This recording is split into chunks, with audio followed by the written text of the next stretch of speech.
Every day we have to make choices. The right choice leads to success, and the wrong one leads straight to failure. The main character John made his choice. He chose a path full of endless trials and inevitable failures, namely the hellish level of difficulty. He was trapped in this world because of one stupid decision. While walking around the city, the main character decided to enter one of the taverns. He immediately sat down at the table, put his weapon on the next seat and threw a coin at the bartender's table. After that, he took a glass of liquid and drank it. He summoned his system and asked it to show the community tab. He understood that there were 10 minutes left until the next session, and soon new players would enter the world of learning. John knew that starting a new session might bring someone new here, but for now, he was the only inhabitant of the hellish complexity. At that moment, a friend approached him and asked John if he was really waiting again for a newcomer who would never come. John understood that Lucas was talking to him, who, it seemed, was already on the 90th floor of the difficult level. He was here from the very beginning. He came into this world knowing absolutely nothing about it. Out of all the possible levels, he chose the hellish one, with a player survival rate of 0.01%. Only John was capable of such incredible recklessness. When the information about the training world got into the real world, the number of newbies choosing the hellish difficulty level sharply decreased. Therefore, the main character would be glad to see absolutely any person. But the beginning of the game session has already arrived, but no one has joined him. Then suddenly he saw a message in the system that someone had entered the room after all. The main character was excited. He had been waiting for this day for a long time, and hoped that this person would look at his ad.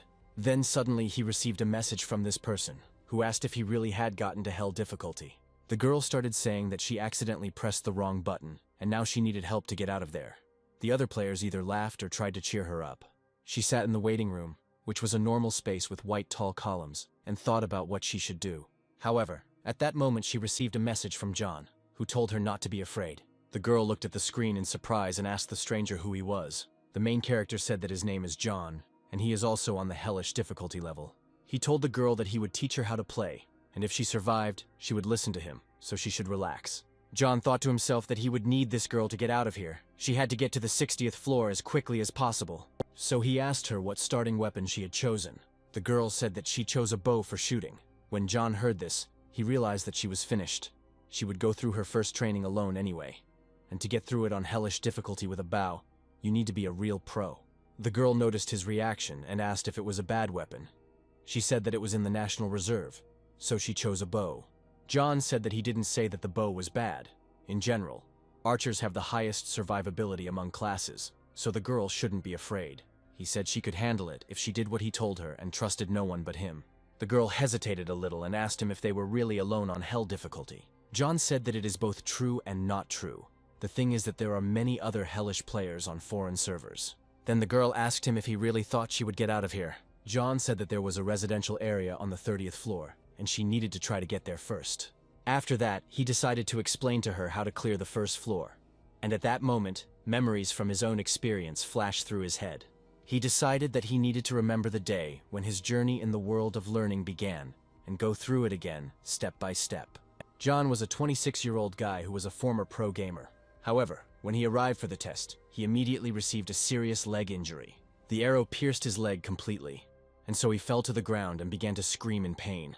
He knew he needed to get back to the waiting room immediately, but he could barely stand up because his leg was bleeding. He knew the pain was real, but at the same time he didn't want to just die here in this hole, so he decided to fight no matter what. He began to think about where exactly everything went wrong. The answer was obvious to him. It happened that day when a panel appeared in front of him, offering to choose the level of difficulty of training. John was confident in himself, so he chose the hellish difficulty level. But now, lying on the ground, he realized that he shouldn't have chosen this option then.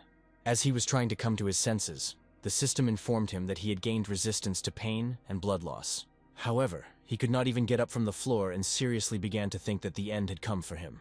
He remembered what his life was like before he came here. All his days were pretty much the same. He sat at the computer and constantly drank beer, looking through various news and surprised at how boring they were. 2 years ago, he retired from pro gaming and opened a convenience store with his remaining savings. After that, he dumped all the work on his employees, and he himself sat at home at this age. He was already retired in his own right.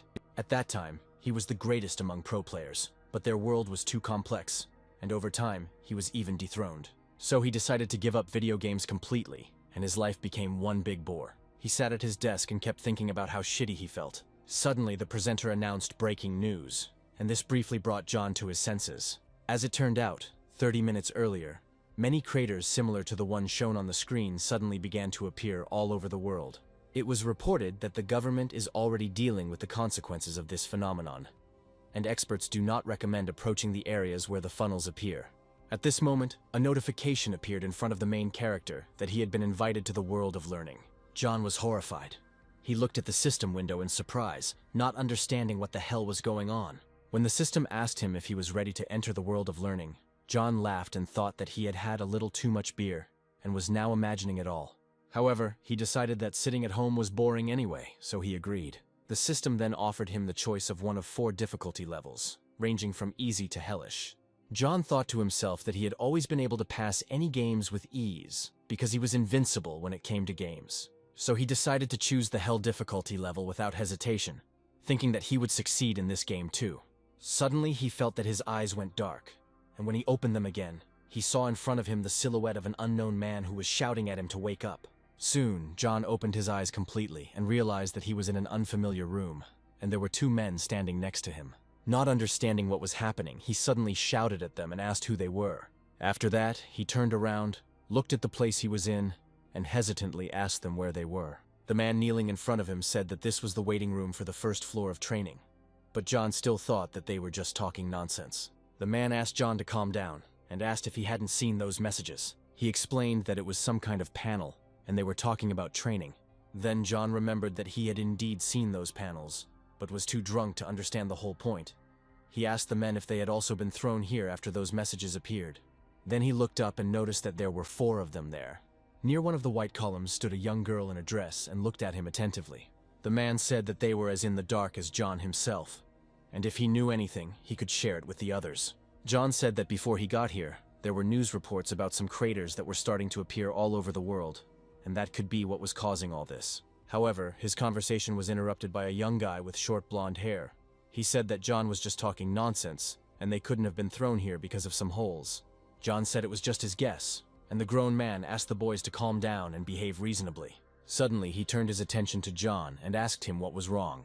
The protagonist said that he was sure that he was drunk just a few minutes ago, but now for some reason he feels completely sober. The man suggested that perhaps their bodies in this place were regenerating faster than usual. At this point, John began to think about what this all meant. Then suddenly the man told him that he still had not chosen a weapon for himself. At this moment, a message appeared in front of the main character saying that he needed to choose a starting weapon. Literally the next moment he found himself in another place, which looked like an armory. The walls were hung with various types of weapons. John looked around frantically, not understanding where everyone had gone. Then he went inside and began to examine the weapons that were on the pedestals. Now everything became clear to him. This was the weapon given out by the game at the beginning of the passage. And if this is indeed a game world, then the starting weapon can greatly affect the further development of events. So John had to choose wisely. So the main character decided that he first needed to decide what his playing style would be. In such games, there is usually a distribution between defense, attack, and support heroes, among which he needs to choose one, and this will affect his playing skills and even his build. John didn't have much muscle mass. Moreover, magic didn't appeal to him either, so heavy weapons and all sorts of staves wouldn't suit him. So he began to think about ranged weapons. This weapon is likely quite difficult to use, although this style is safer than other options. This is only provided that there is someone to protect it, or at least there should be plenty of space to move freely. It also depends on the enemy. He might have to fight not monsters, but the same people he met earlier. So John decided that melee weapons would be much better. He thought about asking those people what weapons they had chosen, but his head wasn't working as well as usual. John knew they could end up on the same team, or they could end up as enemies, and in the latter case, close combat was the best option. However, he had no idea about this game, but he was sure of one thing. The difficulty here would really be hellish. So, summing up, he decided to choose the best weapon for himself. He decided that it would be a shield and a sword. Suddenly, a system notification appeared in front of him, which said that these items were far from the most effective. Moreover, they were already worn out. John felt extremely awkward when he realized that he had chosen the worst subjects. However, when he examined the other weapons, he realized that they were no better than the one he had chosen. The system then asked him if he was really ready to choose this weapon. At first, John began to doubt, but decided that he really should choose the shield and sword. After that, he returned to the white room where the rest of the participants were. He looked around in surprise, and the man waved his hand and congratulated him on his return. When he realized that John had already made his choice, he decided to explain to him how everything works here. However, his conversation was interrupted by the blonde man who asked the old man to stop this and leave this weakling alone. He said he was about to die of boredom, and they could move forward on their own, ignoring this idiot. John didn't like this attitude towards him, and then the blonde leaned towards him and asked if he really wanted to feel his weapon on his skin. A man stood between them and said that they needed to stop this, because there were only 4 of them, and they needed to look after each other. John thanked the man for his help and asked if there really were only 4 of them. He asked the man if he was sure about this. The man said it was a good question, and decided to explain everything to John from the beginning. He decided to show him the functions of the system, and first of all opened the inventory for him. He told John that he should try opening the inventory too. The main character said the right word, and at that moment a system appeared in front of him that loaded the inventory for him. The man explained to him that if he imagined himself putting the weapon in his inventory, then that would happen. John was a little skeptical that it really worked that way, but he tried it and realized that everything was really as the man said. Items went into a virtual inventory just like in video games. The man then said that now they should look at their status. John looked at his status and his stats, noting that they were quite weak. The man explained to him that it was all because he was a newbie, but he had a pretty high IQ. However, John thought that now that he checked his status, he realized that he had chosen the wrong weapon. The man then decided to take it to the next step and show the community tab. He said it was a special window where you could chat with people. When the protagonist heard this, he realized that people were divided into difficulty levels, and at each level, there were a certain number of people. In the hellish room, there were only 4 of them. When the protagonist realized this, he was horrified, because there were really very few people. Then the man said that this is why they should look after each other. The last step he wanted to show the protagonist was the clock, which would appear if he swiped his finger across the screen cursor.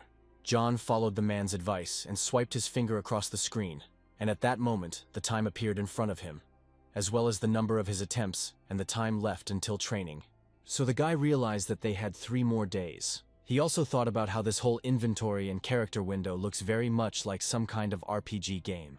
Moreover, they could even chat with other players, making it a typical MMORPG game. He also understood that these people were now his allies, in which case he should get to know them better. But he doubted whether he should take the initiative.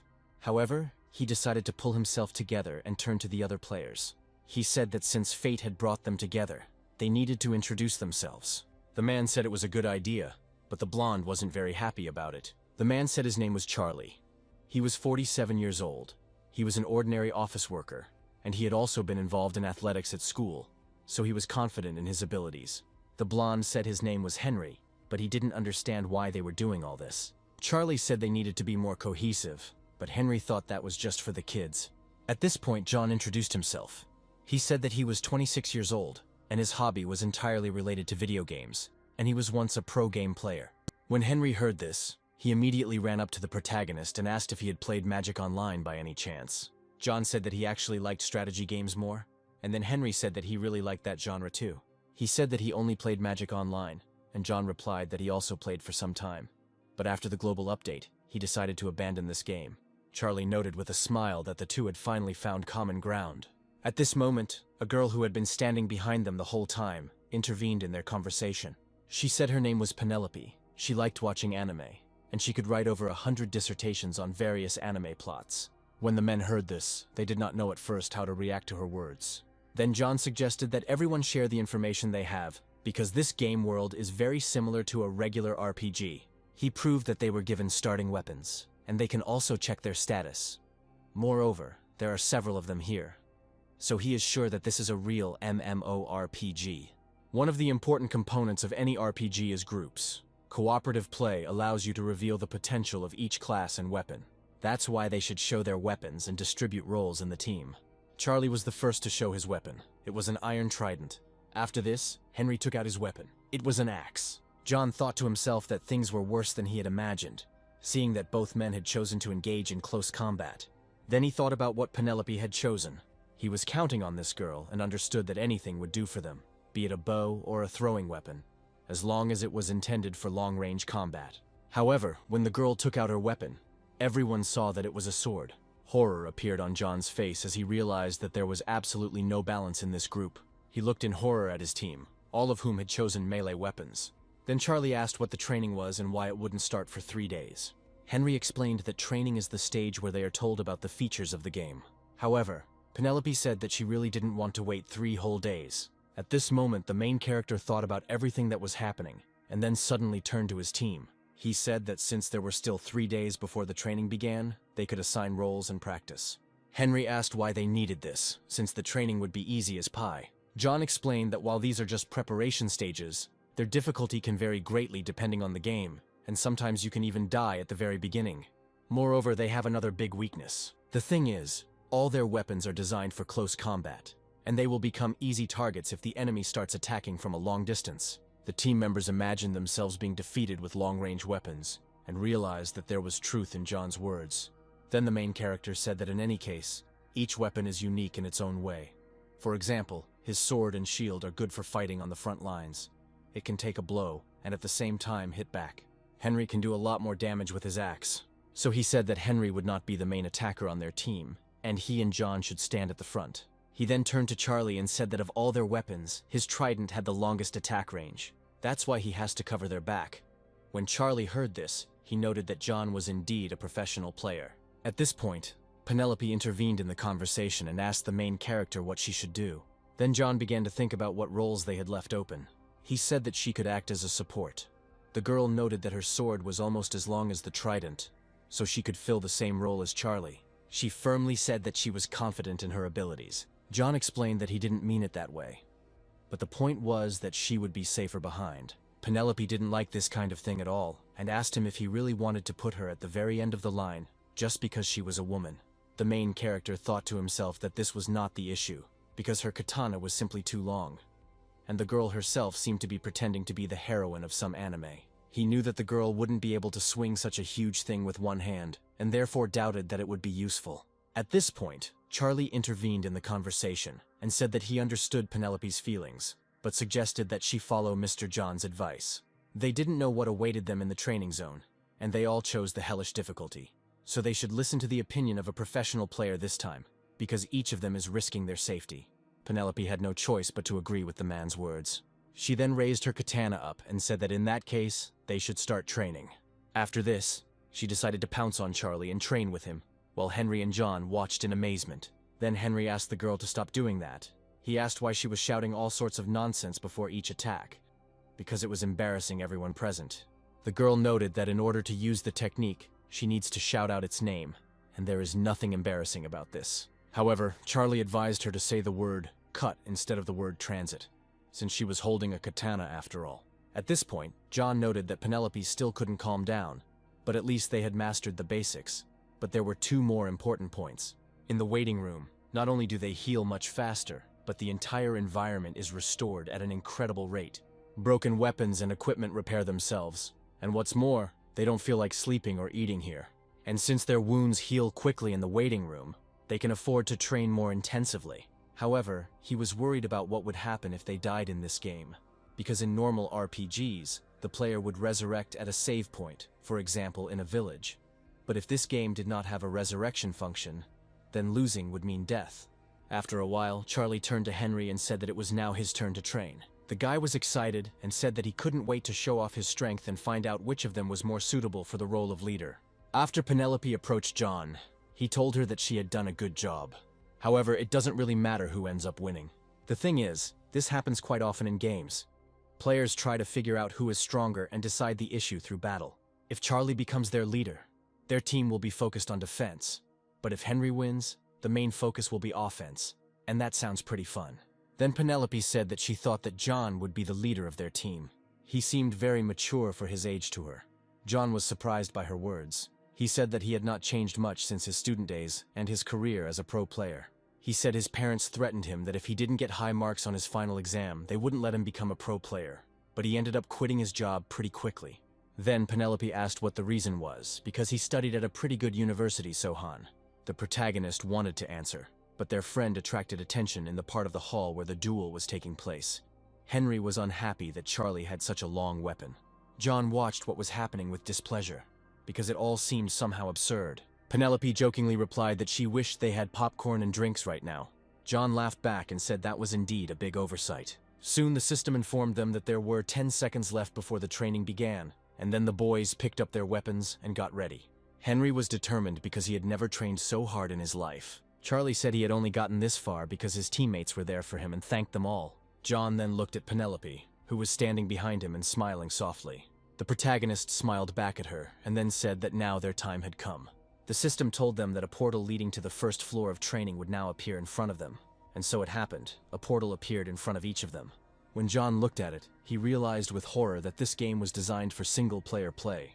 The guys were horrified. They realized that they had only trained for their roles, and now they realized that it was all in vain. However, John assured them that the time spent training was not wasted. When the boys heard his words, they felt inspired and decided not to give up so quickly. However, suddenly the protagonist felt as if his hands were beginning to crumble into several thousand particles as he was sucked into the portal. The others also didn't understand what was going on, and then John drew their attention to himself. He said that until now he thought that single-player play was more effective, and therefore preferred solo games. However, the last 3 days had been really interesting, and for the first time in his life he had actually enjoyed a team game. So he smiled before disappearing into the portal, and told the boys that they would see each other again. The boys said goodbye to their new friend, and promised each other to be as careful as possible. Soon after, John felt his body completely evaporate into the portal. After some time, he found himself in a completely different place, where the portal had transported him. As soon as the protagonist stood up, he saw a system message welcoming him to training. When John saw this, a smile appeared on his face. He was glad that the training had finally begun. However, he had no idea that in the depths of the dark corridor, crossbows were waiting for him, aimed at him. He began to move forward. He peered closely into the dark corridor and felt a pleasant excitement run through him. Goosebumps ran down his spine. However, he decided that he should calm down and then continued walking forward. However, he soon realized that despite the fact that he was moving forward, the portal behind him had not yet closed. When he looked closer, he saw a message box in the very center of the portal, the system asking him if he wanted to move to the waiting room on the first floor. John was surprised. He realized that he could return at any moment, and this was quite convenient. He then walked up to the portal and decided to accept the offer and return to the waiting room. Literally the next moment, the portal transported him to the very room where just a few minutes ago they were with their team. However, as John had expected, there was no one else here now except him. He chuckled to himself and noted that others might think that he had cleared the entire location in a minute. However, he then became serious again and came to the conclusion that he could return to this room at any time, but he was worried about what would happen when the time countdown his system was talking about ended. And then he decided to check if the self-healing skill worked, and cut his hand with a sword. It immediately healed, and then the hero realized that the restoration still worked. In that case, even if he was on the verge of death, he could survive simply by returning here. This was great news for John, and he was filled with the desire to complete the game. Suddenly he heard a portal open behind him, and when he turned around, he saw Penelope flying towards him from there. Before the guys could react, the girl fell on the main character, and he fell to the ground under her weight. The girl noted that she didn't know that they could return here at any moment. John replied that he didn't know that either. He told her that the restoration was still in effect, and if she was injured, she could return here. Penelope said it would be great if the others knew about it, and suggested that they wait here for Henry and Charlie. However, time passed, but the men still did not return. And then the girl began to doubt that they would return here at all. John began to suspect something, and when he looked at the community tab, he saw that the number of people on their floor had not changed, meaning that the men still hadn't lost. In that case, Penelope suggested going and continuing with the tests since time was running out. However, before they went into the portal, she said that she had a favor to ask of John. She said that when they got back, John would have to teach her how to play video games, and they would definitely have to play together. Before the main character could answer, he noticed that the girl was very close to him. It seemed to him that she was ready to kiss him right at that moment, and he didn't know how to react. However, at the last moment the girl moved away from him and kept saying that when they returned, she would like to get to know him better. After that, she said goodbye to him and entered her portal. John didn't hesitate and entered his portal too. When he found himself in training, he was finally able to exhale. Before starting the test, he decided to check his status again. He saw several indicators including a portal and a time limit, and realized that he still knew very little about this place.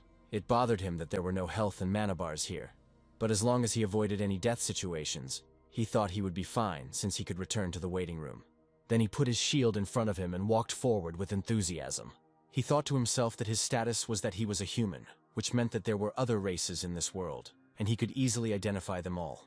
John was confident in his abilities, and that he could defeat representatives of absolutely any race. However, after 30 minutes he realized that absolutely nothing was happening here. He began to doubt that he was doing everything right. After 30 minutes had passed, and he had still not encountered any enemy or anything to interact with, he began to suspect that something was wrong, but decided to remain vigilant. He threw the system and told her not to underestimate him, because his attentiveness as a professional player was on a completely different level. At that moment, a message window appeared in front of him, telling him that he had received combat focus and willpower. At first he was scared because he didn't understand what it was. However, when he read it, he realized that he had gained 2 passive skills. In most RPG games, skills are divided into 2 categories: active and passive. Active skills must be activated by the player themselves, while passive skills are active from the moment they are acquired. Now the protagonist felt that everything was becoming clearer. By fulfilling certain conditions, he could obtain the corresponding skills, and both of them were related to his current state. If he was not mistaken, then in order to obtain skills, he will need to fulfill various conditions, and the more of them there are, the better. He decided that he should tell others about all this, and thought about writing about it in the community. However, before John could do anything, he felt the ground beneath his feet begin to shake. He held up a shield in front of him, trying to figure out what was going on, and why the atmosphere in this corridor had changed so abruptly. He looked closely at the dark corridor, and realized that this strange atmosphere was coming from there. However, before he had time to realize anything, he saw a bright flash in the distance of the corridor, and did not have time to return from it. So at some critical moment, it flew right into his leg. The protagonist fell to the floor in severe pain and grabbed his wounded leg, his weapon falling out of his hands. He clenched his jaws in unbearable pain, trying to understand what it was.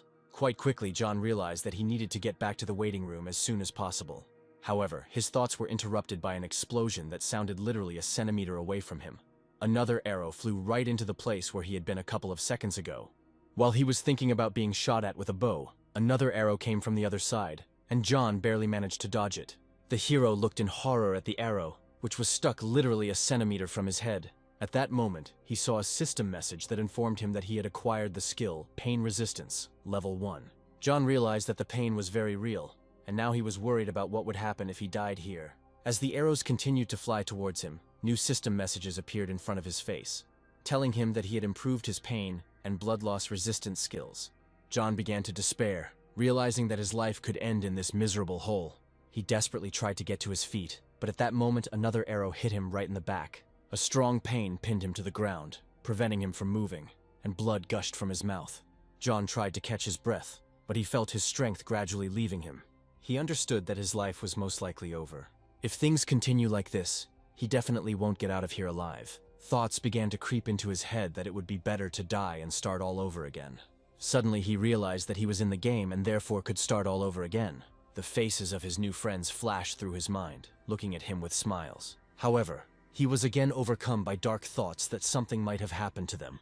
Images of the joyful time they had spent together over the past 3 days flashed before his eyes. The words Penelope had spoken before they entered their portals came especially vividly to mind. So John, gathering all his strength, crawled forward, realizing that he could not give up, just like that he had to live at least for the sake of his new comrades. Overcoming the pain, he struggled to his feet, despite the severe wound, and ran forward until more arrows caught up with him. Ahead, he saw a portal that could take him back to the waiting room, and he ran towards it with all his might, despite the new arrows flying towards him. His entire body was covered in wounds, but at the last moment, he managed to press the button, and the portal transferred him to a safe place. The next moment, John found himself in the waiting room, breathing heavily, but his body was no longer injured. He was shocked that he had managed to escape, feeling as if he had escaped from a real hell. Then John collapsed on the floor, thinking that this training was too hard. However, after a few moments, he stood up abruptly, deciding that he needed to find his comrades. He immediately called up the system and went to the community tab, but what he saw there shocked him. The system reported that he was currently the only player on the Hell difficulty level. John realized what this meant. All 3 of his comrades had simply died. Remembering their faces again, he felt despair fill him and his stomach twist with excitement. He walked over to one of the columns, and, unable to bear it any longer, he vomited from the feeling of hopelessness. After thinking about everything that had happened, he realized that everything was obvious. Those two didn't even know that they could return to the waiting room. Penelope, in turn, would not have had the stamina to survive multiple arrow hits. Realizing that they were indeed dead, John burst into tears, not understanding why they had suffered such a fate. Having calmed down a little, he sat down on the floor and called up the system again to check his status. He carefully examined all the skills he had acquired during his training, and noticed that they were all passive. Then the system reminded him that he had 19 hours to re-enter training. John knew this himself, but what worried him most was whether he could survive. Suddenly, he was filled with determination, and he firmly set himself the goal of completing this training. Soon, the portal again transported him to the very place where he barely survived last time. John moved forward, aware that the first arrow could appear at any moment. He also noticed that the bloodstains were gone. Apparently, the floor was resetting every time he entered the waiting room, like in the game. If so, there had to be a way to clear the level, and he needed to figure it out. At that moment, an arrow flew towards him again, which had critically wounded his leg the last time. This time, John was ready for the first shot and managed to dodge. He remembered that the first arrow was aimed at his right leg, so he quickly pulled it away from its intended trajectory. Realizing that he had escaped injury, John felt a mixture of relief and joy. As he had expected, the trajectory of the first arrow had not changed, meaning the attack pattern remained the same. Now, he was worried about the question of where the next arrow would appear. Before he could even comprehend anything, another arrow flew towards him, and he barely managed to cover himself with his shield. John remembered that the second arrow had been aimed at the chest. Now there was a third one, which had to be aimed at the head. At the last moment, he managed to dodge, and the arrow flew past. He looked up to see another arrow flying towards him, but he decided to remain calm. He held his shield out in front of him, confident that he could block it, but the arrow was so powerful that it shattered his shield. John realized that without a shield he would have a hard time, but he had no choice. Suddenly, another arrow hit him right in the thigh, which he was unable to dodge. Then John realized that he now had to return to the portal at all costs before he died from blood loss. As he ran back, another arrow hit him in the shoulder, and John realized that he needed to get some treatment as soon as possible. However, when another arrow pierced his chest, he began to doubt that he would be able to reach the portal in time. His entire body was covered with serious wounds, and the hero felt like he was about to fall to the floor. Suddenly, another arrow hit him right in the neck, leaving a huge hole. At that moment, John felt that he was really dying and fell sharply to the floor. However, the system informed him that his level had been increased, resulting in increased agility, health, and pain resistance. Suddenly, John felt a small surge of strength, was able to stand up and even dodge the next arrow. He held his weapon out in front of him and suddenly noticed that his shield, which had been broken earlier, had been completely restored. When the hero looked down, he realized that the arrow in his chest had disappeared, as if it had never been there. Looking down the dark corridor, he realized that the attacks had suddenly stopped. Then the hero decided to take advantage of the moment and turned to the system to check his status. His current level was 1, which meant he had been at level 0 all this time. Moreover, after leveling up, all his wounds and items were restored, just like in the waiting room. This popular game feature made it clear that John would be able to recover not only in the waiting room, but also when he leveled up. To do this, you had to perform certain actions. Block, dodge, or get hit by arrows. Experience could be earned in any of these ways. Every time John survived and returned to the waiting room, the dungeon would reset, and he assumed he could clear the traps over and over again, earning experience. John knew that in his right mind it would never have occurred to him that one could survive a fatal injury simply by leveling up. However, now that he had leveled up, he had definitely become stronger than before. Deciding that this was a great tactic, John was determined to give it his all. At that moment, a system message appeared behind him, informing him that the god of adventure was showing interest in him. After some time, the hero moved further along the dungeon. He was seriously injured. Blood was flowing from his lips.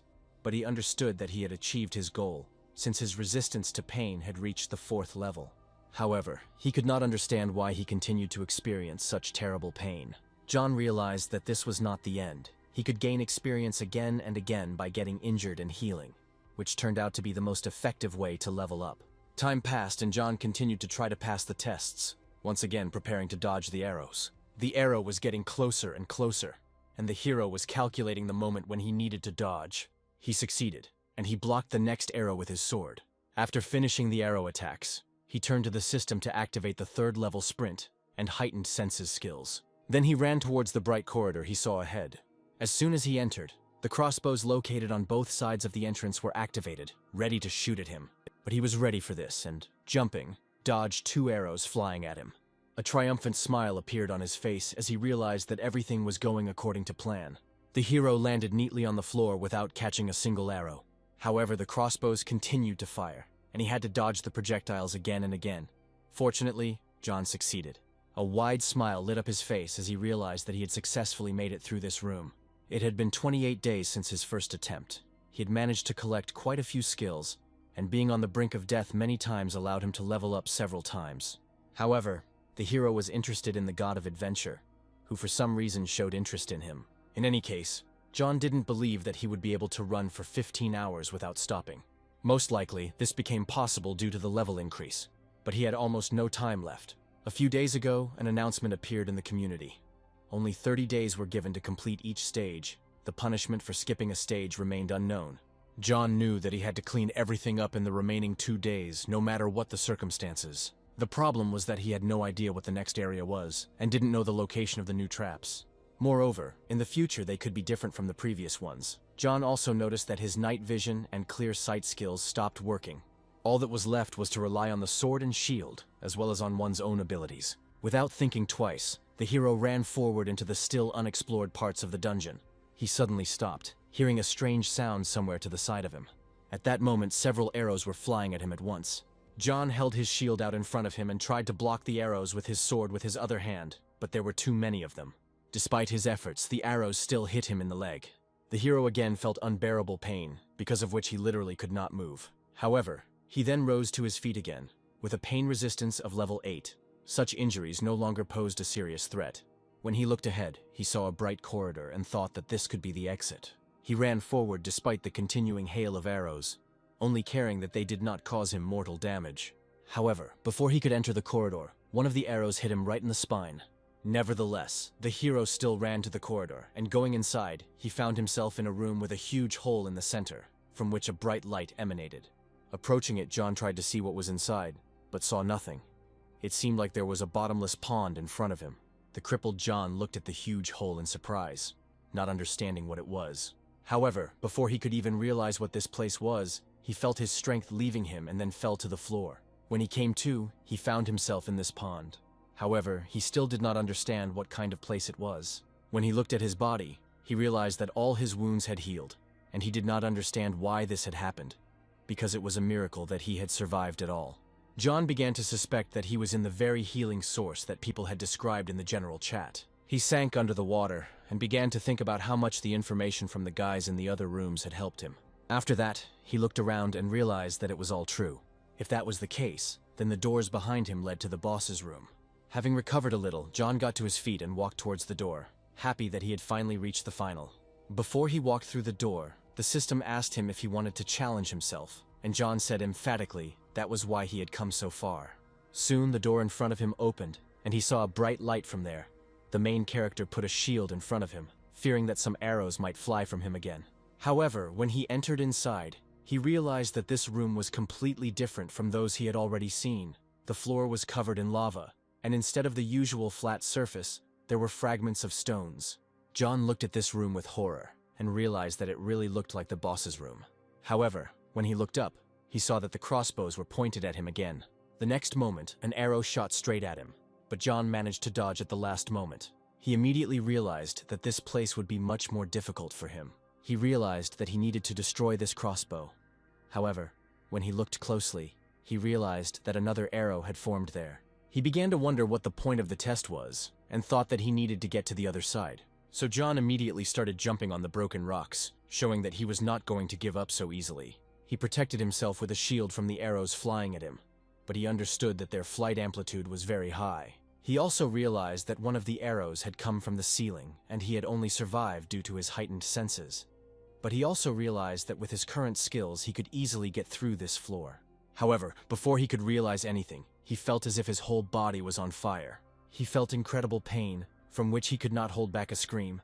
At that moment, the system informed him that he had learned a new level of pain resistance of the 9th level, and resistance to burns of the 1st level. However, John was still aware that the crossbow was still aimed at him. At the last moment, he put his shield in front of him, but the arrow easily pierced it into pieces. At that moment, new arrows flew at him from behind, this time flaming. They pierced his back and John felt his body burn with incredible pain. He fell to his knees. When he looked up, he realized that another crossbow arrow was aimed at him. At this point, the main character began to think that it was impossible to pass this floor from the very beginning. He also felt that his comrades, whom he had recently met, were standing next to him. He felt as if he was about to join them. On the verge of death, John reflected on the fact that he used to spend all his time playing video games. Not because he was bored, but because he enjoyed it. It soon became his only hobby, but now he realized that his skills in games were his assets. However, in the end, he lost everything, including his honor. So, later, sitting at the computer, he realized what a lousy life he had. Ever since then, everything in this world had seemed incredibly boring to him. But now everything was different. It hurt, and it was unbearable, but he hated it, and with each new notification, his heart began to pound wildly. So, in the past, John gave up everything, realizing that he could not become better, but he would never repeat that mistake again. So he tore off his clothes, which were burning from the arrows that had hit them, and ran forward. Gathering all his strength into a fist, he jumped from one stone to another, avoiding all the arrows. Then he saw his main target and rushed at that ill-fated crossbow, which was preventing him from passing the test normally. As he flew towards it, he realized that this training was too hard. However, he was determined to fix this. So he took out his sword and cut the crossbow and the arrow flying from it in half. Now he could clearly understand that despite the severity of the test, it had been passed. With the crossbow disabled, John was finally able to breathe a sigh of relief. He looked at what was left of the crossbow and laughed. When the system congratulated him for passing the first floor of training on hellish difficulty, he realized that he had finally succeeded. At this moment, tears appeared in the eyes of the protagonist, because he felt sorry that his comrades were not next to him now. However, he decided to dedicate this victory to them and told them that he had succeeded, hoping that they would hear him. Meanwhile, an unknown girl was watching everything that was happening. She had rabbit ears and a red fur coat on top, and she silently watched as the test took place. At this point, the system informed the hero that one of the gods was showing interest in him, and for this, he received 500 points, as well as 1,000 points for completing this floor first. He also received the blessing of the wind spirit. However, John was worried that his level had not yet increased. At this moment, the system window asked him to continue training. When John saw another portal, he thought that it could lead directly to the second floor or to the waiting room. However, he knew that he had nothing to fear, since he had fully recovered, and besides, he had no choice but to move on. When the main character entered the portal, he found himself in a completely different place. It was more grassy, and mountains were visible in the distance. He began to think that this was unlikely to be a waiting room, and so he assumed that he was on the second floor. When the main character looked closely, he saw in front of him that same girl with rabbit ears. At first he thought that she was also a player, but when he looked at her more closely, he realized that she was not a person at all, but a rabbit. As soon as the girl noticed him, she immediately turned to him and smiled, saying that she was glad to meet them, and introduced herself as Kirai. Then she asked the main character what his name was, but John didn't know how to react to this girl. He thought that she might be his enemy, or some kind of NPC, but he still decided to introduce himself and said that his name was John. When Kirai heard his name, she started chanting it and whispering that it was quite strange. She then turned to the protagonist and said that she was the manager of the Hell difficulty floors. John responded with bewilderment that he didn't know there were such people here, to which Kirai replied that there was one manager at each difficulty level. She said that John could refer to her every time he passed a floor, and then congratulated him on passing the first floor. The girl said that now he can use the store and auction as a reward. She also explained that only the auction was available in the waiting rooms and residential areas, but John could use the store right now. When the main character opened the store, he realized that he could buy books, bedding, and toys there, so he could buy everything he needed.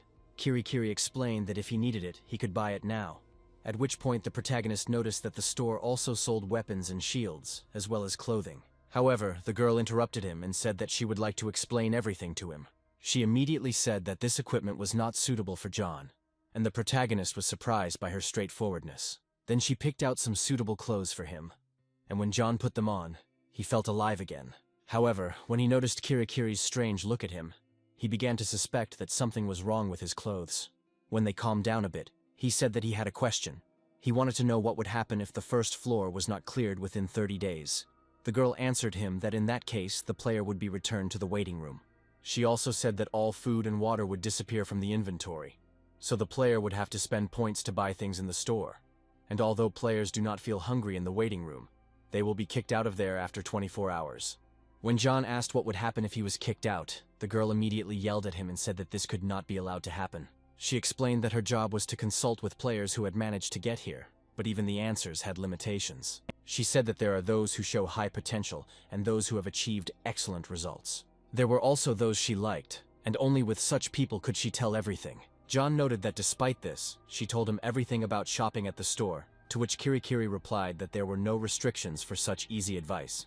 These questions were quite simple, and she had more significant, important things in mind. Now she could only tell him one thing and no more, so he could not ask any more questions. But there was one thing he needed to know. The girl asked him to buy a potion with status effects, and the more he bought, the better it would be. At this point, John thought about how the theme of the second floor would likely be status effects and everything related to them. He then said that he would like to ask one more question, but the girl said that he no longer had such an opportunity. However, John still asked her what happens to those who die here. At that moment, Kirai froze in place, holding her ears with her hands.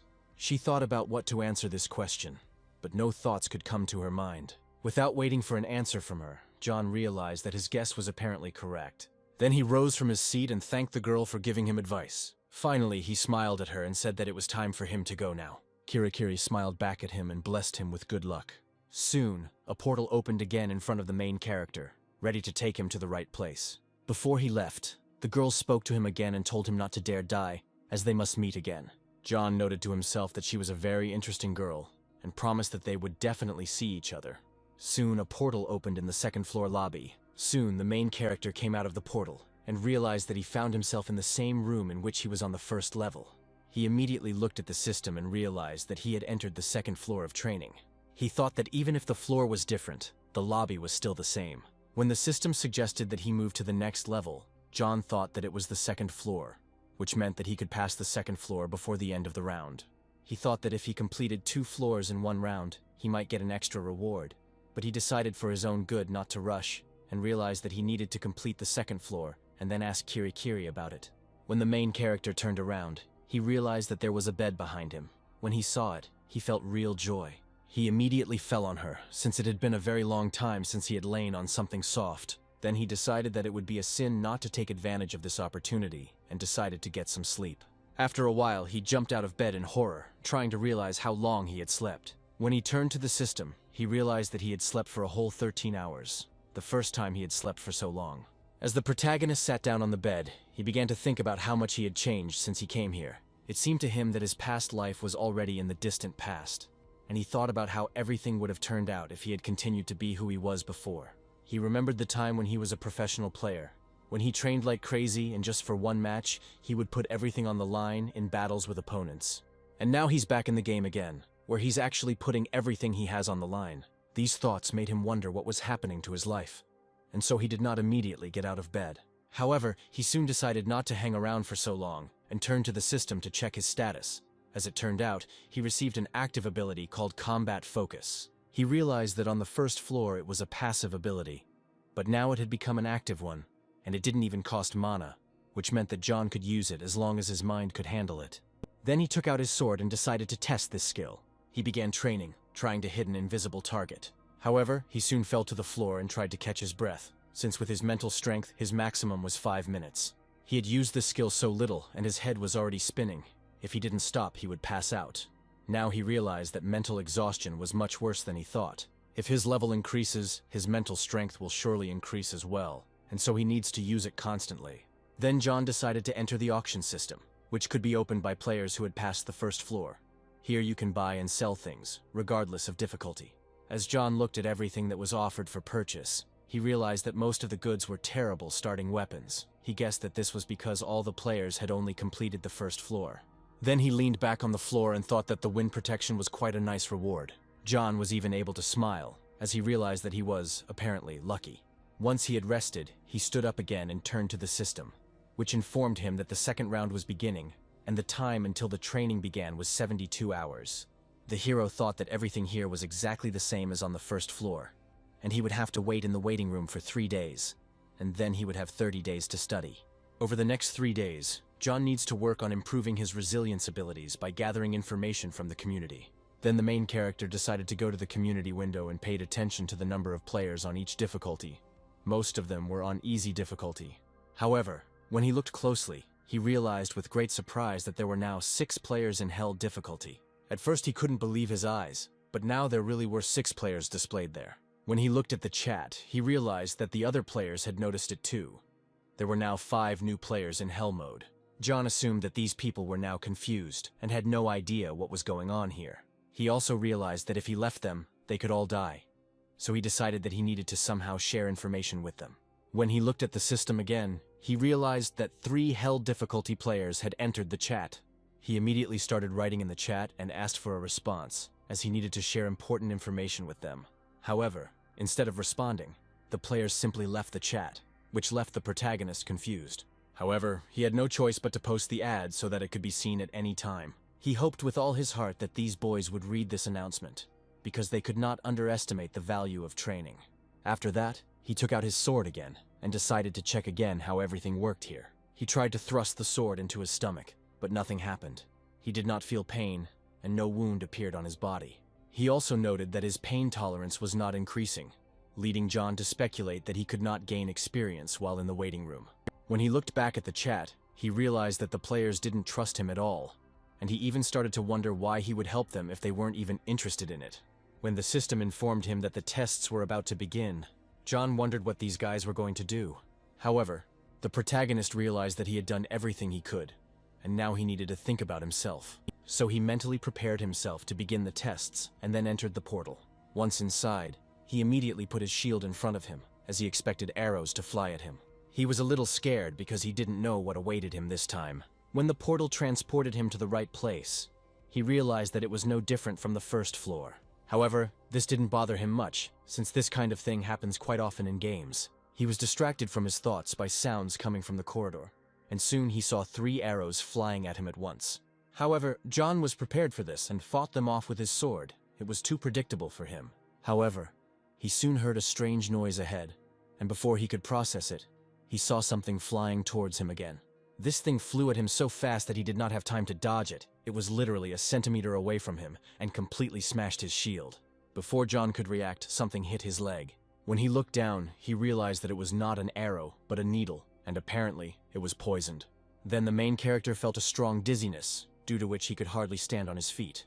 He realized that he felt pain in his head and stomach. Plus, he had chills, and all this indicated that these needles were clearly poisoned. He then mentally thanked Kirai for her advice, and took out the liquid she asked him to buy. However, when he looked at the bottle, he began to wonder if he really should use it now. During that hellish month of clearing the first floor, he eventually gained one unusual ability. As it turned out, this feature consisted of a feeling of approaching death. It wasn't an in-game skill, but a special ability that only John had. His intuition told him how dangerous his wounds were, and whether he could die from them. Every time he was close to death, it saved him because he knew exactly how serious his injuries were. And now, with the help of this, he could accurately determine whether he was dying or not. So John decided to check how bad it was this time. He concentrated and soon realized that he was still a safe distance from death, and that there was no serious danger for him yet. So he decided he should save the antidote for later and hid it in the system again. He decided that he needed to take care of his leg first. He moved to a safe place and used his cord to apply a tourniquet to his leg. At that moment, the system informed him that he had gained resistance to poisons, which made John happy, since now he would be able to tolerate poisoning more easily. Then he tried to get to his feet and realized that he could still walk. Moreover, his new skill came in very handy. Suddenly, the main character noticed several needles that were lying right in front of him on the floor. He decided to take them with him, as he was sure that he would still need them.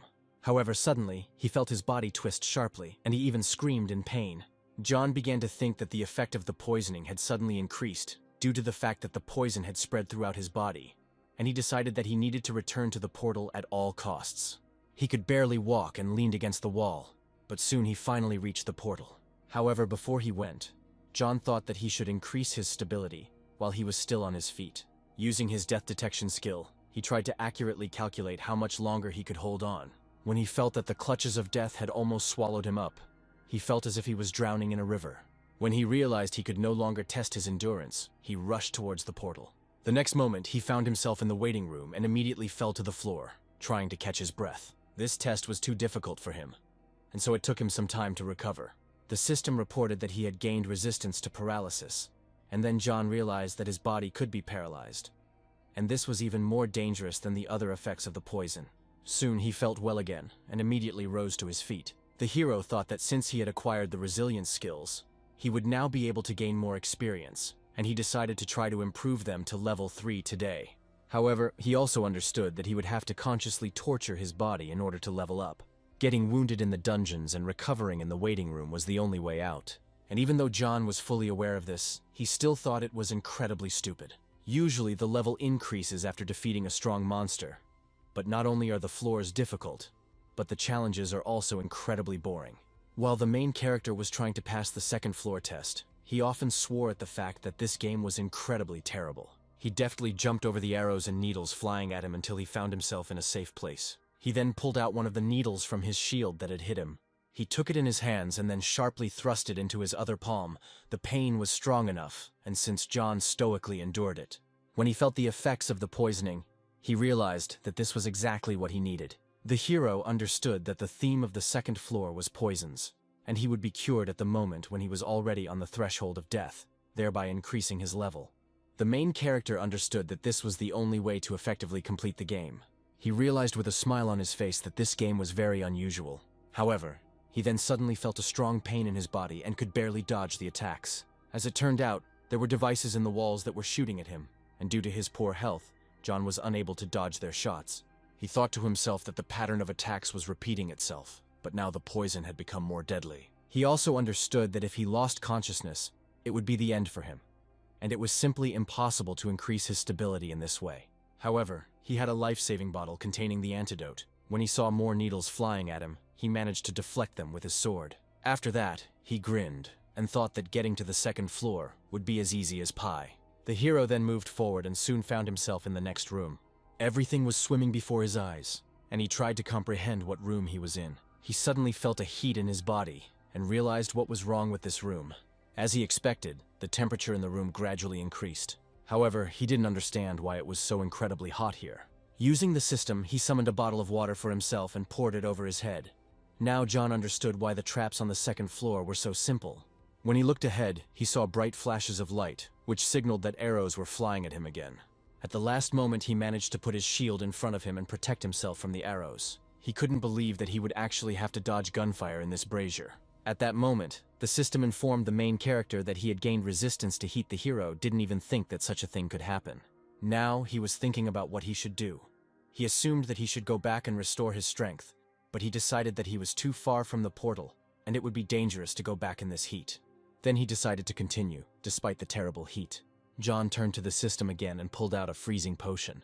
He drank it and felt his body cool down, and even steam began to come off him. After that, he headed forward along the corridor, and now it was much easier to move forward.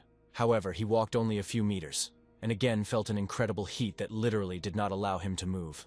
John realized with horror that the potion had stopped working, and at this rate, he would simply burn alive. He then took out a stamina potion, realizing that he didn't want to waste this 400-point potion when even leather armor was cheaper. When the system informed him that he had gained level 2 burn resistance, John noticed that the temperature no longer burned his skin. However, at that moment he became distracted, and then several arrows flew into his body at once. John realized with horror that he had weakened his defenses and was now once again being struck by poisonous needles. He fell to his knees, realizing that if he was poisoned now, he would definitely be dead. Everything was bad before his eyes, and now he felt incredibly terrible. At some point, he thought that his life had come to an end. However, at that moment, the system informed him that his level had been increased, and along with it, his strength, agility, heightened senses, and various resistances had been increased. As soon as the main character felt a small surge of strength, he immediately jumped to his feet and rushed to the exit. He ran as fast as he could, knowing that because he had leveled up, all of his health had been restored, and all of his negative effects had been removed. And now, with such speed, he could easily run across the entire floor. He then decided to activate his combat concentration to accurately sense which direction the arrows were coming from.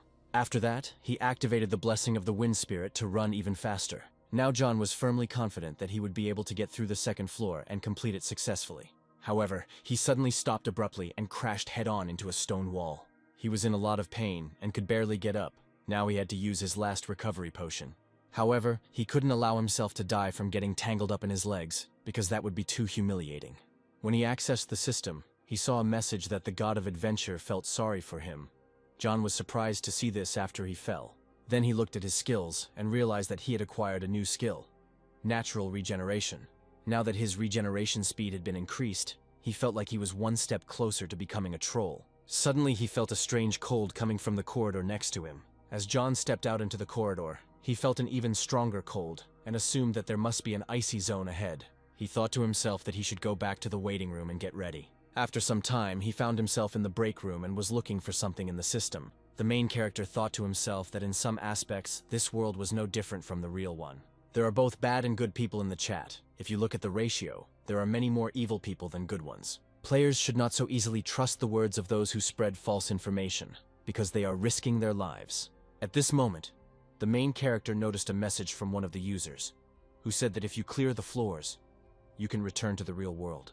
He thought to himself that whether people believed it or not, it would give the players hope, since no one had ever discussed the conditions for completing the training before. Anyway, the man said there were 100 floors here, and the thought alone made John shudder. He decided that he could test the veracity of these words as he moved through the floors, and right now he needed to clear the second one. He returned there in new clothes, which at least somehow protected him from the local conditions. Since the start of the second trial, he had been unable to purchase items that could help him pass the floor, so he had no choice but to buy cloth and a sewing kit from the auction to at least protect himself from the cold. However, even with this, he suspected that in this place he might simply freeze to death. He ended up learning 2 new skills: an expanded field of vision and hard skin. His field of vision increased and his skin became more resilient, and these skills proved incredibly useful. At this rate, he could become superhuman. However, he also felt that his resilient skills had not improved recently, and began to suspect that this was their limit. The further he went, the colder the temperature became, and here it was about -50 degrees. He felt like his lungs were about to burst with every breath. However, the protagonist activated the combat concentration skill, and realized that it was time for him to start. Suddenly, arrows began flying at him again, which he was forced to dodge, realizing that he was already very tired of this second floor. However, he had no choice, and so he ran forward along the corridor until he reached the next room. He found himself again in a room with a huge hole in the middle, from which a bright light was coming. The main character put his hand into this pond to drink some water. When he looked back, he saw behind him the same double doors that led to the boss's room. Then he took off the clothes he had sewn himself and headed towards the door. When he entered, he found himself in a large room with a high ceiling and began to look around with apprehension. Suddenly, the system asked him if he wanted to return to the second floor waiting room. When the main character saw this message, surprise appeared on his face. He did not understand why the system was asking him such a question. John refused the offer, and the system said that in order to pass, he needed to stay in this room for at least 3 hours. The gate test would begin in 30 seconds. When the protagonist saw these conditions, he thought that they were quite easy, because he only needed to stay here for 3 hours. He thought about the traps he had encountered before, and realized that this place should be full of status effects. He looked at the portal that was opened by the system, and he couldn't calm down. However, he was able to save a lot of items, so there was no point in returning to the waiting room.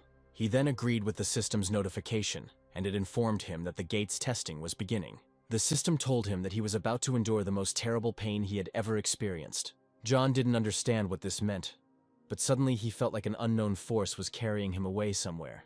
Before his eyes again appeared the images from his journey along the first floor, when he still did not know where the arrows were flying from. He did not understand where these arrows came from, since he did not feel them approaching. The hero also realized that his resistance to pain did not help him this time. Then he looked at himself and realized that he now only had starting equipment in his hands. At that moment, John realized that it was all an illusion. And despite this, he felt pain and the smell of blood. If he had been told that all this was real, he would have immediately believed it. However, now he understood that he had to hold out in these illusions for 3 hours. Suddenly, an unknown force carried him somewhere further, and he realized that he had been transferred to a room that looked like a school classroom. John looked down and saw a scene he didn't want to experience again. He stood in front of his classmates as an 8th grader and told one of them that she was the person he loved the most and asked her out. However, the girl said with excitement in her voice that she really didn't want this. At that moment, John realized that this was the very last moment of his life. It seemed to him that it was much easier to endure physical pain than to experience this shame again. At this moment, the god of adventure also took pity on him. John also realized that he couldn't even comprehend how much time had passed, and now he could only guess how much longer he would have to endure this. Then the force transported him to another place again, and he saw himself sitting at the computer in his room. On the computer screen, he was watching an interview with one player who acknowledged that John was indeed a great competitor, and his career as a professional player was amazing, and his skills were top-notch. However, all this was before his debut, and at this tournament the guy was determined to demonstrate the fruits of all his training and take the main prize. At that moment, John felt the same sensations as before, when he first realized that they were trying to push him out of his place. He saw again the moment when he lost the tournament to this guy. It was a crushing defeat for him. The former #1 player was defeated in every round, and all the news channels were saying that a new legend was born who would dethrone John from his place as king. While the protagonist was trying to come to terms with the fact that he had actually lost, this guy came up to him and asked if he had ever thought about quitting. When John looked at his contented face, he was filled with completely different emotions. Now that the protagonist was forced to relive all these moments over and over again, he felt incredibly exhausted. He hoped with all his might that all this would end soon. However, less than an hour had passed since the beginning of the illusion, and although the protagonist could not die from it, it was still a real hell for him. Then he suddenly felt as if he was on the street. He was sitting on a bench and his sister was standing next to him. She told him that it was his fault that their father died. It was one of the most traumatic moments in his life, and so the protagonist tried his best to get out of this illusion. He tore his clothes. It was unbearable. He dug his fingers into his chest from incredibly strong mental pain. He didn't understand when it would end. This time he was shown memories of his father, and he realized that if this continued, he would simply go crazy. John also realized that he came to his senses because of pain and noted that illusions can be dispelled with pain. But to do this, one had to hurt oneself again. Then he decided to immerse himself in the illusion, to simply accept these memories and the fact that his father really died because of him. He remembered the moment when he came to the ward of his father, who was in one of the hospitals. The man noticed that his son had finally come to him and addressed him in a sad voice. John asked his father how he felt, but the man was in no hurry to answer. The first thing he asked John was whether he was thinking about quitting. He said he needed to find a real job because he couldn't spend his whole life playing video games. As soon as John heard this, he immediately grabbed his head and asked his father not to bring up this topic again. However, the man continued to express his thoughts and told his son that he needed to build his own future. When John heard these words, he became furious and asked his father what he even knew about professional gaming. He started yelling at him, saying that his father had no idea how much effort he put into this and how hard it was to fight to be the best. At that moment, the father felt that his heart was beginning to ache, but he could not utter a word because his strength was leaving him. At that moment, John picked up his jacket and headed for the exit, telling his father that he hadn't even tried to understand him. Before leaving the room, he asked him if he knew who was paying for his treatment. At that moment, the man felt an incredibly strong pain in his chest and frantically asked his son not to leave. However, John was too offended by him and his words, and therefore left the room, leaving his father alone. At that moment, he felt himself being thrown out of the illusion again and realized that he could not stand it any longer. However, literally the next moment, another memory appeared before his eyes again. Now he saw the face of his father, who was lying in a coffin. At that moment, John did not fully realize that his father had actually left them. At the funeral, his sister approached him, having heard John yell at his father in the hospital, knowing he had a weak heart. She told him that it was his fault and that their father died because of him.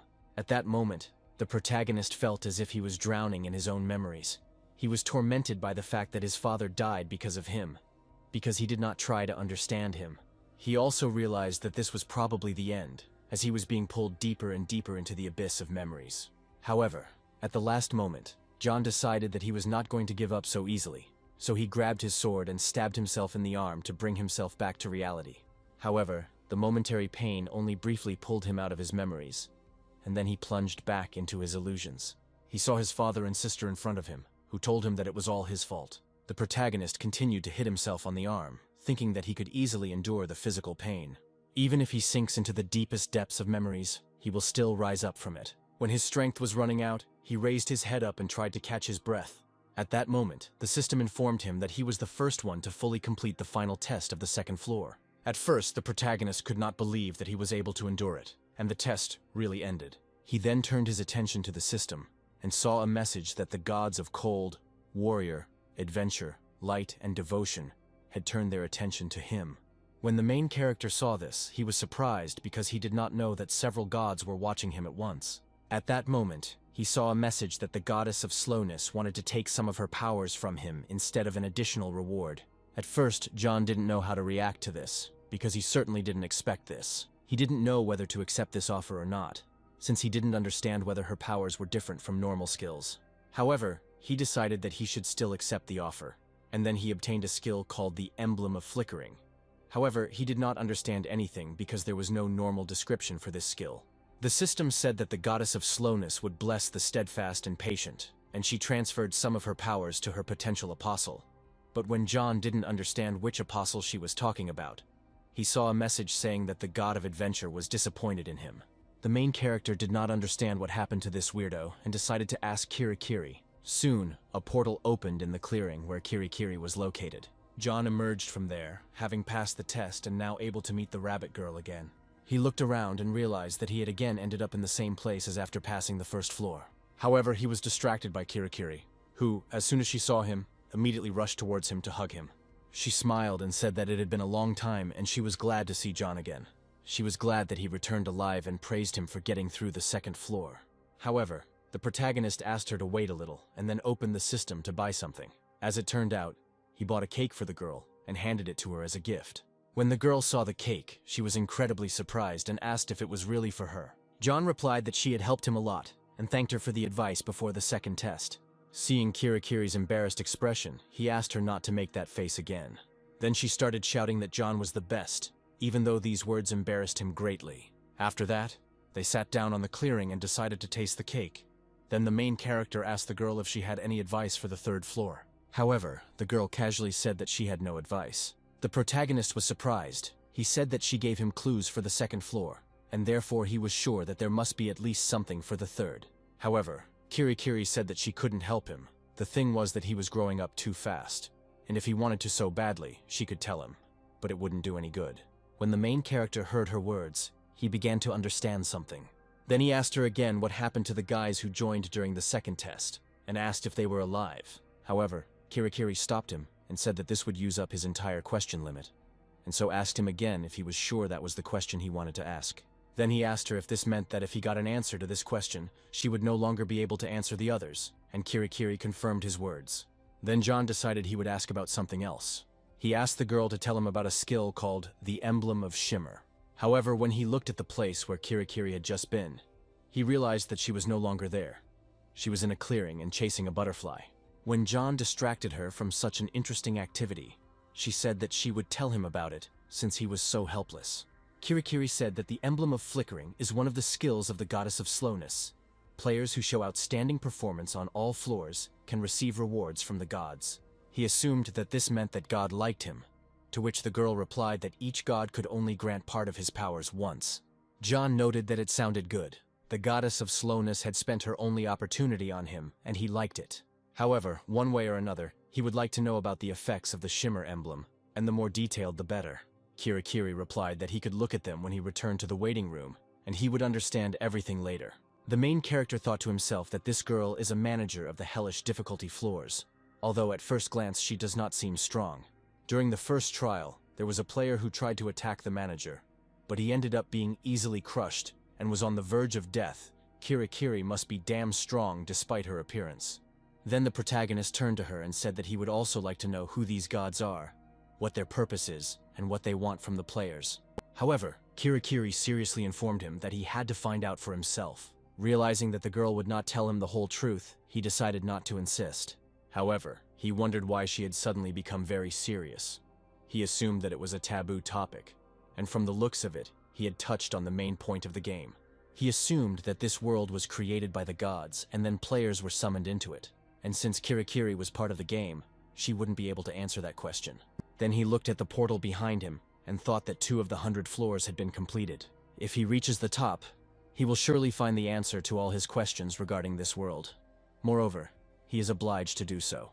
Before entering the portal, John said he had one more question. He said that when he passed the second floor, it was said that he was the first one to fully clear the last gate, and so he asked the girl what it meant.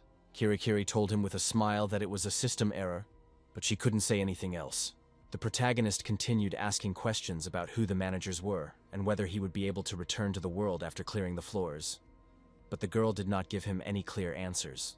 The main character was annoyed when he realized that he would not get normal answers from this girl. However, Kirai suddenly stopped laughing and asked John to take something. When the protagonist looked down, he realized that he was wearing different clothes. Now he was wearing a long jacket with a yellow collar. The girl said with a smile that this cape was much better than his current one, at which point John thought that apparently he really did have terrible taste. He then walked towards the portal and told the girl that she could keep the cake. As soon as Kirai heard this, genuine joy appeared on her face. John promised Kirai that he would buy her another cake when he returned, and then said goodbye to her. The girl waved goodbye to him, and the portal between them closed. After some time, the main character found himself in the waiting room on the 3rd floor. He decided that before starting a new challenge, he should test his skills, so he called up the system and opened the status tab. The system stated that the goddess of slowness hated haste, and could move objects through space and time with just a blink of an eye. And thanks to her skill, John could make large jumps up to 5 times, after which the skill would begin to recharge after 5 minutes. John realized that it was a movement skill, but he didn't expect that it would be related to the goddess of slowness. Despite this, he felt that this skill would be very useful. He decided to try it right in the waiting room. Activating the shimmer emblem, John felt the veins on his face stand out, and one of his eyes took on a strange hue. The jump was incredibly fast. In an instant, he found himself at the other end of the room. At first, he couldn't believe that he had covered the entire distance in such a short time, but it really was teleportation. Now he fully realized the power of this skill. John thought that if other players knew about this skill, they would demand that it be nerfed. He decided to try using all 5 jumps in a row. However, after the 2nd jump, he crashed into one of the pillars in the room. The blow was quite powerful, and John realized that this skill was difficult to control. After that, he decided to rest a little. The system reported that there were 72 hours left until the next test. John stocked up on potions, food, and water, and also thought it would be a good idea to buy a weapon.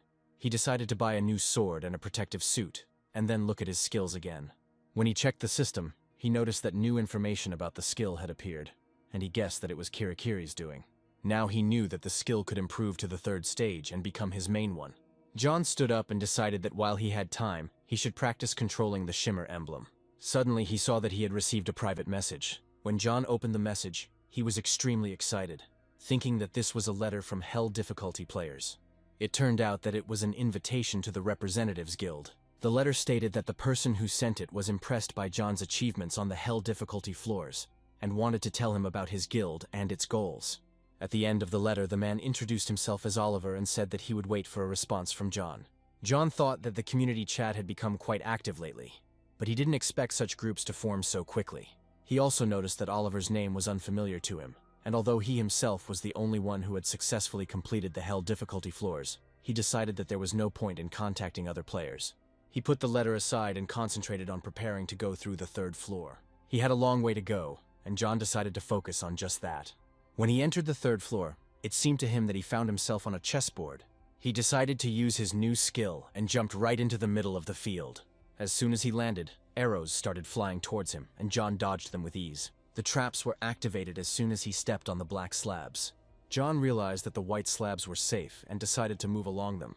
He stepped on the white slab, fearing that his guess might be wrong, but nothing happened.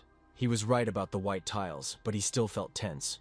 The protagonist felt that this floor was too easy. He called up his system and opened up a list of skills. He decided it was better to be ready to activate the skill at any moment. Using his jumping skill, he moved only on the white tiles. Nothing happened to him, and soon John felt a slight amusement from what was happening. He decided it was time to end this test and headed towards the exit. However, when he stepped on the white slab at the edge, dozens of arrows flew towards him. John had a premonition of this and at the last moment activated the shimmer emblem, instantly appearing in another place. He looked at the slab covered in arrows and realized how close his mistake had been. Those arrows could have turned him into a hedgehog if not for his skill. He realized that he had been deceived. The white slabs were safe, and at the last step a hail of arrows awaited him, and this greatly irritated him. In any case, he reached a room with a glowing pond in the center. He had already been to the boss room, but due to the difficulty of the previous floors, everything here seemed too easy, which disappointed him. Soon he came to the door behind which the boss was supposed to be. Since he had not learned any new skills, it was obvious that he would not have to return to the waiting room. John touched the door, deciding to quickly clear the area. When he opened the door, a hall appeared before him that resembled the place where he met Kirai. John was determined to get through this floor on the first try, and was looking forward to what awaited him. The challenge was to reach the goal using floating slabs that would fall after a while, and he had to use them as support. In addition, there were traps along the way, so he had to move very carefully. At that moment, John thought that they seriously wanted to finish him off here, and that hellish difficulty really lived up to its name. As he jumped onto the next slab, he noticed that the one he had been standing on just a moment ago had begun to fall down. He realized that the plates were gradually falling, and that he was going to face traps, and even despite this level could be considered relatively easy. However, these were not all the difficulties he had to face, as crossbows were aimed at him all the time. John had to defend himself from the arrows, and therefore he did not have a second to rest. Moreover, he did not even understand where they were flying from. At some point, John felt that he had lingered on one slab for too long, and suddenly began to fall down along with it. As he fell, he realized that he was in a hopeless situation. As it turned out, the slabs beneath him also began to fall, and he fell straight into the abyss. He then decided to activate the Wind Spirit's blessing to land in a safe place. The slabs on the third floor kept falling one way or another. Players who forgot about this and focused on the traps also fell, and even after falling, they had to avoid more traps to reach the goal. The constant conditions for passing the boss room were the need to move along the slabs. As the protagonist moved further, he realized that all the plates began to rotate in a vortex. However, he had increased his skills on the first 2 floors and received an ability from a god, so he activated the emblem to get out of the vortex. He realized that all the slabs at that level had fallen. He also began to fall, but was determined to land in a safe place. He activated the shimmer emblem again to save himself. As he flew to the right place, he realized that he had destroyed the unchanging conditions of this floor. At the last moment, he managed to grab hold of the only plate that remained in working order and was located near the hill. When he climbed onto it, the system reported that he had completed the 3rd floor of training on hellish difficulty. John thought to himself that he almost died on this floor. The boss's room was truly dangerous. The creators of this level apparently hoped to kill all players, and even he had a hard time getting through it. He then noticed the system message and realized that he had received points for completing the quest, and that the adventure god was going to grant him some of his powers instead of an additional reward. A look of surprise appeared on John's face when he saw the message from God again. He thought to himself that this god had been getting on his nerves every day, and only now had he decided to grant him his powers. He also thought that the flicker emblem was a cheat skill that had exceeded his expectations, and without it, he would never have passed this floor. Therefore, it would be a mistake to refuse the divine gift, and he agreed, thinking about what kind of skill this god would give him. As it turned out, this skill was called Talaria's Wings. Its description said that it attracted a lot of interest among players, but it was created by accident. John began to fear that this skill would be useless, and decided to check it through the status. He realized that despite its insignificance, this skill was at the maximum level, and would be quite useful. He then decided to consult Kirai about this matter. He soon returned to the girl, who was glad to see him, and also brought a new cake. She immediately rushed at John, but he stopped her, saying that he didn't have the cake with him. However, he remembered his promises to the girl and decided that he needed to fulfill them. However, he felt very dizzy, and Kirai asked if he was okay. Instead of answering, the main character began to fall onto the grass, as his head began to spin. After a while, he woke up and tried to figure out where he was. The last thing he remembered was his head spinning, and he fell. Then he began to realize that he seemed to be very tired. However, when he looked down, he saw Kirai lying on top of him, sleeping, which made him a little angry since she had made him into a pillow. The girl was fast asleep and didn't even plan to wake up apparently. She was dreaming something. Then John noticed her ears and decided to touch them while he had the opportunity. He noticed that they were even softer than he thought. This touch immediately woke up the girl, and she jumped away from the main character. She said he shouldn't have touched her ears because the sounds were ringing loudly in her head. After that, John still bought a cake for the girl, and they sat down together to rest. He decided to ask her about the last level of the 3rd floor. He said that he thought for a long time that the difficulty of these floors had increased, and he even thought that he would not be able to get out. Then Kirai said with displeasure that it was all because he had completed the level in a very strange way. At first, John didn't understand what she was talking about, and then the girl explained it to him. She said that in the boss's room on the 3rd floor, there was a path downstairs that you had to take. The creators probably didn't expect the player to be able to get through the room without falling, and the gods must have gone crazy. When John heard this, he decided that he would definitely deal with those who created this terrible world. He then decided to turn to the system, and noted that he did not see any information in the community that could help him. Most of the discussions were devoted to easy and medium difficulty levels. However, he suddenly noticed a conversation about the guild to which he had been invited.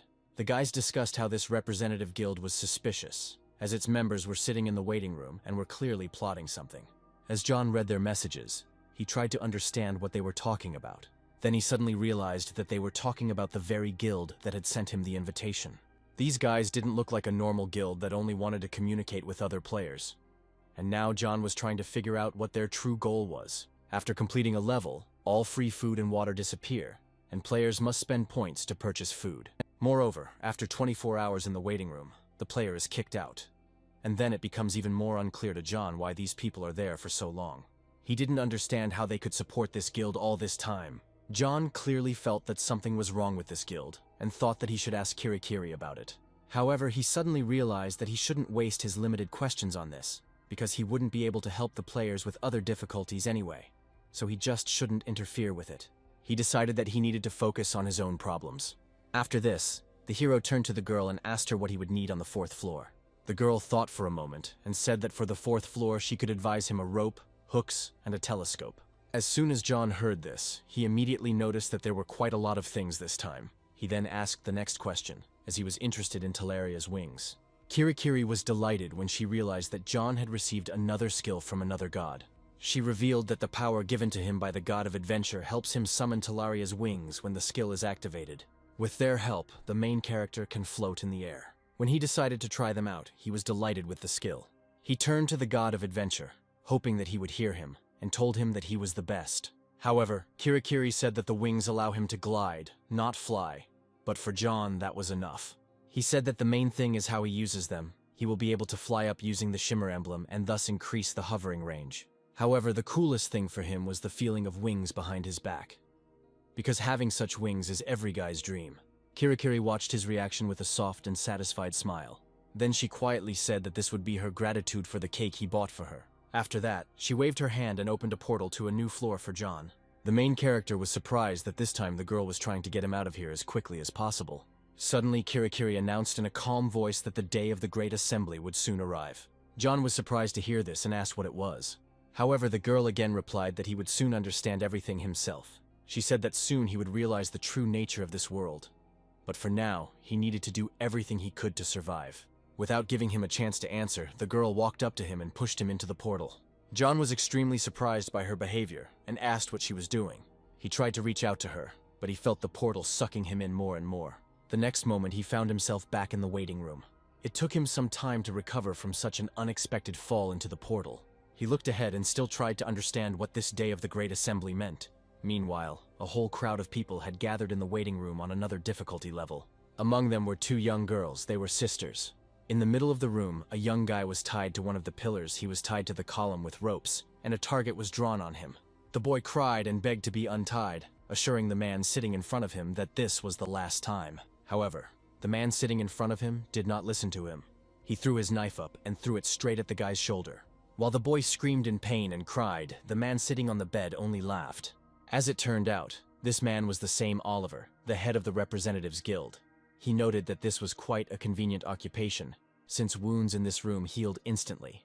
Meanwhile, the protagonist focused on training using the power of the gods to prepare for the 4th floor. He trained until he could use the skills comfortably and freely, and it took him a long time. However, in the end, he was ready to enter the 4th floor and find out what awaited him there. He found himself again in a dark corridor, from the depths of which strange sounds were coming. When John got inside, he thought it was quite spacious. However, he was confused by the rumble that came from the dark corridor.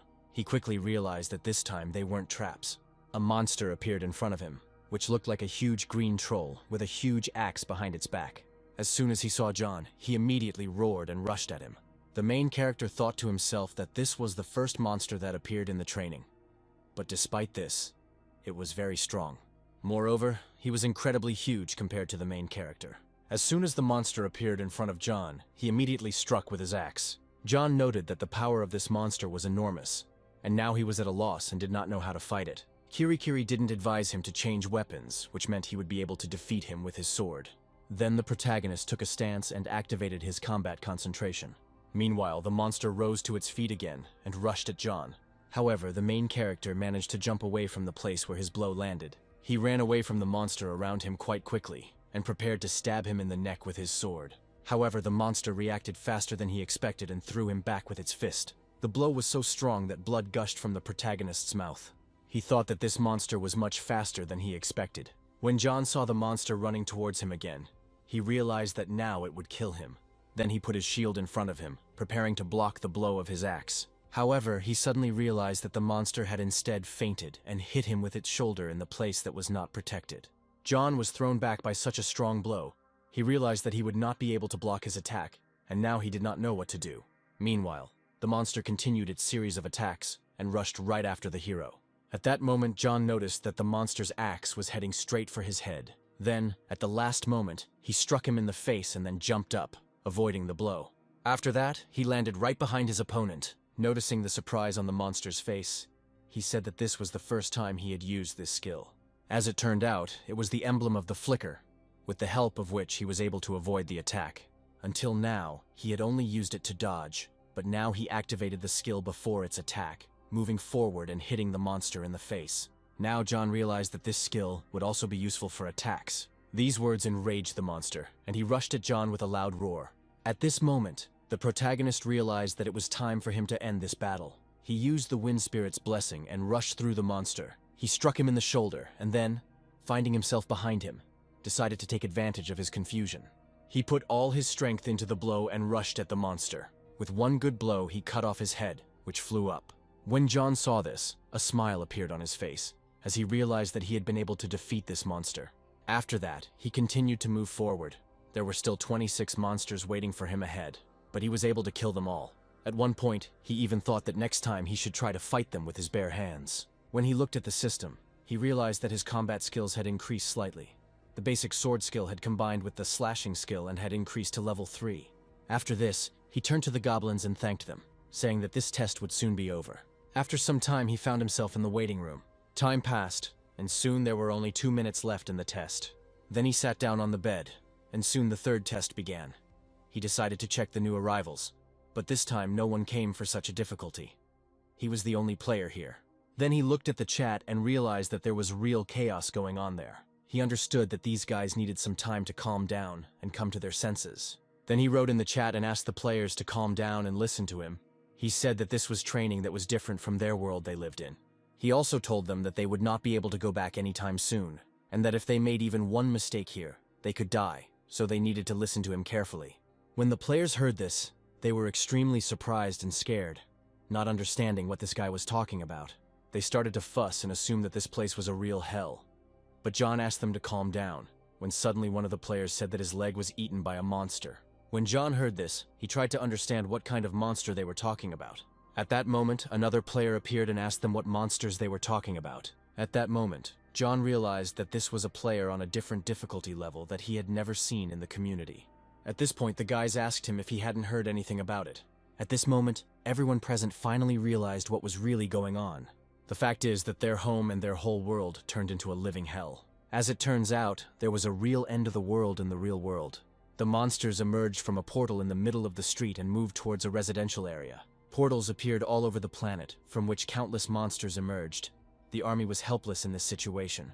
Unknown portals appeared all over the planet, from which terrifying monsters emerged and killed people. The military and police had a hard time containing their attacks, and countries whose military strength was small were immediately destroyed. However, the number of monsters did not decrease, and the military could not stop them. Thus, 2 weeks after the portals appeared, the number of victims was approaching the 90 million mark. When the protagonist realized this, he couldn't believe that it was actually true. Hearing the number of victims, he felt a sense of hopelessness and horror wash over him. He remembered that his sister and his mother remained in that world. The chat was in chaos, and this drove the main character even more crazy. He didn't know what was wrong with his family, and whether they were alive. He felt like he needed more information, and it only drove him more crazy. At this point, one of the players wrote in the chat that perhaps they could save people. When John read this, he began to come to his senses a little. He thought about how easy it was for him to deal with monsters so far. So when he gets past the 100th floor, he will be much stronger than he is now. Now it was as if he had been locked in this world for no apparent reason.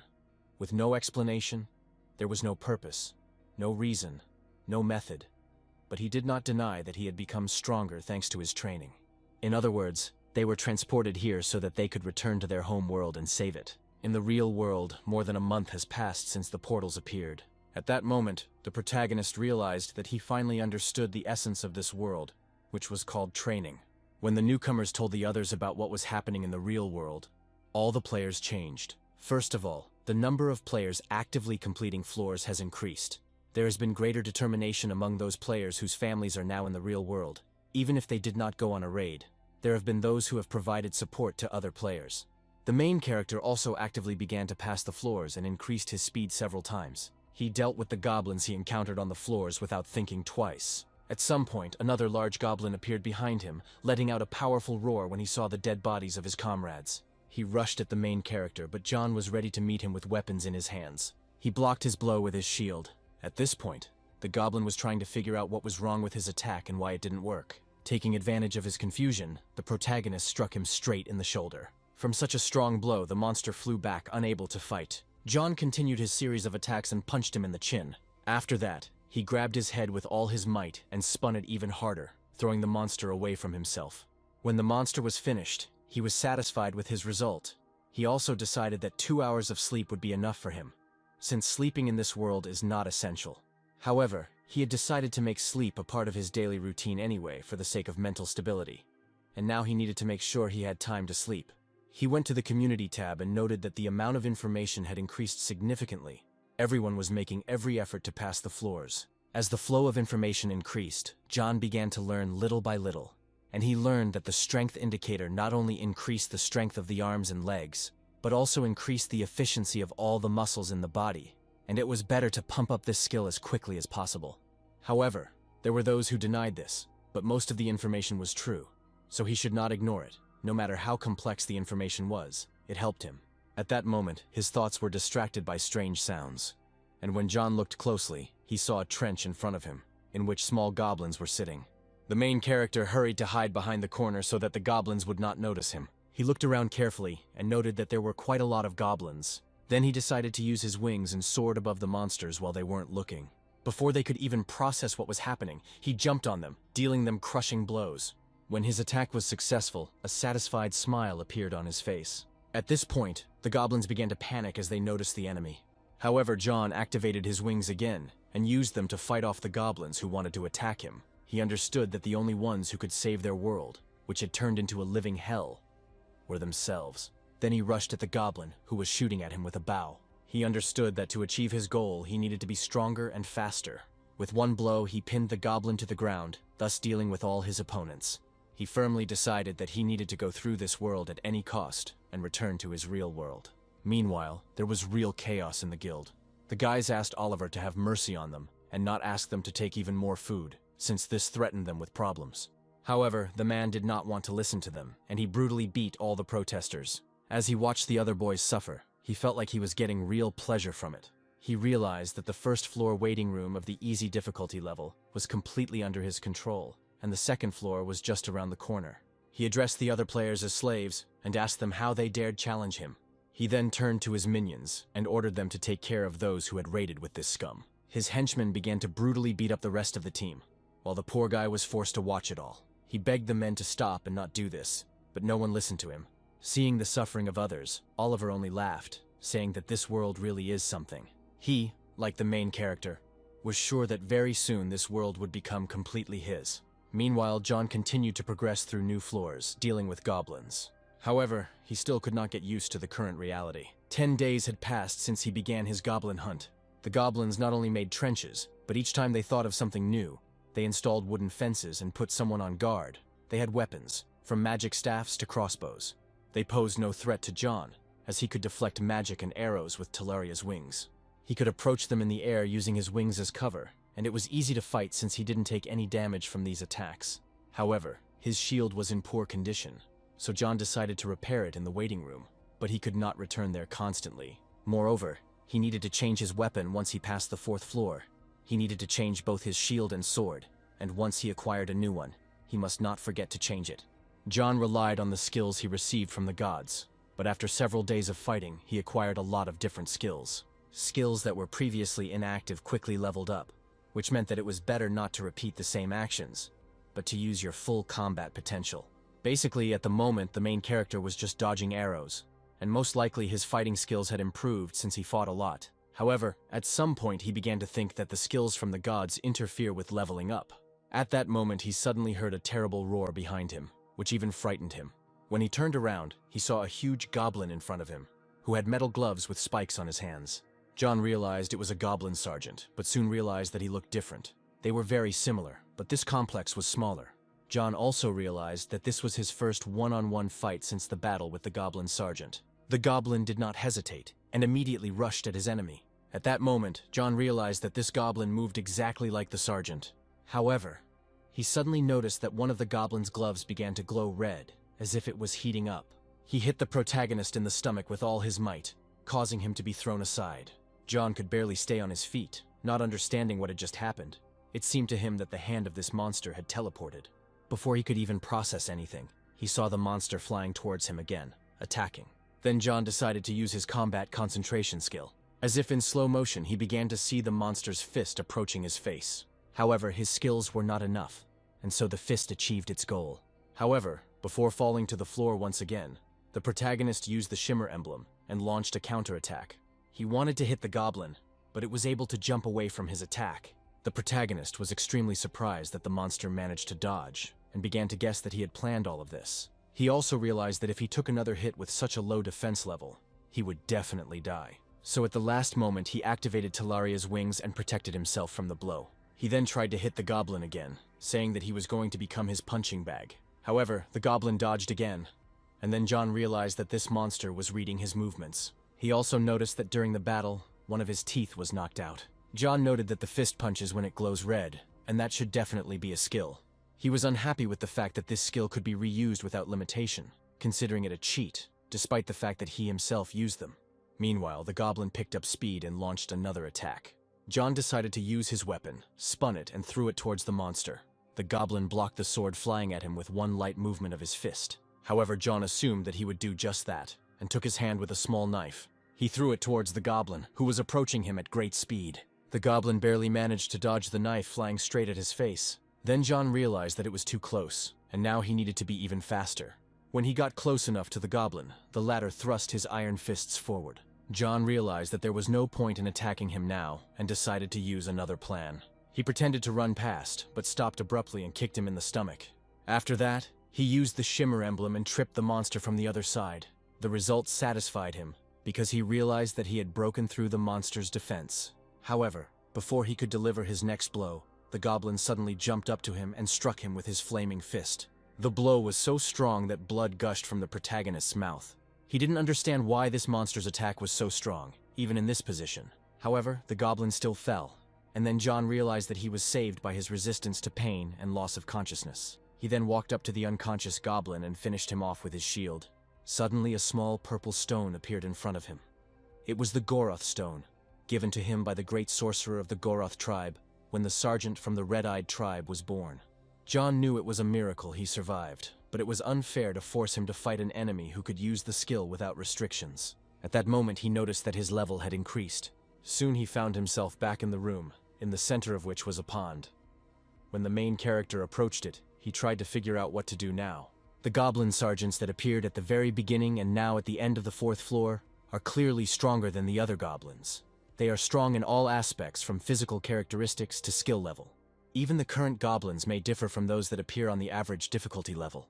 The original plan was to progress quickly, unless there were any major problems, so that John could get through the training faster. However, now he couldn't get through it as quickly as he wanted. The 4th floor was tough, and he assumed the boss would be tough too. But he knew that challenging him in his condition was too reckless. He decided to first return to the waiting room and set a limit on this floor, and then, when he felt he had reached it, move on to the next level. He understood that there were people who were moving higher and higher, but they were all at the average difficulty level. It seemed that someone had recently passed the 3rd floor at the difficult difficulty level. It followed that John was not progressing so slowly, but at some point he decided that his method was wrong, and decided not to waste his energy in vain, continuing to do what he was doing before. Hearing the thoughts of the real world made him feel uneasy.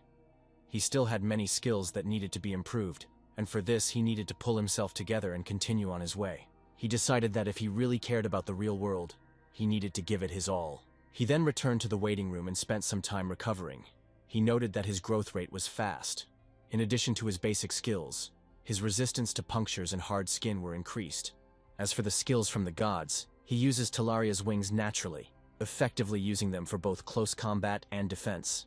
However, now he realized that the time had come to move forward. He soon returned to the floor and dealt with the goblin with iron gloves again. Then he again reached the boss's door, in front of which he stopped last time. Returning to the waiting room and the 4th floor, he went on a raid twice a day. The raids were easy, but the boss room would be different. But despite this, the main character opened the doors and went inside. As soon as he opened the doors, he immediately felt a strong wind blowing at him from inside. When he looked around, he realized that he was in some place, and apparently it was night there now. However, John still couldn't figure out what this place was. At that moment, a message from the system appeared in front of him, telling him that he needed to destroy the Goblin King. When John saw this message, a look of surprise appeared on his face. He began to look around the area and look for that very goblin. He assumed that he was somewhere in the middle of the mountain, but he did not know whether to go up or down.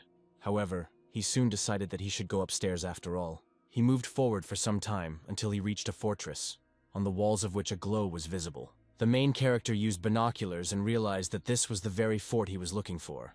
The walls were about 5 meters high, which was too high for him.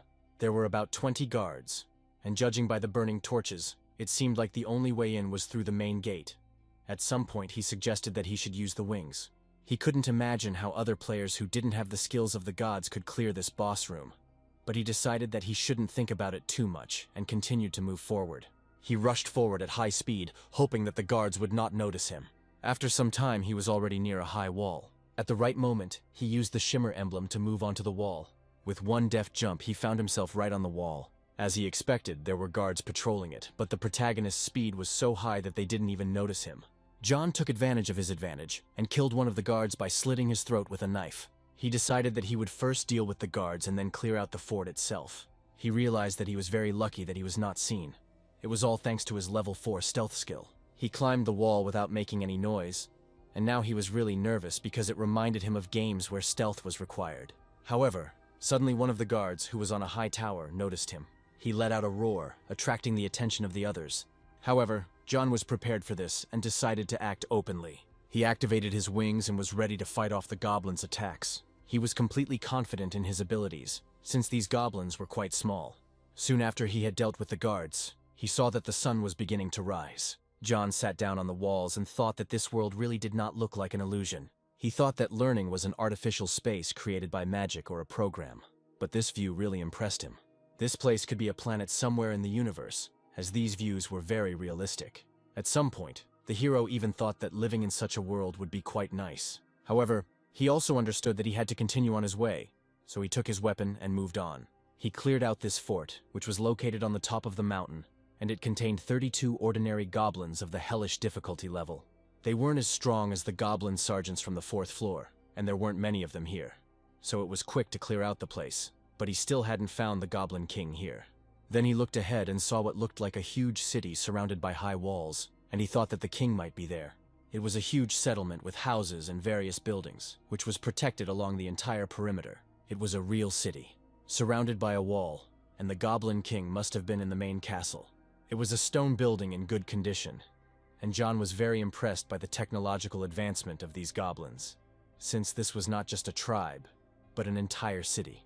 However, he wondered why they had such an advanced civilization. They were supposed to be just mobs.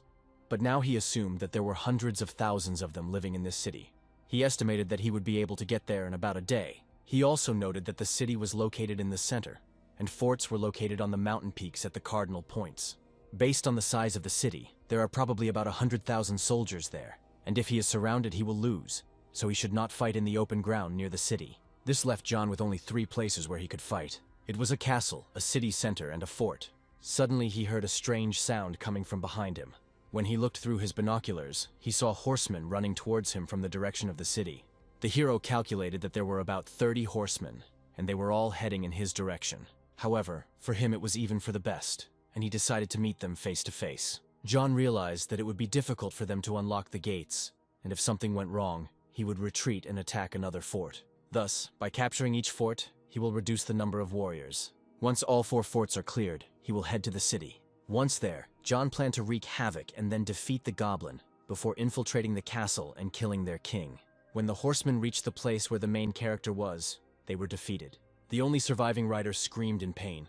The protagonist walked past him and ordered him to shut up because he was yelling too loudly. He noted to himself that during the battle the goblins had communicated with each other.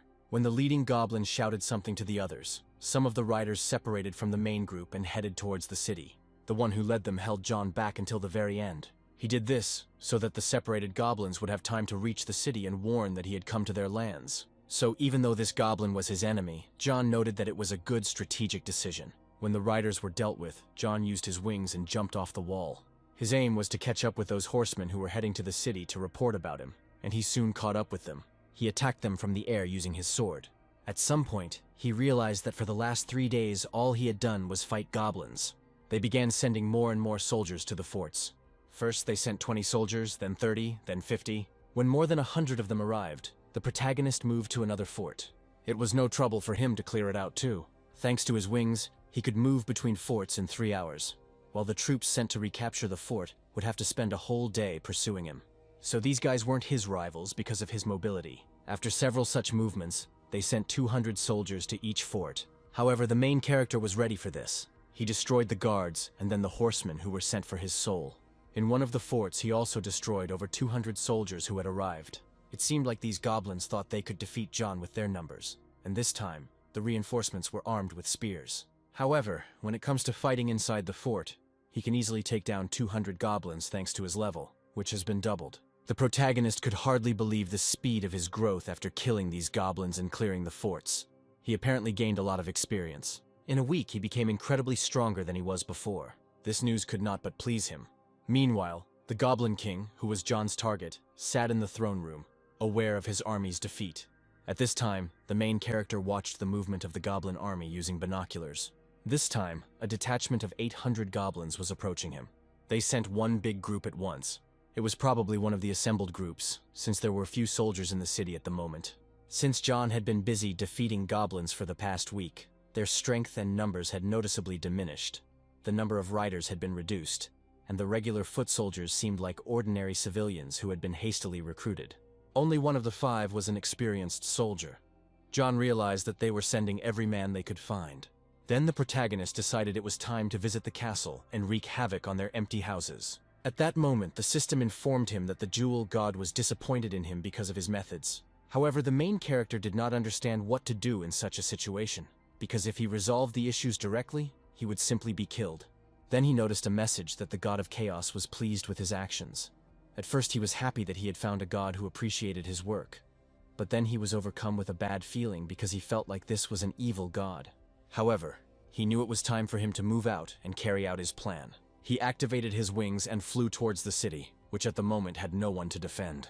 As he flew over the city, he noted that it was a fairly neat city, with everything lined up strictly according to a ruler. He flew so high that the guards who remained there could not notice him. Soon he landed on the roof of one of the houses. John was pleased that he had been able to enter the city without being noticed. However, now he was thinking about what to do next. He had an option: to go to the goblins openly. As soon as the guards approached, he would take off and move to another place. In terms of mobility, he had an advantage. Lighting fires in different places was also a good plan. If the whole city was engulfed in flames, the goblins would not have time to put it out. Moreover, they might have a warehouse with gunpowder. John thought that it was worth sowing discord among the goblins, and no matter whether the group sent to the fort returned, he could easily escape or hide somewhere in the city. Moreover, these goblins did not respawn as they did in the games. John saw that they had few troops left.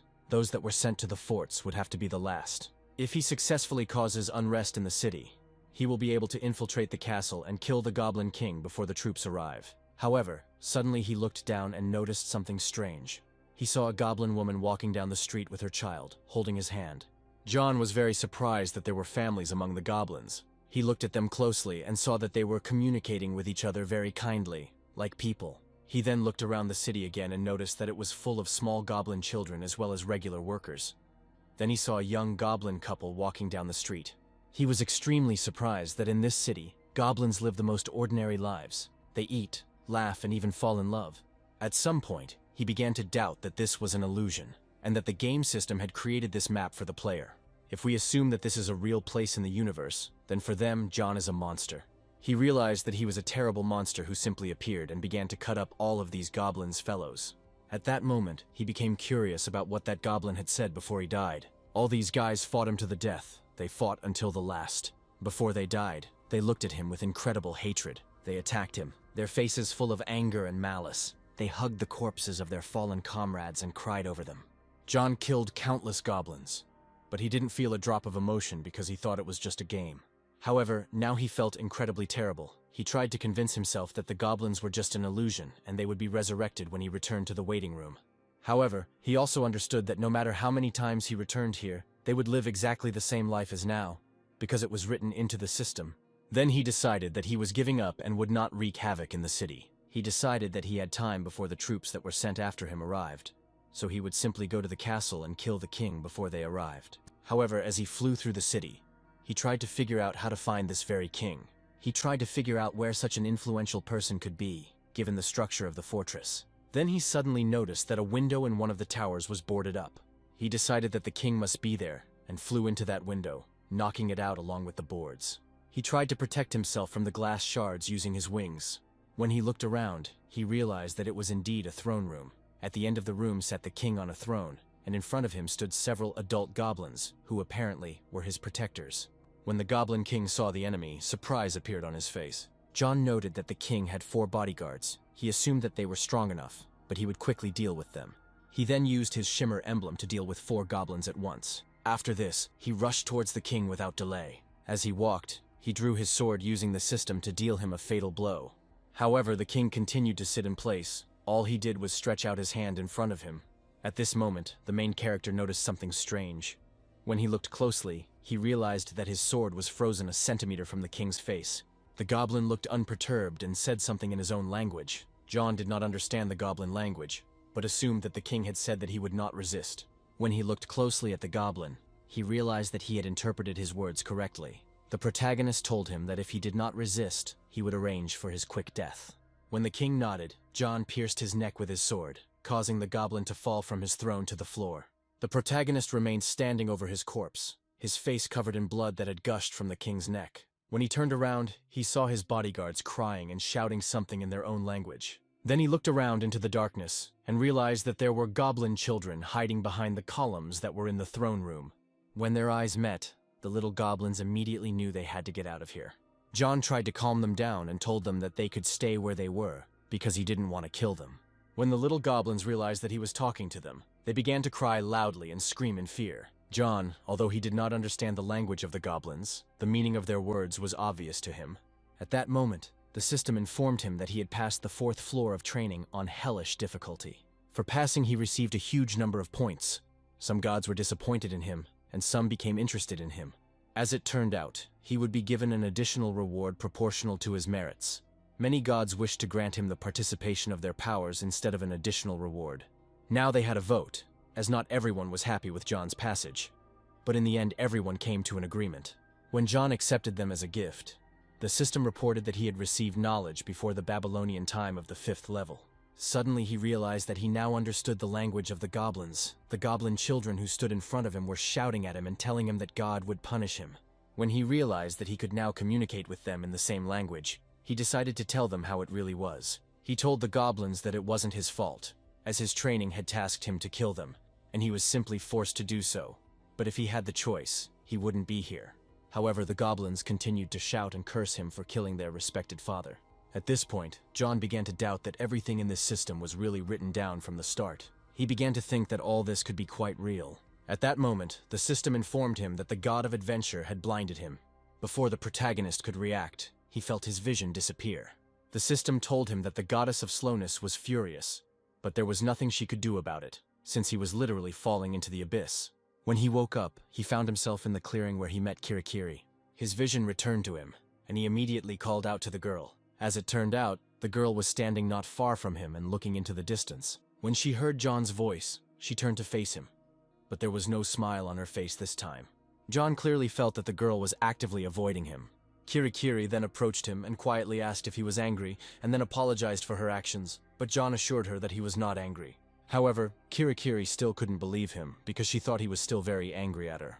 However, John understood her feelings and said that if he were in her place, he too would avoid someone who was covered in blood. He also warned her that if she didn't stop behaving like that, he would get really angry. John knew that this whole situation was getting out of control, and he didn't know what to do about it. He didn't understand what had happened, because after reading the notice his eyes darkened, and he was forcibly thrown here. Then he asked Kirai if the gods could use their powers on him. Previously he thought it was impossible. He didn't understand why the god of adventure did this, and why the god of slowness was furious. He then turned to Kirai and said that he had a lot of questions, and considering that he hadn't asked questions the last time, he could get a lot of information from her now. First, he asked her to tell him about the gods, and to do it in detail. At some point, the girl thought about what she should tell. She said that the gods are interested in the player because they want to see if he is qualified enough to become their apostle. It is difficult to attract the attention of the gods, and to remain an apostle is even more so, since for this, you need to fulfill conditions that no one really knows anything about. However, John was an unprecedented case, and one day he would have to make a choice. When the protagonist heard this, he was surprised and did not understand what choice he would have to make. He assumed that he would have to choose whether to become an apostle or not. Then Kirai said that she would tell him a little about the god of slowness. She said that the god of slowness abilities were not limited to slowing down the speed of objects and living beings. She was the one who floated through the endless flow of time without a single hitch. At this point, John realized that he didn't understand the meaning of the last part, and then asked Kirai about the god of adventure. But the girl said that he had already reached the limit of his questions. John was unhappy that he had already used up 2 floors worth of questions, but he knew that information about the gods was expensive. Then he looked up at the sky and tried to make sense of what he had heard. He was pulled out of his thoughts by Kirai, who asked him if he understood everything.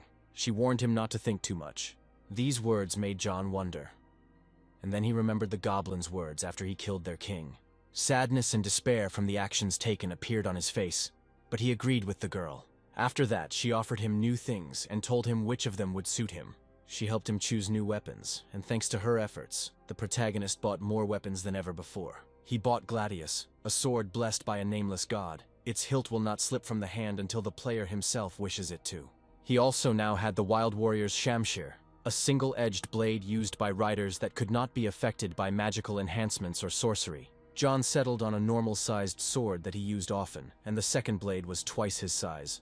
These weapons are used in different circumstances and fighting styles, and so they will both be useful to him in the near future. He had another weapon called the Punisher's Pistol, a pistol that fired powerful blasts that combined gunpowder and magic, but the weapon would break after 5 shots. Kirai told him that the gun was necessary to clear the 5th floor, so he bought it without thinking, and since he had to buy a shield as well, he used up all his points. These items were good, but John decided that next time he would buy a better shield when he earned more points. When the portal opened again in front of him, he thanked Kirai for her help. Then he waved to her and said that they would see each other next time. Kirai waved back and wished him luck, and reminded him to remember to bring her cake next time. Hearing this, John smiled, as he was just waiting for the girl to remind him of this. After some time, he found himself in the waiting room on the 5th floor with his new weapon. It took him a while to realize that he was actually on the 5th floor. Now, John could no longer remember the faces of those he had met in the waiting room on the 1st floor. He decided he needed to clear his mind before going on stage. It's okay to challenge impulsively, but it's dangerous to fight your enemies without even sorting out your own thoughts. He thought about the question he had asked himself on the 4th floor. He wondered if these were real goblins. These goblins were different from the smelly goblins he imagined. They had their own society and even their own families. In addition, they had emotions, morality, mastery of basic technologies, and even ranks that they assigned to each other. The only difference between them and humans is their ugly appearance. And if all this was not prescribed by training, then all of John's actions on the 4th floor can be called murder. He killed them of his own free will and could not blame his training for his actions. Now he wondered why he killed them. He assumed he did it because the goblins attacked him, but in reality, he knew that was not the case. The goblins always defended themselves. They only occasionally rushed at him to drive him away. Looking back, it was safe to say that the goblins he had encountered were all focused on defense. Even in the boss room, they were only concerned with protecting the city. So the one who always started and ended the battle was John. He killed the goblins to get through the training because they stood in his way, so he killed them to get through. And even if he meets goblins again, he will do the same thing. He will kill them and move on, because this place is not a game. John heard that in his real world, monsters kill countless people, and if he becomes stronger in this place, then, upon returning home, he will be able to save all people. He didn't think his goal was the noble salvation of all mankind, but he had family and friends and people he cared about, and he cared about them. However, he will only be able to return home after completing his training, and as long as he has a valid reason, he will continue to kill his enemies without hesitation. He was now clearly aware that the goblins were his enemies, and he had indeed attacked them first, but there was no hint of negotiation in their communication. If you think about it, the winner is the one who gets what he wants, back in the days when he was a professional gamer. The only difference was that now his life was at stake, and the one who lost would die, him or the goblin. So now was not the time to hesitate, for John had to do it, or else he would die. He tried to convince himself that he had to kill without hesitation. However, he also wanted to try not to forget those who fell in his path. These doubts will not go away, and they will only accumulate. This problem cannot be solved so easily. He then remembered Kirikiri's words when she asked him not to think too much, and realized that even she was worried about him. John realized that this was not a question that had an easy answer, and it was not something that could be ignored. However, he was not going to give up and forget about it. He would just leave this issue for the future. He decided that he would continue to ask himself this question from time to time, so that doubts would begin to overwhelm him. In any case, he had plenty of time for this. Meanwhile, the story moves to the waiting room where the members of the so-called guild were located. Everyone there was in terrible moral and physical condition. All their food was taken away from them, and Oliver's henchmen were constantly watching to make sure they didn't hide anything. At this point, the two sisters hid behind one of the columns. A girl with a ponytail named Maria asked her sister Amanda not to do anything stupid as they might get caught. However, Amanda only looked at her silently, calming her sister with just her gaze. Then she quietly turned to the system and opened the window she needed. At that moment, they noticed that one of the guards was passing by them, holding a trident in his hands, and then the girls hid from him on the other side. After this, Amanda took a piece of dried meat out of the system and asked Maria to hide it in her clothes and eat it in pieces. They realized that the guards did not see them. Otherwise, they would have beaten them if they had found out that the girls were opening the menu without their permission. These people took from them everything they could take. They were endowed with superhuman strength that could not be explained, and all players who resisted them were beaten half to death. The only difference between them is the recruitment wave. They were from the first wave, and Amanda and Maria were from the second. And those guys had already acquired some power through training, unlike them. They assumed that was why they weren't letting anyone out of the waiting room. Amanda thought to herself that she shouldn't have let them take her guns so easily. As she looked at the system, she thought about what the menu screen that appeared in front of her eyes looked like. There were portals leading to different worlds, an inventory with weapons, and also a status as if they were in a game. However, even so, all this was useless, because if this was a game, then they should have been given more information. However, now no one present here understood what kind of world this was and where they were now. They didn't know if there was a way to protect themselves from Oliver and his people, and what to do to become as strong as them. However, Amanda desperately knew that she needed information to get out of here. At that moment, one of the guards suddenly turned towards her and asked who gave her permission to open the menu. The girls turned towards the guard with horror on their faces, realizing that they had been spotted. Before they could do anything, the guards grabbed Amanda and began beating her. Oliver, who was watching all this, smiled broadly. He understood that such people would always be deceitful and unaware of their position. As the guard dragged Amanda towards him by her hair, Oliver said he would take the chance to teach her sister a lesson as well. However, Oliver was not always in this position. He was an ordinary player who was trying to pass the floors. After a number of attempts, he finally reached the room where the glowing pond was located. Oliver was very exhausted, as this test was difficult for him, and he could barely reach this room. Then he looked at the large iron doors that were at the other end of the corridor. He thought that now he would finally be able to pass this floor. But at that moment, a system message appeared in front of him. It said that the first test was completed, and Oliver failed to clear the first floor. When the man saw this, he was shocked. He did not understand how this was even possible. However, before he could do anything, the system transported him back to the waiting room. He looked around and saw a few more people there. He realized that he was not the only one who could not clear the first floor. This news undoubtedly pleased him, and he began to feel less insignificant. Sometime after the start of the second test, new players entered the waiting room. Oliver knew that they were no different from him, that these people also could not get past the first floor. They were all at a loss, because no one explained to them what to do next. And looking at them, an idea came to the man's mind. He decided that in this hopeless situation, he needed to become a king to rule this world. The representative guild began clearing the second floor after taking control of the first floor waiting room. They took away the food from the newbies and taught a lesson to those who wanted to pass the floor on their own, making them an example for others.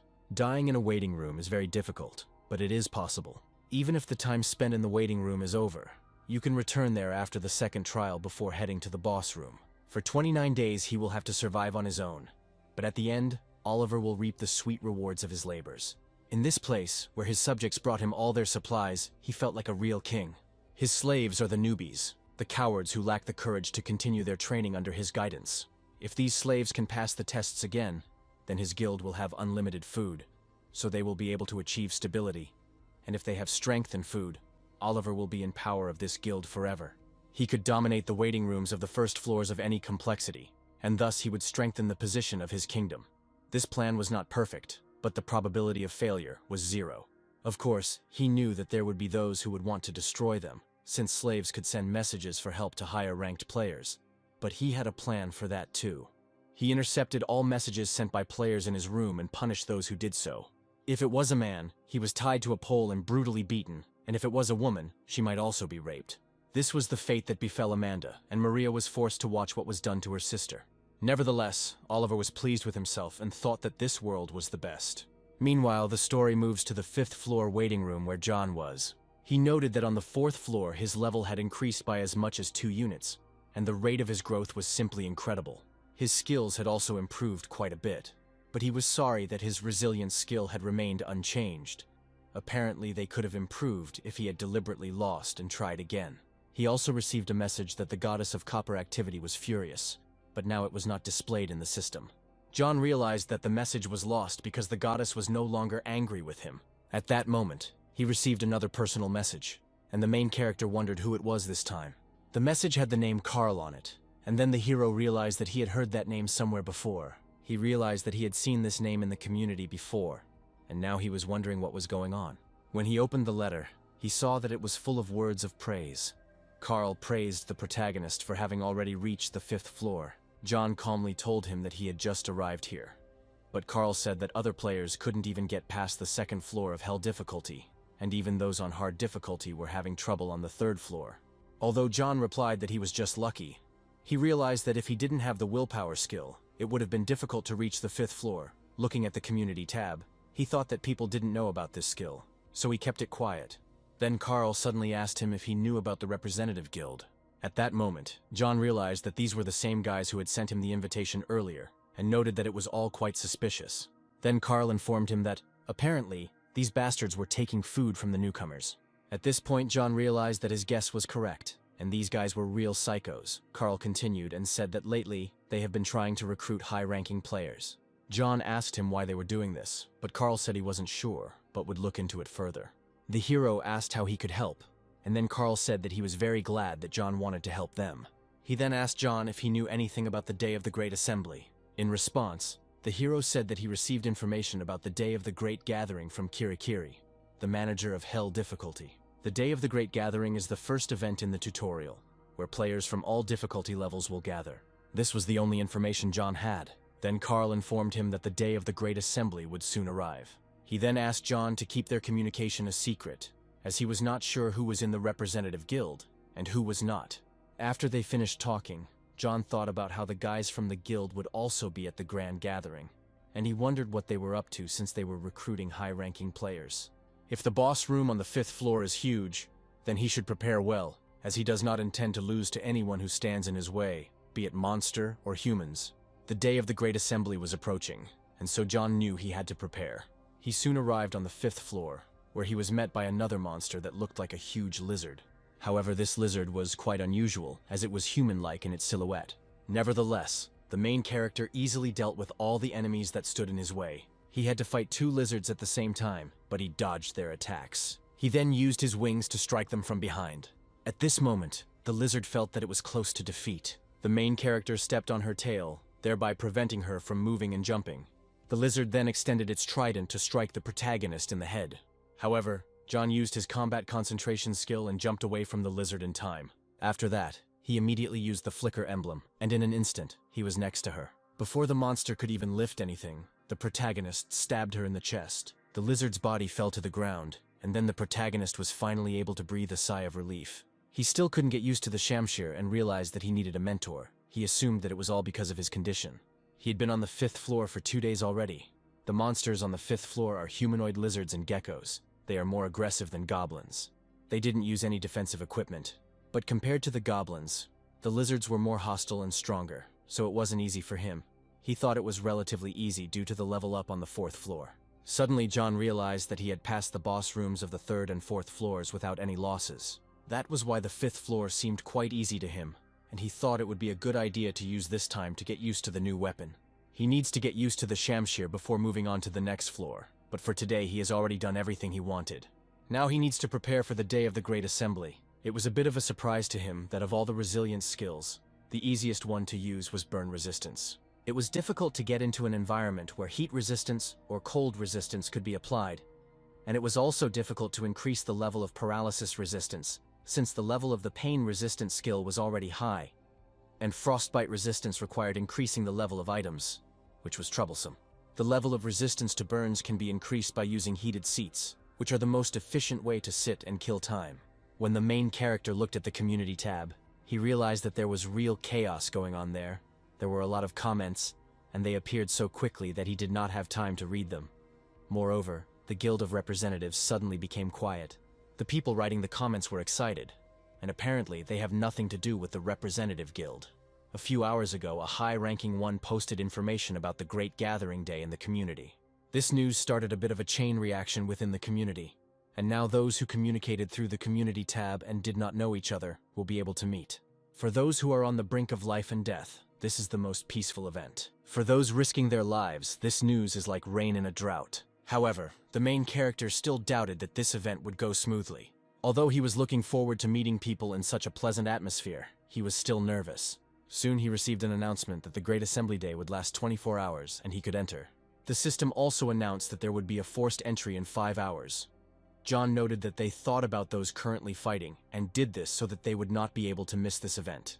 He then noticed that time had paused while the event was going on.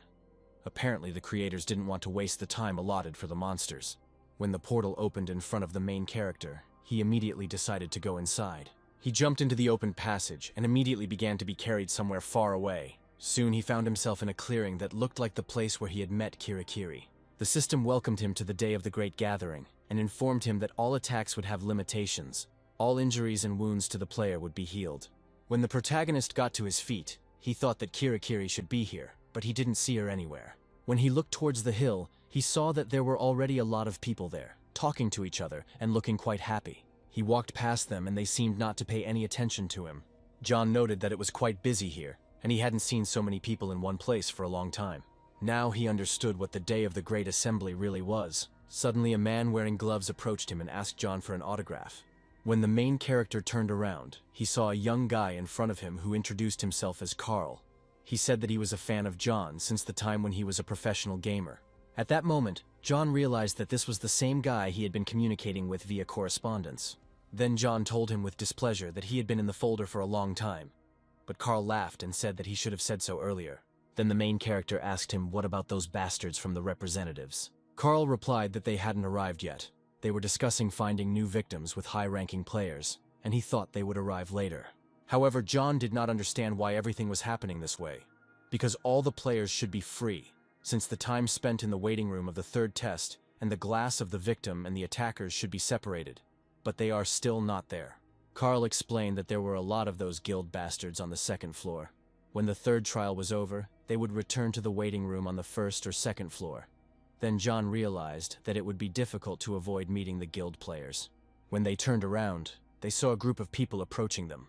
The boys realized that these were the very ones they were talking about. These were high-ranking guys who gathered in one group. Carl advised John to be careful, as he was sure that the guild had informants among these guys. However, he wanted to know for sure and asked John how strong he was compared to them.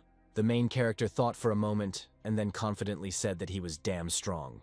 Meanwhile, the day of the Great Gathering continued. This was the first event where all the players gathered in one place. John and Carl were looking for those who were spreading false rumors, namely the Representatives Guild. The protagonist asked his friend if he thought there were any guild members among those players. However, Carl said he doubted it very much. However, if there are any guild members among those passing the upper floors, it will become a problem, so the protagonist decided to give them time to talk to each other. He also remembered that when he got here, he saw a warning that he shouldn't attack other players. At that moment, he wondered if it was possible to hurt himself. He summoned his sword to strike his hand, however. As soon as he wanted to do so, the sword seemed to bounce off to the side. John realized that some unknown force was protecting their bodies from harm. Even though he had injured himself, the wound healed instantly, so attacking with the sword was useless. Then John decided to hit himself in the palm of his hand with his fist. However, he didn't feel any pain at all. Only the feeling remained that he had hit something. Then he decided to use another method and decided to strangle himself. He squeezed his neck with all his might with his hand. But suddenly his hand seemed to be thrown back by some unknown force. Something pushed his hand away, and the feeling of suffocation immediately disappeared. And if he had such a reaction now, then it means that during a chokehold, there will be something similar. So they had a player safety threshold after which the system starts to push the hand away. At that moment, Carl approached him and said that they needed to talk, but John did not seem to recognize him. Carl was a little upset that his new comrade had already forgotten his name. At that moment, the hero thought that Carl was really a good guy. He helps others without any benefit for himself. And despite his responsiveness, he constantly forgot his name, because he had too commonplace an appearance. When they decided on this issue, John suggested simply telling the community what the Representatives Guild was doing. But Carl said that doing so would put the informant in danger. The informant is the player who informed Carl that he was being held in the guild and abused. He was imprisoned and became a victim of the guild. Then Carl said that the passage will continue, and he had better find a way to identify these people, to which John replied that it is not easy. The possibilities of intervention of players of different difficulty levels are limited. He said correctly that the Guild of Representatives gathers players from all levels of difficulty. There are also about 10 people at the average level, and they should also be found at the difficult level. Oliver was the leader of the guild, and either he would be able to control them all, or his comrades would kill him as soon as the time came. Apparently, many would want to be in power. John thought to himself that he was much stronger than all those gathered here, and this could only be understood by looking at them. If in real life the powerful of this world can be identified by their branded clothes, then here it can be identified by their weapons, equipment, gait, behavior, and social skills also say a lot. Based on the information he received from people at other levels, it was certain that the difference in skills was enormous, and the atmosphere at different levels was also different. As he looked around the clearing, he noticed that people seemed to have relaxed a little. On the easy difficulty level they give few points, and the passage there is easier, therefore there is less danger there. At the mid-level you could get enough points to buy food, and there were those who were just trying to survive. There are those like Core, who take the initiative and come up with strategies. Now people like him are setting the tone throughout the game by taking and exchanging information and enlisting the support of other people. At the difficult level, the atmosphere itself is very specific. Most people are stuck on the first and second levels. Even though information about the third level has already spread, only a few people were able to successfully pass it. This is the result of a combination of a high probability of returning to the starting point for treatment and low attack efficiency, and therefore all these people know each other well. Among them, the ones who passed the third level stood out the most. John assumed that they were simply tired of passing, because they always had very gloomy faces. After some time, John decided to take up the task of explaining to other players why they needed to level up this or that characteristic. The guys kept asking him how to raise the skill. One of them wanted to raise the burn resistance skill. And then the hero answered that to raise the resistance level, you just need to touch something hot and endure it. He took the hot thing and squeezed it in his fist, saying that this is how they needed to do it. The other players were shocked. They assumed that John must be very hot and offered to bring him some water to cool his hand. However, John said that health is restored automatically here anyway, so there is no need to fuss so much, but this is how you can increase your resistance skill. Then Carl asked him what his resistance level was now, to which John replied that he had level 4 in heat and cold, and level 7 in fire. When the other players heard this, horror appeared on their faces, as this guy seemed like an absolute monster to them. At that moment, Carl put his hand on his shoulder and asked him to look away. When the boys turned around, they saw that the head of the Representatives Guild had entered the clearing. Behind him walked his henchmen with weapons in their hands. Then the main character realized that, apparently, these were the members of the Representatives Guild. Carl wanted to turn to Oliver, but John asked him to stop. However, Oliver managed to approach Carl and asked if he really had some business with him. The guy firmly replied that he had something to say to this scoundrel. He said he heard that their guild was taking food and water from other players. Moreover, they hinder the players' progress and attack them. In response to this, Oliver just laughed and asked if he had any evidence. He said that Carl had to provide him with evidence of his words, and then the guy realized that he was at a dead end. He said he heard about it in the chat, but Oliver laughed and said he was accusing people based on rumors alone. At this point, a small group of players approached Oliver and addressed him as their senior. At this point, John noted that the guild had gathered many people with high ratings. They themselves only had a few people with high average ranks, including himself, and they only had a few normal ones, and everyone else was average and hard. The main character also paid attention to the people who were standing behind Oliver. He assumed that these were their victims who were from the normal level. They looked scared, and then the protagonist realized that the problem was much bigger than he thought. Among them, he noticed a young girl with blonde hair who appeared to be looking at him. At that moment, he realized that this was apparently a sign, and that she wanted to tell him something. At that moment, the girl suddenly jumped up from her seat and rushed towards Carl and John. When Oliver saw this, he reached out his hand to stop her, but he didn't have time. He ordered her to stop, but Maria ignored his words and ran towards the main character. Oliver was close to grabbing her, but at that moment John used his emblem and intercepted the girl. He looked at her in surprise and asked what she was up to. Not long before, when Maria came to the clearing, she saw John and thought that this was definitely the same guy she had heard about. He stood apart and was not at all nervous. He was different from those around him. His appearance was different from everyone else's, because his things were not from the real world. At that moment she realized that she had no more time, and this event was her last chance. The thing is, Oliver killed her sister, and before she died, she gave her all the information she could get. It was all sorts of information from the world of learning, but it was not information worth dying for. However, Maria remembered this information so clearly, as if the words were engraved in her memory. Related to this data was information about a man named John, who was the only survivor on Hell difficulty. He posted a lot in the community, and many people started to think he was a hypocrite, but he posted a lot of useful information on the traps for newbies. Now he had teamed up with normal difficulty players. Most of the people who treated him like a hypocrite were actually normal difficulty players. Maria didn't know why he had teamed up with them, but it seemed like these people had earned his trust. At some point, the girl noticed that John was looking into her eyes. She began to think that he knew she was an informant, but either way, the situation wouldn't be resolved until he took action. To catch these bastards, she needed John's help. However, Maria also understood that she didn't have time to think of a plan first. She needed to join this guy. Then she suddenly jumped up and ran towards John. Oliver tried to grab her clothes, but was unable to reach them. Before the girl could be grabbed, the main character ran up to her and took her in his arms. At some point, Maria was taken aback, because she thought that her plan was about to fail. John thought to himself that in the old days, when he had solved problems in front of people, the situation had become more difficult, and if he had interfered, the problem had gotten worse and had caused inconvenience to others. So, being a professional player, he didn't strive to be the team captain, but in this world, he couldn't stay away. So when he grabbed the girl, he asked her what she was doing, but at that moment they heard a loud cough behind them. As it turned out, Oliver fell to his knees and clutched his stomach, his face distorted in pain, and he asked John what he had just done. As it turned out, he was hit by the shockwave from using the emblem, and then Oliver started screaming, asking how dare he just hit people in front of everyone.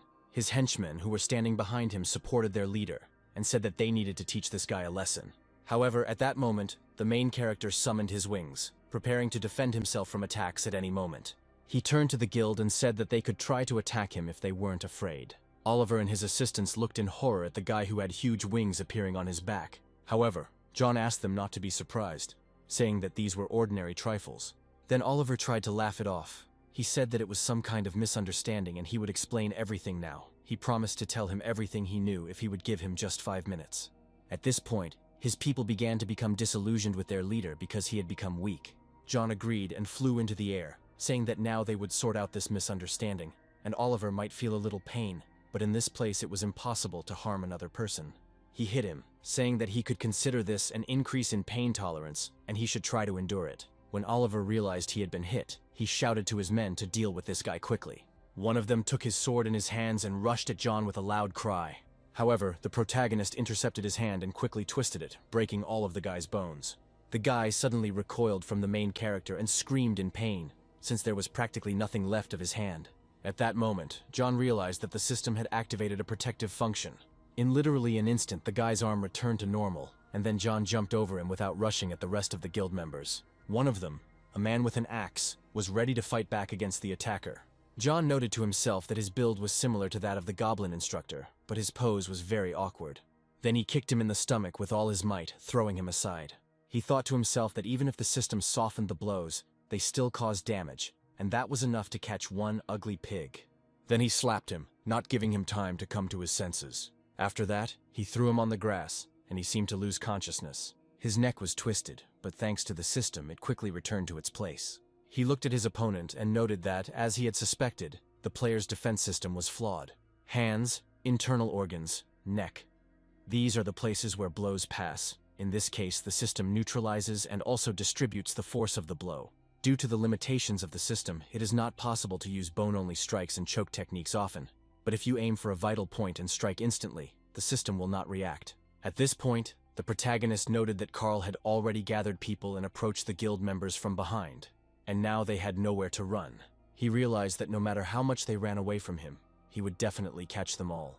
At this moment, one of the high-ranking players suddenly jumped on him, asking what skill he used. John didn't expect to be attacked by someone who was slightly stronger than his previous opponents. He noted that it was a man named Mark. He was on level 6 of normal difficulty. Then Mark laughed and said that John wasn't the only one with skills. In response to this, John just laughed and said that Mark could try to hit him if he was trained, and he would give him a head start.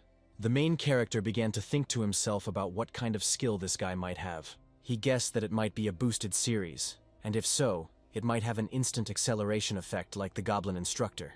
He then asked Mark again to attack if he had finished preening. He didn't understand why Mark was stalling if he claimed to have a unique skill. Then the guy took out his weapon and hit the main character with one hand. John dodged his attack and realized that the guy was accelerating the spear as he struck. Then he took advantage of the moment and struck him in the stomach with his sword. Mark did not expect such a quick attack and felt that he was losing. At that moment, John realized that, as he had suspected, slashing attacks also counted as strikes. He disarmed this guy very easily and therefore couldn't believe that he was in the top 5 of the player rankings. Then he turned around and looked again at the frightened Oliver and his men. He asked them what they thought about him taking charge of their upbringing. At that moment, Oliver felt fear begin to grip him. After a while, the main character lay down on the grass to rest a little. The cool breeze made his mood not so bad, and he considered this a great place to sleep. He realized that it would be ideal if he couldn't hear the sounds of the fighting that was happening in the background. Suddenly, the system informed him that his sword skill had been raised to level 7. John understood that his opponents were weak, so he could experiment a little. His swordsmanship had been developed passively until now for the purpose of avoidance, and so even against strong enemies he blocked everything with a shield, choosing the moment, aiming at a vital point and hitting it at high speed. However, this time the opponents were too weak, so he was able to try out various sword attacks on them. He noted that he would like to practice a little more. However, these guys who were now fighting among themselves were afraid to even approach him. As soon as he started to deal with them, Carl immediately began to help him. He himself did not fight, but simply stood ready with a rope. He caught and tied up the players who were beaten by John, and like the main character, he was in favor of a forceful solution to the conflict. After they dealt with everyone, they had a question about what to do with them next, and then Maria came forward again. She also suffered from the guild and was the one who provided information to Carl. She proposed a plan to neutralize the guild's activities.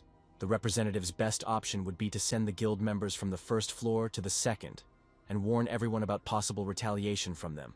To prevent this from happening again, she suggested that as punishment they conduct training for new arrivals, using the guild members as punching bags. In addition, through training, the victims will get rid of their fear of the guild, unite and learn to fight. Having finished the discussion, Maria gathered everyone together and told them about all the dark deeds of the guild and its representatives, and about all those who suffered at their hands. She also asked everyone to show understanding, including those who had not had direct contact with the guild, and to send support to the victims and punish the culprits together. In her speech, she was able to convince the victims to be more courageous and unite. Carl and the other players stepped back, allowing Maria to take control, and by doing so they showed everyone that they supported her.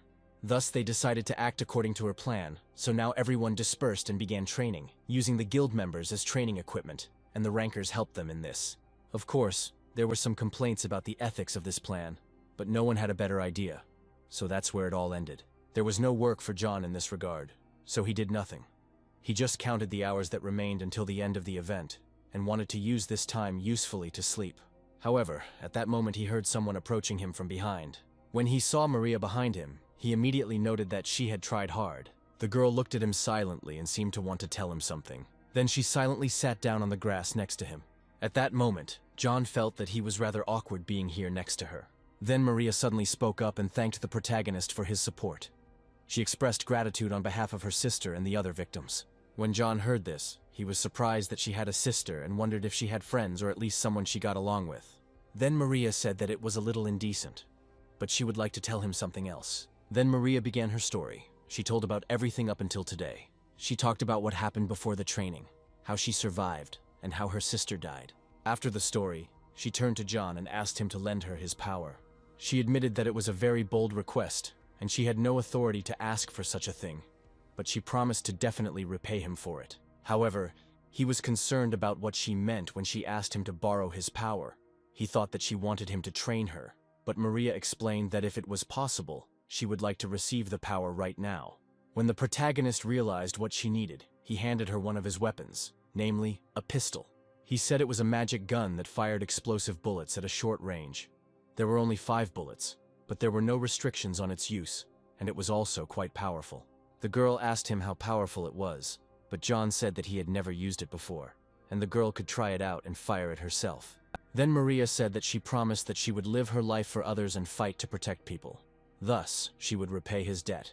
Then he saw that she was heading somewhere to the side. John wanted to stop her, but the girl no longer listened to him.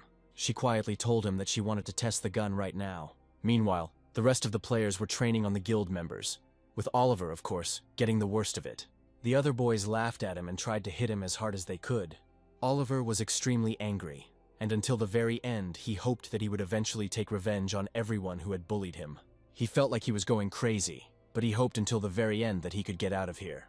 However, when he looked up, he realized that Maria was standing above him, holding a pistol in her hands. He was surprised that this girl had come back here, and now wanted to do something with him. Maria looked at him with a cold gaze and tried her best to contain the emotions that were overwhelming her. At that moment, John came up behind them and tried to understand what she was trying to do. The girl opened the window and took out a small bottle from there. The protagonist noted that it was a bottle of lubricant, but he wondered where she got it from. The girl coated her thumb with lubricant and extended it towards Oliver. The man was horrified when he realized that the girl was planning something terrible. He begged her to stop, but she did not listen. Then she pressed her thumb to his eye and inserted it into his eye socket. She continued to press with all her might with her finger, and with her other hand she put the gun to his face. Oliver continued to scream in pain, but Maria did not stop. Having opened his eye socket wide enough, she inserted the barrel of the gun into it.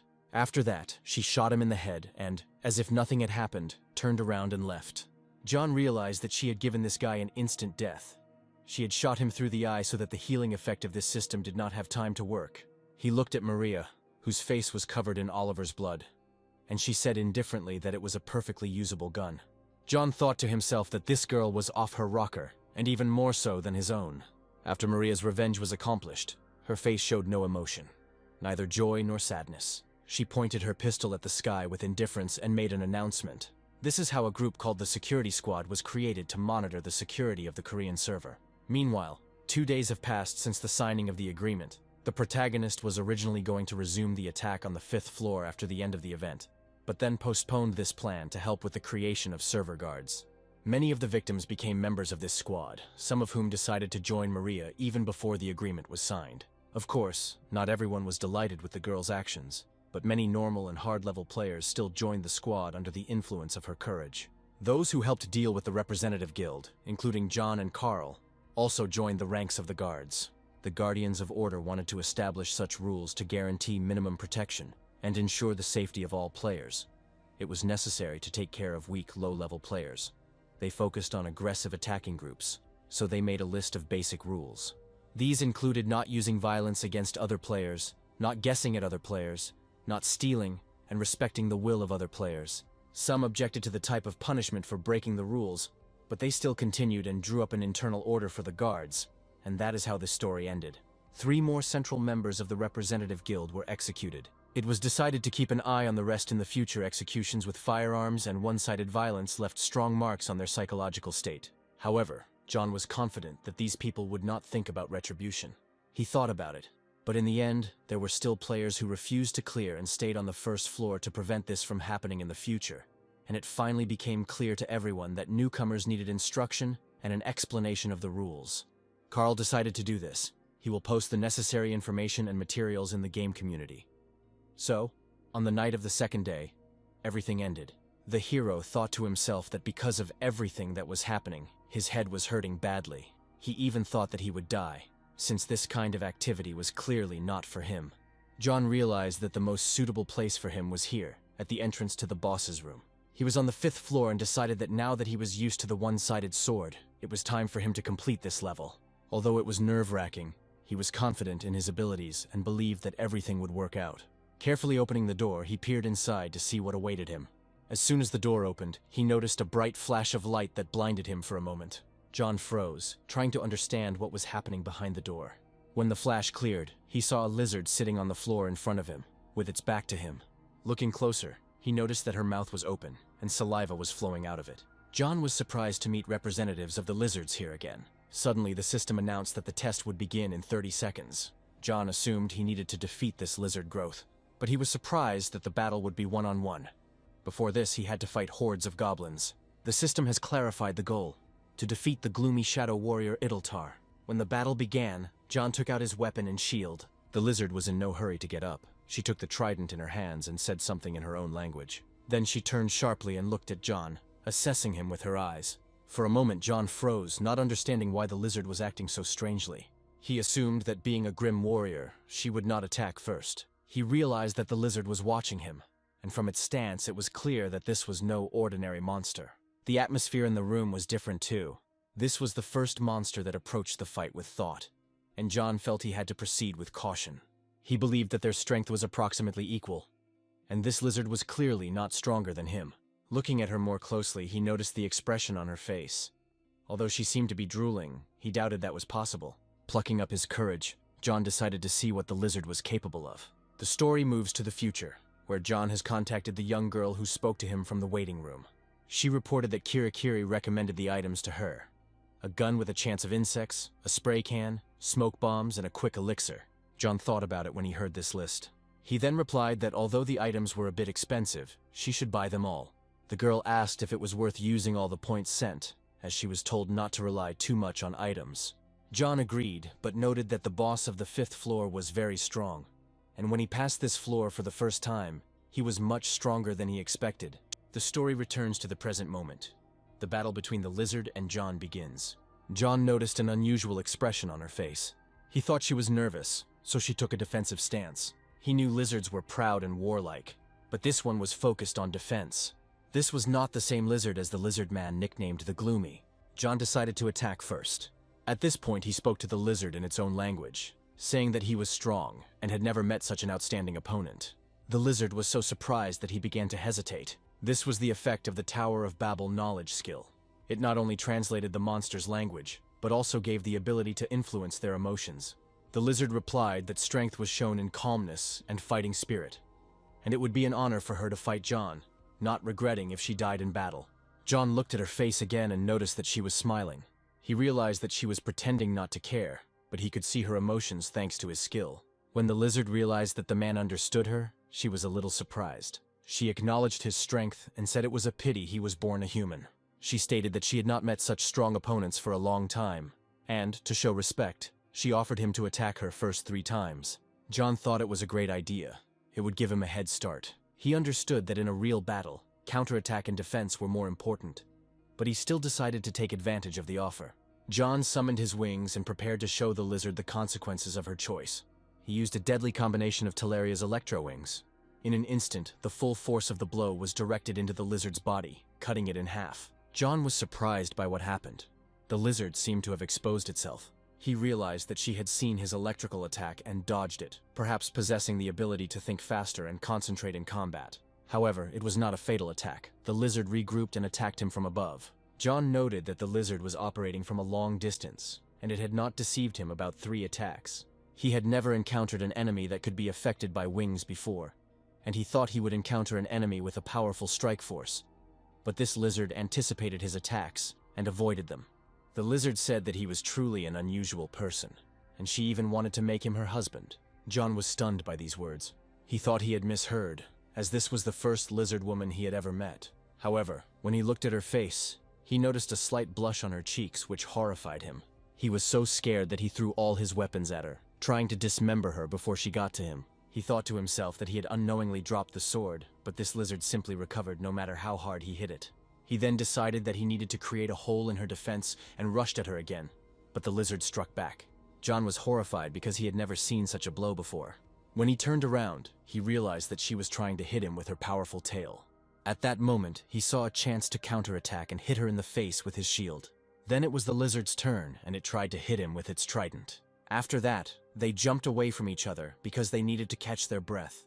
The main character thought to himself that this lizard was incredibly strong. Her technique allows her to aim and strike even after serious injuries, and she's also well aware of gaps in defense, so she does not lose the initiative. When the protagonist looked into the lizard's eyes, he saw again that her cheeks were turning red, and at that moment he realized that her expression made him even more scared than the battle with her. And at some point he even wanted to turn off the knowledge of the Tower of Babel for a while. At that moment, the lizard suddenly raised its hand and seemed to wave at him. She said that she had been longing to meet a strong male for a long time, so she thought that they could overcome the barrier between levels and suggested trying to conceive a child. John was taken aback again, not knowing how to react to such a proposal. He couldn't believe that this lizard was actually offering him such things. However, when he looked at her face, he even began to think that this reptile was mocking him. The lizard suddenly laughed and said that her name was Idaltara, but the protagonist could just call her Ida. Then she asked his name. At that moment, the protagonist used combat concentration and asked her why he suddenly had to tell his name to some lizard. He decided that he needed to focus on the fight. He had no choice but to fight and win. He thought that the lizard's accelerated reaction was the effect of its skill, and now he was thinking about how he could attack it. Then suddenly Ida grabbed her weapon and asked John why he was rejecting her. The protagonist asked if he had any reason not to do it and called her crazy. At that moment, an awkward silence hung between them. Then suddenly the lizard became furious and started screaming, asking John how dare he reject her. However, the main character continued to stand his ground and called the lizard crazy. Ida said that he was being too rude and that it was wrong to judge someone by their appearance. John thought to himself that he hadn't said anything about her appearance, but apparently she had problems with self-esteem. However, he decided that he should concentrate, since this lizard was different from the others. She had strength, speed, and skill with a spear. And above all, she had an attitude toward combat that was vastly different from that of her kind. Unlike her brethren, she is calmer and her fighting style is much more effective. She clearly sees the enemy's attack, dodges it, and then pauses and counterattacks. She is able to notice and disperse his electrical attacks due to her phenomenally fast reaction. And physical attacks are also not a threat to her, as she can restore damaged body parts. Incredible speed and unique thinking may be the result of some skill, but dodging and recovery are automatic, and in any case, the recovery skill has a big minus. The thing is, it doesn't last long, and after John threw his sword at her and attacked her with his shield, she took damage, so it turns out that this skill can't be used constantly. At that moment, John found the answer to his question. First, he needed to carry out a normal attack, let it recover, and then immediately strike with lightning, and end it. Then Ida started talking again and told John that he was going too far. She screamed and said that since this was the case, she would make him stay with her. At some point, the main character thought that this lizard had yandere syndrome, and he didn't know what else to do to make her happy. Then suddenly the lizard rushed at him with its mouth open, growling loudly. John knew she was blinded by rage, and he had to thank her for going into attack so recklessly. The lizard held out its trident in front of itself, and intended to hit the protagonist with it. John was shocked by how powerful her attack was, and knew he didn't have time to dodge it. Then he decided to use the combat concentration skill. He watched in horror as the trident approached him and held his shield out in front of him. Watching the lizard's actions, he decided to see what it was capable of. As it turned out, the lizard easily pierced his shield with its trident. However, at that moment the hero took advantage of the opportunity, jumped up, and struck the lizard's hand. The blow was so strong that her arm simply flew to the side, separating from her body. This made Ida even more furious, and she again rushed at the protagonist. Then he used the shimmer emblem and moved from her to another place. At that moment the lizard suddenly stopped and, remaining with the hand, grabbed what was left of her left hand. Then John was finally able to breathe a sigh of relief. He realized that they had now exchanged attacks, but because she had used recovery, everything had not gone according to plan. However, the lizard would still be seriously injured. He originally wanted to cut off its arm, so if he continued to fight like this, he might be able to win. At this point, Ida turned to him again and said once again that he was overdoing it. She said that he had just tried to kill her. If she had hesitated a little, then not only her hand would have suffered. John thought to himself that there was no point in denying this fact. Then the lizard continued, saying that if he continued like this, she would stop perceiving him as a guy and would simply kill him. When John looked at her more closely, he realized that the lizard's body seemed to have not increased in size.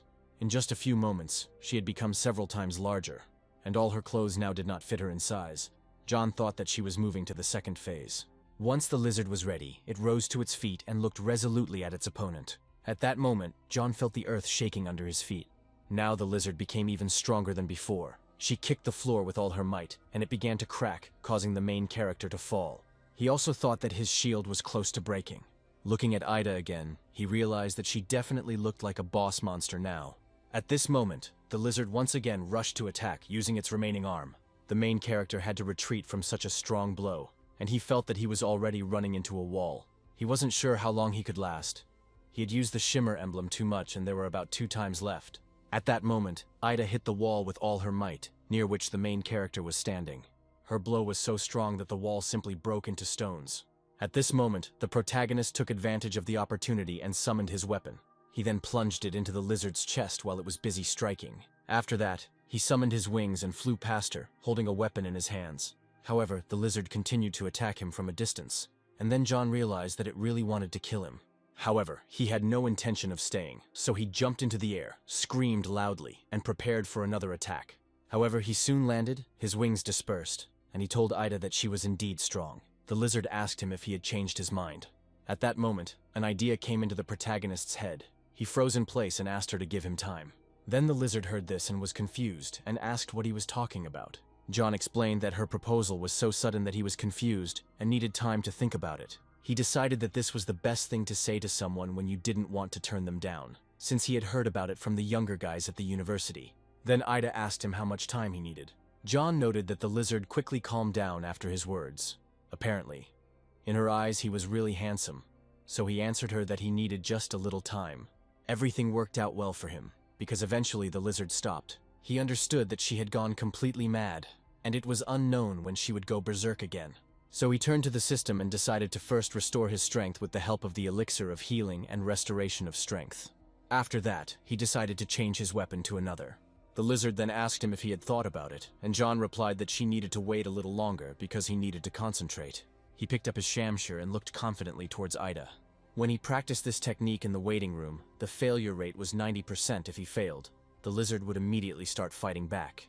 The electricity attack was quite a difficult task, and John thought he had no choice but to use it at the same time as Talaria's wings. However, he had one more backup option. He could use a weapon, but simply using a sword to attack by crossing it with his opponent's sword was somehow not worthy. In that case, he needs to combine this attack with the use of wings, and perhaps he will succeed. The speed of the swinging ball of electricity is 2 things that need to be put together, and then quickly get to the lizard and cut it down. At this moment, the lizard realized that the main character was preparing for something, but did not have time to react. Then John used a skill called Electro Carnage and cut the lizard in half. Her body was blown to pieces and her blood gushed all over the room. The protagonist then turned around, preparing to strike again. He called for his wings, and before Ida could react, she saw them coming straight towards her face. He struck her with his wings in different parts of her body, not allowing her to recover and counterattack. There was confidence on the protagonist's face, and he didn't even notice that the lizard's tail had gotten right up to his leg. She took advantage of the moment and knocked the protagonist down, thus putting an end to his concentration. John felt a great deal of pain, and then he too was struck by electricity, which was transmitted to his body through the lizard's tail. After that, they both fell to the floor, practically lifeless. After a while, John was finally able to get up and ask the lizard how she was feeling. However, Ida remained silent. When he looked closely at her, he saw that she was completely covered in her own blood. He looked at her face, which was now emotionless, and thought that he had finally succeeded and was able to survive. He hadn't been in a battle like this for a long time, and now he understood that killing someone like this wasn't easy. He tried to get to his feet, but he couldn't because his body literally didn't obey him. At some point, John decided to use the elixir, but decided that he needed to go through the portal here and he would be fine, and decided to use fast travel. However, he didn't succeed. Usually when he walked into the room, everything would automatically be restored. But this was not the case now. Why did John suddenly wonder why there was no message about the end of the cleanup? He looked fearfully towards the lizard and realized that it was still alive and was now climbing towards him, quietly saying that this was too much. With her last breath, she crawled towards him, telling him that he had become arrogant. When John saw the lizard, which was still alive, a look of horror appeared on his face. The lizard continued calling him a bad man, and then suddenly noticed that he too could not move. She said that she would not take John away, but would instead make him her husband.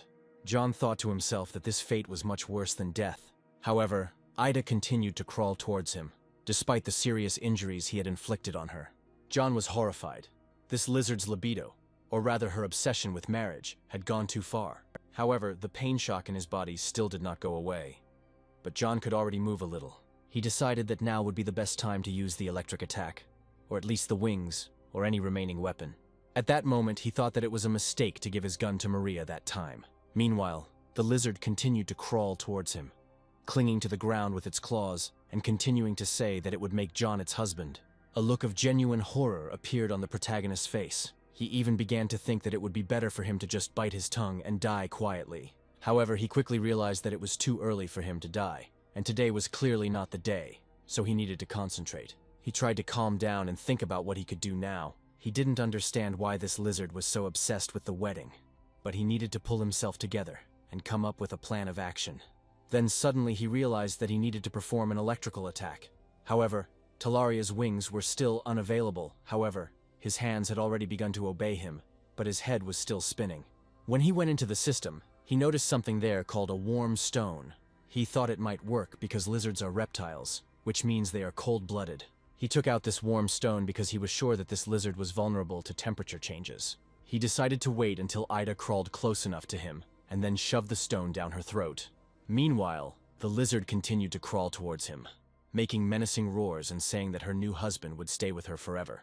In response, John just laughed and asked how she could continue to talk such nonsense, despite the fact that she was already exhausted. Soon she crawled close enough to him, and the protagonist prepared to attack. He clenched the warm stone in his fist, but the lizard noticed this and raised its powerful hand. At that moment, she opened her mouth, and it seemed like a great chance to shove a stone in there. But John began to notice the strange behavior of his opponent. Suddenly, the lizard seemed to lose all its strength and simply fell to the ground. John realized that she seemed to have completely run out of strength. However, the lizard was still not dead. It continued to try with all its might to move towards John. John continued to squeeze the stone in his hand and reminded Ida once again that he really was very strong. Even if he is afraid, and even if he is called a coward, he will still not become a servant of the devil. With her last breath, the lizard said that she recognized John as her husband. She said that this low man was cowardly, but strong at the same time. She said that she would definitely marry him, and then collapsed on the floor. John doubted that she had really died this time either, because despite her powerlessness, she still made him nervous. He began to wonder if her comrades might be bullying her. She used different defensive tactics than normal lizards with their abilities, and it was a bit grim. Moreover, she was so happy to hear his compliments that John even felt a little sorry for her. He then released the warm stone from his hand, thinking that no matter the circumstances, they were destined to kill each other. Then he took the stone in his hand again, apologized to the lizard, and put it in its mouth. At that moment, Ida finally closed her eyes, and eventually life left her. John saw that the system congratulated him on passing the 5th floor, and gave him a large number of points. This time, the gods again offered him to exchange the additional reward for a special skill. And although the main character sensed a catch, he decided to agree. It was obvious that the skill that the gods wanted to give him was different from the usual ones. The last time he had received knowledge in this way before the destruction of the Tower of Babel. It was a good skill, but there were too many unnecessary thoughts when talking to monsters. It seemed like the gods were giving gifts to see his reaction, but in any case, it seemed like these gifts weren't supposed to help him. However, he saw no reason to refuse, because if he refused, there would be more gods who would react negatively to him, and contrary to expectations, the new skill might prove useful. When he agreed, the system informed him that he had received a skill called Summon the Deceased. When John saw this, a look of delight appeared on his face, because summoning someone who was already dead was simply an incredible power. This wasn't just a game skill, but some kind of miracle, and he didn't believe that something so incredible could actually be used here, and then wondered what this had to do with the 5th floor. Then he suddenly noticed the lizard and realized that some strange glowing stone had appeared in its body. As it turned out, it was the soul stone of Idaltara, the most powerful and sinister warriors of the lizard men tribe from the Aden swamp, and it could be sold.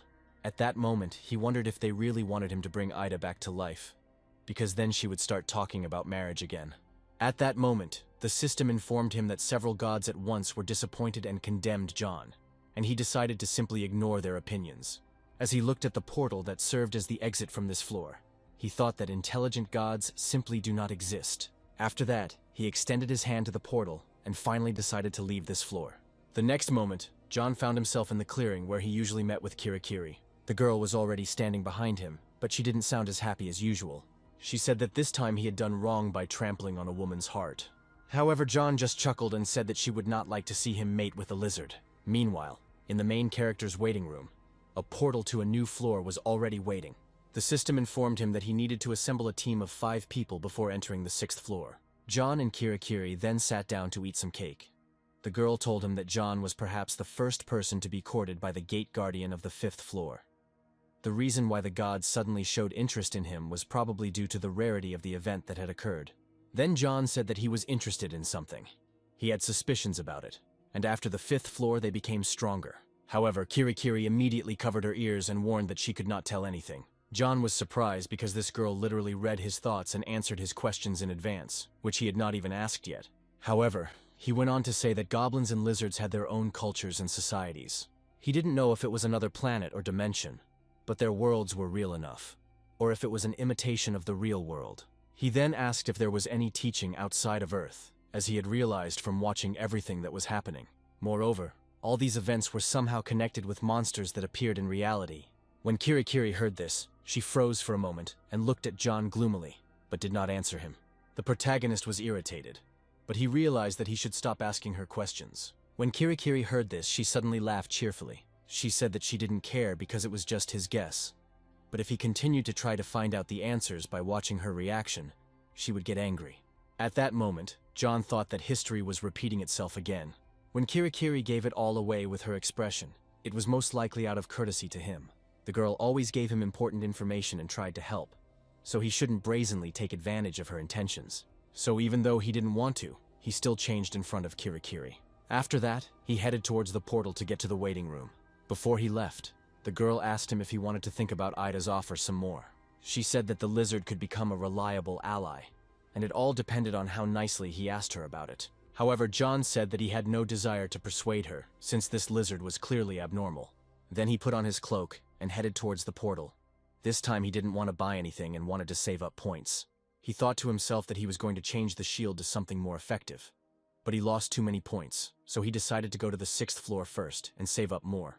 However, the girl asked him to buy at least elixirs, but John assured her that what he had would be enough. Kirai was surprised, as he had quite a few elixirs in his supply. At this point, John wondered if so many elixirs would be needed on the 6th floor. In the end, he still spent all his remaining points on elixirs, because he never regretted buying any things on Kirai's advice. After this, he said goodbye to her, and the girl asked him to be careful and come back to her even if he couldn't. In any case, she asked him to do everything as quickly as possible. Before leaving, John asked her, "Is the 6th floor really that difficult?" However, without waiting for an answer, he decided that he had no choice but to check it himself. However, when he arrived at the waiting room and saw the system message, horror appeared on his face. He realized that in order to enter the 6th floor, he needed to assemble a team of 5 people, the first member being himself. He was extremely surprised that the game so unexpectedly invited him to participate in a team game. Moreover, he had to assemble a team of as many as 5 people, which was complete madness in the current situation. The fact is that there were simply no players who could team up with him. It turns out that he can't team up with players of a different difficulty level, and his partners must also be on the Hell level, but no one else chose this level, so such a condition was incredible even for this game. Apparently, the creators hoped that there would be more than 5 madmen who could reach the 6th floor. This was a clear mistake by the developers. Then John assumed that the gods were supposed to be developers. They were perverts who watched others and flirted with players. At that moment, he thought about the fact that he could resurrect Ida and add her to his team.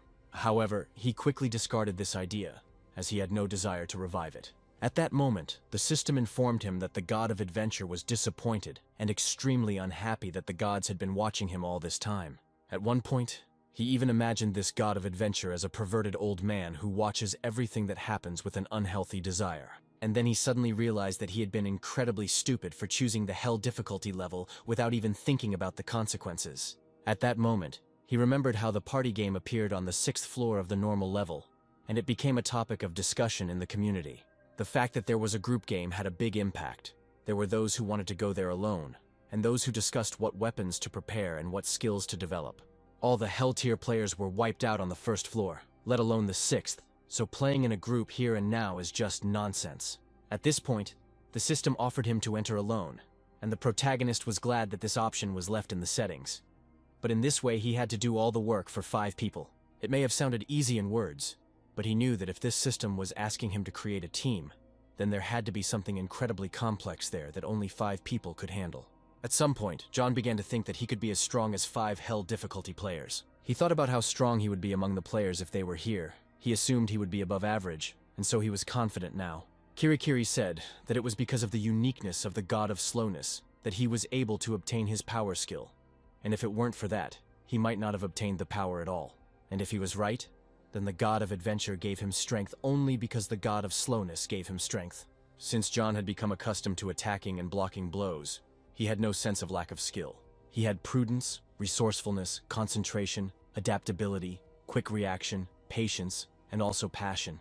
John knew he had no equal in all of these skills, but he still wondered if he could handle the 6th floor alone, which was designed for a group of 5. However, he decided it was time to test himself, and then entered the new floor alone. Soon he found himself in a room in which there was only one small fire. He landed gently on the ground as soon as he stepped out of the portal. The system immediately greeted him on the 6th floor. John immediately put his shield in front of him and began to look around, as he expected some kind of trick. He noticed that this place was quite cramped, and there was also another portal here. The first portal led to the waiting room. When he approached the second portal, he saw a system message there asking him if he was ready to pass the gate test. The main character thought that he read in the community about such floors, and it was said there that the entire floor consists of only gates. This was the so-called fire room, where team members could gather and discuss strategy for passing the gate. The magic fire and the presence of a safe place attracted a lot of attention. This fire has attracted a lot of players because the fire does not spread or go out from it, and there is not even any smoke. John heard that if there were food products, you could even cook something there, and there were those who wanted to settle in the fire room, so the main character decided that maybe he should fry something here too. However, he soon got to his feet and decided that now was not the time for that. He headed towards the portal that would take him to the gate test. He walked up to the system window and pressed the consent button. Soon he found himself in another place, which looked like a long corridor. He looked around carefully, but there was nothing special here. John thought that although this was the 6th floor, it was very similar to the corridor on the 1st floor. The only difference was that here, instead of a portal to the waiting room, there was a stone gate. When he approached them, the system told him that he could not enter inside. Then John guessed that these doors were the exit. Then he heard a strange sound behind him, and realized that the test had apparently begun. One day he turned around and saw that the system had even given him a description of this floor. It said that for 50 years now, the Pantheon has been persecuting the priests of the cursed Church of Bahar. Bahar is a cult whose followers kill the dead and turn their souls into demons. 16 priests, including the High Priest Caesar, managed to escape from the Pantheon and reach the center of the White Mountains. This place is called the New World, because according to legend, it was from there that the gods came. The priests of Bahar are going to bring a nightmare to the entire continent, using the particles of divinity left in the White Mountains after the gods. So the heroes are the players. They are the only ones who can hold them back until the Pantheon Paladin arrives. When the system told the protagonist the goals, he realized that he needed to prevent the army of the dead from going beyond these gates or simply destroy the entire army and the priests. He started thinking about the army of the dead and realized that it would all depend on fighting power and numbers. But it seemed like it was a battle of endurance. Teleria's wings will be problematic to use due to the low ceiling, but in the narrow corridor it is convenient to fight several opponents at once. The first condition for passing is to hold out until the paladins arrive, but the main character didn't even know how long he had to wait for them. However, he decided to start with the army of the dead and walked forward down the corridor. He wandered along the corridor for 4 whole hours but did not come across anything. Suddenly he heard a strange sound and stopped, listening to it. When he looked up, he realized that all the torches that were on the walls suddenly went out. When he looked ahead, he saw that a whole army of the dead stood in front of him. Horror was reflected on his face because literally a moment ago there was no one here. These dead men didn't look particularly strong, and if he took full advantage of the narrow corridor, they weren't a threat to John. The problem, however, was the number of these monsters. There seemed to be no end to them, There could be tens of thousands of them here. And if the priests were using necromancy, that meant they could be creating new monsters at this very moment. If John was right, then he needed to destroy them faster than they appeared. Now he began to understand Kirikiri's words about how he wouldn't be able to get out of here anytime soon, since it was obvious that this floor was beyond his capabilities. Endurance and speed of destruction were important here, and of course it was impossible to complete the third series in less than 2 days. But John began to worry that he might not last until the 5th series. Then he decided to summon his wings and rush to attack. He decided that he would cover the corridor with his wings, and that way the skeleton warriors would not be able to get past him. Then he gathered all his determination into a fist and rushed towards them. With his weapon, he broke their skulls quite easily. He quickly realized that their weak point was their head. They would stop moving if their skull was broken. He dealt with several monsters at once, and then appeared before an entire army of skeletons. One of them rushed at him from behind, and John barely managed to defend himself with his shield. Sometimes there were stronger skeletons. Apparently they were commanders. One of them suddenly opened his mouth, and his eyes and mouth began to glow with a strange light. At this moment, the main character realized that he was late. When he looked up, he saw that the monsters had become enormous in number, and they began to look even more frightening. However, he was right next to the door, and knew that he had nowhere to retreat. Eventually, he was pushed back to the very end of the corridor, and he couldn't deal with these monsters no matter how many he destroyed. After so much time, he couldn't even reach the priests. Thus, he continued to fight monsters for 2 days, and eventually the attack on the 6th floor ended in failure for him. Meanwhile, the story moves to the future again. John was standing near the incubator and wiping it with a napkin. There was a strange egg inside, and John periodically sang lullabies to it, like to a real child. Soon, he said with a smile that the preparations were complete. He thought he needed more time and also had to fulfill a couple more conditions. However, if he continues to watch it, the dragon egg will soon hatch. He said that there was a tribe, and everything was ready. First, he would bathe him in the elixir, and bless him with resistance skills. He will drink a diluted elixir, and eat a mixture of crushed byproducts of the spirits of a small earthworm. In order to prepare all this, he made a giant mixer, and if the pieces turn out too big, he will feed it larvae.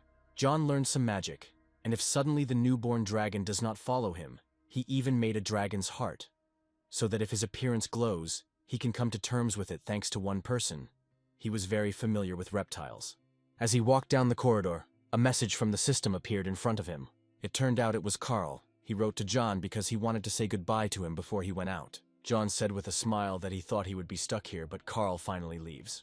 The guy said he just wanted to get out and live in peace, and John was pretty sure that would be the case. He said that if a monster suddenly appeared on the ground, he didn't think that Carl would want to fight it, because he was one of those who led the Korean server from the very beginning, and it had the most awakenings. He asked Carl if he didn't want to receive a huge compensation if he stayed in Korea as a national hero. He didn't believe that Carl would let politics affect his peaceful life. He also said that if it were a meeting day, they could meet in person. But Carl said that he was already getting irritated with these days. John said that, other than the first meeting, it was a pretty good event overall. However, Carl said that unlike everyone else, John simply sat in the corner and increased his pain tolerance skill by hurting himself, while everyone else was doing more energy-intensive things. However, John said that in any case there would soon be a meeting day, and he even felt a little sorry for Carl. He was surprised when he heard that there would soon be a new meeting. He said that not much time had passed since he started working as a vigilante. He then asked John if Mary knew about the meeting. John said that perhaps she knew, and Carl quickly said that in that case there would be no meeting. The meeting is only held when a serious problem arises during training. If information about the day of the meeting were made public, the vigilantes would already know about it, because Maria nipped problems in the bud. John said that perhaps the next meeting would be when they finished training and moved into reality. Then Carl suddenly asked him if everything was okay with Maria. The protagonist asked why he was asking about this so suddenly, and said that everything was as before. Then Carl said that they needed to gradually move towards unification. He asked him what would change if they made peace, since nothing would change if they were stuck in this place. Carl said that when he left, John would be the only one Maria could talk to calmly, so he asked him to help her. However, John was already tired of this whole conversation, and said that Carl was too worried about others. But the guy invited him not to reject his offer. He said that it seemed like Maria still had feelings for him, and then asked John what his feelings were for the girl, to which John said that he never had any. Then he decided to change the subject and told Carl that he had sent him some message. As it turned out, he forwarded him a message from the community, which contained nothing but swear words. When he heard John laugh, he said that he needed to take his pills. but the hero said that his resistance level was so high that the pills would not help him.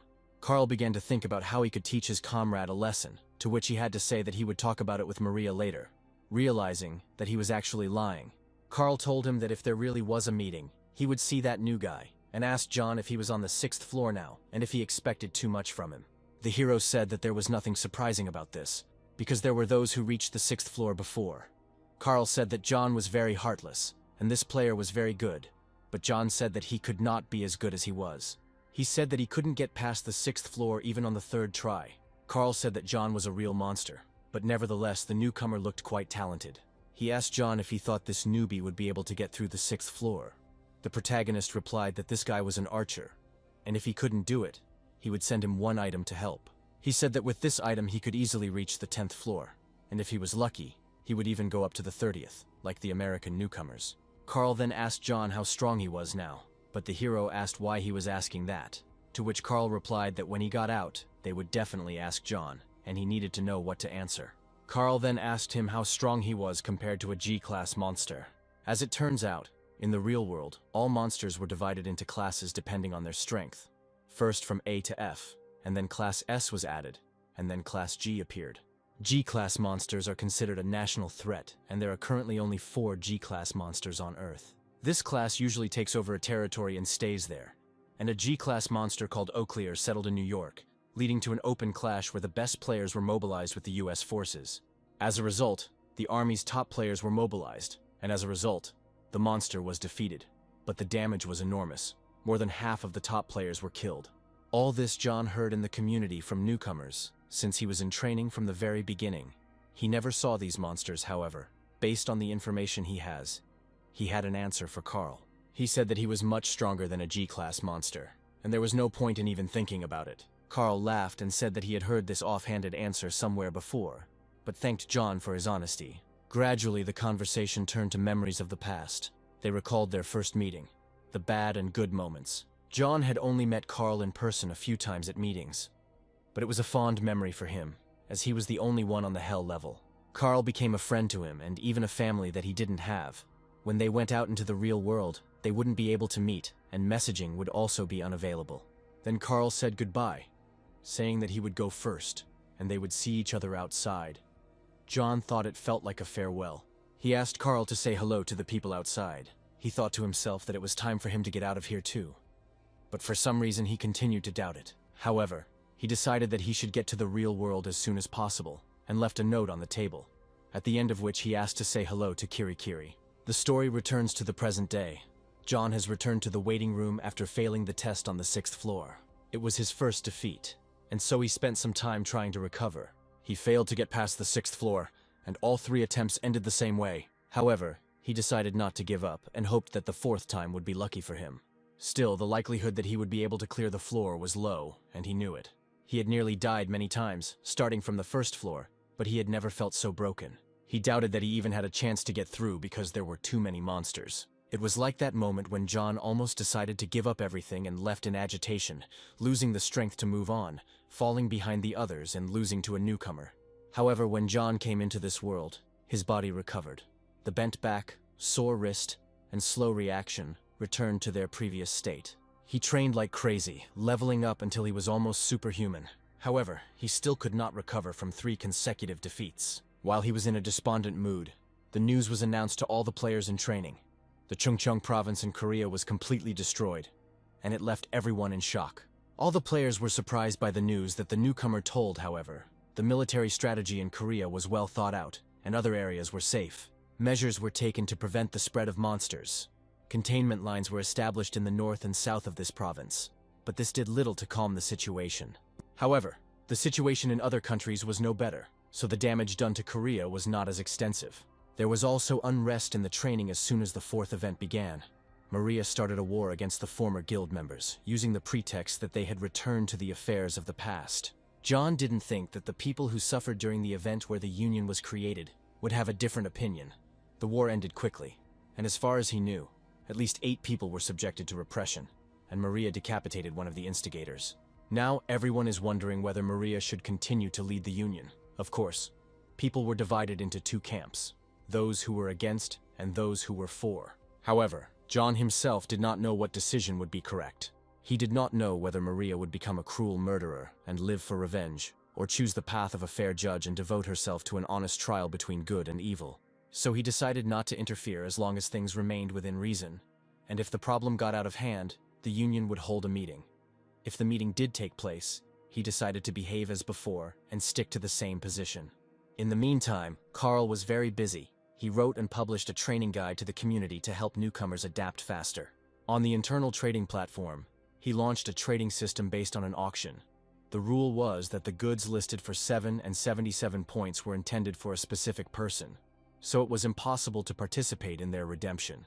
It was a simple but quite working system, thus it was possible to help newcomers to ensure exchange between players. Until now, the auction window was only used to sell cheap items that were no longer needed by ranked players. The bidding volume was small, and most bidders did not have enough points, so there was little choice but to set a low price on the auction. While Maria was raising awareness about crime, Carl was doing his best to create a comfortable environment for communication. He said that he wanted to create a society and culture within the education and make this place acceptable for people to live. Because instead of the 100th floor, which not everyone can reach, it is better to focus on the lower floors, where there can be many people. John understood that his words were quite reasonable in the future. The number of losers would only increase. Creating conditions for a large number of weak players was Carl's main task. John hasn't been idle either. He's had plenty to do in the last few days. As it turned out, newcomers arrived for training, entering the hellish difficulty at the beginning of the 4th round. One of them made a mistake in his choice because he was very drunk. Another took it as a joke and simply chose a difficulty at random. When John saw all this, he thought that these guys were really idiots. And if you think about it, his comrades he met in the 1st round chose the hellish difficulty because they wanted to, even if in the end only John survived. In any case, he was kind to the newbies and tried to explain in the most accessible way what you need to know at the hellish level, including recommendations for protection and rapid growth. He advised them to first deal with the first trap, and, upon returning to the waiting room, to contact him immediately. He thought that these guys would write to him soon. Soon, one of them, in despair, declared that he could not stand it any longer.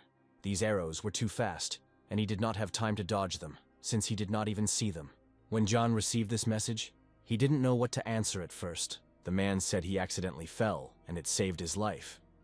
But he didn't understand how it was possible to get through that floor at all. In the end, everything turned out terribly. One of the players simply did not return, and the second went crazy. John realized that everything had happened as he had expected. He had taught them so painstakingly, but in the end, everything was to no avail. He didn't understand what needed to be done to ensure that those who chose the hellish difficulty level at least survived. Then he told the man to just sit in the waiting room, and as soon as the treatment was over, he should try to hold out at the portal, and he would send him provisions.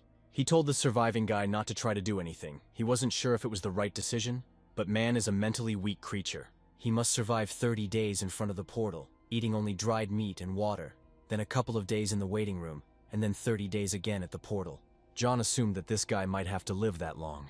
On other difficulty levels, Carl takes the losers under his wing and helps them rise, but on the hell level, everything was different. John knew he was doing the best he could, but now he had to go his own way. When he arrived on the 6th floor, he sat down near the fire and began to think about how to pass this test. Then he took out some stones and began to examine them. In his hands were the birthstone of Goblin Gractus, the birthstone of Goblin Gross, and the soulstone of Lizardman Idaltara.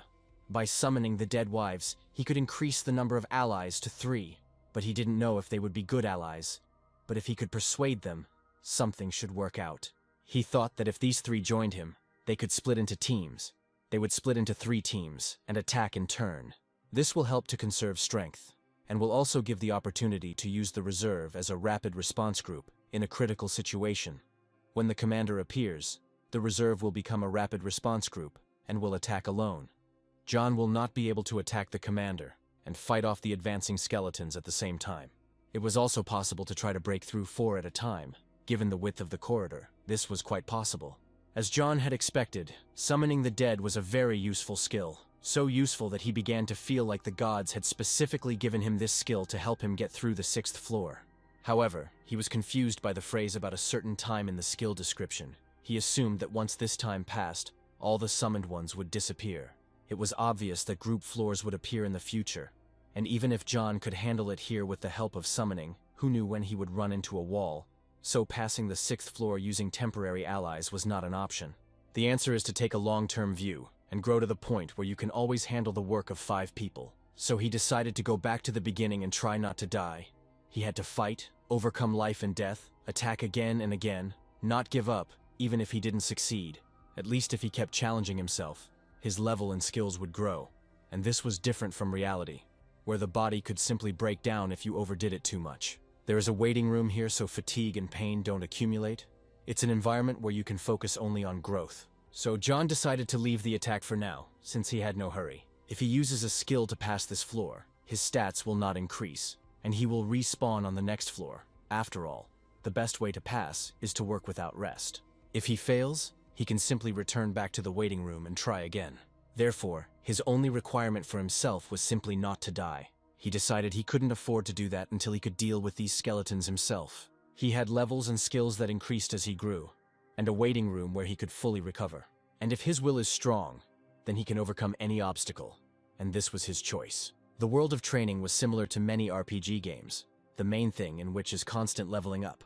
With leveling up, nothing is impossible, so the main character decided that from today on, he would just shut up and start hunting.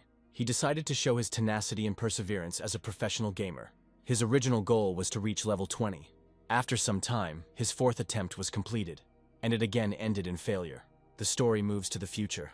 A girl with short blue hair named Lucy was sitting in the waiting room eating a candy bar. She sent a message to John, but he didn't listen to her and ended up dying. It was 8 years ago, and she had already read the old topics. Now she had nothing to read. She was bored of just sitting and waiting, and she wanted to get to the floor as quickly as possible. In the waiting room, her resistance and skills didn't improve much, despite the Ajushi not saying it was necessary. At the moment, she was on the 6th floor of the Hell difficulty level. However, after reading all the threads in the community, she learned to some extent about what was happening on the Korean server. At first, Lucy thought that Ajushi was lying, but in the end, he became the leader in training and the strongest player. It was just incredible. She had heard about this guy before she came here. He was the only player on the Korean server at the hellish difficulty level, and the strongest in Europe in the real world. He was very famous. This man's name was John. He was a former professional gamer. There were many programs about him that told about his life and past, but Lucy knew him long before that. She saw a beautiful face on the screen when her sister was watching TV. Her sister told her that this man was a professional gamer. Lucy then said that instead of being a gamer, he could be a celebrity with a face like that, but soon forgot about it. However, now she realized that in the end, this guy had become a real long-legged Ajushi for her.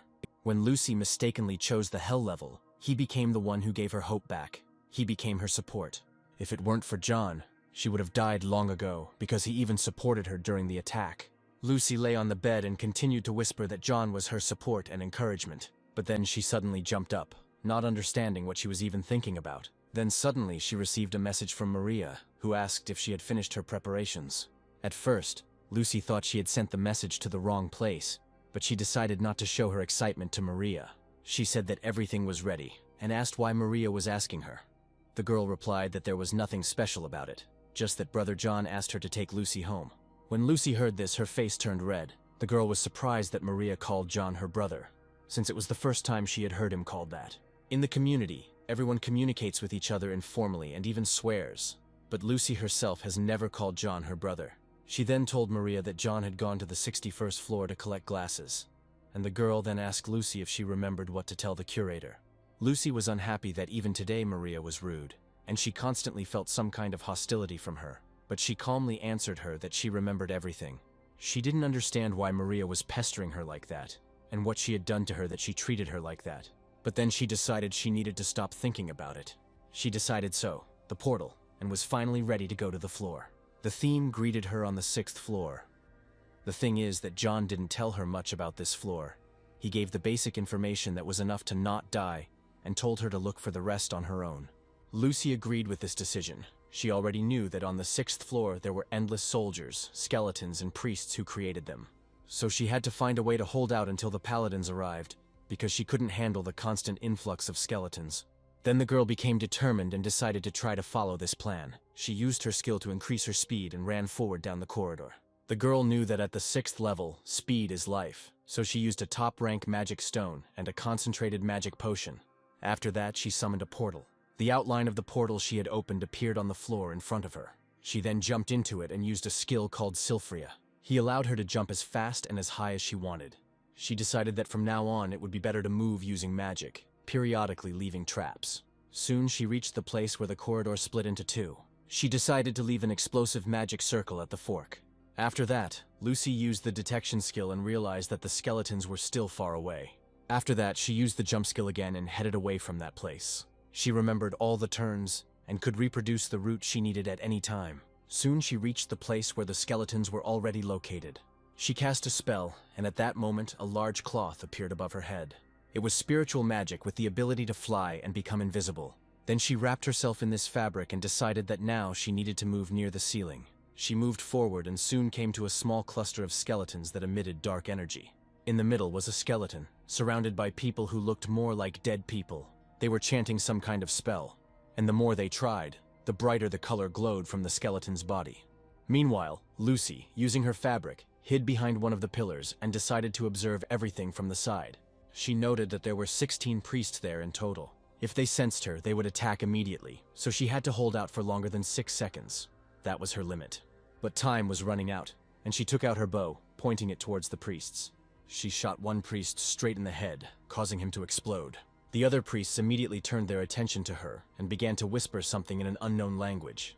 Then Lucy used the combat concentration skill. After that, she began to release one arrow after another, giving the priests no respite. In one instant, she struck down 3 priests at once, and overall everything went well. However, as she moved forward, she noticed something strange. A skeleton in a black cloak stood in the middle of the room, and the seals that were on the floor were crawling out of his warriors.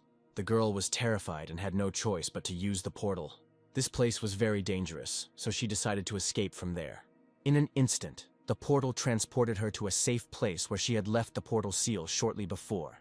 Thanks to the portal's magic, she could immediately return to the designated place, but she used too much high magic in a short time. However, Lucy noted that in any case, this time everything turned out pretty well for her. Even though she was very tired, she decided that she would still continue to survive on the hellish difficulty level. Meanwhile, the main character began his 5th attempt to pass the 6th floor. He walked calmly down the corridor, noting that it was about 2 hours to get to the skeleton soldiers, and it was a waste of time on the road. He thought he should work on improving his resistance skills, but he wasn't sure he would have time to recover before the fight, and he couldn't drink the elixir constantly. Then he decided that he should practice. He stood in the middle of the corridor and began to do something like morning exercises. At some point, John realized that it was even more difficult than he had imagined. It seems he has neglected exercise too often due to his body being well beyond human limits. But doing basic exercises is the most effective for increasing resistance skills. Suddenly he heard a familiar sound coming from the depths of the corridor. When the hero looked into the darkness, he saw an army of monsters approaching him. Then he immediately took out his weapon and realized that he needed to start the battle. He cut their heads off with his sword. Soon the system informed him that his level had been increased, and along with this, his characteristics had been increased. However, after some time, the system informed him that he had failed the 6th floor tests. John thought to himself about someone who once asked the best player in a popular role-playing game if he got tired of hunting all day. Then the player decided to ask a question in return, and asked the man if he was tired of living. He said that life is an endless repetition, and he does what he loves every day, so it doesn't tire him. John didn't become a professional player because he liked a particular game. He liked winning, and so he became a professional in one game. So he never got tired of playing the same game over and over again. However, now he would like to approach the person who was in first place and ask him to teach him not to get bored when doing the same thing day after day, because now he felt sick just from looking at these skeletons. These sounds also literally drove him crazy, since he heard them every day. Every day he made the same movements with his sword, and felt the pain of being cut by a rusty knife. At some point he screamed in despair and was almost ready to give up. However, he quickly came to his senses and decided that although he had no strength, he had to continue fighting. Besides, there was a plus to this. The movements of swinging the sword became native to his body. He swung the sword in the same way time after time, and he found an attack that suited him, which he used mainly. Thanks to this, John had grown significantly as a swordsman, and his basic swordsmanship was now at level 10. However, the 6th floor still wouldn't give in to him. He increased his level of combat concentration, so when he fought, his intelligence level increased. Until now, it seemed to John that the targets were moving rather slowly, but now they became so slow that it seemed as if they were standing still. Right now, he couldn't use concentration for more than a minute, and he had to pay attention to that in the future. John knew he could grow even bigger, and soon his battle cry reached level 2. Battle cries are a kind of buff, usually found in tank characters in the game. Their effect is a small increase in combat effectiveness, but John didn't know the exact numbers. John got it when he got really angry and started yelling back at the skeletons, and now, thanks to them, his throat is still intact. After a few attempts, he finally reached the room where the priests were. One of the priests said that here he would meet his death. Since he was a death knight, Asdius would give him peace. The main character has progressed quite far and met a mid-level boss, and at first it seemed to him that he was the final boss. Therefore, he answered the person that he was not at all frightened by the words of some rotten skeleton. At some point the corridor ended and a fork appeared, which stopped his progress for some time, after which other forks began to appear. So if John was walking down one tunnel, soldiers from the other would come to the stone gate and open it, and so he didn't know what to do. Abandoning the attack and waiting for the knights to arrive was not an option once he managed to hold out for 13 days. But help never arrived. Eventually he ran out of potions and couldn't try any further, so John began to think that it was just his stamina limit rather than his lack of strength. Of course, there is a way to clear the road after the breakthrough, before the soldiers from the fork get here. This is a very attractive way, but difficult, and difficulty is no joke. In any case, John needs to level up further to pass this floor. He needs to focus on growth, so he continued to cut up demons, and eventually his resistance to paralysis increased greatly, but his resistance to stronger injuries did not increase anymore. After some time, John reached the level where he was able to kill the very priest he met in that room. As a result, his level was raised and he also gained a skill called Magic Chain. Now he could use the magic that lay dormant in his body. It was difficult for him to understand how the magic circulated in his body, but through hard work, John was able to put magic into his hands, but the flow was quite weak. The magic spread throughout his body, and his physical abilities improved. John assumed that if he channeled the magic into his muscles, they would be able to display explosive power, but he still needed more practice. He was used to using magic and even learned to put magic power into his sword, so he had a laser sword like the hero of the movies. Since he couldn't use magic forever, he had to find ways to extend its use time. At school, he again appeared before the priests, one of whom called John a servant of the false god, and said that he would now see the power of the great abyss. He said that there is only one absolute good in this world, and John is going to save the absurd world. The skeleton said that the hero was a very courageous man, but he had simply lost his way, and Caesar would lead him to his death. John was very scared, as this was his first encounter with Caesar, but he did not give up. He struck him several times at once with his weapon. After this, he found himself back in the waiting room, having failed the test again. Then he decided that perhaps he should try meditation. Unfortunately, meditation has nothing to do with increasing mana. It's just meditation. It may seem useless, but it allowed John to focus on using the magic circuit. He was able to look back at the past, at what he had gone through in his training, and if he thought about it, nothing good had happened during that time. The more he thought about it, the heavier his heart became. However, John could not stop thinking about it. He continued to meditate as if under a spell. Eventually, negative thoughts led him to depression, and depression led him to decreased motivation. At some point, the system informed him that his immunity to mind distortion had been increased to level 2. John thought he felt stress and pressure, but he couldn't imagine that it was a full-blown mind distortion. He had noticed signs of this lately, and realized that this was how one could go crazy. Something similar happened to him on the second floor.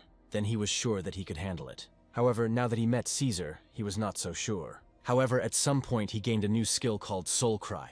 He got it by putting magic into a battle cry, and the Soul Cry has one additional effect. It consisted of the fact that enemies below John's level could not ignore his call. They would stop and lose the ability to dodge.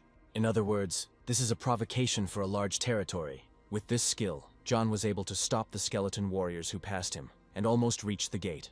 Sword and defense skills have improved to intermediate level. Soon the protagonist again reached the room where the priests were waiting for him, and again appeared before Caesar. The priest showed him his true form, and then John realized that it was not a skeleton at all.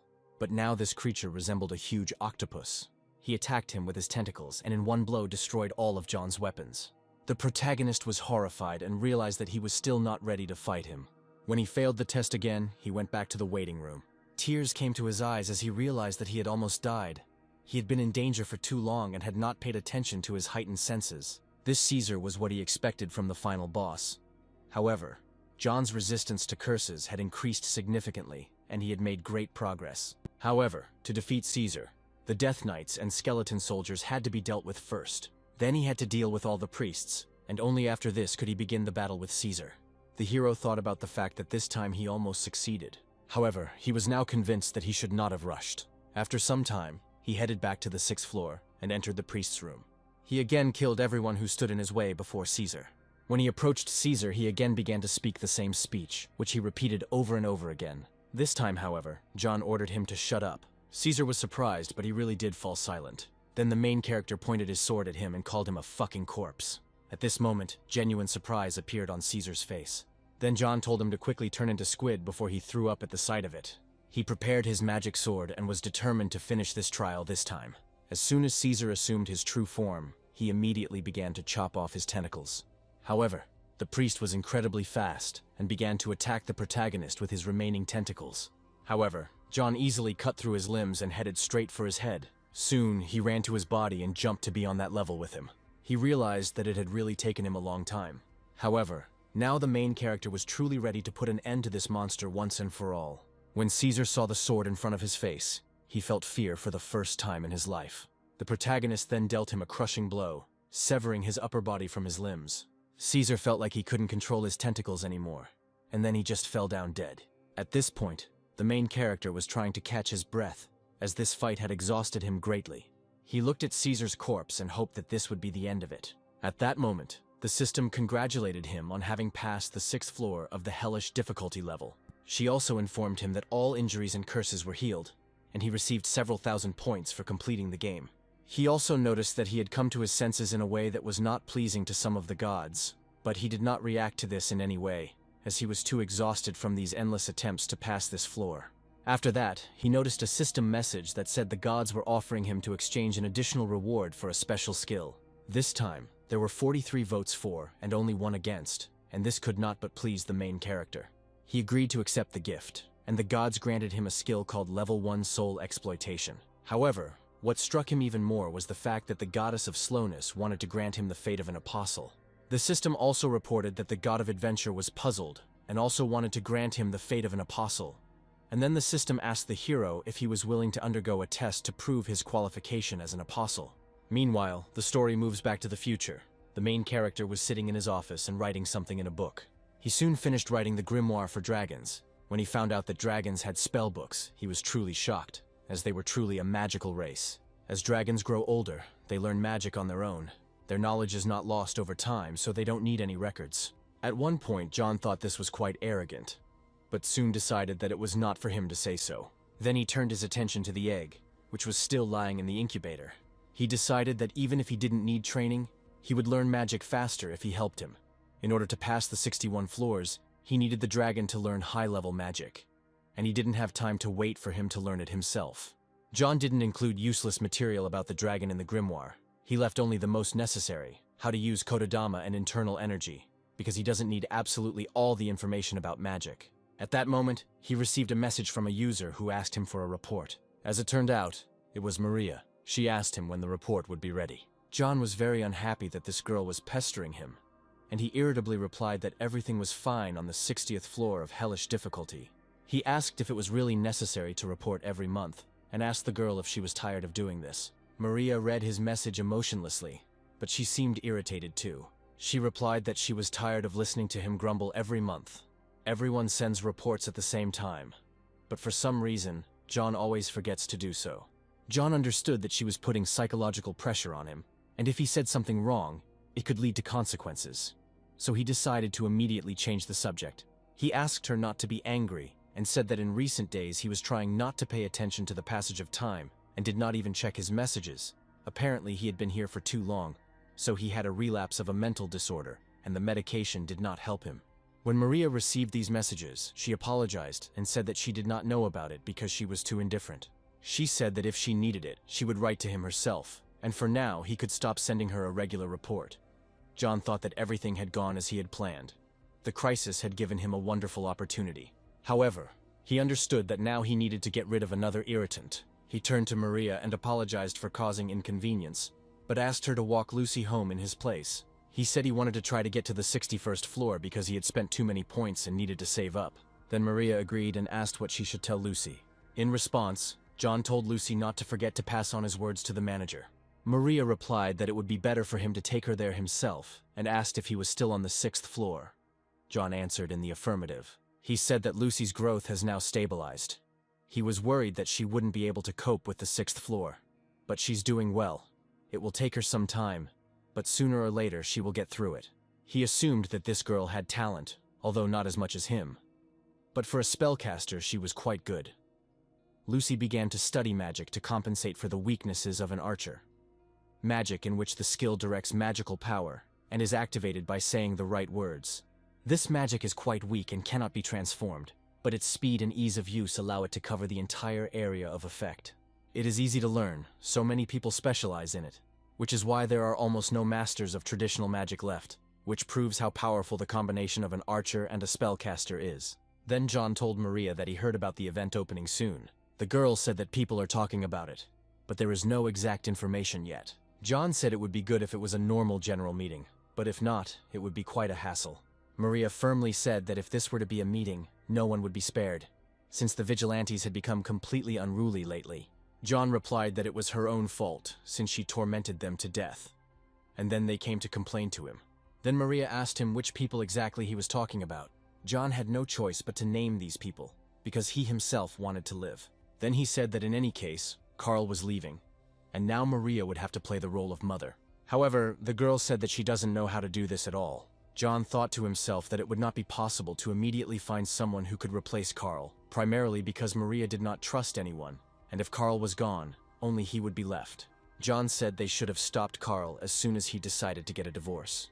But Maria said she never imagined he would leave right after the divorce.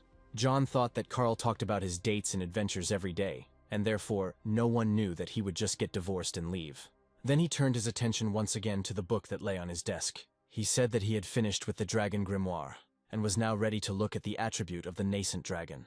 He said that the dragon can be gold or black, but he personally likes the red one better. After that, he turned to the egg and said that Dad was going to work, and now he himself would have to look after the house. He was worried that there were only him and Yang on the 60th floor. John understood that he couldn't just leave and that the dragon needed a nanny.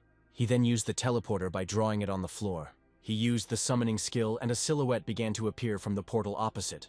Soon the silhouette took on the shape of a man. Gradually he began to turn into an exact copy of John. Soon, a man who looked exactly like himself stood in front of John. The copy of John was not happy, as he was once again shoved into the body of this idiot. John noted with satisfaction that the guy was still as sharp-tongued as ever, and then ordered him to watch the house and the egg. The doppelganger reminded John that this wasn't his home, and that he should just give it his body. But John said that would never happen because he was an asshole. As it turned out, it was his alter ego, created in the image and likeness of John, but it turned out to be surprisingly weak and amazingly rude. Moreover, they could read each other's thoughts. If anything happened to the egg, he would immediately move here from anywhere. In other words, it was a highly effective notification magic. John created it to clear out the 61st floor, but unfortunately, it turned out to be useless. At least now, it could be used as a nanny. His alter ego said that if this continued, he would go on strike.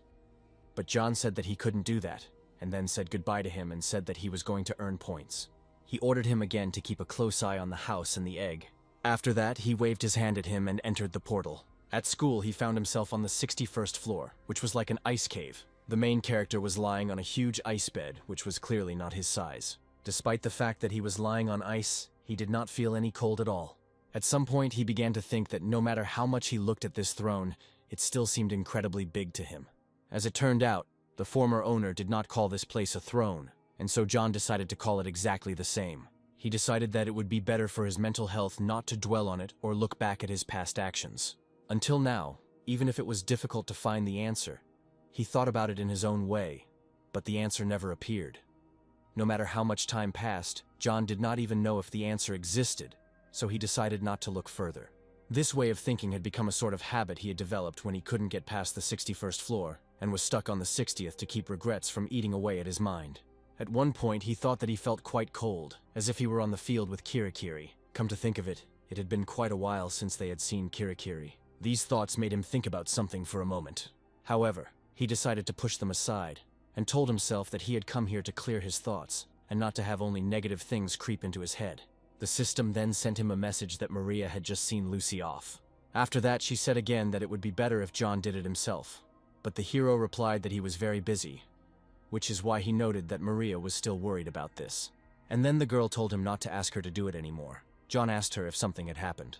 Maria said that Lucy seemed to hate her, to which John replied that this was not surprising, since it was impossible to please everyone. At one point, Maria suggested that she was simply being too sensitive, and John didn't know what to say to safely skip the topic, since there were too many pitfalls. He said that Maria was the leader of the Spring who sent her a message directly, so Lucy must have been nervous. He thought to himself that every person would be afraid to receive a private message from this cold-blooded witch. However, Maria insisted that he not ask her for anything like that again, as being nice was not her style, and at that moment John realized that this was the whole reason for the problem. According to psychology, when a person shows a previously unfamiliar attitude, the other person perceives it as aggression. Because the player who was a psychiatrist recently came out into the real world, now within the training, the highest authority of psychology has become John, who suffers from mental illness. Others have guesses about it, and so he decided not to attract attention to himself. Maria then said that as soon as she had information about the event they had talked about earlier, she would contact him, so he should not ignore her message. John thought he should see if he could send the clone to another difficulty level. Since his clone is considered a summoned soul by the system and not a player, it might be possible to send him to a different difficulty level by handing him over to someone else. If this method works, then it will be possible to send the clone not only as a squad member, but also to his outer world. After sending the clone, he will exchange souls with him. He thought it was a perfect plan, and at that moment the clone read his thoughts but apparently was not happy about it. He told John that the other level of complexity was considered another world, and if he sent him there, the connection with it would be broken, and therefore he would no longer be able to live. John's double said that he doesn't want to die because of his stupid experiments. When the protagonist heard this, he was upset because he created a clone to pass the 61st floor, and he could not even imagine that it would be so useless. In the end, he was left with only schizophrenia from his attempt to split his soul. His clone said he felt like a younger son who was born from an unwanted pregnancy. At this moment, the main character thought that he should have gone up to the 61st floor earlier. He had come here before the dragon was born to clear his mind and earn points, and now he felt truly refreshed. He then said goodbye to his clone, and said that it was time for him to hit the road. After some time, he arrived at the second location of the 61st floor, which looked like a desert.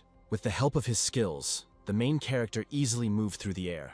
On this floor, you need to attack 2 locations. At the same time, the main boss room of level 61 can only be entered if you attack the boss rooms in both locations.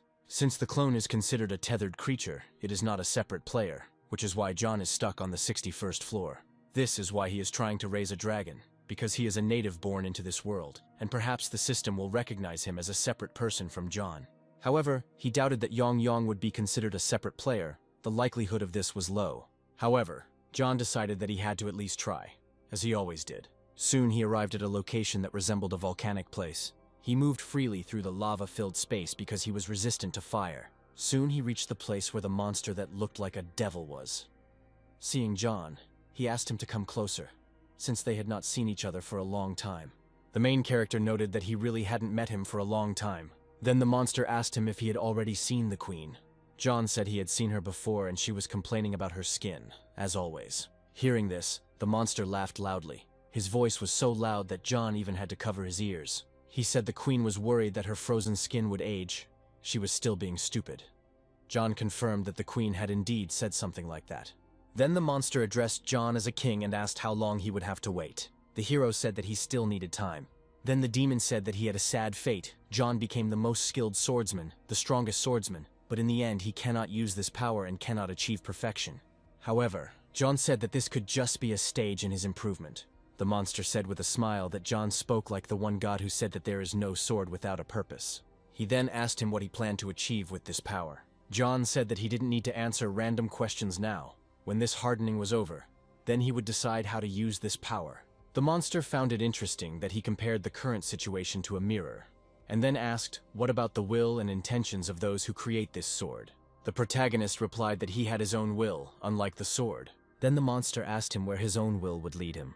The protagonist began to get irritated by these questions, and said that he had no idea. When the monster suggested ending this conversation, and said that he would like to hear his answer when he was older, he said that when the time came, John must make the right decision, since their will was entrusted to him, and he must not make a mistake in his choice. After this, he took his huge sword in his hands and stood up from the throne, saying that in that case they needed to begin. At that moment, John saw that someone's hands began to appear from the lava that was behind the monster. He smiled and told the monster to take care of him. After this, the monster raised his sword and they both were ready to fight. Meanwhile, the story is transferred back to the present time. The adventures of the protagonist on the hellish difficulty level have already reached the 11th floor. He found himself in an underground city. There, he found several chests at once, which contained loot for him. Inside, he found resistance to poisons, and this skill also rose to the highest rank. Such awards made the main character very happy, as he progressed by leaps and bounds. However, at the end of the 11th floor, he was very tired because that floor was difficult. The problem wasn't even the ripped-out complexity, but the fact that a lot of work needed to be done to complete it. The conditions for passing the 11th floor are to capture the treasure chest that is most treasured by the monsters of the underworld. John was abandoned in the middle of an underground city. He wandered for a long time, and he had to cover a huge distance. The problem was that he couldn't find the treasure chest even after killing the underworld monster. There were many treasure chests, tens and even hundreds of thousands. He tried to catch the monster and get to the bottom of the information with the Long Tower of Babel knowledge skill, but everyone who could share even a bit of information with him committed suicide without hesitation, and these racial characteristics really irritated the protagonist. Even with his greatly improved interrogation and torture skills, he couldn't get any information. After all, he had no other choice but to comb the entire city. When he dug up the palace garden, he found an underground passage with a key inside. He inserted the key into the keyhole on the plate of the royal throne and turned it, and a passage to the treasury appeared on the wall behind the throne. He was offended that he had been so hysterical, and had spent so much time digging up the entire imperial palace. Perhaps he would never have found this place in his life. Obviously, searching has never been John's strong suit. If there are thieves or adventurers as companions in RPGs, then that's what they do. It is very convenient if the main character's squad has an extra who sets or dismantles traps and finds hidden enemies or devices. He thought about summoning Ida as his companion, but realized she was too proud to help him. He decided that this was his destiny, so he needed to stop grumbling and instead get used to it and start reasoning. He soon came to the conclusion that his business was finished at this place. When the portal opened in front of him, he was surprised that he could just up and leave here. He did not hesitate and entered the portal, and soon found himself in a clearing where Kirai was already waiting for him. John came up behind her and quietly greeted her, saying that they hadn't seen each other for a long time. When Kirai heard his voice, she turned around and a smile appeared on her face. She was glad that he came alone this time. John said that the summoning time was over, so they disappeared. Then he asked the girl if they would still have memories, and Kirai answered yes. She asked him how long it took him this time. John said that he couldn't imagine that in addition to the tunnels, he would have to dig up the entire palace garden. The girl said that his reaction was very boring. Before, when they met after a long time, John cried, and it was funny. When the protagonist heard this, he became angry and said that Kirai would be left without cake today. When the girl realized that John was going to punish her, she immediately began to change in front of him, and promised not to say that again. After this, John decided to rest a little. He lay down on the grass and slept there for some time. When he looked down, he saw Kirai lying on top of him, sleeping peacefully. This picture brought a soft smile to his face. Then he yawned and tried to get up, wondering how long he had been asleep. John knew he had been having trouble sleeping in the last few days, and he didn't need to sleep in the waiting room, so he ignored his discomfort. He was always in danger on any floor, so naturally he slept less, and eventually what he was worried about happened. His rhythm of life was disrupted. Due to the impatience and overconfidence that came with climbing to the 6th floor, he sometimes forgot to eat, rest, and sleep, and simply ran towards battles. Thanks to the restorative effect of the waiting room, he was somehow able to cure his physical ailment, but due to his shattered psyche, he could not sleep, so his health deteriorated. So when John came to Kirai, he would fall asleep to compensate for the lack. It was always a good place to sleep. Then he turned his attention to the sleeping girl and noted that she was very cute. She was just like a little child. In high school, a classmate of his had a pet rabbit, but he couldn't remember whether she said they liked having their noses touched or not. John had a lot of questions for Kirai, and he would finally be able to ask the questions he had been collecting since the 6th floor. When he remembered this floor, he thought once again that it really was hell. He didn't want to go through that experience again. His attacks were blocked due to his lack of ability. He had worked so hard to get stronger and pushed his brain to its limits. If John had cleared the floor later, he would have definitely gone crazy. The message from the deity that he received then also left a mark on his psyche. He remembered the test of the apostle that the god of adventure and slowness sent him. He didn't understand what he was supposed to do about it. John was worried that another god might take revenge if he chose someone too hastily. Based on past experience, the gods have the ability to take away the player's sight and move them to another location. If the gods have such power, then killing John would be easy, so he must be careful. While the girl was sleeping, he whispered to her that when he passed the 6th floor, he returned to her. He remembered how, as soon as he found himself in the clearing, he burst into tears and reached out to the girl to hug him. After this, he asked Kirai about the god's offer, but the girl did not answer. The thing is, information about the gods is very valuable. John continued asking questions until he heard from Kirai that she would answer when he passed the 11th floor. John had not yet responded to the gods. They had not called him to an immediate decision, but there were occasional reports that the god of adventure was impatient. So John decided that he had done the right thing by postponing his choice until he had the necessary information. He decided that he needed to check everything thoroughly first. He wanted to know if it was possible to accept the offer of both gods without being punished for it. He wanted to know if he could accept one offer and reject another, and if there would be any penalty or benefit for doing so. He also wondered who Kirai would choose if she had to choose between these gods. Now John really wanted the girl to wake up, but he himself could not wake her up. At that moment, he noticed a message from Chris, who said that it looked like there would be a gathering day soon. At first, John didn't pay attention to it and asked if something special had happened. However, after reading the message, surprise appeared on his face. Carlin said that the gathering event will open soon, and he believes it will take place before the end of this session. John thought that events seemed to open up about once per session. Therefore, if an event opens, it means something bad is happening. Carlin didn't understand why this event was even opening, and this time he had no clue. That was the biggest problem. The protagonist wanted to answer something to Carlin, but he could not help him.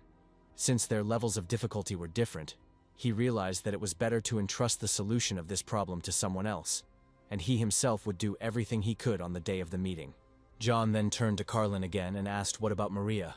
Carlin replied that she was busy. She was going to punish the vigilantes who could not catch criminals in their area. John noted to himself that this was wrong. If a conflict arose within the Druziniki, the organization could be disbanded. In this world, the Druziniki play the role of law enforcement, but their authority is very shaky. The basis of their strength is the power of the players demonstrated on the first day of the last meeting, and the charisma of Maria, who punished the guild representatives. Objectively, it can be said that they keep people in fear with the help of force. Disagreements cannot be allowed to arise in the ranks of the Druziniki.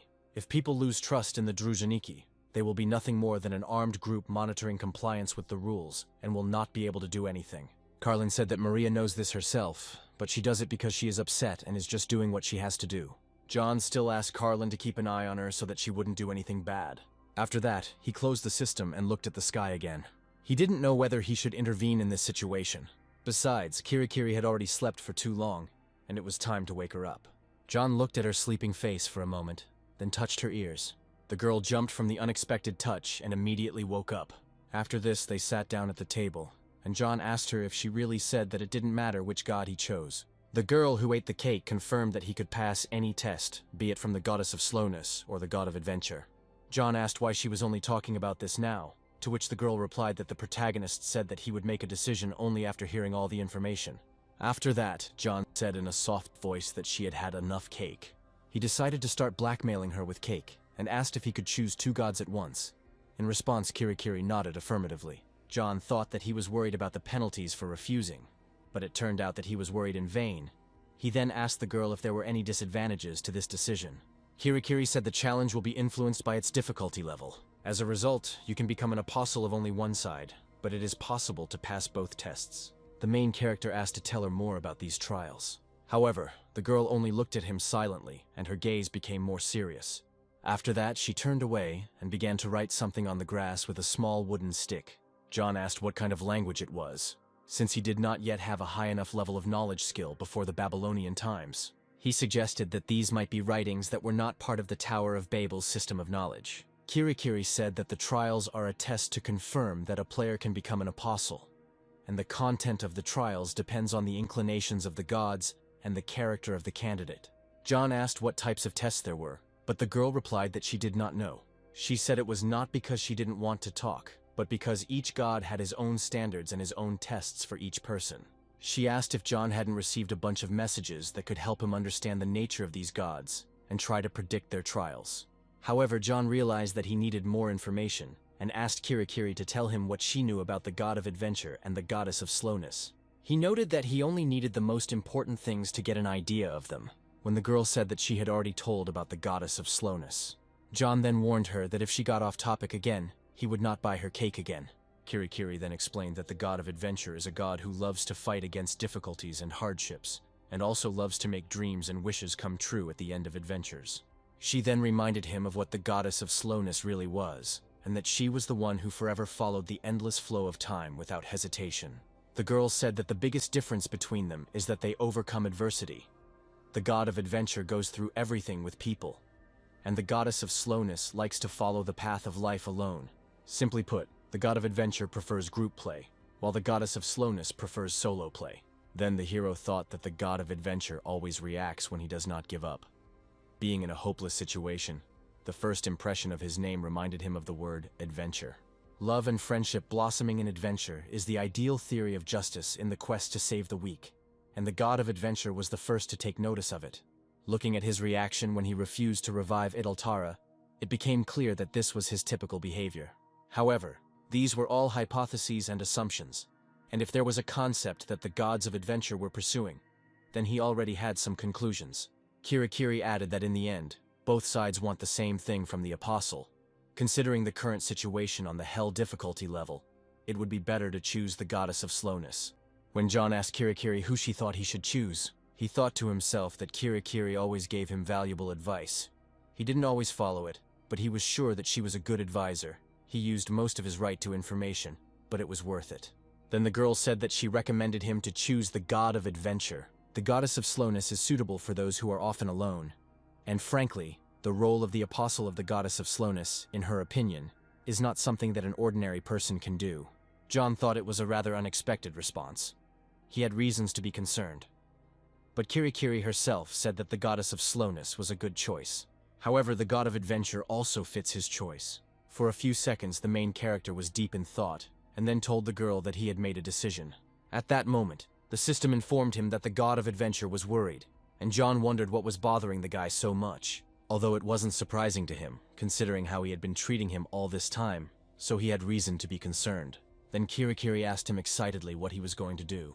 Then the main character thought about his decision again. He looked at Kirai carefully, ready to tell her his choice. He said with a smile that he would choose both of these gods. He explained his decision by saying that someday he would have to become an apostle of one of them. When that moment comes, he will make a final decision, but taking into account that he will receive more information. He thought to himself that the severity of the test would not be a problem for him if it helped him become stronger. At this point, the system reported that the goddess of slowness regretted, and the god of adventure sighed with relief. Apparently they thought that John would choose the goddess of slowness. He then said that he had cleared up one problem that had been haunting him since the 6th floor. Then he saw a message that the gods had given him new skills. The protagonist expected this, and noted that he had made the right decision. Now his Teleria wings and shimmer skills have become almost cheating. Then he suddenly noticed another skill that he didn't have before. It was called Spirit Cry. Moreover, a new window appeared. Now you can see the percentage of completion, and the progress has increased greatly. But he did not understand why the god of adventure had so many trials, 20 times more than the goddess of slowness. John then decided to look at the main reward, which were skills called Fortitude, which give him strength when the fight gets tough, and Composition, which shows him ways to solve problems. The explanation for these abilities was equally mysterious, and if he asked Kirai, things would only get more confusing. Fortitude and Iron Wall are similar skills. If Iron Wall strengthens the body, then Fortitude, apparently, does not allow the spirit to fall or helps to fight in battle, or simply increases statistics. The Composition seems to increase the level of concentration for a long time. It is similar to the very famous promotion of doubling the experience in games. When the last session ends, John will have to wait in the waiting room for about 3 days, during which time it is better to pump up some skill. He decided that it was possible to improve not only the fighting skill, since both seemed useful. He thought to himself that it would have been better if he had gotten the Composition earlier. If he had known about it, he would have gotten it as soon as he cleared the 6th floor. He felt like he had missed the double experience promotion at the computer club. However, he decided that although there were losses, They were not serious. And not counting the 11th floor, he quickly passed all the floors after the 6th. And if he received all these effects after the 6th floor, then there would be no difference. John understood this, but tried to rationalize it all. But it was a skill that had to do with development. But nevertheless, he decided that he needed to think positively, because the reality he lives in is a hellish level. He then looked at Kirai, who had been sitting at the table eating cake the whole time. John got really fed up with this and took away the cake from her, which she couldn't tear herself away from.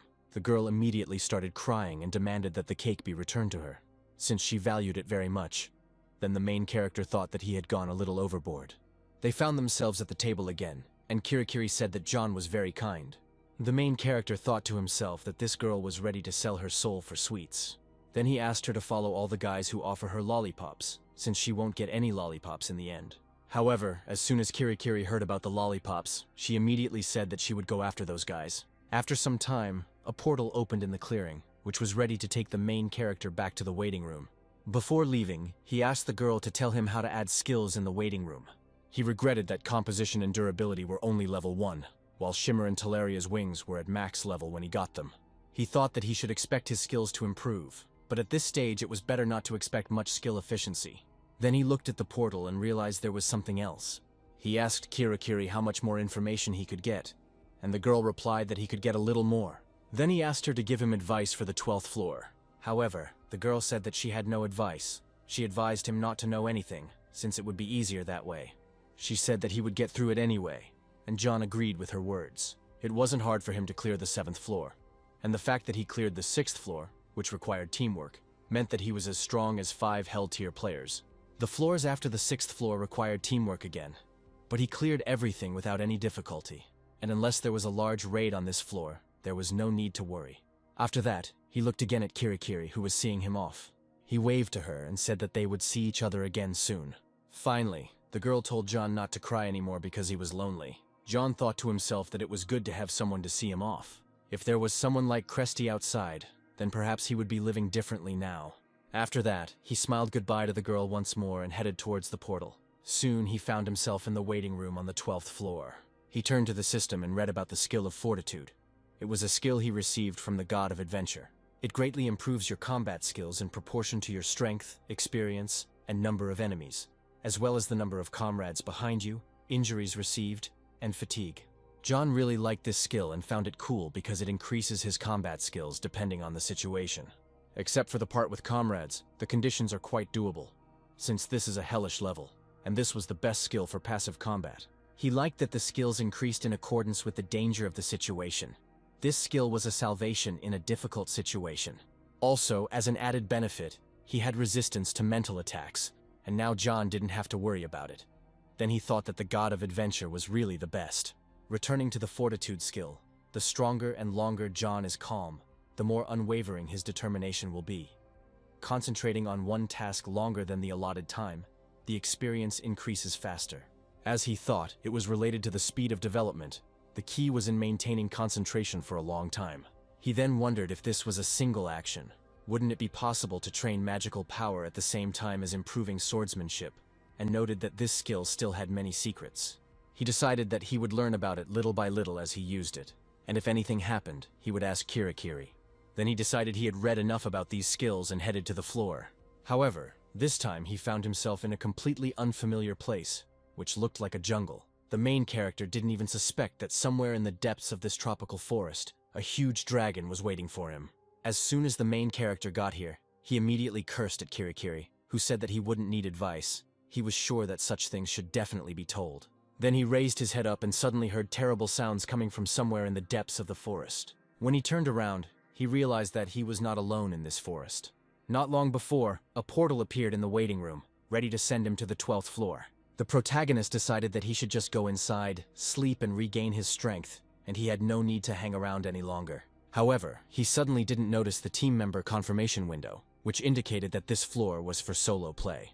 Judging by the fact that Kirai said that getting through the 12th floor wouldn't be a problem, John was confident that he could handle it even without advice. Because he had spent too much time on the 6th floor, his skill level was far behind the other participants, and this was a good opportunity to catch up with them. On other difficulty levels, level 30 is called the Habitation Zone, where many higher level rankers live. Comparing the hell level to others is a useless thing, and he doesn't like it, so he decided that he needed to speed up and prepared to enter the 12th floor, as he was very eager to see the living area. Soon the portal transferred him to the desired location.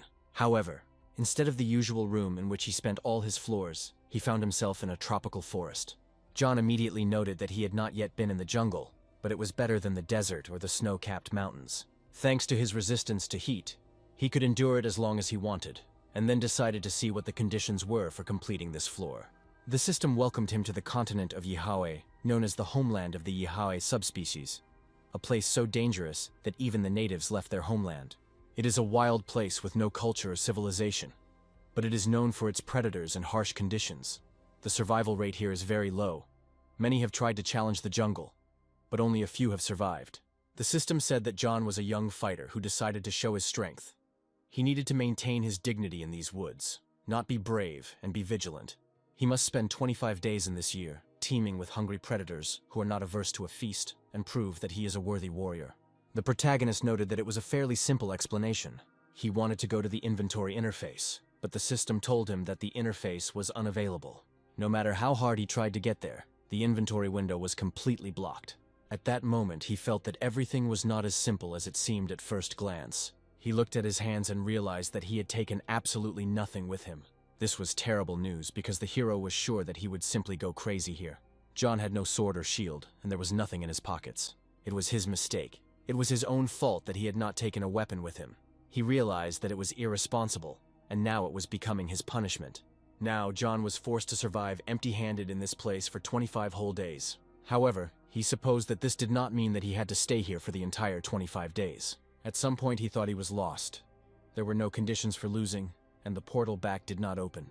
In other words, if he doesn't die, he will have to spend 25 days here. Today was the 6th day of 14 trials, and he had to stay in this grove for another 24 days. If he survives, on the 24th day he will be taken to the waiting room, and in the next test, he will again have to spend 25 days to pass the stage. He was very unhappy, because he had passed the 11th floor in just one day, but he had to face this floor. He thought that if he rested here, he might be able to find food and build a safe shelter, as if it were a summer vacation. However, he quickly realized that this was not a summer vacation, but the 12th floor of a hellish level of difficulty. He decided to mark his territory like wild animals, so that no one would come near, but he didn't know who his enemy might be. He thought that they might be wild animals, or some kind of monster race. If he had won the jungle, he might have been able to clear the floor in 24 days. But he didn't know what would happen if he had destroyed all the predators. John first decided to conduct reconnaissance and, if possible, come up with a plan for conquest. However, he suddenly heard terrible sounds coming from above. When he looked back, he saw two huge dragon-like monsters fighting each other. They fought to the death, tearing each other apart with claws and teeth.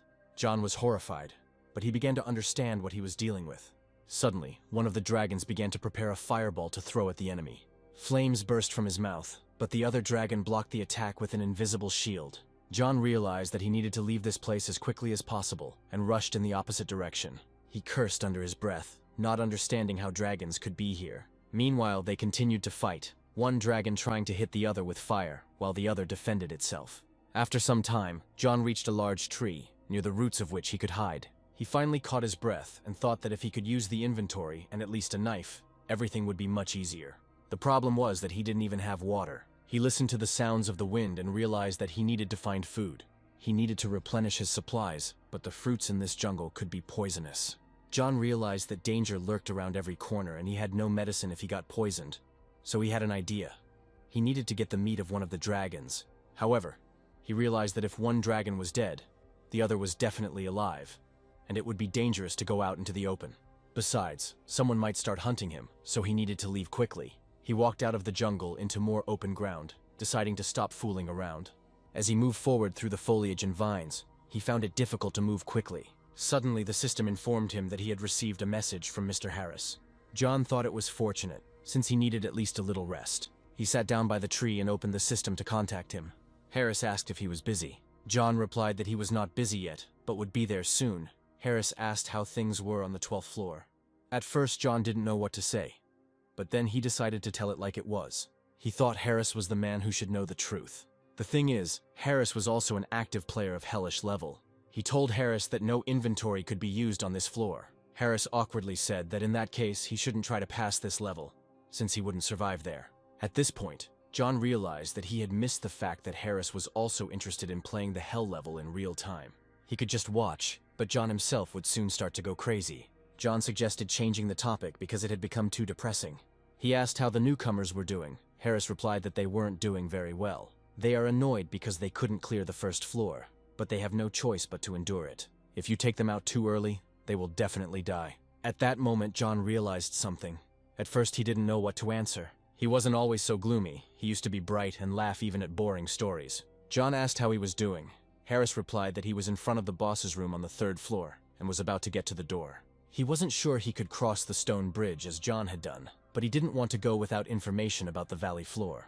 John realized that Harris was upset because he had refused the challenge. The guy said he would focus on self-development until he was sure he could pass. John replied that it would be safer that way and wished him luck, after which they said goodbye. John thought Harris was very careful and cautious. Safety was important to him, and he achieved success in a cool manner. Before he acts, Harris calculates everything and thinks out a plan. It's more like a hired killer or a thief. Harris was the second to rise above the 1st floor on the hell level, and his skills were good. John was curious as to why such a sensible guy would choose the hell level, and when he asked him, as expected, alcohol was to blame. Yet Harris gets along well with people and is always smiling, with a reasonable and caring character. He advises newcomers on their level. Harris is a better communicator than John, and that's why this job suits him much better. Because unlike him, he explains by adapting to the person he is talking to. Harris was a better psychological consultant than John, and he had a lot to learn from him, so he respected him. But his gloominess worried John. Harris said there would be a meeting at the end of this session, and perhaps in that case, John should have told everything calmly. He was going to ask to tell Carla this too, but to be honest, he wasn't sure he could calm anyone down with his talk. After this, he decided that he had rested long enough and then rose to his feet. He needed to get back to thinking about the 12th floor. He needed to find a hearth, since the condition for successful passage was survival, and so now he needed to find a safe place. He had several options: to stop near the river, in a cave, or in a tree. Now John needed to expand the area of action. There was a high probability that predators would gather near the river. Moreover, there were no caves visible nearby. So all he had left was a tree, and he decided that he needed to find a big tree on which he could build himself a hut. He thought about going further to scout the area, but the trees here were too thick and the view would be narrow, so it was best to observe from above. But he didn't know how to fly. Then he suddenly heard some sound. The protagonist turned around and looked at what was behind him, but at first he saw no one. However, John clearly heard someone's footsteps, and they were clearly not insects. He began to move forward, wondering where the one who was making these steps was. He looked around, but there was no one nearby. However, John was sure that he definitely heard footsteps. Then he concentrated and decided to use the combat concentration skill. The whole space around him changed, and soon he found a creature walking next to him. This was the first time John fought while hiding himself. He gathered magic in his hand and prepared to attack. When he heard footsteps close enough to him, he put his palm forward. He hit the creature with his hand, which turned out to be something like a monkey, and the blow landed on its shoulder. He looked closely and realized that this creature was also using the invisibility skill. However, he himself enjoyed using this skill, since he had not done so before. When his concentration faded, he took a closer look at the creature that was hunting him, and realized that it looked very unusual. The environment here was similar to the Jurassic period, but there were also mammals. The creature's arms were like sickles, and it wasn't even a mantis. It looked like a relative of the orangutan. So for now, John decided to call it an orangutan. He then used magic again, wondering if this creature understood what he was saying. He turned to him and suggested that they talk calmly. At some point, the creature froze and was in no hurry to attack the main character. Then he began to make sounds in his language, which seemed to mean nothing. Then John suggested that he calm down and listen to him. He said that he would let him go if they came to an agreement.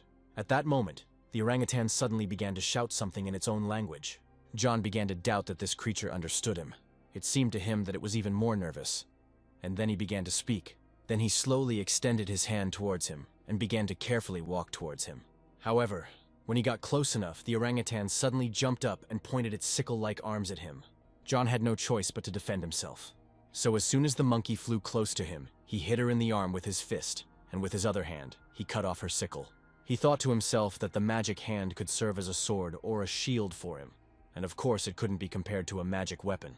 After that, he kicked the monkey in the stomach so that it could not come to its senses. From such a strong blow, The monkey, having lost one arm, flew off in the other direction. After this, John walked up to her and put his foot on her chest so that she couldn't move. He guessed that the orangutan had used its invisibility skill that time, but it couldn't do anything else. So now he could see it clearly, and it didn't cause him any more problems. He continued to press on the orangutan's chest with his foot, and it began to make sounds. He tried to hit it with his remaining arm, and then John cut it off so that the creature would not have the opportunity to hit him. After that, he looked at the face of the creature, which was on the verge of losing consciousness from pain. He said menacingly that if the creature had listened to him earlier, this would not have happened. But if he answered his questions, he would heal this wound. However, he quickly realized that he would not be able to obtain an antidote, and in any case, the creature would die.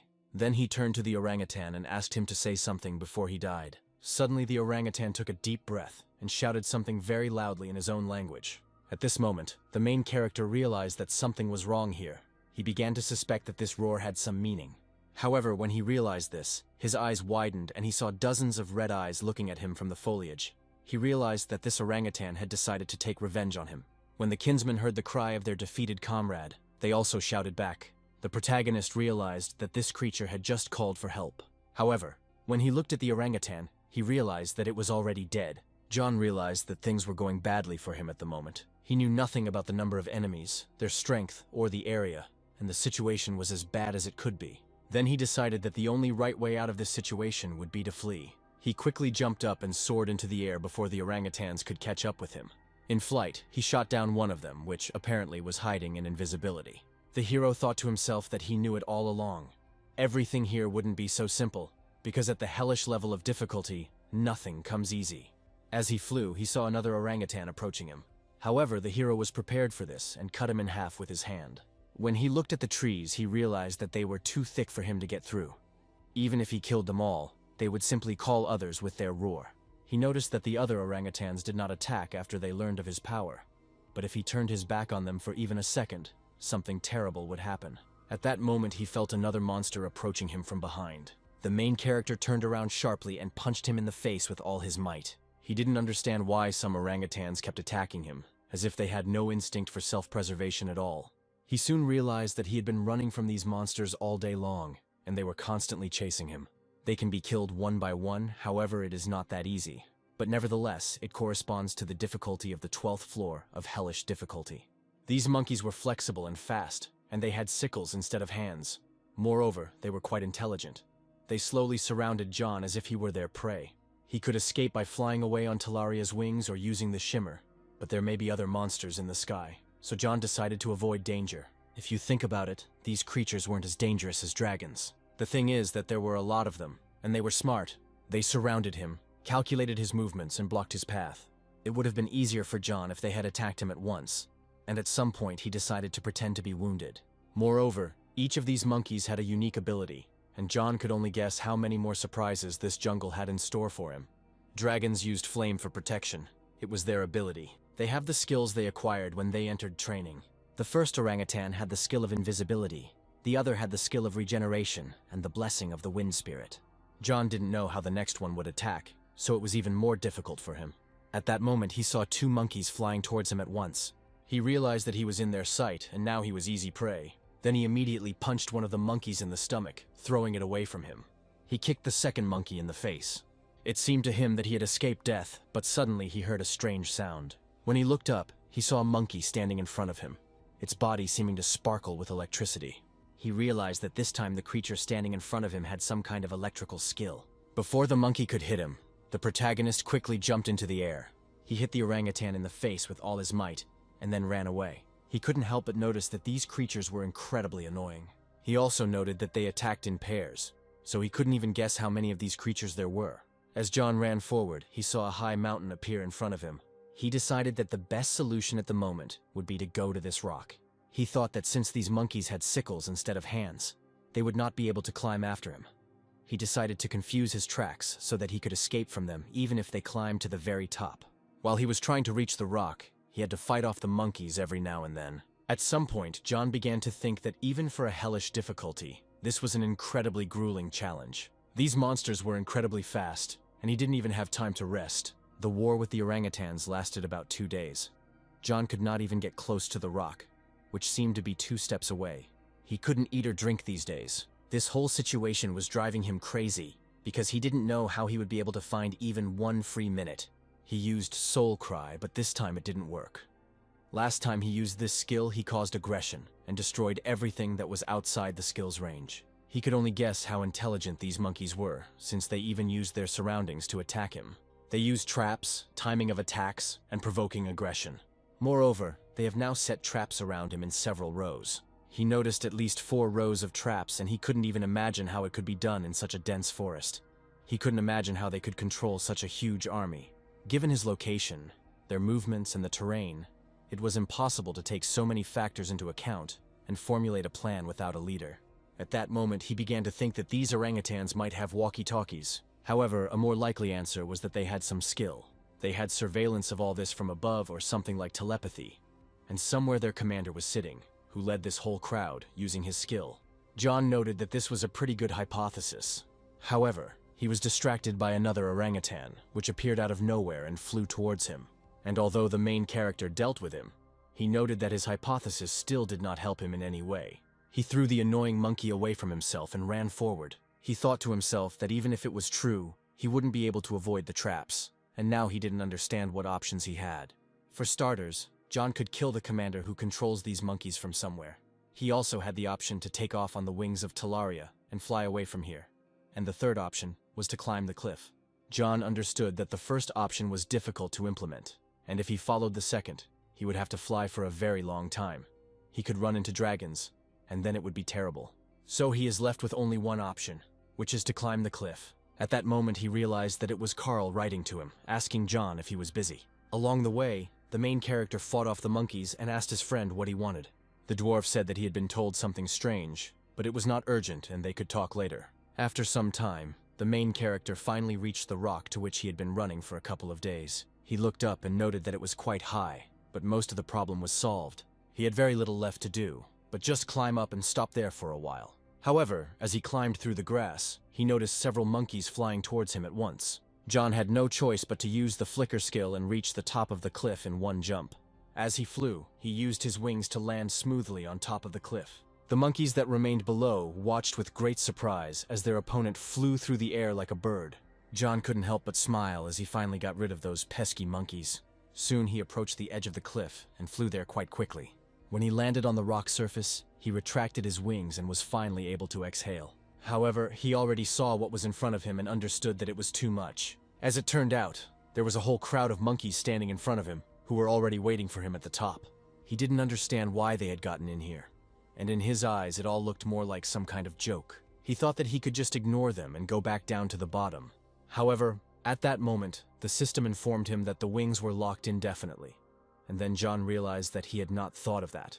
These macaques calculated his path, positioned his army, and also blocked his skill, which showed that these guys really knew what they were doing. He looked at the monkeys who were standing in front of him and shouting something loudly in their own language. John noted that he knew this cry. It was revenge and mockery of the enemy. He began to think about the situation he was in, and the first thing he noticed was that his flight skill was blocked. Right now, there were more than 3,000 monsters in front of him. Moreover, John was confident that these guys were not going to lose. Then he put his hand forward again and activated the magic in it. Soon after, he rushed towards them using the soul exploitation skill. This skill, bestowed upon him by God for his amazing achievements in battle, brands the souls of enemies within reach, gradually weakening them. If John defeats an enemy, he will absorb the enemy's soul, restoring his body. Roughly speaking, it was a long-range debuff and a post-victory recovery effect. In addition, if it is maintained, it increases in proportion to the enemy resistance. So John was just glad that there were so many of these guys and they were going to attack him. The monkeys immediately began to approach him, intending to hit him with their sickles. The protagonist then activated the fortitude skill, which gives him strength when he faces a crisis. For John, this was a great opportunity to test his fortitude. When he saw that the frightened monkeys began to run away from him, he used a war cry to provoke them to attack him. When the creatures ran towards him again, he began to beat them one by one to death. They began to surround him from all sides, but John was strong enough to deal with them. Soon the entire surface of the rock was strewn with the corpses of monkeys. John noted that there was a strong smell of blood in the area, so it was a good thing it was raining. He decided it was time for him to leave, but before he left, he took the hand of one of the macaques with him. He then activated his wings, which were already available. At first he was even surprised because he was not sure that he could fly again.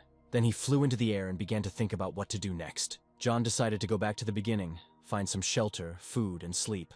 After some time, he arrived back in the jungle, where he tried to hide from the rain. First, the orangutans had bothered him, and now the rain had bothered him, making it impossible for him to see. On his way here, he sat on the orangutan's leg. He had no choice because he hadn't eaten or drunk for 3 days.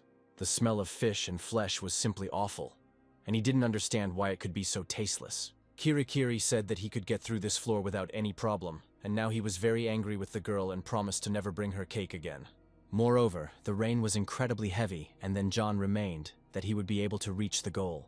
As he was walking down the hill, he saw some movement. Someone entered the cave to escape the rain, and thanks to the clear sight skill, John saw much better, so he could not be mistaken. He thought it was good to have a goal, but because he was wet, his mood was foul. Then he suddenly felt his stomach twist and thought it was because of the meat. He felt so bad that he even vomited. John felt terrible, but he couldn't do anything about it. He understood that if he ate this meat again, he would simply die, and decided that he would simply eat tree leaves. Then he scooped up some rainwater in his palm to drink, and at that moment he realized what a catch there was in the 12th floor. Here you need not just to survive, but to develop various survival skills. There is no need to fight anyone here. The 12th floor is a test of survival skills, not fighting ability. However, no matter how you look at it, this strategy did not suit John, since he loved fighting much more. After some time, he was finally able to reach the cave near which he had seen movement. At first, he couldn't even believe that after so much time he had finally managed to get here. Then John suddenly shouted sharply and ordered whoever was hiding inside to come out. However, there was no response. No one came out of the cave or even made a sound.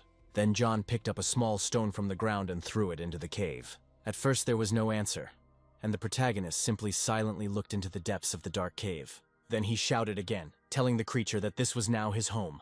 When the creature heard this, it looked out of the cave, its eyes glowing a bright red light. He met the protagonist's gaze, and for a moment they looked at each other in silence. Soon, the creature slowly emerged from the cave, and the protagonist saw that it looked like a huge ferret. John noted that the creature's paws also shimmered with electricity. He also realized that there was water everywhere here, and wherever he went, he could get an electric shock. He then immediately activated the soul exploitation and directed it at the ferret. The creature didn't have time to dodge the attack, and John was glad that he had succeeded. Then the ferret suddenly growled and rushed straight at the main character. John was surprised that this ferret decided to attack him directly, but in that case he also had a plan. As the ferret flew towards him, John used his wings, which hit him in the face. The blow was so strong that it sent the ferret flying to the side. John knew that the wings had high resistance magic, and they also didn't touch his body directly, so he wouldn't get electrocuted. He looked at his opponent again, and noted that he had started with electricity right away, so he had to hit him while he was close. John didn't want to know how powerful his punch was, but he knew that if he started testing it now, he would simply die. Then he rushed through his opponent at great speed. After that, he dealt him a crushing blow to the face. It was so strong that the ferret flew a huge distance and fell somewhere deep in the jungle. John noted that the combo of shimmer and wings works on the 12th floor too. After the victory, his stamina was restored. Apparently the soul exploitation effect was activated. However, he was unhappy that right now some bastard appeared who had electrical skills. He decided that next time, he needed to get the skill of resistance to electricity. After the cave was clear, he entered it. John looked closely and realized that it was quite empty and spacious here, and also warm. However, then he suddenly heard some strange sounds again. Without thinking twice, John activated the combat concentration skill. He realized that his enemy was somewhere nearby, but he understood that he could not be either in front or above. At some point, he began to think that someone was using the invisibility skill again. John realized that he could not determine where his opponent was now. He then decided to use his heightened senses to determine its location. It took him a few seconds, and he felt that the enemy had just passed him. He felt a crunching sound coming from above behind him. Before the creature could attack him, the protagonist turned around and grabbed it by the tail. However, as it turned out, it was someone very small and did not pose a threat to him. He looked at the carcass of the little ferret, which was cut into pieces by his skill. This creature looked like that big ferret, however it was still young, but nevertheless it could still be very dangerous for him. John noted that he was already very tired of the local fauna, despite the fact that his wounds healed instantly. Such wounds can be healed with medicinal herbs in less than a minute, and it's good that he has other ways of recovery, besides potions. They increase his chances of survival, and speed it up quite a bit. At this point, John realized that he was having difficulty keeping his head up. The thing is that too much energy is spent on recovery, which is why he starts to feel bad. However, he decided that for now there was no need to worry about this, because he had become physically stronger. Moreover, the potion had not gone anywhere, but it was difficult for him to recover when his strength was at 0. So he lay down on the ground, thinking that he still had a lot of things to do, but first he wanted to rest. After some time, he woke up and realized that he was not wearing his cloak, and some of his equipment was lying next to him. John opened his eyes and realized that he was not alone in the cave. He raised himself up and saw that Ida was sitting near the entrance to the cave, as if she was guarding his peace. When she saw that John was awake, she smiled and said that she had prepared something to eat for them, and then called the guy her husband. When he heard this, surprise appeared on his face. He immediately picked up a stone that was lying next to him and threw it towards the lizard, but it dodged it. Then John turned to her and said that he had already asked her not to call him that. He calmed down pretty quickly, then stretched and asked the lizard how long he had slept. Ida replied that he had slept for 3 hours, which was very little for a general. John was surprised, because he felt like he had been sleeping much more, and if he hadn't called Ida, he wouldn't have been able to close his eyes for even 10 minutes.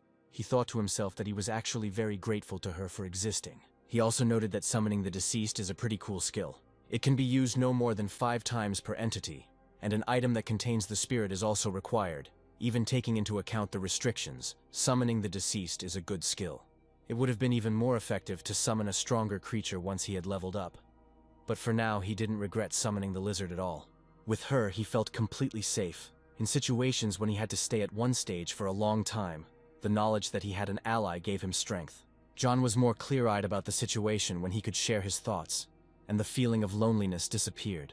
He first summoned Ida at level 7, doing so only to distract the enemy, but he realized that she had much greater potential. She proved to be not only strong in battle, but also cold-blooded and attentive to detail, which is not typical of lizards. However, at the 5th level, she became obsessed with the idea of making him her husband, and he could not get it out of his mind. It is customary for lizards to choose a partner of the strongest. She began to court him fiercely so that he would choose her. But John, being very tired after that battle, decided not to dwell on this. In accordance with the characteristics of her species, she resigned herself to his refusal. In return, he taught her to understand human actions, and now they got along quite well. After some time, the lizard brought him some food on a large leaf. She said it was lambura meat. It was raw, but the protagonist had resistance to poison, so he didn't get poisoned. He could imagine it as sashimi. The hero thought to himself that the ferret was probably called a lambur, and it tasted much better than an orangutan. Then he asked the lizard what she knew about this area, since the protagonist only knew that this area was called Ihai, but Ida also knew nothing. John thought about how he had a lot of questions for the lizard when they started working together. He was curious about what role she played in the training, how she got there, and what she did before that. She didn't know the answer to most of his questions. She said that her head went blank and nothing came to mind when he asked her about something. It seemed like she had a black memory and got upset when she couldn't remember anything. So he didn't try to dig into her past. However, what Ida could tell him was about her skills, but she remembered nothing about her training. Although she knew the name of this animal, she had no idea of its purpose. Then the lizard asked John what they would do now and what the conditions were for completing the level. John explained to her that they had to stay in the forest for 25 days, and that they were forbidden from using equipment. The lizard then suggested that it was possible to live quietly in this jungle for 25 days, and she certainly enjoyed this stage. The hero asked her what exactly she liked here. Since he wouldn't be able to get through this floor just like that, the game session would end early, and he wouldn't be able to last here for 25 days. In response to this, the lizard only laughed and said that he was unlucky. Then she said that if you concentrate on development, then time will not be wasted. And John thought that these were true words, and decided to try to develop new skills. However, Ida said that first they needed to make sure that they would definitely survive. John agreed with her words more than ever. He assumed that they would use this cave as a base for now, and then expand a little. Then they will start hunting those who live here, thus getting rid of unwanted neighbors. The lizard noted that this was a good way, and that they would definitely expand their territory. But if they were too active, predators might come running here. However, John assured her that everything would be fine. They were unlikely to meet animals that could defeat them. In the worst case, they can simply run away, because if you think about it, the probability of meeting a predator stronger than themselves is quite small. So he said that they would move at dawn, and in the meantime, the lizard should continue to guard their border. The next morning, the protagonist woke up and began to meditate. Although he had regained some of his magical skills, the composition still didn't work, so he doubted that he would achieve any effect if he concentrated harder. At some point, a lizard came into the cave and addressed him. She happily announced that she was ready to run. After this, the main characters put on their clothes and they walked away from the cave. He looked at the spikes that were visible in the deep hole. As it turned out, Ida had made a trap, but that was not all. She said they were called kikimu and scattered them around the cave. The jungle animals don't like them. Then John asked her how she was able to grind without any tool, but the lizard said that she could do everything. John admitted to himself that he hadn't expected anything like that from her. It was enough for him that she helped when they were resting from the battle. He then thanked his partner and said that he really appreciated what she was doing. In response to this, the lizard growled contentedly and then suggested that they go hunting. After some time, they were able to catch the boar. John immediately noted that the lizard hunter was also quite good. Ida explained that she was exiled from the tribe, so she often hunted alone, so she had a lot of experience. John explained that he was not just saying this, and in fact, the lizard is just wonderful. After that, he said that they needed to move on because they needed to catch all the animals nearby. He also suggested leaving the boar here so that the other animals would smell the blood and gather in one place, which would be much more convenient for them. He said he would look for game and asked the lizard if she could fight, but she suggested that it would be better to do the opposite. John agreed with her, but he wanted to gain a skill related to chasing or searching. John didn't understand one thing. When the orangutans were chasing him, they found him like ghosts, even if he crossed rivers or mountains, so he thought they had bloodhound skills. If that was the case, then it was a very useful skill, and he wanted one for himself too. And if he met an enemy with an invisibility skill now, he would not react at all and would die. Perhaps the composition would return to him while he was getting this skill. So he headed into the jungle and told the lizard that he was leaving the battlefield to her. After some time, he arrived at a place where an animal similar to an antelope stood. The animal was leaning over the watering hole when it heard something strange. As it turned out, at that moment there was a lizard standing behind her. Taking advantage of the moment, she cut off the animal's head. John was delighted when he saw her cut the animal in two with one blow, and noted that her skills were excellent. After this, the lizard looked at him with a smile and said that she would like to teach him how to hunt. During their time on the 12th floor, Ida taught John how to hide. She explained the best places to hunt, how to track prey, and how to sneak up on his prey without being noticed. She showed that magic could also be useful in hunting, and John learned to hide the slightest signs of his presence, moving without making unnecessary noise. He also learned how to distribute mana around the area, creating a thin web, and monitor everything that was happening around him. John didn't know that was possible, and it took him some time to learn. For the next 2 weeks, he hunted stray monsters near the cave, improving his skills. Sometimes Ida would hunt because it was her element. With one blow, she could cut the body of any animal in half. She soon stated that it seemed like there were no more monsters left in the area, and they had no one to chase. John was glad that he finally learned how to detect enemies. He pumped up the magic circuit and several other skills, and all this thanks to Ida. They quickly exterminated the creatures, and only harmless species remained around the cave because they were not hunting. Then Ida asked what they would do now, and suggested that they return home. John agreed because he wanted to spend time training in the cave. Ida decided to call the cave their home, and in her free time she began making furniture, as if this lair had become a real home for her. It seemed to John that she was feeling contented. The hunt had clearly cheered her up. Suddenly he asked her to teach him how to use a spear. He said he thought it was a very valuable skill. He didn't use martial arts much within the system, preferring to do everything alone. But he thought he could learn a lot from Ida, including weapon handling. Ida was one of the most amazing creatures he had met here, and he wanted to not only learn how to wield a spear, but also develop his strategic thinking, so he decided to learn how to fight in general. He said that given the current situation, it would be better for them to stay here until the end of the session. Of course, they could find new places to hunt, but that was not as important as the skill of wielding a spear. Seeing the uncertainty on Ida's face, John suggested that he might be asking too much of her. At that moment, Ida looked up somewhere and began to actively think about something. She then headed into the jungle and asked John to wait for her here. John doubted that he should just sit and wait, because he knew that asking a huge lizard to teach him how to fight was a strange idea. He walked back into the cave, wondering if perhaps he really had gone crazy, and decided to focus on practicing composition. In recent days, he had been doing this at any convenient moment. Previously, he had tried to increase his stamina in this way. Even if John does everything right, it's still not enough to maintain the composition, as he found out he needs at least 8 hours to activate this skill. At 8 o'clock is the minimum, After spending exactly this much time in meditation, he can activate the ability. After activation, he feels an increase in strength. Composition is the main reason he was able to improve his skills so quickly. This skill turned out to be much more useful than he thought, and without Ida and this skill, he wouldn't have managed it. Since scanning the area also consumed mana, John could train the magic circuit and danger detection at the same time, which was quite convenient. He saw the situation in the cave as if it were in the palm of his hand. He then activated his skill and continued meditating. After that, he activated the combat concentration skill, realizing that he needed to imagine the spider in such detail. Suddenly, he felt an incredibly severe headache and was forced to interrupt his meditation. He was exhausted, but he knew that this was probably his limit. At that moment, Ida returned to the cave and asked John to come to her. John was extremely surprised when he saw his companion at the threshold of the cave. He followed her and asked where she went. Since Ida did not answer his questions, he asked again if she would teach him how to use a spear. Instead of answering, she handed him a small spear that she had made herself. John was extremely surprised to see what she was handing him. He asked if she had made it herself, to which Ida replied that it was now his training spear. She said with a smile that he could try it. John squeezed the spear in his hands and thanked Ida for the gift, calling her a true craftswoman.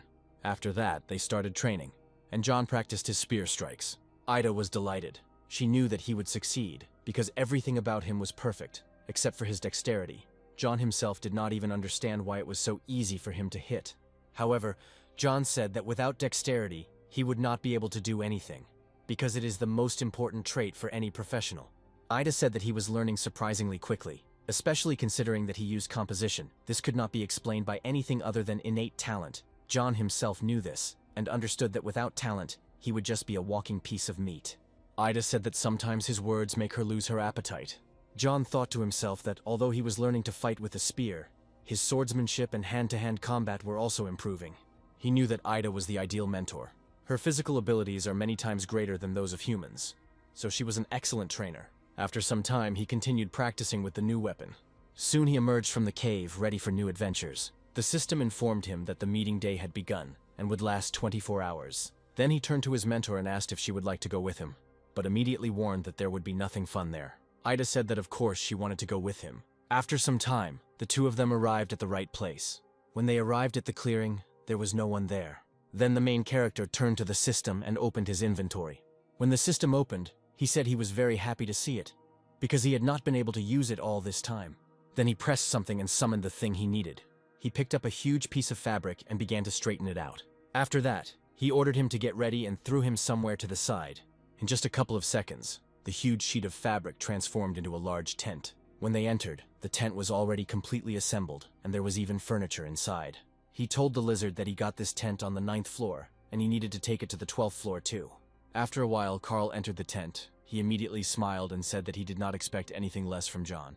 John was surprised when he saw his friend on the doorstep. When Carl saw Ida, he greeted her too, since he had heard about her, but had never seen her in real life. He noted that the tent was very spacious inside and that things like glasses were incredibly useful, but John said he did not buy the tent. When Carl decided to change the subject and asked why he was sitting there, John replied that Maria and the guards were making a fuss outside, but John felt that he would be out of place there, so he left. And then he asked Carl, "I think she thinks Maria is going too far." Carl replied that now more than ever they needed her strictness. She looked after not only others, but herself as well, and no one seemed to complain. But John thought that she was going too far. He thought to himself that she seemed to be developing a mental disorder. This girl was prone to anxiety because of a past full of regrets and a future frightening with its uncertainty. She took on too much. So she set too high standards, not only for herself, but also for those around her. The problem was that people were inherently imperfect, and it was bound to dawn on her someday that not everyone could live up to her standards, let alone herself. Any normal person would have long since given up on this and moved on. But Maria was not like that. She would burn because of her shortcomings and fight with herself, and this would be her eternal torment. A person breaks like a straw when something like this happens to him, and then he can no longer be fixed. Then John asked Carl to look after her anyway, since there was no one else to do it. Carl grinned and said that he always gives him the most difficult tasks. Then they heard sounds coming from outside, and John asked his comrade if he had called someone. Carl said he found a player with the lightning skill, which John didn't want. At that moment, a young guy with dark hair entered the tent and introduced himself as Lucas. John noted that he was very young, and he wouldn't be surprised if the guy said he hadn't even finished high school, and it turned out that Lucas was indeed a high school student. Moreover, he acted very strangely, as if he was scared, but he said that he was just a little awkward. Lucas was a player from the 8th floor of the hard level, a mage who specialized in electromagic, which made him ideal for heat resistance training. Then John thanked the boy for coming and said that now he would have to use the lightning on his hand. Lucas was shocked. He said that John would be in pain because lightning burns a lot, but Carl explained to him that this guy increased his resistance to heat with the help of a hot stone, so Lucas did not have to be embarrassed. Then the guy timidly approached the main character and was going to fulfill his request. He used his skill on John's hand, which he had prepared in advance. The protagonist asked him not to be shy, as he would be cured immediately, and so the boy could use all his power. After this, John once again wondered why they had arranged a meeting day. Carl explained that on the 30th floor of the easy level, a certain organization was manufacturing and distributing drugs. Apparently they gathered people to influence the situation. Carl ordered security guards to infiltrate the organization undercover, and once he was put in charge, he received a list of the players in it. He said that these were the usual methods of security. They infiltrate problem groups and extract information from them. And the day of the meeting is a trap for such criminals, where they are all caught at once. Some guards are open about their activities and are well known in the community, but the identities of spies are kept secret. Then John realized that Carl was the only one who knew what was really going on here, that he wasn't really privy to the details either, and that they were operating in small groups, but there were more of them than they thought. Then John asked him, "Do I understand correctly that it will all end with the world of learning becoming a gathering place for spies?" Carl chuckled and said that if that happened, then there would be no point in spies, because then everyone would be under the supervision of their neighbor, and everyone would become responsible and maintain order. However, the main character doubted that this was even possible. Suddenly he was distracted by a strong pain that spread through his arm. Lucas immediately apologized to the hero and asked if he was okay. The hero replied that he was fine, but it seemed like he could still increase his heat resistance. At that moment, a man with blonde hair and a bandage on his forehead entered the tent. When he saw his comrades, he smiled. Seeing the main character, he asked if he had come here too. The boys recognized the man as a player named James. James sat down in the chair and said that they had finished their business, so everyone would come here soon. Meanwhile, the rest of the players were already heading towards the tent. James grinned and said it was time to start the meeting. At that moment, the tent opened and Maria appeared on the threshold, with several players standing behind her. The girl carefully looked at everyone present before entering. Their eyes met, and for a few seconds there was silence between the boys. Then Maria firmly stated that they should start the meeting. The first thing they discussed was the incident with the drug dealers. They discussed ways to stop drug trafficking and then listened to reports from representatives of each level of complexity. John thought that so far no one had said anything that couldn't be discussed in the community chat. Then Carl said that there were two important details that they needed to discuss. He said that there was a man named Chester. As it turned out, he cleared the 89th floor on easy difficulty.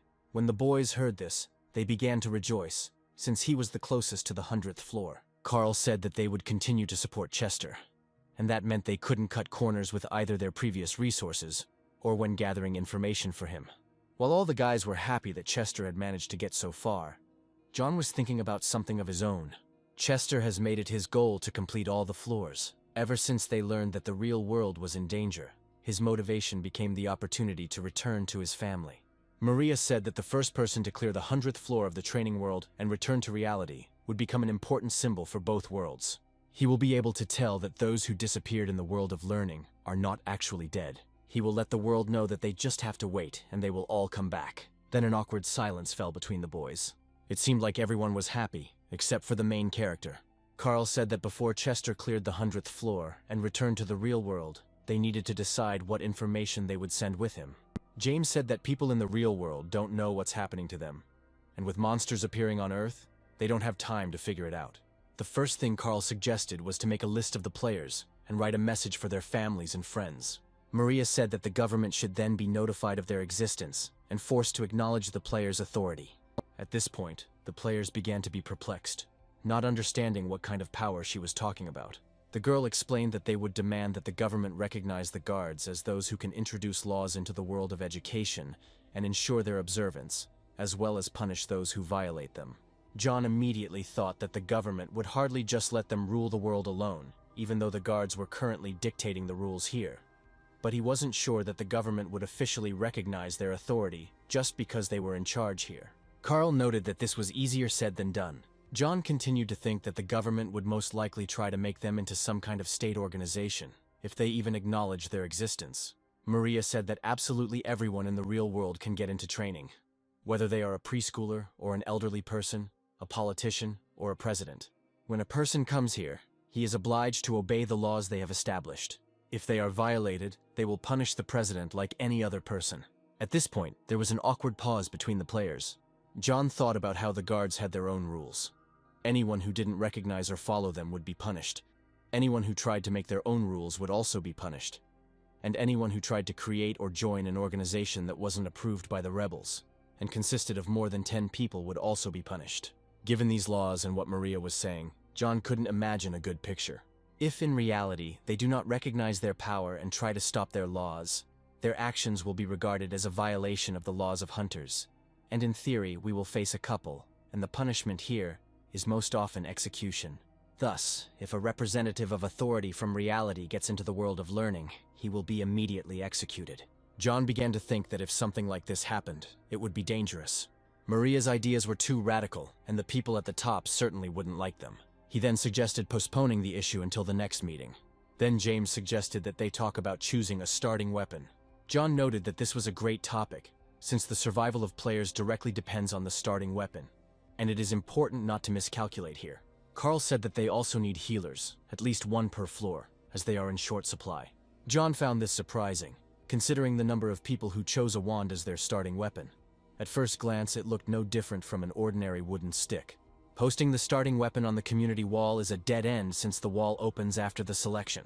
But it's important to let the real world know that healers are worth their weight in gold here. James also said that it should be communicated that choosing a spectator on hard and hell difficulty levels is not worth it, and in general to warn newbies against choosing hell difficulty. After the warning, only suicidal people would choose such a difficulty, since John and that guy Harris were the only survivors, and even they didn't make it to the 14th floor.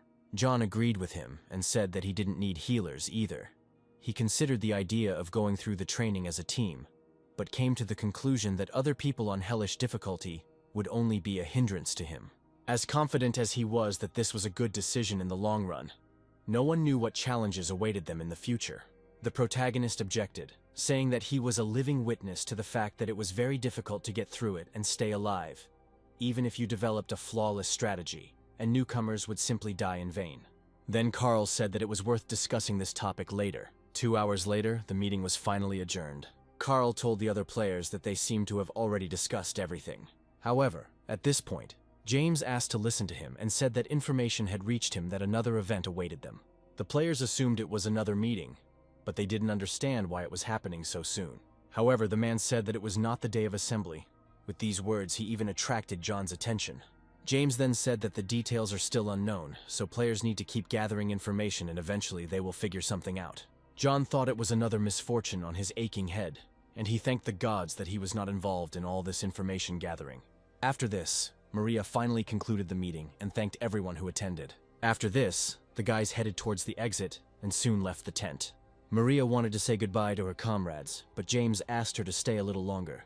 The girl did not understand what he wanted from her, but John guessed what he wanted to say. He understood that there was still one important point left. Unfortunately, he would have to stay and take part in the conversation. James wanted to start, but he hesitated and asked Carl to do it instead. John felt a familiar sensation, for no one had a command of words like Carl. Then Carl said that there was really nothing wrong with that. It turned out it was something about Mary and John. The men suddenly stood in a group and looked at the girl, who did not understand what was happening. Then Carl said that they just wanted to talk about her relationships with her subordinates. John thought that Maria often treated people coldly, though not cruelly. She scolded subordinates, but without malice, and most of the rebels approved of her style. There was one problem, though she treated General John as if he was superior to her in status. When Maria heard this, surprise appeared on her face. Carl explained that they understood her gratitude for saving John at the first meeting, but they had agreed to treat each other equally, so they asked her to see John as an equal. Maria firmly stated that she already treats everyone as equal, and does not hide it in the world of education, age, and status do not matter. Here everyone is equal, with the exception of the guards who impose laws and punish for breaking them. Then James asked her to address the main character by name. There was an awkward silence between the players, and Maria realized she couldn't call him by his name without adding General. Her face turned very red, and the other men felt the awkwardness of the moment. Ida watched what was happening with great interest. Maria tried to address John as an ordinary person, but she couldn't. John was surprised how suddenly this cold and distant Maria began to act so nice, but he knew that if she continued to put him above herself, it could become a problem in the future. Despite the reasons, she still saw him as a hero who saved a woman in trouble. John felt that she respected him too much, and this bothered him as long as she perceived him as a superior. The hierarchy of the guards remained unclear. He was sure that there would be people who would consider him her boss, and not the other way around, and that could lead to divisions and factions, which they didn't need. Sometime after this, John took up woodcarving. He said that he was making the wooden figure as it was his hobby. The main character admitted that he used to be into knitting. Carl chuckled because it wasn't like him at all. John said that at the time he was on the verge of insanity, and handicrafts were his only way to escape. It was really a hard time for him, and at that moment, knitting became his only way out. Carl explained that he made furniture for his home because he couldn't afford to buy it, and John realized that he had a home on the 30th floor too, and that was great. He thought about Maria and realized that he had no idea she had such a side. To be honest, sometimes she scared him. She didn't hesitate to shoot in the head the one who made her suffer. He hoped that in the future they could build a more trusting relationship. But for now, he had other problems. It seemed to him that his companion, the lizard, was displeased. She must have been sad and bored because he hadn't paid any attention to her during the entire conference. While he was trying to figure out what he had done wrong, Lucas entered the tent. He apologized and turned to the protagonist, who could barely remember his name. As it turned out, John had called him here again to practice his stability. Lucas sat down on the chair and continued testing it on the zippers. The protagonist asked him to collect for him a lamp associated with the 12th floor, and told him that he was associated with this floor. As payment, he promised to go there, giving Lucas a bracelet that improved the magic circuit by 1 level. He said that he got it for clearing the 10th floor on Hell difficulty, and such an artifact cannot be bought in the store. He could use magic above the normal level just by wearing this bracelet. He also told Lucas that he was actually a very promising guy and gave him this item because he believed in his potential. Then he suddenly remembered that he needed to meet Harris. Carl reminded that Harris was currently on the 3rd floor of Hell difficulty. John said that the guy was very discouraged, thinking that his failure on the 3rd floor had undermined his confidence. Carl noted that consolation would not solve this problem, perhaps leaving him alone was the best help. John decided to take this advice into account. He then turned to Lucas and asked if he had any more powerful skill. Soon the day of the meeting came to an end. The 14th session also ended. The protagonist told Ida that they would need to return to their cave, as it had become a real home for him. The lizard smiled and said that this cave had become a home for her too. For a moment she stood silently, looking into the cave. She said that she had never lived with her fellow humans, was homeless and alone, and slept in a new place every night. The 5th floor was not a home for her, but rather a dungeon. But this cave became the first place she could call home, and she thanked John for bringing her here. At this moment, the main character began to think about his companion. He once asked Kirai what would happen when another player encountered Ida in the boss room on the 5th floor. He asked if it would be the same Ida. Kirai replied that it would be a different being, but with a different essence. The Ida that someone meets on the 5th floor will be summoned by someone else and will not know John, as they have never met. The main character felt confused. He wanted to say something important to Ida, but nothing came to mind. Suddenly, the system reported that he had failed to clear the 12th floor, and then he realized that the session had come to an end. The lizard asked if he would defend this floor again, but John replied that he did not want to. He said that there was no better floor to train on, so he decided to train there a couple more times. He still had a lot of time, and this floor was full of monsters, and in any case, he needed to survive for a certain amount of time. Besides, before leaving this place, he was going to kill that pseudo-dragon. The story moves into the future, to the 60th floor in the residential zone. By that time, the dragon egg had already hatched. When the main character watched the creature emerge from the egg, he was surprised. He didn't understand why this little dragon named Yong only ate cutlets. Now John was locked on the 60th floor because the dragon was terribly picky. He even said that the magic worms were more useful for the growing organism, and promised to cover them with honey if he liked it better. This dragon copied his behavior down to the smallest detail. He ate what John ate and slept when he slept, even laughed and yawned like his master. At that moment, Maria sent him a message asking how he was doing. The protagonist replied that he had nothing new, and was still sitting with Yawn. When Maria heard this, the first thing she said was that it was a rather strange name, and she could not believe that he actually named the little dragon that. She said that if even one dragon heard that name, they would immediately try to kill John for disrespecting their kind. But John assured her that everything would be fine because he was stronger. Then he told the girl that her temper was hotter than ever, she was very cruel, and perhaps people liked that about her. And then she asked if the little dragon had time to hate his name, but the dragon only shook his head. Maria said that she would give him a better name, and asked what his scream sounded like. The protagonist replied that he had not screamed yet. The girl said that a good name could not come to her mind and promised to consult with others. She even decided to start a competition for the right to give the dragon a normal name, with a prize in the form of 1 elixir. However, the little dragon did not like all the suggested names at all. However, he liked 2 names. One of them was Laocoon, and the other was Neapolius, and he wanted to choose both. As a result, the little dragon was given the name Benedict Relitius Piakan Laocoon Neopolius Nis Tiamat Carcerian Balaki Sanso Gardan des Necessario III. Maria approved of this choice, but John understood that she was probably just tired of choosing, and was trying to get it over with as quickly as possible. Then Maria said that there was something else she wanted to talk to him about. She said they were about to go out into the world, but Lucas seemed reluctant to return, and asked John if he wanted to talk to him. When the main character remembered Lucas, he began to recall that he was now on the 90th floor. He thought that when Lucas got to the 90th floor, he announced that he would stay there to get stronger. But it had been 2 years since then. In general, John understood him, since he too would like to return to the real world in the best possible shape. However, Lucas is already strong. He deserves to be called the strongest among the players. He is the pearl of the Korean server. However, he decided to voluntarily stay on the 90th floor to become stronger. Unlike John, he had a choice. If Lucas is looking to outdo anyone, it's probably John, since in the world of learning, only he is stronger than him. Not only does Lucas hold a leadership position in the guards, but he also has a contract with the government. They probably expected him to return to the real world a couple of years earlier, and they are most likely eagerly awaiting his arrival. So, even though he promised Maria to talk to him, he couldn't help but think that everyone was already in the real world and not with them, and this saddened him more than ever. He didn't even know what to say to Lucas. At this point, he was focused on several topics at once, including the real world, power, growth, purpose, and government. He felt waves of energy pierce his entire body. John realized that he had gotten carried away again and needed to calm down.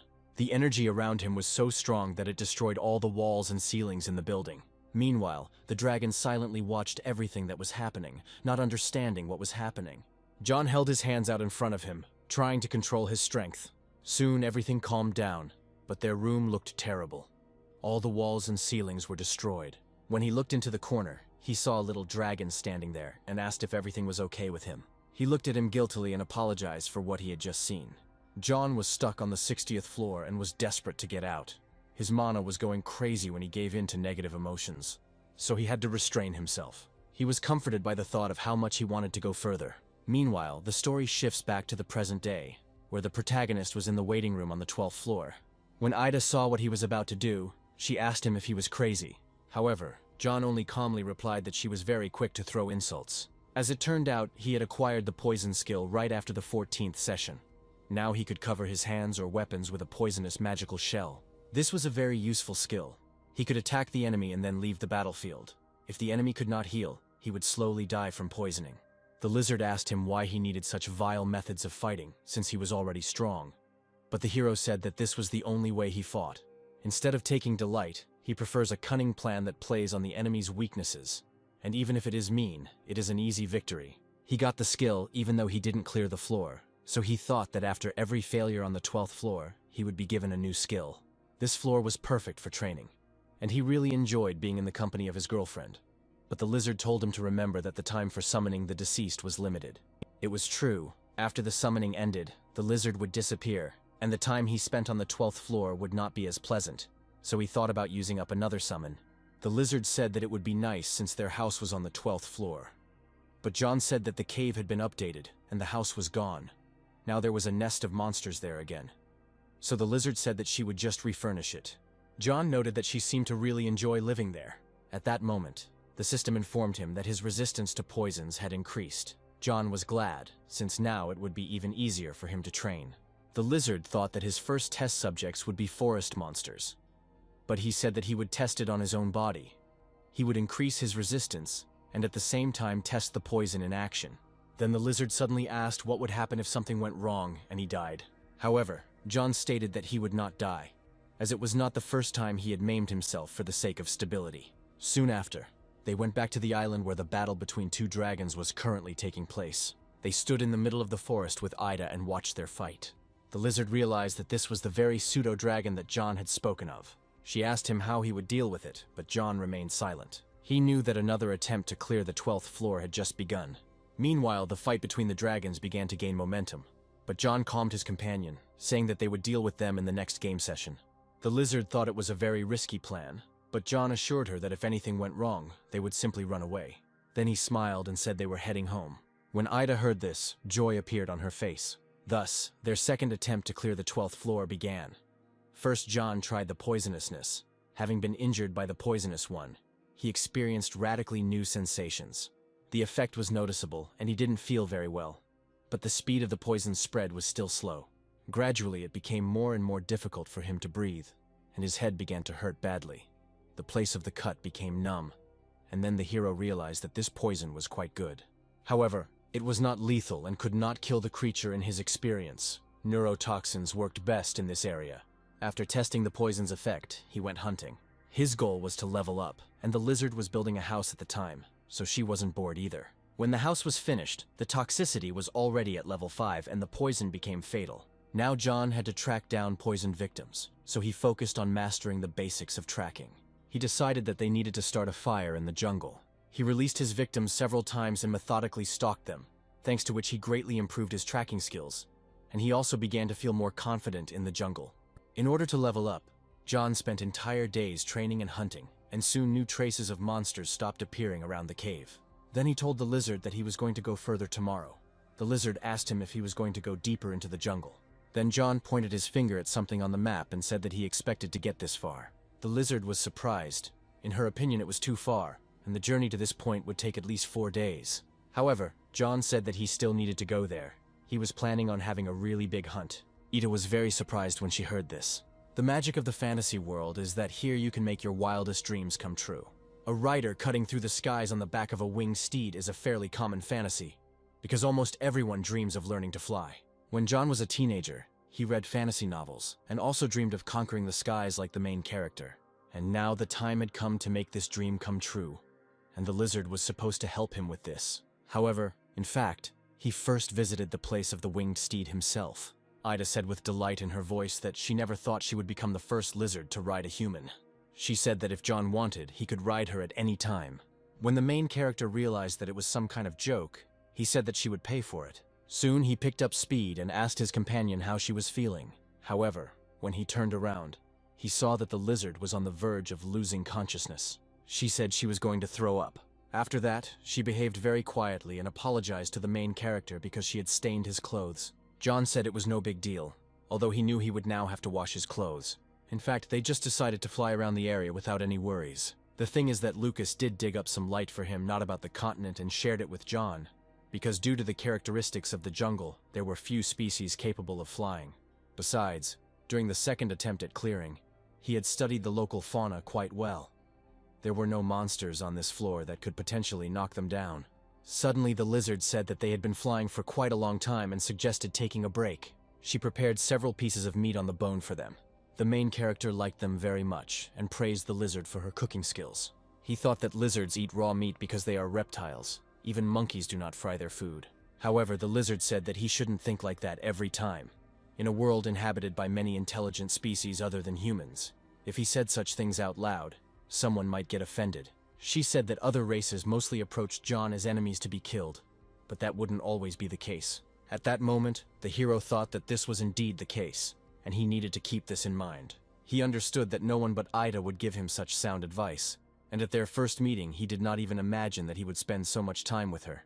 Then they fought, and then she claimed that John would be her husband, and that's what came of it. Now she was his only ally and friend. She was his advisor and supporter, as well as his mentor. John could even say that she became his family.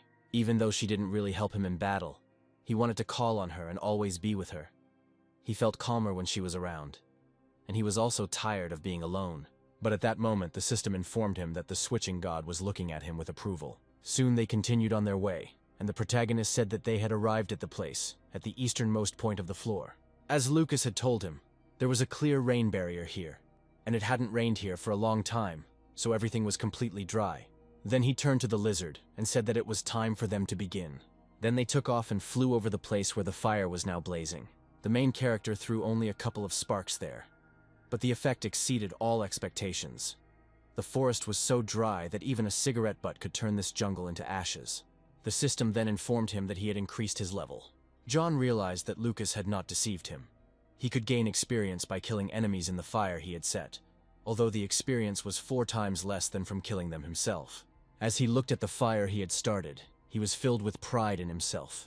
Then he said that he wanted to make the fire even bigger and decided to throw a few more sparks. He watched in delight as the fire earned him experience points. Meanwhile, all the monsters in the forest were trying to escape from the fire. The macaques used water and tried to put out the fire. However, they were interrupted by a lizard that jumped on them from above.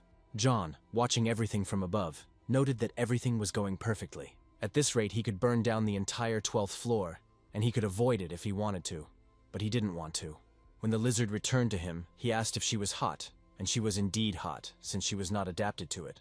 She also noted that she is no longer happy. She is afraid of forest fires, because the forest is her habitat. However, John reassured her, saying that this particular forest was not her environment, but the lizard was sure that if they did not put out the fire would reach their house. John didn't understand why she cared so much, since they would have to leave the forest anyway once he cleared the floor. At this moment they flew quite close to the place where the dragon battle was taking place. The lizard noted that apparently this pseudo-dragon can create barriers, and he is trying to protect that part of the forest from them with the help of a barrier.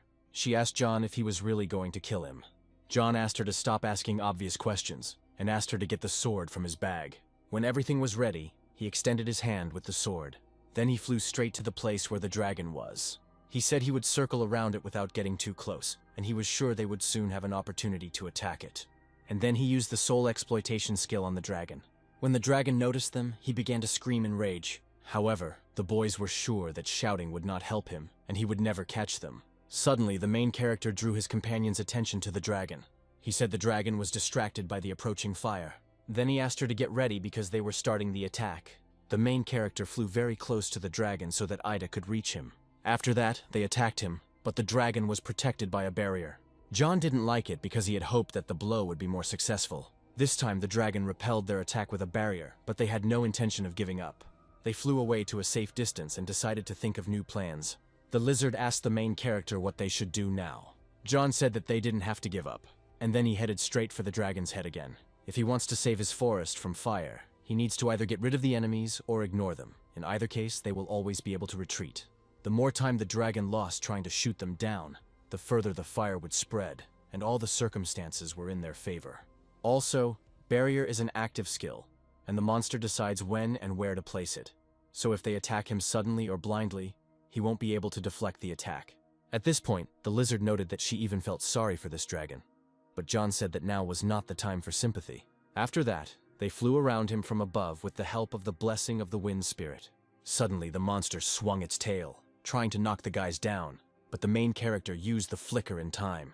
The lizard then attacked the dragon, but he again managed to repel it with the help of a barrier. Ida noted that this dragon had excellent reactions. After that, they continued to circle around him, trying to strike, but the dragon blocked them each time with a barrier. At some point they flew down and ended up near his feet. John moved towards his stomach and they struck at his front legs. This time the dragon was unable to dodge and defend himself, and a sharp pain pierced his body. John said that they poisoned him and he would soon weaken if he did not have resistance to poisons. However, this monster was too big for the poison to be fatal to him. However, while the dragon was dealing with them, the flames engulfed the entire forest, and now he had 2 options. He could continue to fight or run from the fire. Thus, the main character and his companion were faced with either a chase or a battle. Meanwhile, the dragon began to feel ill due to poisoning and also due to the fire. His legs were covered in wounds, from which blood was flowing. Then John walked towards him again and said that they would now finish him off. They, along with the lizard, took out their swords and flew towards his head. They then split up and attacked him in different parts of his body, the protagonist hitting him in the face and the lizard hitting him in the neck. John declared that the monster was now trapped and finished. Then the system informed him that he had received a new level. He was very happy about this, because even the magic circuit was improved, and this does not happen every day. He also saw a message that almost all the gods were showing interest in him. This was also surprising since they were usually less involved. The thing is that the pseudo-dragon is not intended for hunting. It is much stronger than other monsters on this floor. Without the ability to fly, John had to work hard to kill him, and he was sure that he would be given a huge bonus to his reward for doing so. After that, he went down to the lizard and helped her up. Then his ally asked what they would do next. The hero said that they needed to rest a little because he had inhaled too much smoke. After that, he was going to continue burning this jungle. When they arrived, in addition to the cave, sadness appeared on the lizard's face. She saw that their cave was burning, and this could not help but sadden her. John noted that the flames were spreading much faster than he thought. Then he suddenly noticed that Ida had started crying. It was unusual for her, but the sight of the burning cave really did make her feel that way. At this point, John didn't know what to do because the lizard was crying for him, and he didn't know that she was so attached to their cave. He decided that he had to comfort her, but he didn't know how, because their house could not be returned. He thought that maybe Lucas would advise him something. Seeing her tears, he decided that he needed to say something anyway. However, at that moment they were both distracted by the roar of the second dragon.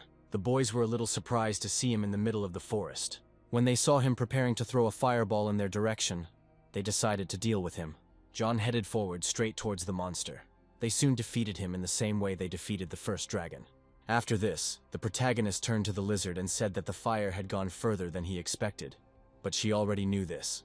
She also thought that the eastern part of the jungle would burn first, and did not expect that the fire would spread to the west so quickly. John said he hoped she understood that he had no other choice, and now all they had to do was burn this floor to the ground. The lizard said that she understood everything and would not complain anymore, but asked him to tell her what he was going to do. John said that the plan was to have this floor pass only after being here for 25 days. But if they burned the forest and cleared everything out, they would be able to leave right away. Meanwhile, they flew to the west of the jungle. The monsters tried to escape the fire, but they were unsuccessful. John noted that it was a real hell. They could not escape from the fire because of the barrier at the edge of the floor. They tried to stop the fire with all their might. These monsters were very smart. They even cooperated with other species. However, there was another side to the coin. John saw the monsters trampling over each other as they all panicked. He thought that this place really was hell. The lizard then pulled out a heat resistance potion for the protagonist to drink. He thanked his companion and then asked if she was ready. When the lizard nodded, the two of them landed on the burning ground. And then the main character said that it was time for them to start. They began to cut down all the monsters that were in their way. The monsters tried to escape, but they were unable to do so because of the barrier. So John and the lizard simply pinned them down against the barrier and then killed them. At that moment they realized that the monsters had noticed them, but John said that it didn't matter anymore. At this moment, he used the soul exploitation skill. He said that the fire was catching up with them, and there was an impenetrable barrier ahead, so the panicking monsters had no time for them now. He decided that now was the perfect time to attack. Then John attacked them with a sword in his hands, realizing that they could not escape from here. He began to cut the monsters in half. Soon, his companion joined him, and they began working together. It seemed like they had killed all the monsters, but the lizard noticed that the floor was not yet completed. However, John didn't understand why they hadn't been released from here yet. The lizard said that she was already at her limit. It was difficult for her to be near the fire for so long. Suddenly, they noticed that more monsters were approaching them, and the fire was leading them to the side. The boys began to realize that the situation was getting out of control, and now the danger was not only threatening the monsters. Then John ordered his companion to retreat. He used his wings again, and they flew away from the dangerous place. After some time, only ashes remained from the forest. John looked at what was left of the forest with incomprehensible emotions. He asked the lizard how she was feeling, but Ida replied that she was not feeling very well. Then he told her to rest in a tent, inside which a comfortable temperature would be maintained at all times. He pulled out the huge piece of fabric again, and in a couple of seconds, it turned into a tent. The lizard didn't really want to go there, but she had no choice. John thought about how long they had been flying over the fire, and it hadn't been easy for her. Then he took out several dozen jars of ice potion at once. He opened them and began to spray them on the ground, so that she would be near him. However, even the freezing potion did not help with the high air temperature. He felt as if they were in a bathhouse. John didn't understand what to do, and why the floor didn't disappear after the cleanup. He didn't want to believe that they would still have to wait until the end of the session. After the forest and its inhabitants burned down, they and the lizard flew above the ground for a long time. They hunted the monsters they came across, and the lizard generally enjoyed flying, so she didn't mind. But in truth, she had no choice, because walking was not a very good idea. John learned that this would be bad for both her and himself. Around them were kilometers of ash and charred remains of the jungle. It was a depressing environment. He thought to himself that people say that a murderer will never find peace, unlike the victim. Soon the lizard informed him that they had run out of water. The problem, however, was that they had nowhere else to get water. Then he asked the lizard to be patient as long as it could. The heroes thought to themselves that this was a hopeless situation. He had received a lot of experience points, but had also lost quite a lot. There was no place to spend the night. They needed to take food, water, and wood. They had some dried meat left, and they did not think to stock up on food, because the lizard got fresh meat every day. There were many corpses on the ground, but too much time had passed since their death. There were still seemingly surviving monsters on the ground, but there were too few of them to feed John and the lizard. There was water in the lake to the southwest, but it was undrinkable due to the slain monsters that had fallen into it. At some point, John realized that they should have just sat in the cave and dug, but the lizard said that it was too late to regret, since there was nothing that could be done. However, at some point the most terrible event of all happened. At one point, Ida just up and disappeared. John realized that the summoning period had expired and he couldn't even say goodbye to her properly. He decided that he needed to try to summon her again. However, he looked at the situation again and decided that he would do it another time, in case he had to go through this floor again or if she was needed on another floor. Ida was of little use now, and John didn't think she would want him to call her here again. After the lizard disappeared, things got much worse. The main character had to fight to get food. He got fresh meat, but he didn't know how to cook it. He just held it over the fire until it turned black. He missed the lizard's cooking very much and understood what her secret was, but he could not cook as well as she did. Then another problem arose. While he was walking through the forest, he got an upset stomach, but he didn't have the necessary things to go to the toilet. All the leaves were burnt in the fire, so he decided to see what he had in his bag. However, when John opened the bag, he realized that there was a gorong in there. It was a scarf he had knitted for himself in the waiting room on the second floor. It had once saved him from a nervous breakdown, and for him, it was a memento. At some point, he thought about using it as toilet paper, since he had no other choice. He looked at the fabric for a while and then asked Carl if he had to choose between preserving his memories and his self-esteem. Which one would he choose? But the guy said he was busy. At that moment, John realized that he couldn't hold out for long, and he had to make a decision. He didn't want to ruin something so important to him, but it was as if he had no other choice. In the end, he ended up using the scarf as toilet paper and then gave it a real funeral. At that moment, the system informed him that John was the first to clear the 12th floor on Hell difficulty. The protagonist was extremely angry. He said that if the notification had appeared 10 minutes earlier, he would not have had to bury his creation. However, this news was good anyway, so he had no reason to be upset. Now he could firmly say that he was the only player who had passed the 12th floor. Despite the fact that the forest was completely burned down, some monsters still survived. Such specimens are either resistant to heat or can fly. It was because of them that it was difficult for the main character to complete the cleanup. He had to kill every monster he came across. And now, apparently, the last survivors were finished off, although not all of them died at his hand. The jungle ecosystem had been completely destroyed by the fire, and John was sure that absolutely everything had burned down. Getting food was hard, cooking it was even harder, and if it weren't for the final alert, he would have definitely starved to death. He remembered his scarf again and felt embarrassed about its fate. Soon, the system informed him about the rewards, and apparently this time he was only given points. Last time John got the skill, even though he couldn't even clear the floor, and yet he was happy. It was better than hanging around here for another couple of weeks.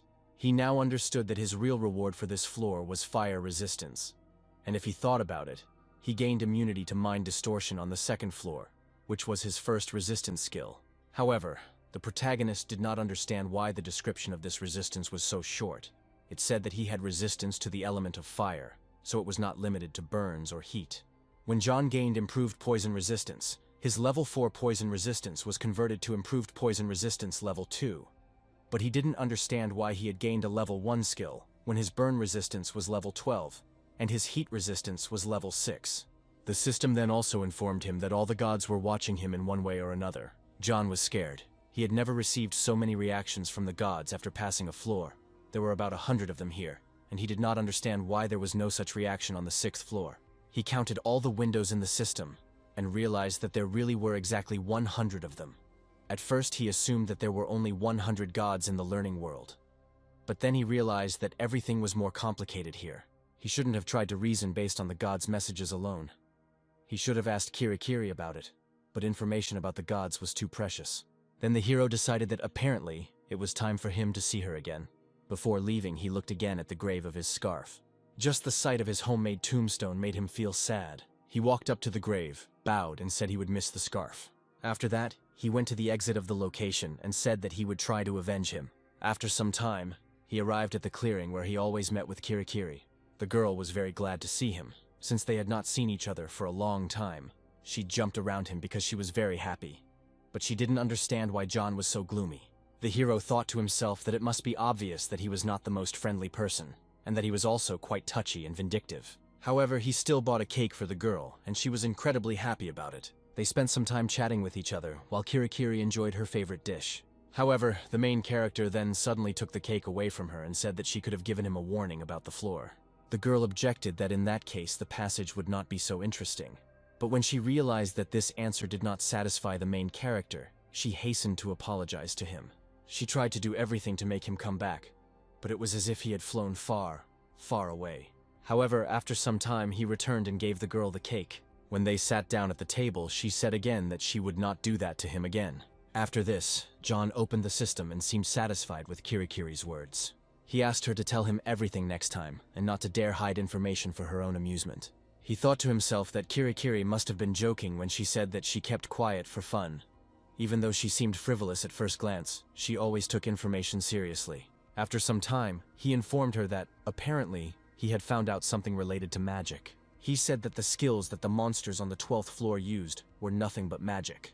Some of them could throw fireballs, while others could build ice walls, and most of all, it resembled magic. It didn't seem like the monsters were aware that they were using magic. Their mastery of these abilities was more intuitive, so he wanted to ask Kirai about magic. The girl said that she didn't think John would be able to master magic. All the skills were intertwined. It was too complex a system. Even if she tried to teach him, nothing would work.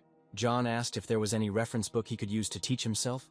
Kirai replied that there were books, but that studying would be very difficult. The protagonist asked her how he could get these books since he had never come across them.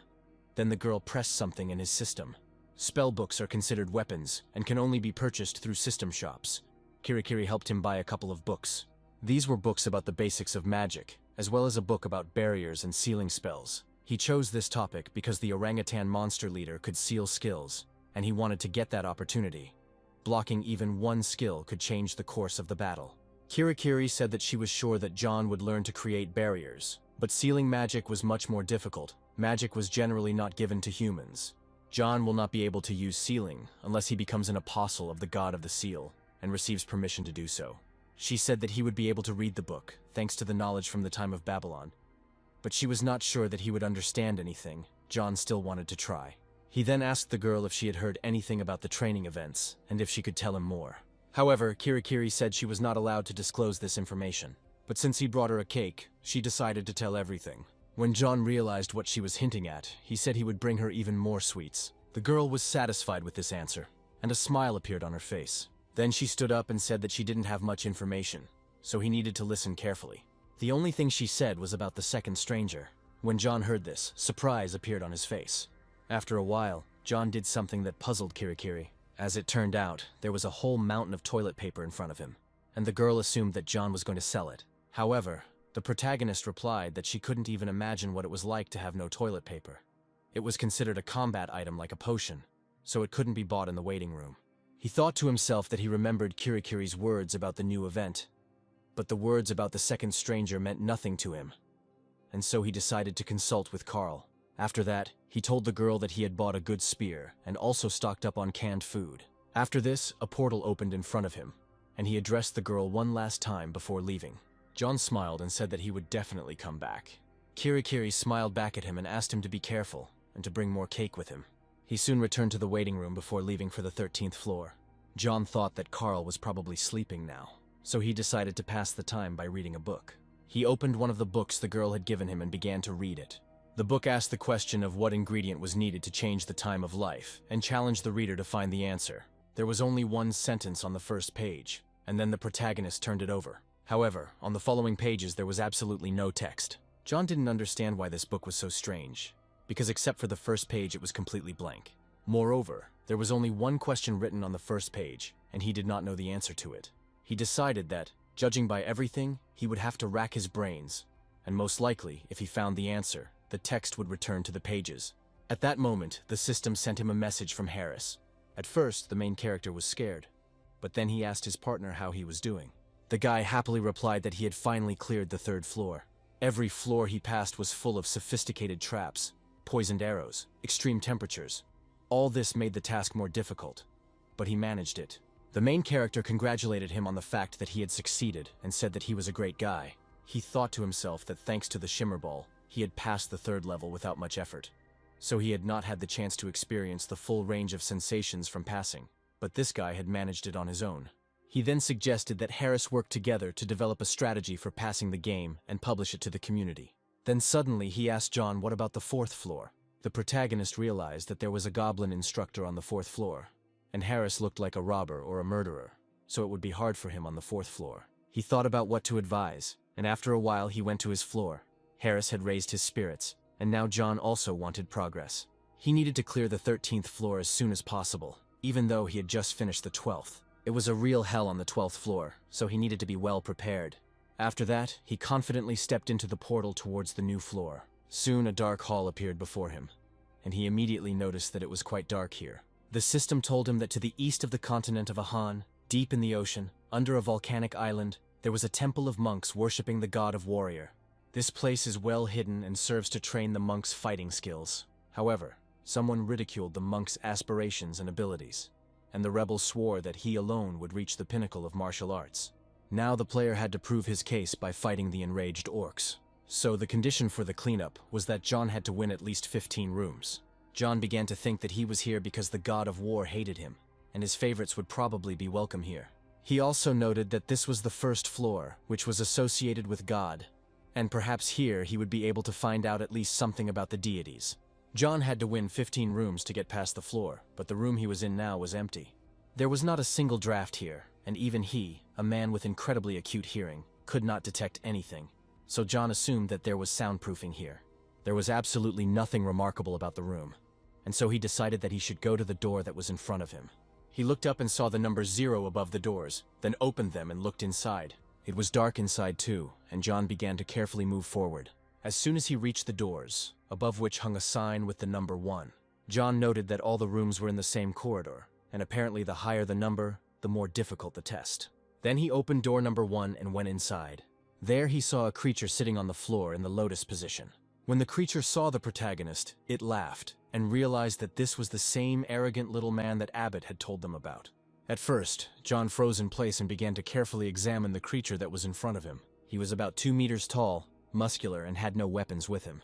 He also understood that the person in front of him was not a human. When he heard the monster's words, he immediately said that he was the one being arrogant here, since he didn't even have a weapon. The monster told John that this was not true, since a monk who had mastered the heights of martial arts did not need weapons and armor. Foreign objects only got in the way. After all, weapons were nothing against true strength. The protagonist called his words nonsense and said that for him, the real end is victory. However, the monster told him that he did not understand anything, since victory was only part of the end. Then he clenched his fists and said that he was tired of it and was not going to listen to his reasoning any longer. After this, he stood up and asked John to take out his beautiful weapon and begin the test. However, the main character was in no hurry. He asked the enemy what the test was. He replied that he had to defeat the monk to move on to the next room. John noted that it sounded simple enough. He then thought that he could actually understand giving up weapons in order to develop skills, so he shouldn't underestimate this guy. After all, humans had been working towards creating weapons for centuries. Humans have perfected technology to win any battle, but somehow they have managed to reach the pinnacle of unarmed martial arts. So for John, there was only one way out here: victory. So he quickly summoned his knife and threw it sharply towards the monk. However, the monk deflected the weapon with his hand before it could touch his body.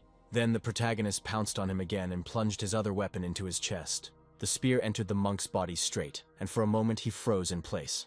After that, he fell to the floor, and John thought that he was finished, however. Despite the fact that this was only the first room, the enemies here were already serious.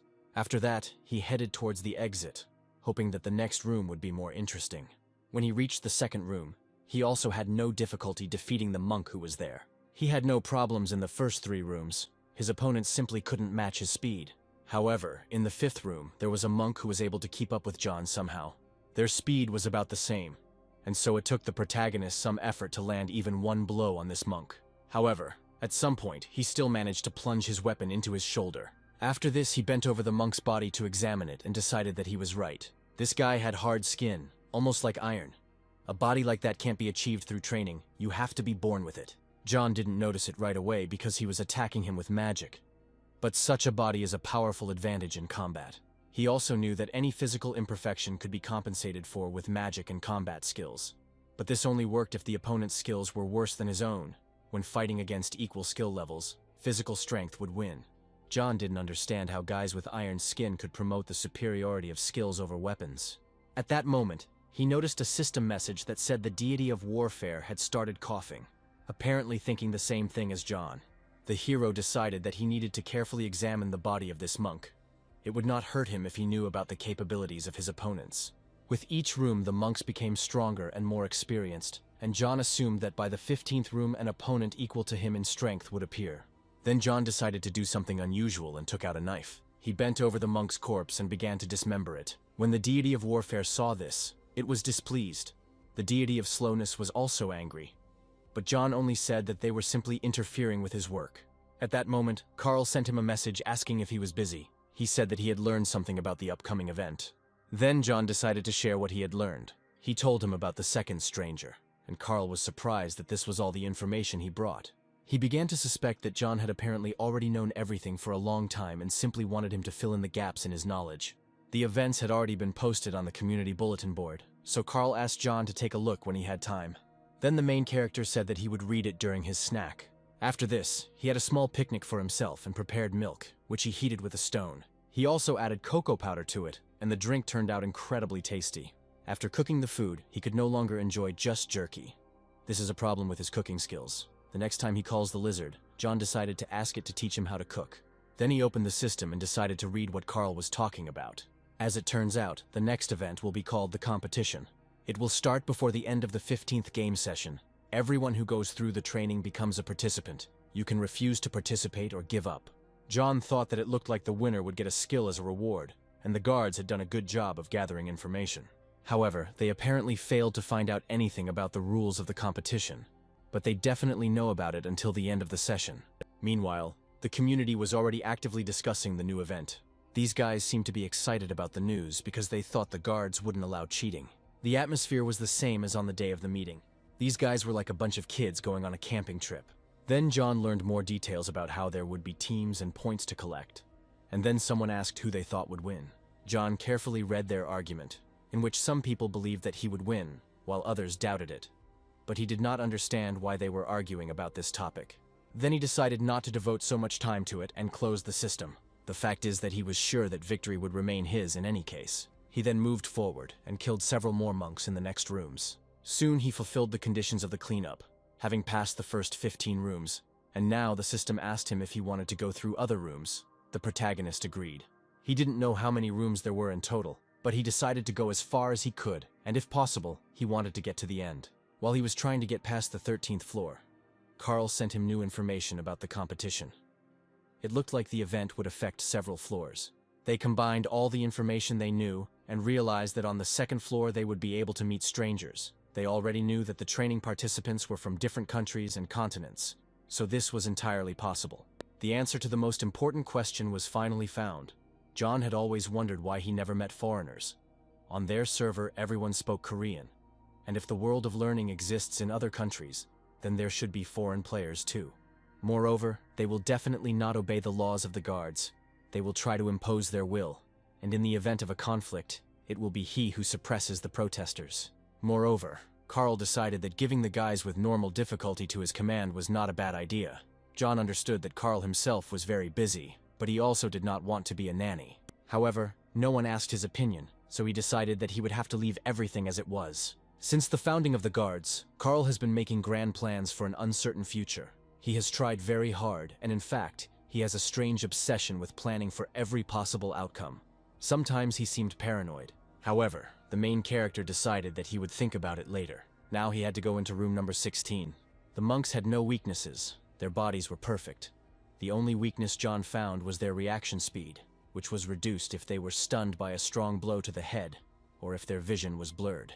They also had little real experience, although they had practice fights among themselves. It didn't help much against an outsider with a completely different fighting style. And of course, the further John went, the less effective his blows were. Taking this into account, he realized that he still had a chance to win. After some time, he reached the 19th room. There, he met a truly strong opponent, and he had to put in a lot of effort to win. He was ready to deal him a critical blow, but at the last moment the monk dodged. John was extremely surprised and did not understand how this guy managed to dodge his attack. After this, the monk knocked the spear out of his hands with his foot. He was then ready to punch him in the face, but at the last moment John managed to call upon the system and obtain a new weapon. Thus, the monk's blow hit the sword that the protagonist summoned instead of a spear. After this, John was forced to move to the other end of the room because he needed to catch his breath. He was annoyed by the monk's behavior, but he could easily send him to the next world if only he approached the task correctly. After the 15th room, the difficulty increased noticeably. Now the opponents were really strong, and John spoke not only about their physical strength, but also about their fighting skills. And they also had no weakness that he could latch onto. Their movements were quick and precise, and their blows were hard and swift. Perhaps the protagonist should have taken a sword and shield. In such situations, he always preferred this pair of things. With the shield, he could block the blows. While attacking with the sword, he was faster than John, so this was his last chance. Then the monk asked him if he really thought that this would save him. John thought to himself that, of course, he didn't think so. He himself understood that he was losing to him in speed, and no weapon could compensate for this. Moreover, it infuriated him that this monk was very calm. Then the monk said that he would have to try hard, and he should not entrust his duel to his pride. The protagonist told the monk that he was very long, and the monk in room 18 said the same thing before John knocked him out.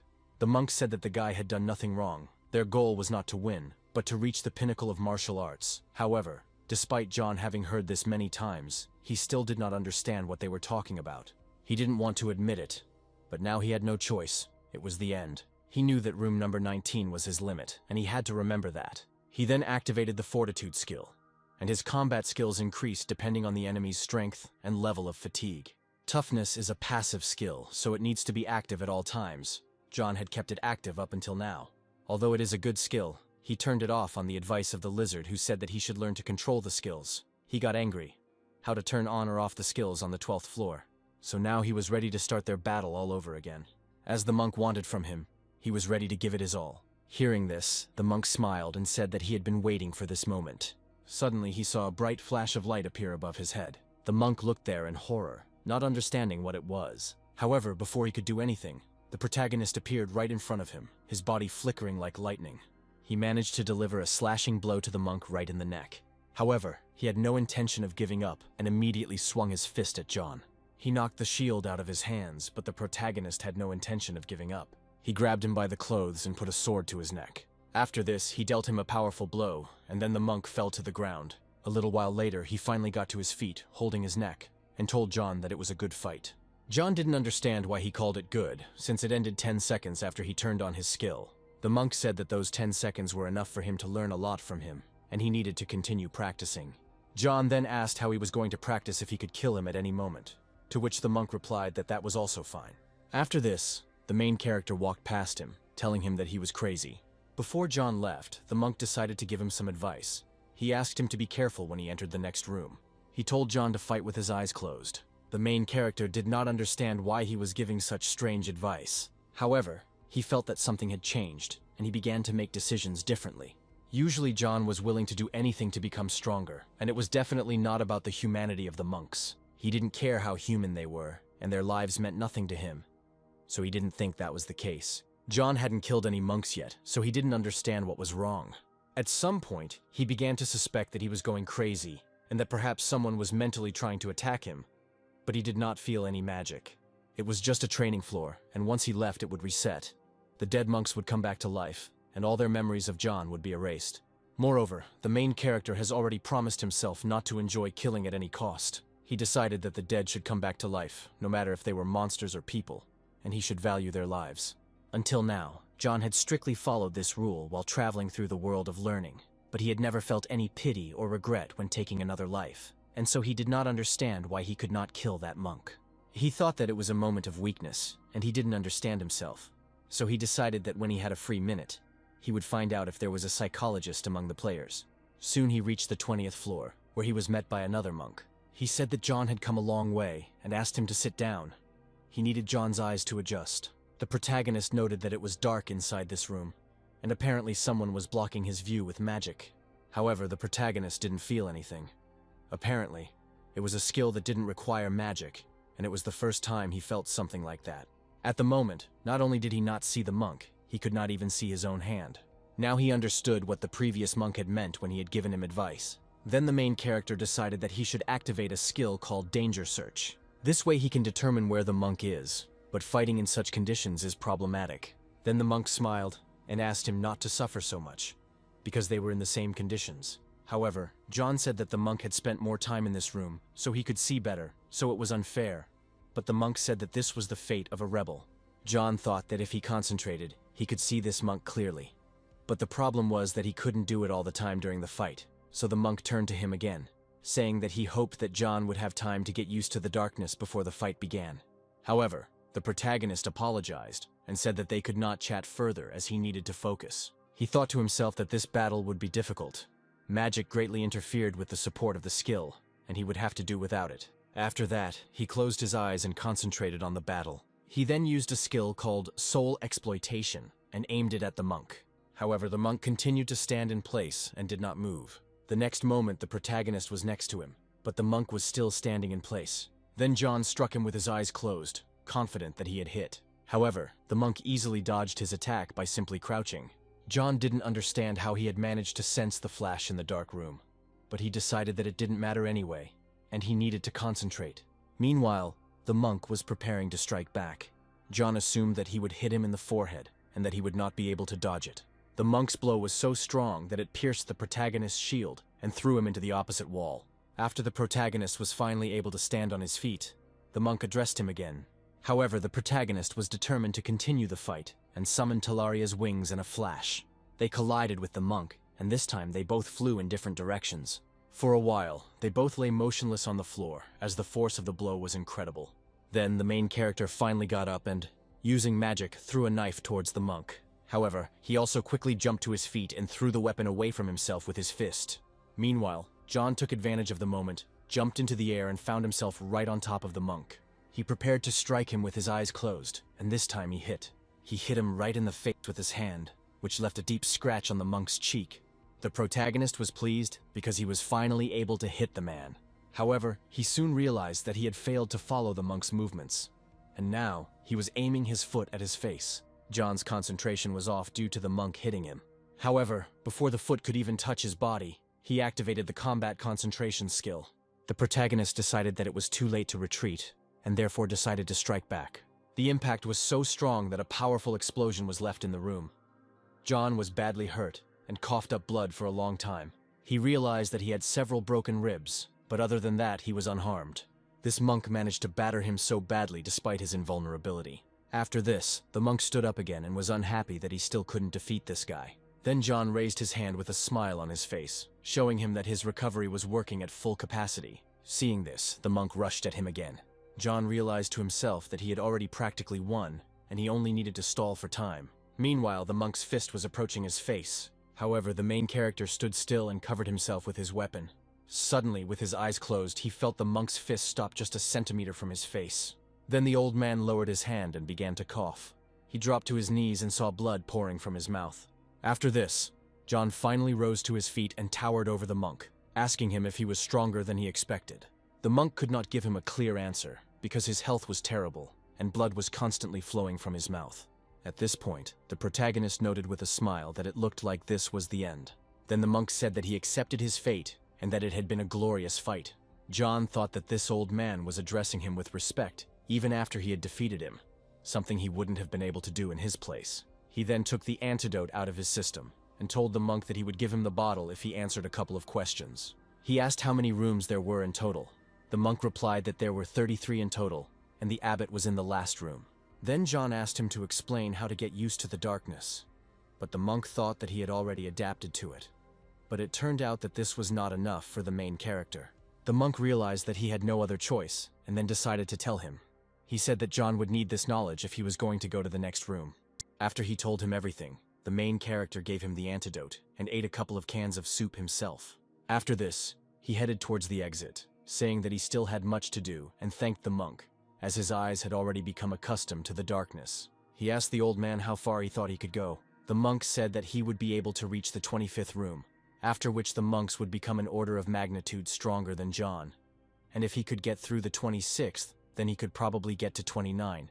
But he would hardly be able to cope with the 30th, since there was little space there. Then John realized that it would only get harder, but it was logical, since on hellish difficulty there was no mercy for the player. Then the monk suddenly told him that his soup in a jar was delicious, and he decided to thank the protagonist. Finally, he said that he had a good time and hoped that they would meet again. John waved at him and said he hoped so too. However, he understood that he would not see this old man again. The victory over the monk in the 15th room postponed his passage to the next floor. When the game session ended, he would move to the waiting room of the next floor. Even if he never gets the chance to try his hand at the 13th floor, this monk will still not remember him. His memories will be erased as soon as he leaves the monastery. Soon the main character entered room number 20 and opened the doors. He continued on his way, fighting with the monks. After some time, he reached the 24th room and soon won there. Quite quickly, he found himself near the 25th room and realized that the old monk had claimed that this was his limit. But he did not agree with him and decided to give it a try. Before he left the 24th room, the monk said that John was still not used to the long spear. He forgets the advantages of the spear and rushes into close combat, which hurts him. And he also noticed that John has a habit of putting his left foot out before he attacks. And although John had nothing to say in response to this, he thanked the monk for his advice. There were too many questions in his head, but now he needed to focus on the upcoming fight with the monk from the 25th room. He planned to defeat the abbot. Soon he entered room 25 and was mentally prepared for it. There a rather large monk was waiting for him, who immediately greeted his opponent. When John saw him, he didn't understand what was so special about this monk and said that they should get straight to business. Then the monk replied that John's eyes seemed to have already become accustomed to the darkness. John replied that that was true. The light had disappeared in the 20th room, and anyone would have had time to get used to it. The monk said that it was usually difficult for outsiders to adapt to the conditions of their monastery, and upon entering this room they immediately exited. They had to start all over again to at least get used to the absence of light. When he heard about the other strangers, he thought that this monk was probably talking about the time when he served the deity of warfare in a real temple, and not on the floor of study. He was interested in what history the walls of this monastery held, how its inhabitants lived, what they dreamed about, and why strangers came here and challenged them. At some point, he began to wonder why he was even thinking about this, and decided to focus on the battle. At this point, the monk noticed that John was behaving strangely. At that moment, he realized why he felt awkward about what he was doing. Now John realized that it was all because he was lonely. He realized that the problem was in him. He didn't think that his mind would fail him, but he enjoyed communicating with others because it helped him get rid of loneliness. That's why when he saw Kirai, Carl, or James, he was happy and smiled while talking to them. However, his loneliness made him take an interest in his opponents and try to make friends with them. He did not even think that this was possible, and considered such an attempt very stupid. However, if the monks had not been friendly to strangers from the very beginning, he would have been dead by now, and more than once. Then he decided that he would first finish the fight, and then they could talk properly. Seeing this, the monk laughed and noted that John seemed confident of his victory. However, he warned him that it would not be so easy. At this point, the system informed the protagonist that the deity of adventure and slowness was watching him. He noted that these two always follow him during all his fights. He wondered what they wanted from him, but he knew he wouldn't be able to find out. Immediately after that, he used the soul exploitation skill on his opponent. The monk stood motionless as magical thorns flew at him. Then he suddenly prepared his fist to repel the attack. He punched the air in front of him, thereby repelling the attack. After that, soul exploitation returned back to the protagonist. The protagonist watched in horror as his skill failed to achieve its goal. It flew right over his head and hit the wall behind him. When John turned around, he saw a gust of wind and a shockwave. He remembered that the monks had warned him about the 25th room, and now he understood why they had done so. He looked at the monk and realized that he would die if he hit him. Explosions began to echo throughout the room, and the protagonist had to dodge them. Then he noticed that the monk was already next to him and was preparing to hit him. At the last moment, the main character managed to dodge, and his blow hit the wall next to him. John decided that he needed to try acting without the flash. It certainly helped him to dodge, but it exposed him, so he decided to use it only during the attack. Now it was a race for speed. The protagonist had to rely entirely on magic to figure out where his opponent was. and he wanted to see if he could keep up with his movements. He began to circle around the monk, literally not allowing him to catch him. The monk tried to hit him with his fist, but he couldn't.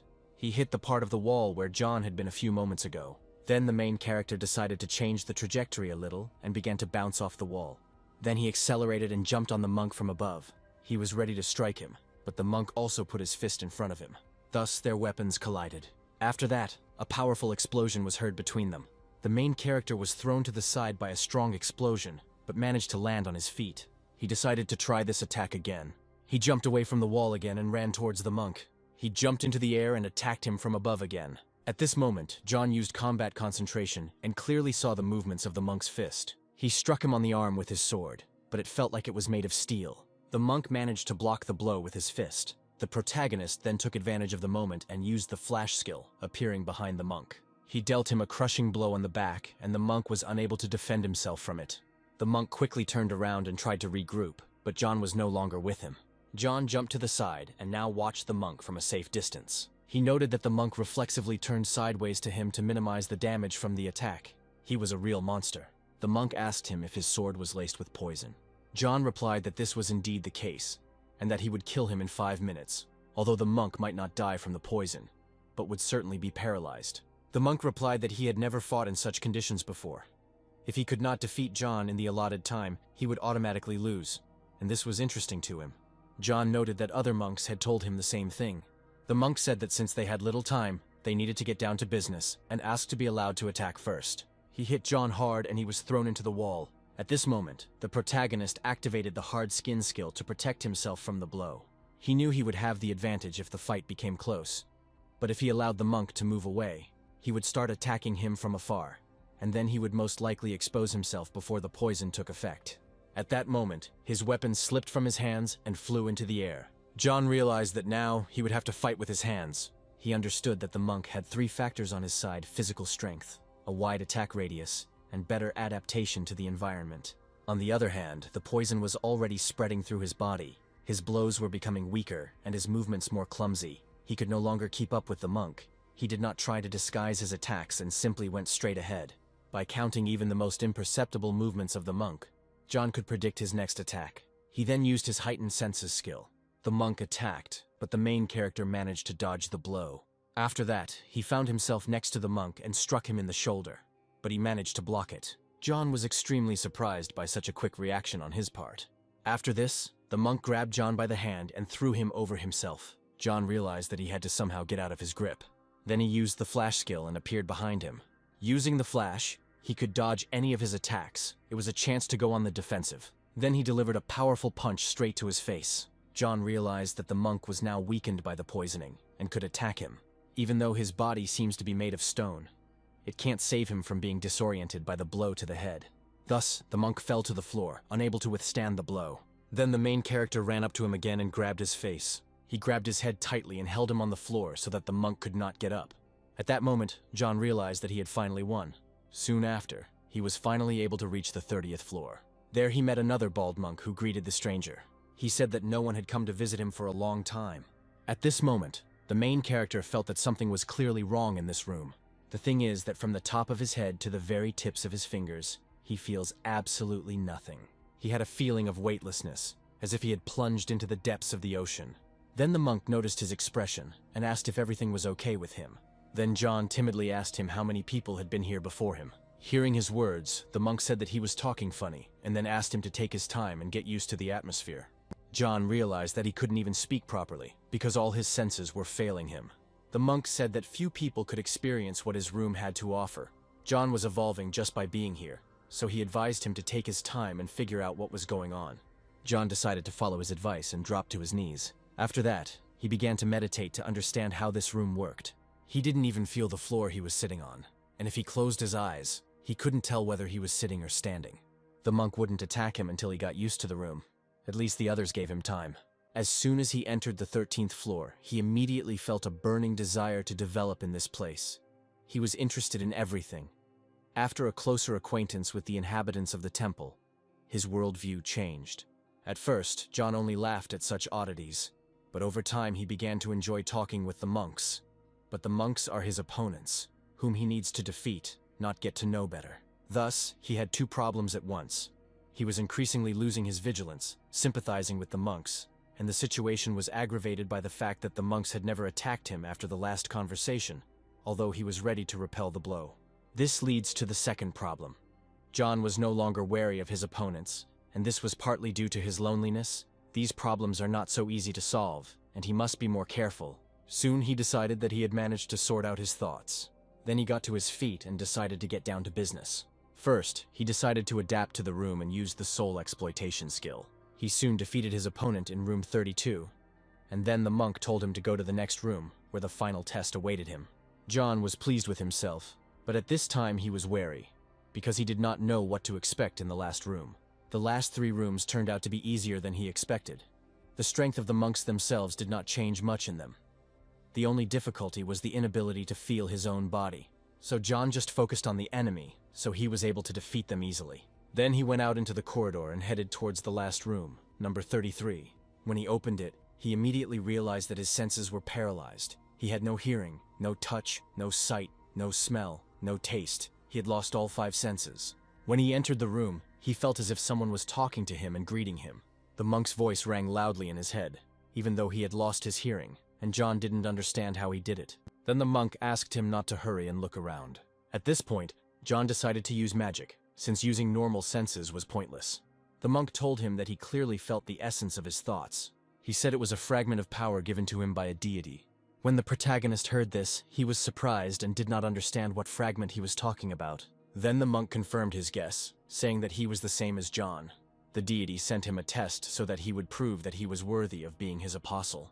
They recognized each other easily because divine energy emanated from both of them, and that is why believers easily distinguish their own kind, even in a huge crowd. But John was not as well informed as the others. Then the main character, using his thoughts, asked the monk if his gift was really telepathy or something similar. The monk said that it was a skill of expendable magic, but it didn't matter. And then he asked John if he realized one important thing. The monk said he had been watching him from the moment he entered the temple. John thought to himself that he had no idea that this guy had been tracking him with magic from the very beginning.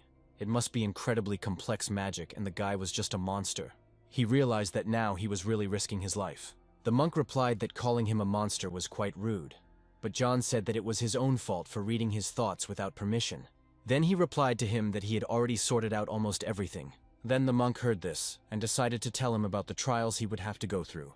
At this point, the system informed John that the final test was about to begin. During the test, he will have to prove to Akhmut, a monk blessed by the god of warfare, that his words had at least some meaning. So he had to pass 2 tests and earn his approval. Akhmut said the first test was to survive in this room for 24 hours, and the second was to last 10 minutes in a fight with him. John thought to himself that the hellish level of difficulty would never let him get bored, and he was wary of the nature of the first test. His senses weren't working here anyway, and they were completely replaced by magic, so it wasn't a problem, but he was worried about the amount of magic that was needed for this.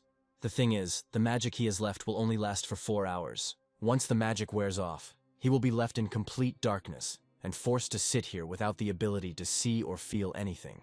Moreover, next to him there will be an opponent who is favored by the deity. However, he still wanted to emerge from the last room as a winner. First, he would have to stay in the room for 24 hours. He could replace his senses with magic, but then his reserves would be depleted too quickly. So he decided to use magic as little as possible.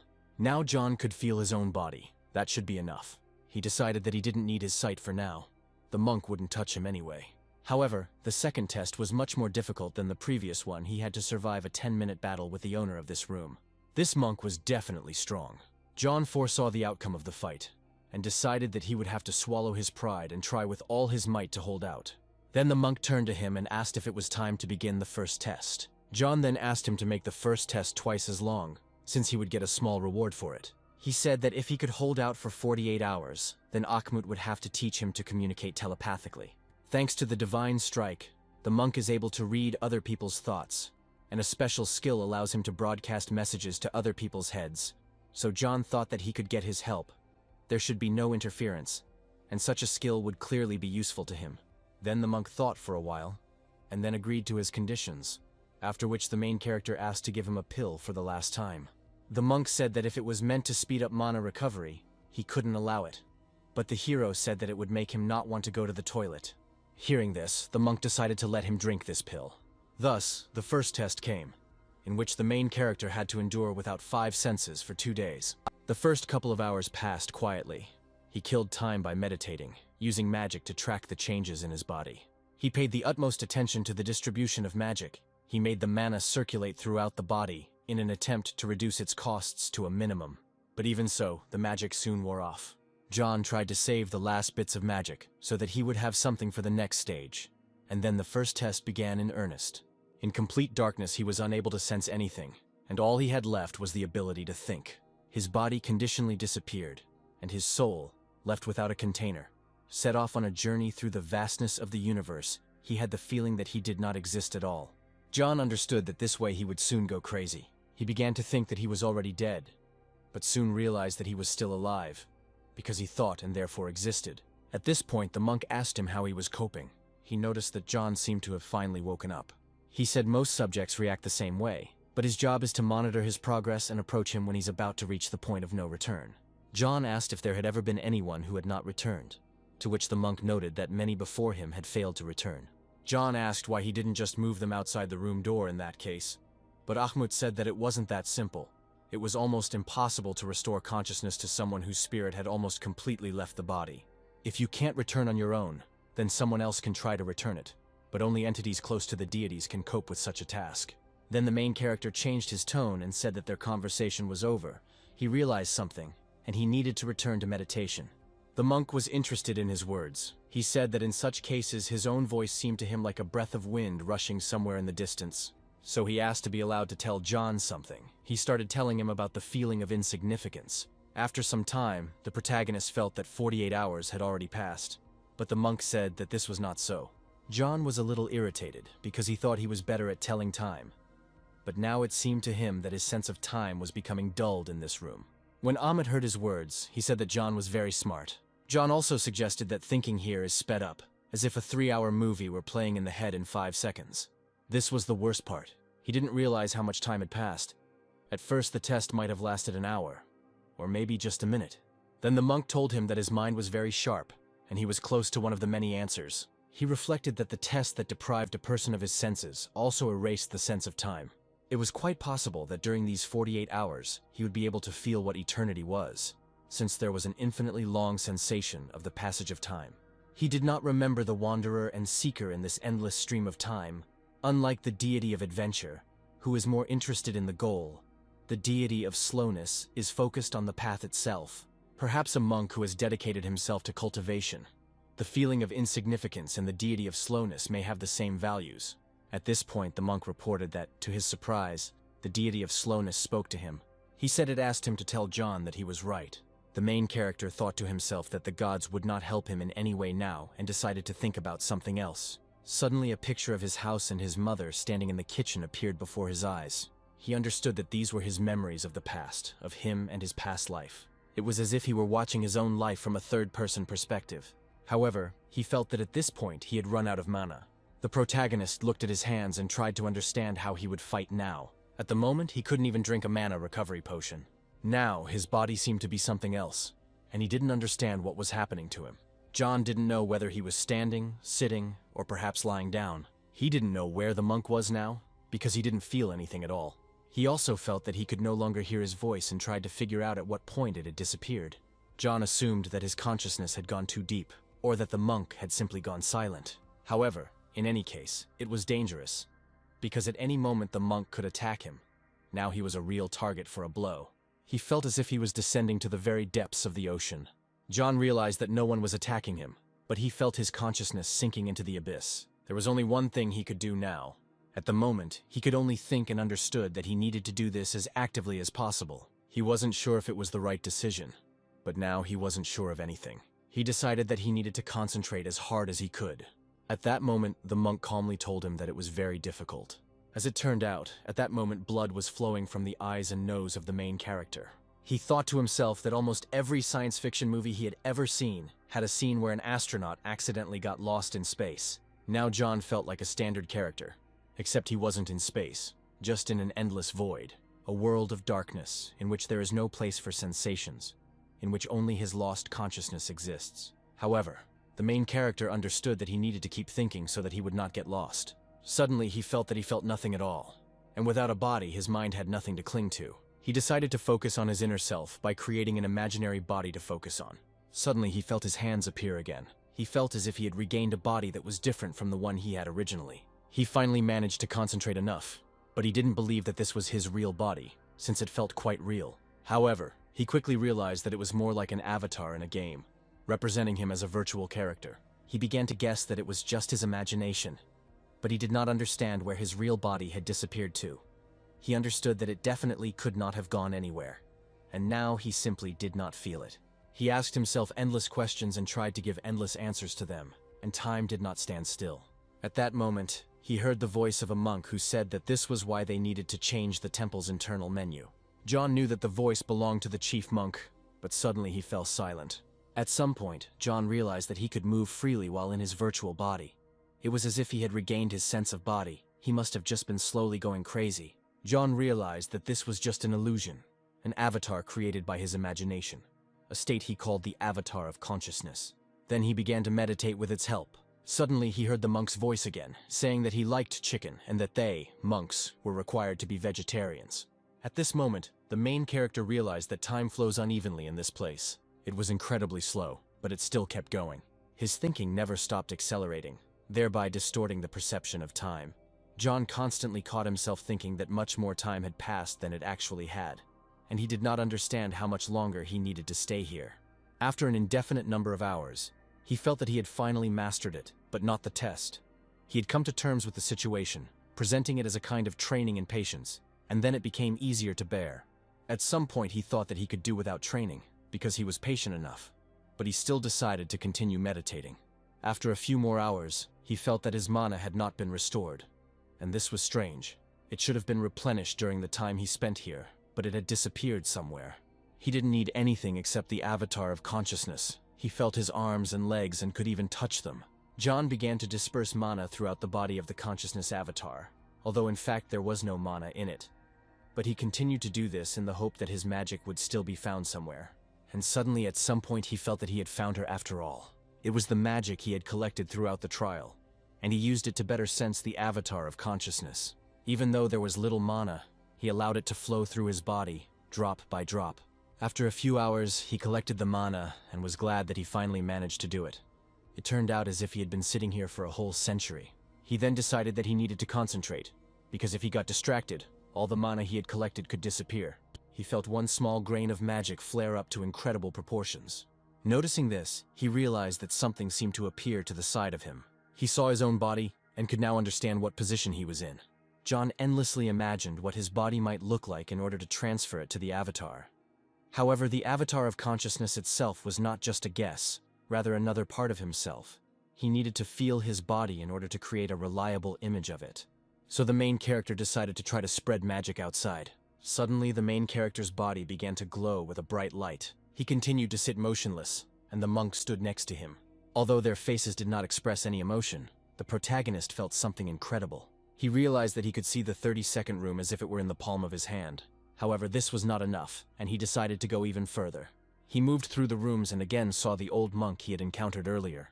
Then he reached the 0 room and stopped there. He didn't expect that he would be able to advance to the starting point. He had never been able to cover such a large area, and his previous level of understanding of magic did not allow him to do so. At that moment, the system informed him that he had returned to his senses and reached a new level. After this, the main character finally opened his eyes. As soon as he did this, the monk told him that everything went well. He congratulated him on the fact that the first test was over. He then asked John how he felt. He was sure that everything was quite normal, despite the fact that he could not yet hear, see, or feel anything. But the monk hoped that something had changed in him. John felt an acceleration of the reaction of consciousness, an improvement in concentration, and the ability to sense the passage of time. Akhmut said that this is indeed so, and he himself knows it. Then the hero asked him what the point of this test was. It would drive almost anyone crazy, and frankly, he was scared shitless, to which the monk said that in his case it was especially difficult. However, in the end he gained a lot, and that was a plus. John noted that he had indeed gained something, but he would not like to repeat the experience. He had no doubt that many people had died in this room, and in response the monk laughed and said that while John was speaking, he was also dying.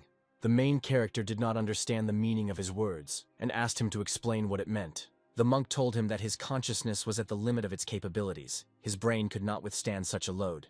When the protagonist touched his face, he realized that it was completely covered in his blood. Ahmut said that he would last about 20 minutes. If he left the room right now, all the problems would be solved. But that would mean that he had failed the second test. At this moment, the hero remained silent and then smiled faintly. He said that in that case, he had only one option. He quickly stood up and used his skill, saying that in that case they needed to end this test quickly. The second test was to stand against a monk for 10 minutes. The monk warned John that his mind had been badly damaged by the strain of the first trial, and said that it would be easier to refuse the second trial. However, John said that he was talking too much and asked him to begin. Then the monk said that they would begin when John counted to 6. So they took their positions, and John began to count from 1 to 6. He knew he needed to think more actively, but he didn't have time for it. He still couldn't feel anything. And with almost no mana left, he began to wonder if there was any point in trying to fight the head monk. He had no time or mana, but he couldn't just sit and feel sorry for himself since he had one chance, and he had to finish the monk in one turn. However, John doubted that this was even possible. This monk was much stronger than himself. The last monks were just monsters, and this one was probably superior to them. But he only needed to hold out for 10 minutes, and it was not necessary to defeat him.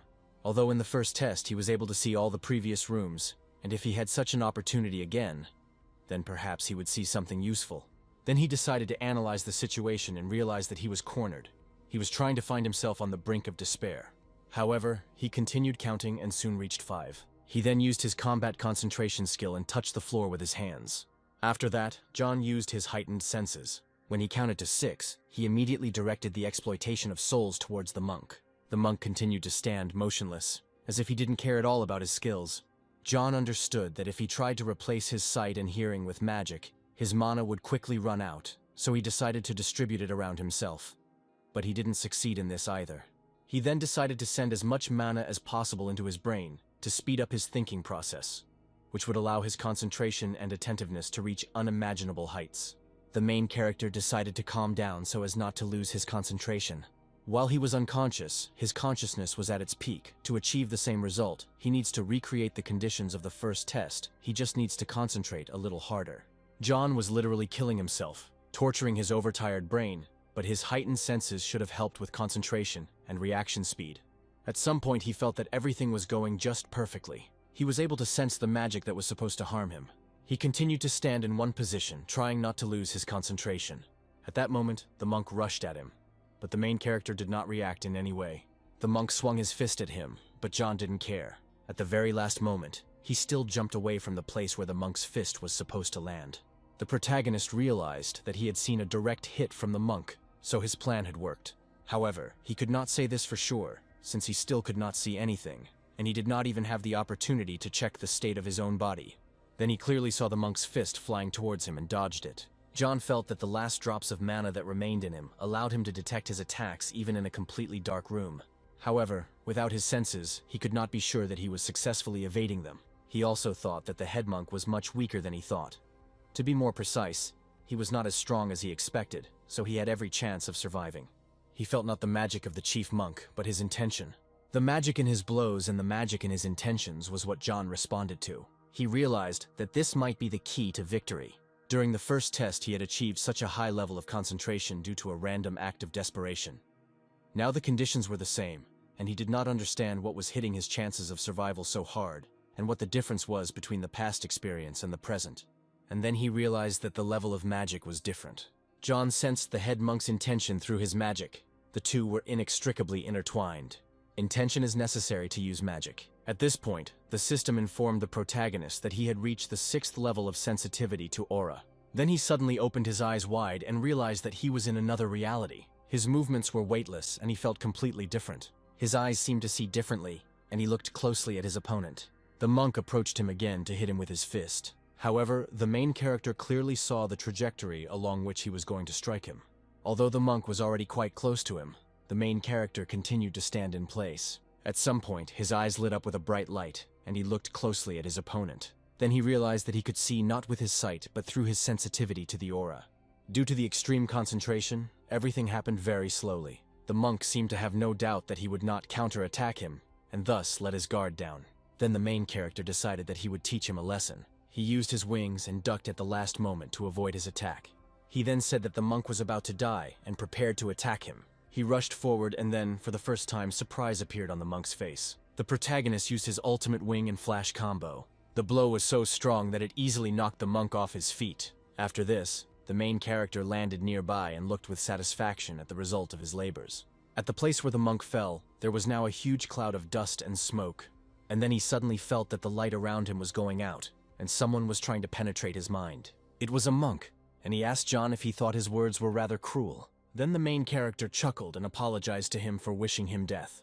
However, the monk said that he really did almost die. He explained that his organs were destroyed and the bone in his forearm was cracked. John realized that using this combo was not the best decision. The monk took significant damage, but John himself suffered no less. His body was not ready for such a shock. Then the monk clapped his hands and said that time was up.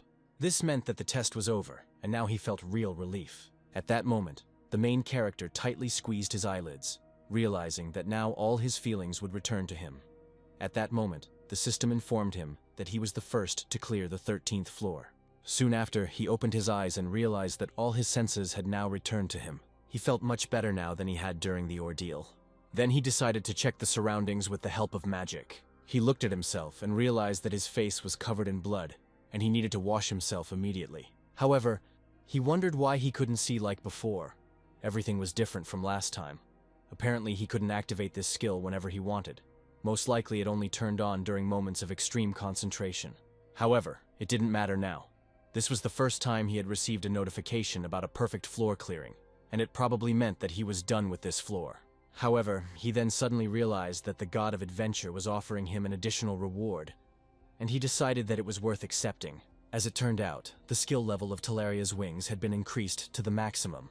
The protagonist was surprised because he didn't know that this skill had an improved version, and decided to ask Kirai about it.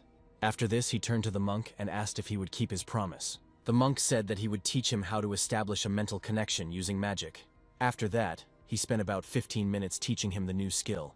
It was not an easy skill, so it would take some time before John could use it fully. In addition, as a reward for successfully passing the tests, he gave him an elixir.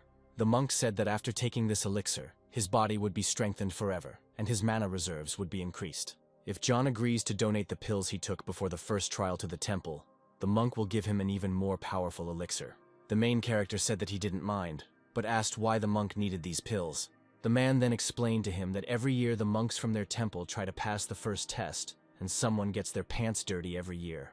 Then the main character handed him a box of pills, saying that it was a small price to pay for a unique elixir that he would not buy for any money.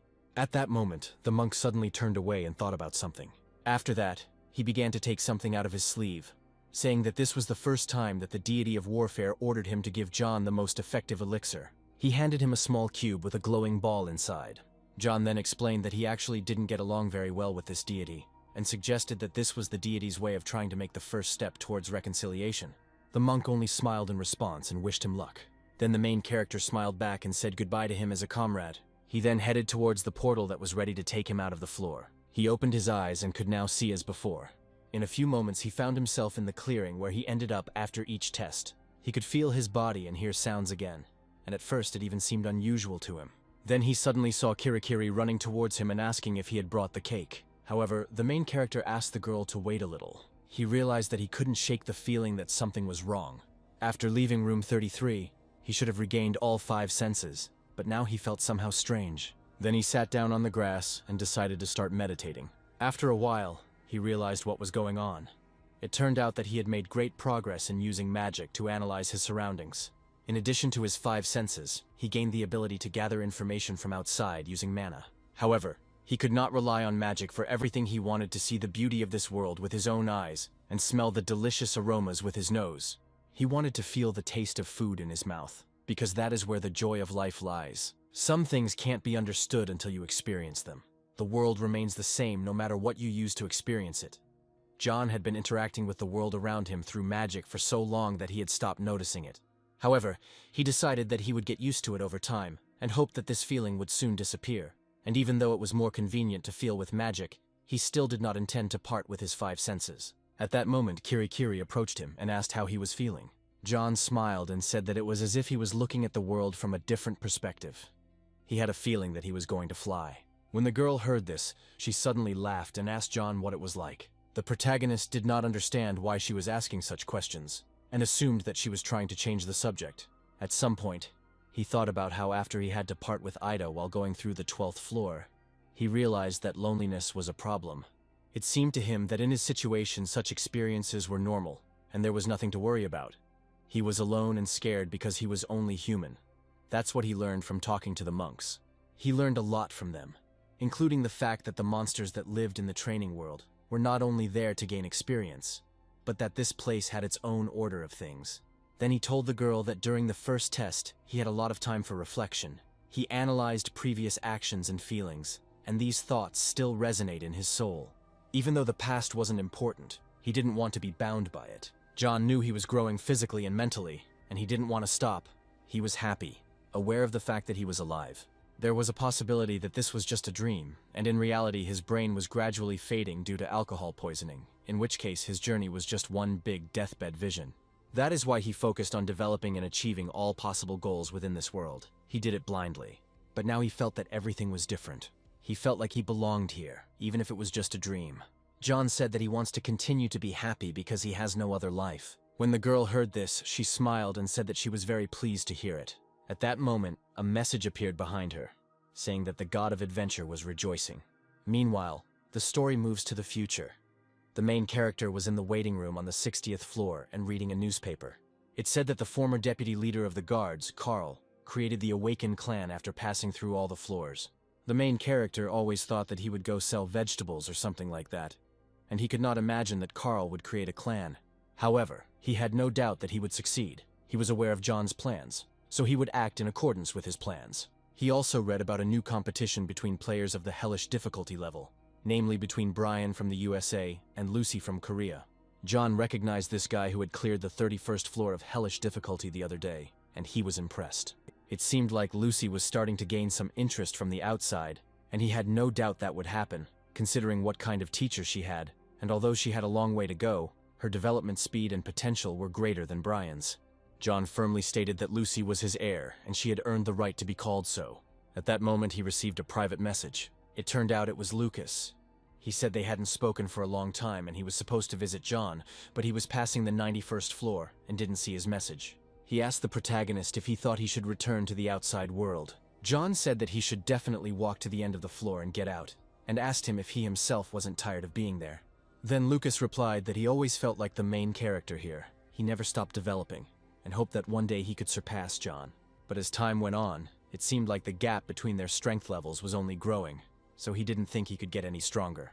So he told John that he would wait for him outside, wished him luck in getting through the rest of the floors, and hoped that they would see each other soon. John also said goodbye to him and wished him luck outside. Then he turned his attention to the little dragon, who called him as his father. John turned his attention to his so-called son and asked what the little hot dog wanted. He then asked if he had read the other books John had prepared for him and asked him to copy them out for him. The story moves again to the present day. Kirai walked through the meadow and enjoyed the sunset. Meanwhile, the main character lay on the grass and watched her carefully.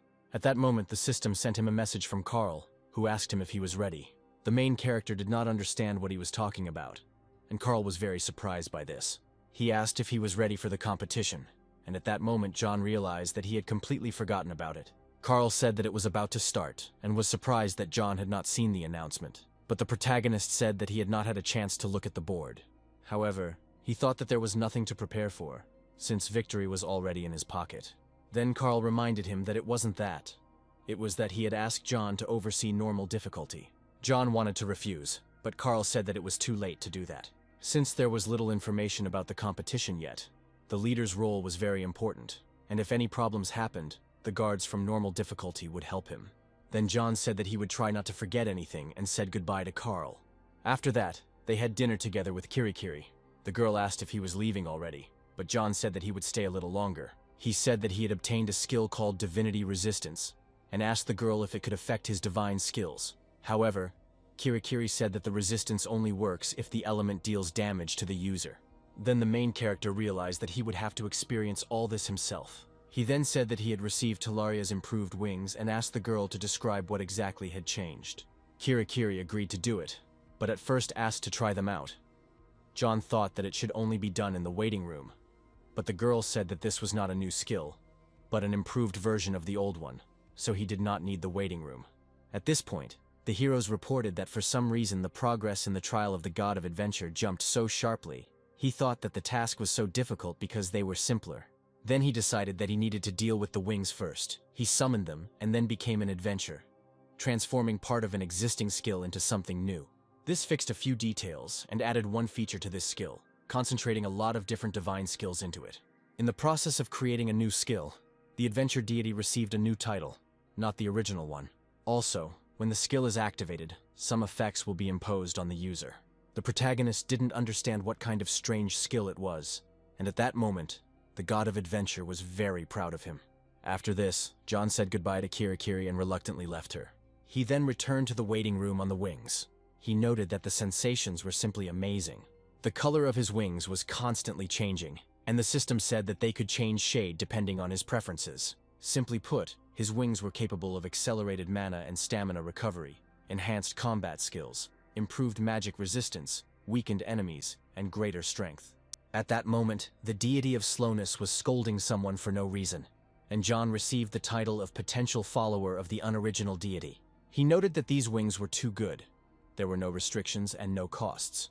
All skills have limitations, even flicker, but not these. So he thanked the God of Adventure, calling him the best. He was eager to try out these wings in action, and he even regretted that there were no enemies nearby to test them in action. Over the next 100 years, he tested the new wings, and while the description stated that they enhanced his combat skills, it was not specified by how much. The level of enhancement depended on his condition, and the stronger he was, the greater it was. Thus, the strength of the wings' effects depended on the skill of use, and the wings would literally grow along with John. The protagonist felt amazing when he realized all this. Meanwhile, Maria and her squad cleared the 42nd floor on the easy difficulty level. It was from this moment that the general competition began. Shortly after the clearing, Maria returned to the waiting room and thanked everyone for their efforts in clearing the 42nd floor. She informed them that the competition was approaching, so she suggested that they take a short break. However, the guys were sure that their rest would not last long. Maria thought that she had somehow miraculously escaped this. If she had been even a little late, she would not have had time to finish. Then, using the system, she organized a table and chair for herself. She took off her battle cloak and set to work. The girl noted to herself that such diligence was not typical of her. At that moment, a girl with short dark hair approached her and asked Maria if she would like to drink some tea. However, Maria said that she would make herself some tea later, but for now she was busy. This girl's name was Julia. She was 2 years older than Maria and had been around since the very founding of the guards in this world. She was the closest to her. In public, she tried not to show that she was friends with anyone because of the guards, and Julia didn't quite understand why she did this, but Maria didn't want to explain it to her. She thought to herself that such politeness was a rarity in their times. Then Julia said that she had something to report to her. The fact is that a player from the 24th level of normal difficulty died. Maria asked what was wrong with his comrades, and as it turned out, they were safe. Maria thought to herself that the more things were thrown at her, the harder it was to remain rational, but she tried to calmly sort it all out. She said she would report this to the vice captain and asked Julia not to forget to send her the autopsy results. When she told the vice captain about this, he said that he was going to die now, and then the girl asked what had happened to him. She noted to herself that this guy was an incredible whiner. It was easier for him anyway. He only had to watch his own level of difficulty. Then she remembered that he also had to struggle with clearing the floors. After that, she asked Julia to give the spare tank in the 3rd squad Adrian's shield. She would like to provide him with the best weapon. But Julia warned that they do not have points for this. Maria knew this, and said that for now, he should go with what he has. She thought to herself that this guy was the main tank of the 3rd squad and was part of the assault battalion of the guards. Stormtroopers are a unit of security guards who are not involved in clearing floors. In situations like the day of the Great Gathering, where anything can happen, they take the brunt of the attack and solve problems. It doesn't happen often, but the risk was unacceptable, and careful preparation for all possible events is a matter of life and death. The existence of the guards, as well as Maria's life, is proof of her words. She still breathes only thanks to him. John has used his overwhelming power against the representative guild and destroys anyone who stands in his way. His faith in himself and his goals unwavering. At that moment, the image of when she tried to address him informally flashed through Maria's mind again. She thought that even a preschooler could express his thoughts better than she could. She was very worried that John would now think that she was just a little fool. When she looked up, she saw that Julia had been watching her the whole time, with an ambiguous smile on her face. At that moment, Maria felt extremely awkward. 4 days later, work was still going on the waiting floor. All the players were exhausted, but they knew they had to continue. After a while, Julia came to Maria's table and brought her tea. The girl thanked her dear friend because she was sure that now she could behave with her the way she wanted. The other players had already fallen asleep, and she wasn't surprised at all. They had worked hard for 4 days. Otherwise, she would have scolded them for not finishing their work, but now they deserved to rest. Although health is restored automatically upon entering the waiting room, fatigue still accumulates, and there are rumors that a sleep spell has been cast on the waiting room. However, Maria understood that there was no point in waking anyone up and decided to simply continue working.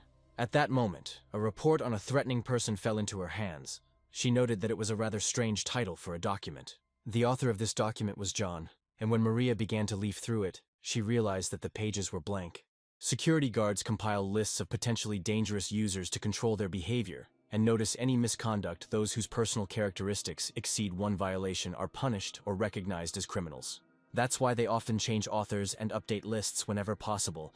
Maria knew that this wasn't entirely correct, because they often follow people who haven't done anything yet.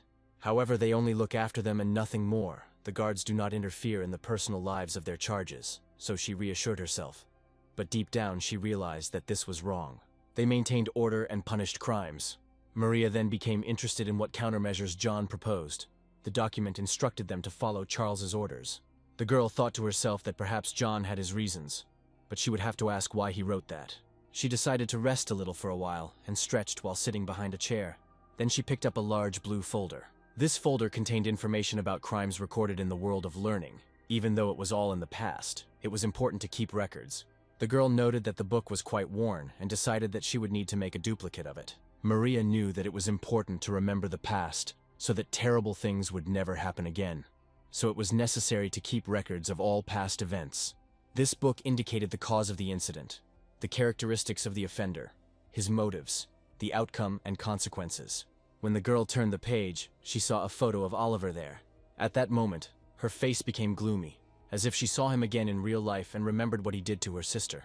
After some time, the system informed the protagonist that creation had begun, and there were 5 minutes left before the forced entry. John noted that he would like to stay in this place longer, as there were too many untried possibilities for new wings, and besides, he still had a lot of paperwork to do. However, he honestly admitted to himself that he had been waiting for this competition for a very long time. The rivals may try their best, but they will not defeat him. The winner's crown will be on his head in any case, and yet the main character hoped that there would be something to see and learn there. It would have been even better if he had not had the work that Carl had entrusted to him on his shoulders. However, he decided that he should just go there without further ado. He entered the portal and found himself in a completely different place. It was a city. Soon the rest of the players arrived there, and in a huge group they headed to the right place. Ahead of them was the Colosseum, where the competition was to take place. As evening came, the players moved into their houses, and some of them had lights on. The main character watched everything that was happening from a short distance. Soon, the system informed him that he had been given a rule book and asked him to read it before starting the tests. John replied that there were a lot of people gathered at the recruiting site and he had better get away from there before it got any bigger. However, at that moment, one person from the stage noticed the main character and asked him not to leave. He called him a newcomer and then looked closely at his face. The protagonist turned to look back at the guy. When the guy realized that it was that same John standing in front of him, he apologized and said that he had not noticed him and that he could go wherever he was going. At this moment, the main character noticed a man who was standing not far from him. It was Carl. They decided to talk separately, and John noted that the place looked very much like a residential area. Carl said that the advert stated that the competition place would be like the 30th floor. However, he decided that it didn't matter and asked John why it took him so long to walk. The main character asked him not to be so strict because he was only 2 minutes late. After that, Carl said that he had an urgent matter now and asked John to be on duty for half an hour. He said that he would not have to strain himself, and everything was much better than they expected. Then John asked him something about the competition, but the guy said that he would explain it to him later. The protagonist realized that he shouldn't have agreed to help this guy, and now he's in trouble. But the good thing was that it was only for half an hour. He didn't even notice how he found himself on stage. He looked at the other players, and they looked at him with some distrust. They seemed to have no idea what this strange guy was doing on stage. John then used a magically enhanced voice to address the other players. The boys were shocked at how loud his voice was. John said he was sure many of them were wondering why they had to stick around, and he had wondered that too. At the moment, the guards are finding out the details of the competition, so that they don't just die. So he suggested to calm down and wait for them. And in half an hour, if nothing happens, he will personally present them with claims. He said the players could have a snack while they waited and asked if they had any questions. After that, he turned his attention to one girl player who, having caught John's gaze, began to shake with fear. She hid under the stage, hoping John would stop looking at her. When the protagonist looked at the other players, they also froze in fear, and then he said that they could just rest. There were 17 minutes left until the first day of the competition. John sat at the table and thought about what he should do. There was no sound from the crowd. None of them were communicating. They were all meditating, as if he had forbidden them to speak and eat. He assumed that others would behave like this, but he didn't think it would be that strong. Among the crowd, he noticed Harris, but decided that now was not the best time to approach him. There was nothing going on around him, and he was bored. And he also knew that if he started entertaining himself by trying to develop stability, others would think he was crazy. Then he took out a book of magic and decided to read it while nothing was happening. He bought this book after passing the 12th floor and decided to see what had changed in it since then. On the page of the book, there was a question about what is used to change time in the vastness between death and short-term life. John knew that on the 13th floor he'd witnessed different flows of time, and now he wondered which he needed most. He suggested that it could be a concentration of magic, thoughts, divine powers, intelligence, life or death. However, he soon realized that all this was not what he needed. All this was really important. But he had a feeling that the answer was wrong. He suggested that it takes time to change the flow of time, since life and death were mentioned, which meant that it was about a living being. He thought the answer might be himself, or people who experience the passage of time after death, but they were not alive. The protagonist began to think that the answer might be the essence of time. Suddenly, something started to glow in his hands. A multitude of inscriptions appeared on it, intertwined with each other. The protagonist couldn't believe that this was actually the correct answer. The other players were horrified when they saw that the book in his hands was glowing. The next day, the main character returned to his friend Carl and asked him to honestly tell what he had told the players about him. Carl said he didn't say anything like that, but John asked why then everyone was scared out of their wits about him. He rarely showed himself in public, so there must have been a reason why there were rumors about him. However, Carl interrupted him, saying that they had come to the right place. John was amazed at the enormous size of the Colosseum. And then Carl said that there was a recreation area and a square not far from here. At this point, the system asked the protagonist to prepare a particle. He said he would participate. When Carl asked him about team mode, John replied that if there was a prize, he had to participate. Carl asked how he was going to find a team, to which the protagonist replied that he did not need partners and that he could handle it alone. However, Carl insisted that it would be awkward if a lone wolf won in team mode. That's why he suggested that Maria and he join him, because if John was on their team, it would be too much, and that's why he was looking for other people. Such events happen extremely rarely, so he chose to be on the side of the strongest. The main character, although he didn't really want to, agreed. Then Carl asked him not to kill the self-esteem of his opponents. After that, he wished him good luck and said that he would wait for him in the stands. Then the main character confirmed his participation in the qualifying stage. As soon as he pressed the button, he immediately found himself on stage in front of a whole crowd of spectators. When they saw the main character, they started chanting his name and shouting joyfully. The main character was extremely surprised by how actively he was greeted.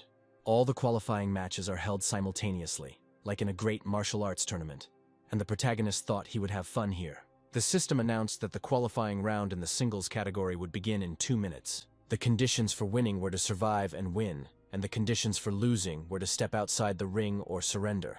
At that moment, a powerful explosion was heard on the field. Then silhouettes of people began to appear.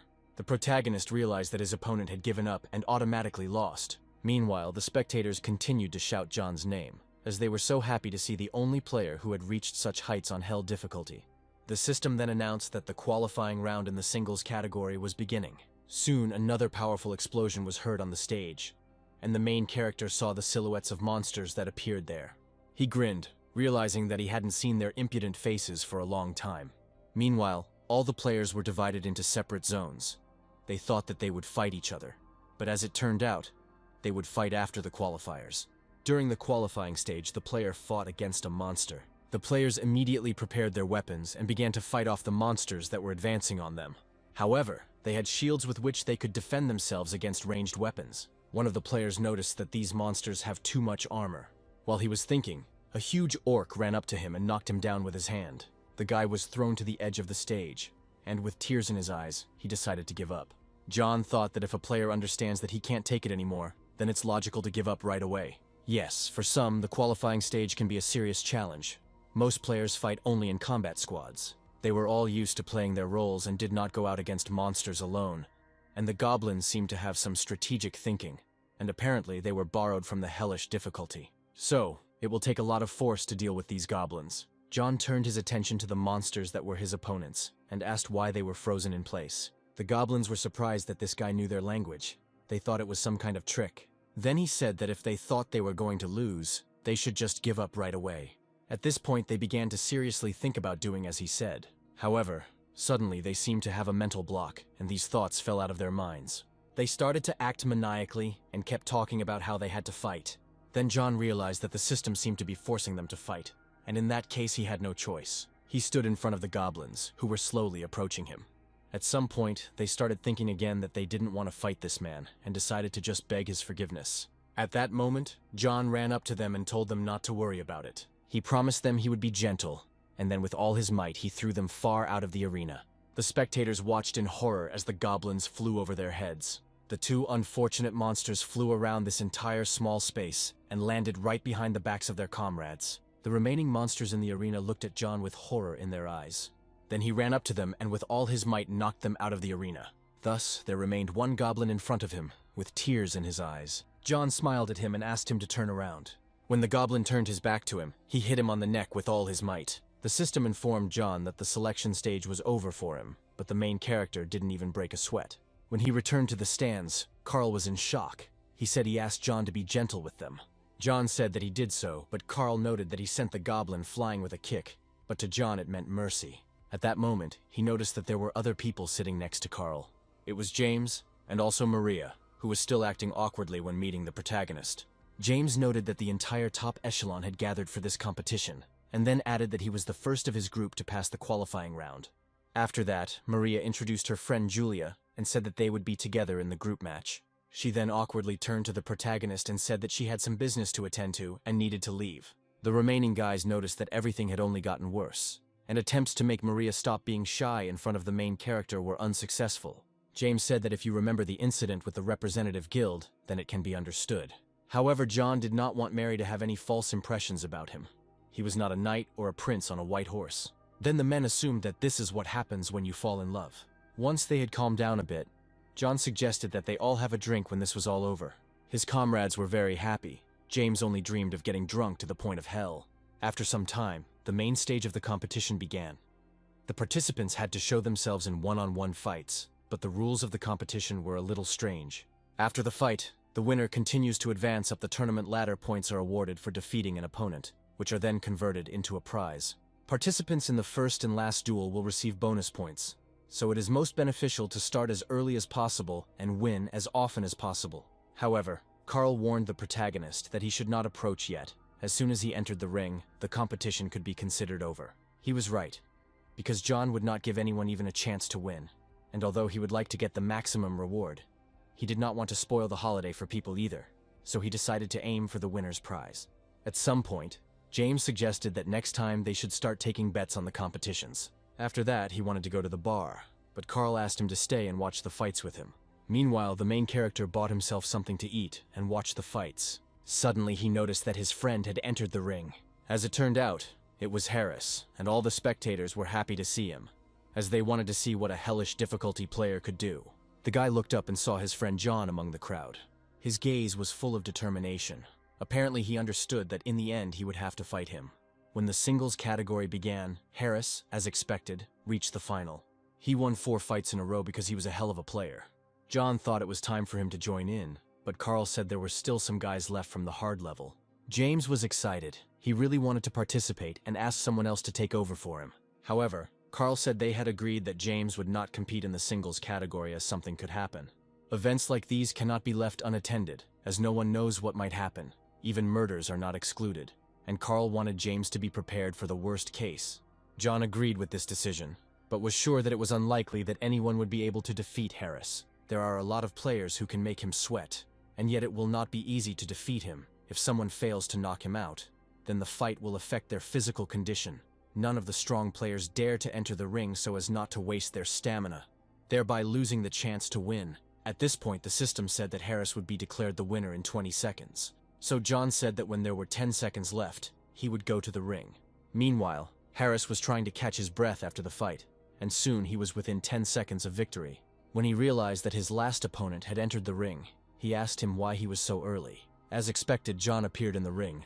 All the spectators were excited and wanted to watch their fight. John noted that no one seemed to want to fight Harris, so he decided to take him on himself.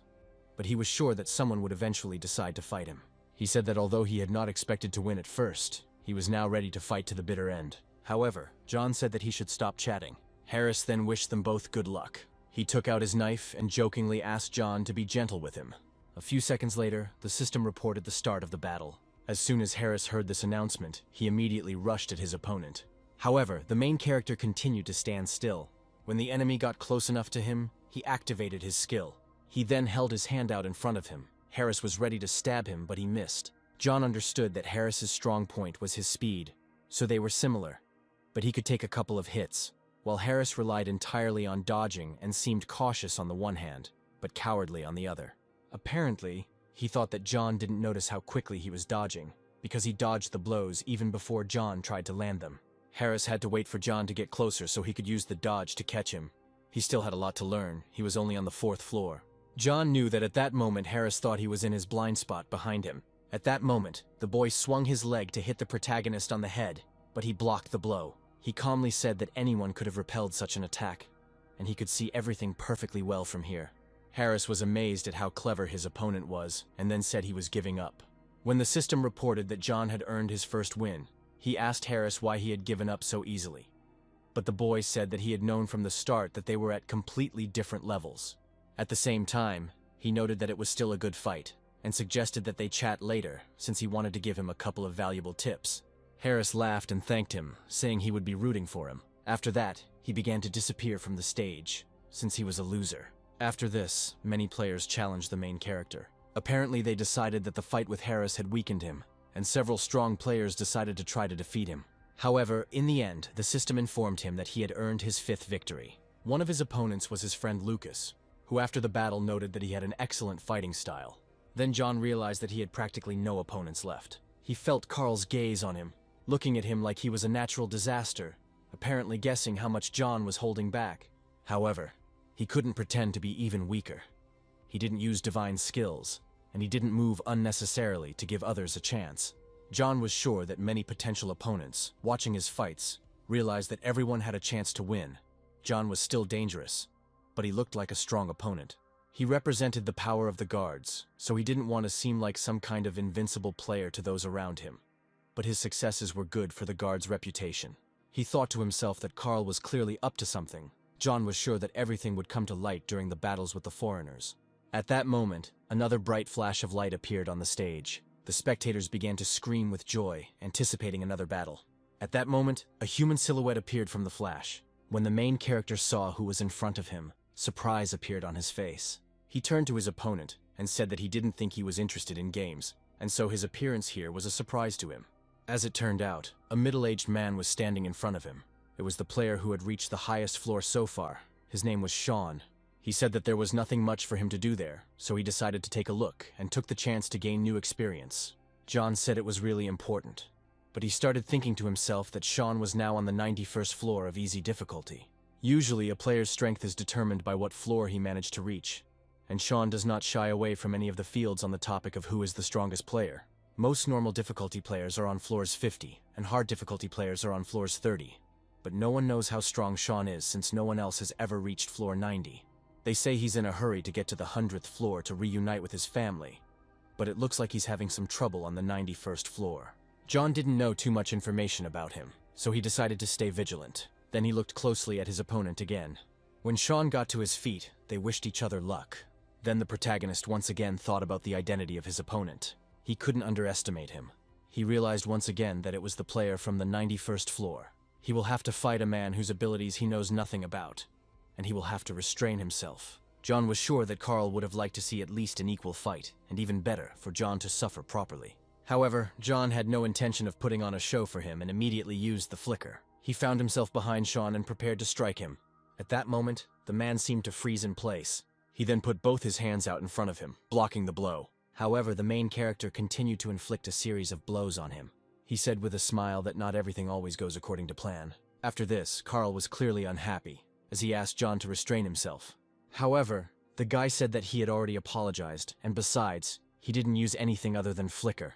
However, Carl believed that this did not justify the fact that he had taken him out with one blow, and now he would have to change his plans. John thought to himself that he was pleased with the results of the individual competition after all. As a reward for winning the singles category, he received a mysterious box, and no one knew what was inside.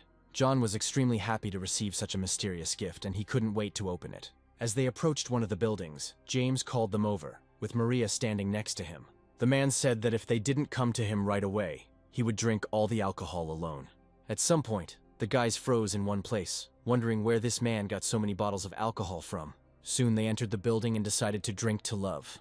When they reached the inn, they collapsed into James's room and started drinking. Although the alcohol had no effect on John due to his resistance to poisons, he was intoxicated by the atmosphere. He was happy to sit with his friends in a relaxed atmosphere. What caught his attention the most was Maria, who behaved like an ordinary girl. The main character thought to himself that he hadn't had this much fun in a long time. He hoped that in the future they would also gather, and that there would be even more of them. When night fell, the main character went to his room to rest after a hard day. He didn't sleep, but simply looked at the ceiling. Now it seemed to him that it was too quiet in his room.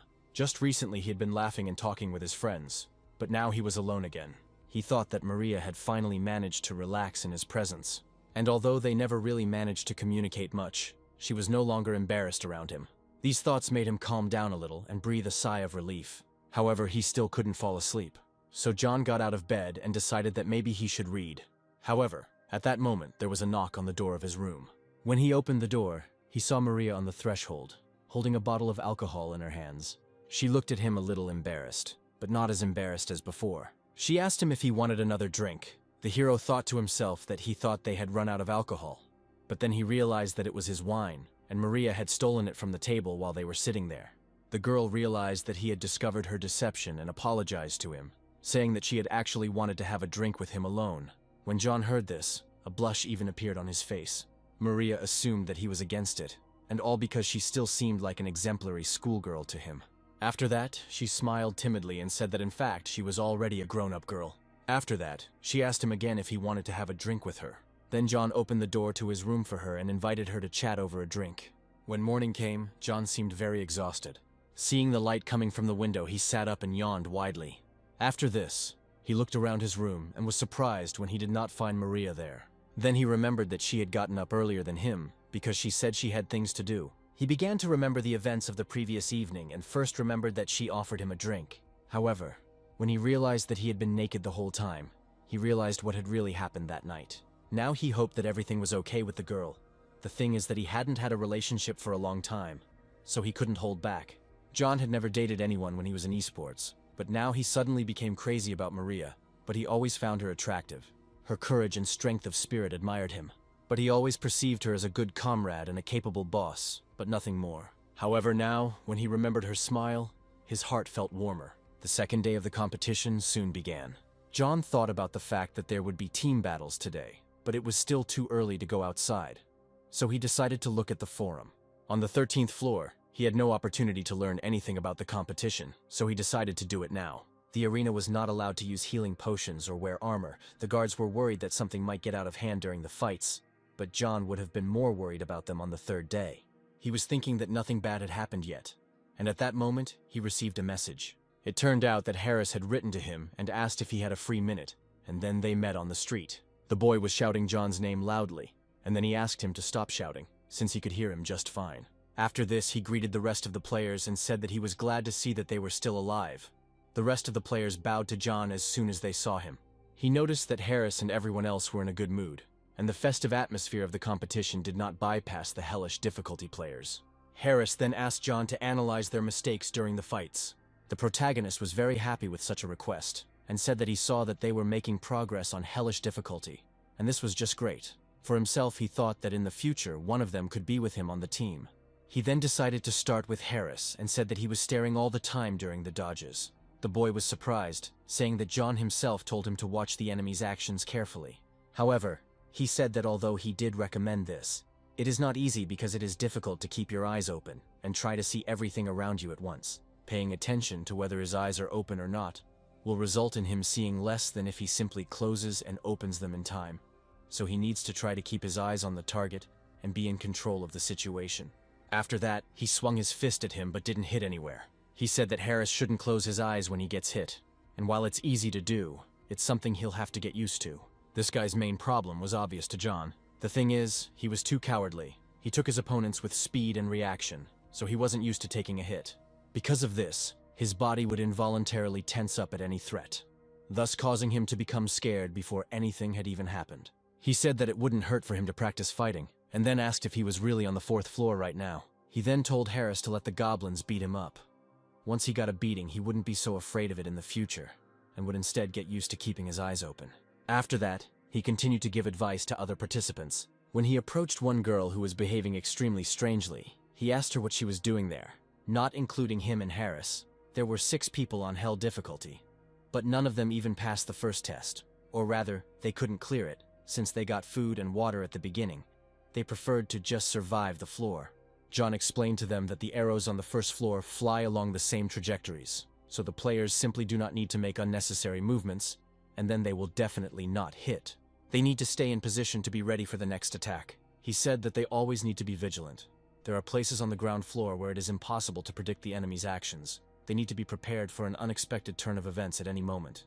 While teaching others, John himself realized something. Everyone sees the process of passing floors differently. He tried to become stronger to cope with all the challenges. However, many were simply trying to survive, which is why the gap between their skills was so great. Not everyone is willing to devote themselves entirely to improving their fighting skills. If a person only tries to avoid the arrow, sooner or later it will still catch up with him. John didn't judge them, on the contrary. He was rather an exception to the rule, and they were normal people, because few people would want to risk their lives for an extra level. On hell difficulty, everyone loses hope sooner or later.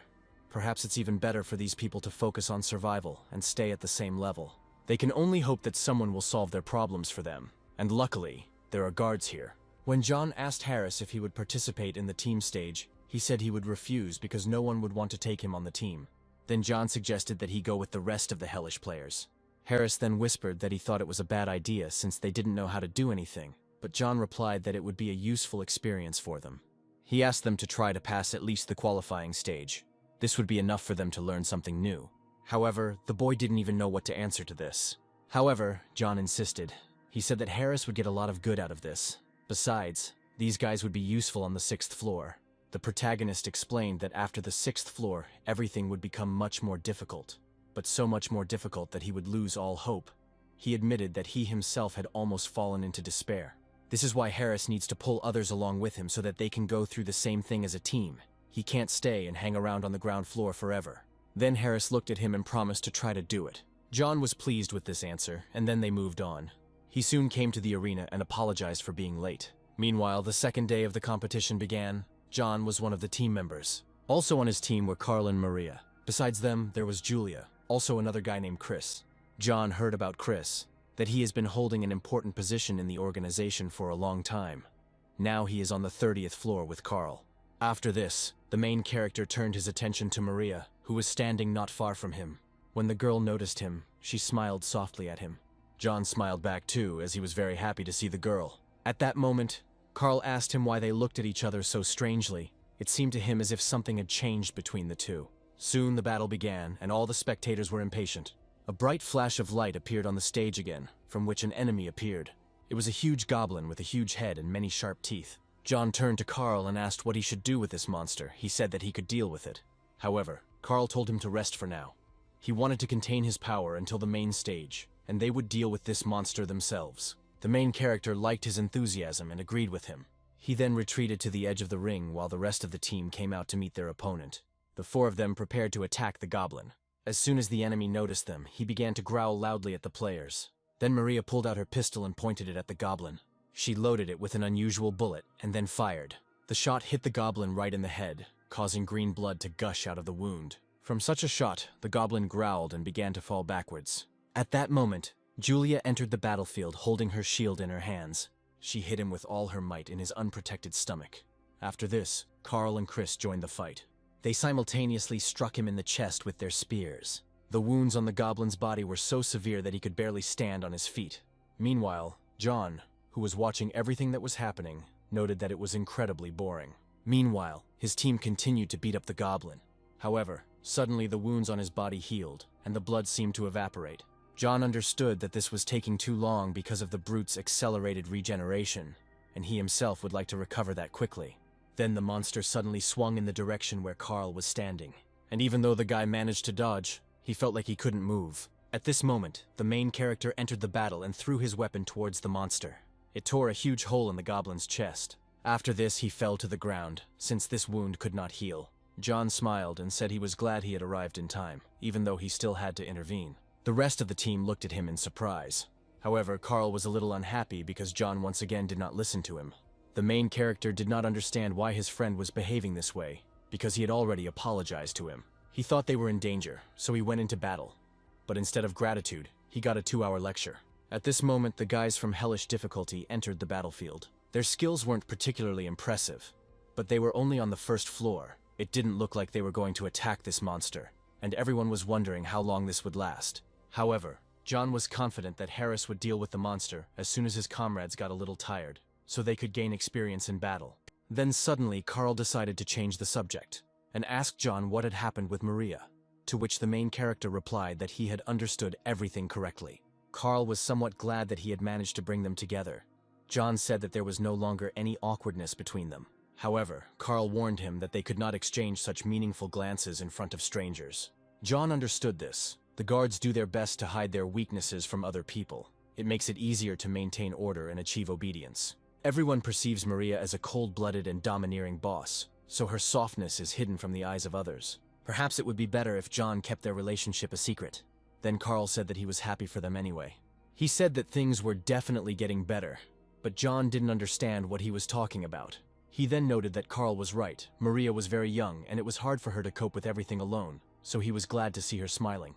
However, Carl said that he was talking about John now. He explained that he saw him talking to other hellish players. When he noticed them, he couldn't believe his eyes, because John looked unusually pleased. The other boys also stopped being afraid of him. They showered him with questions. John also noticed that they were no longer afraid of him. And Carl said that John looked very scary, even when he stood silently and did nothing. His thoughtless face could easily be mistaken for an angry one, which is why everyone was afraid to approach him. Usually people go to those who are stronger for advice, but this was not his case. Everything was just like at the day of the Great Assembly. John thought that those were not the best times for him.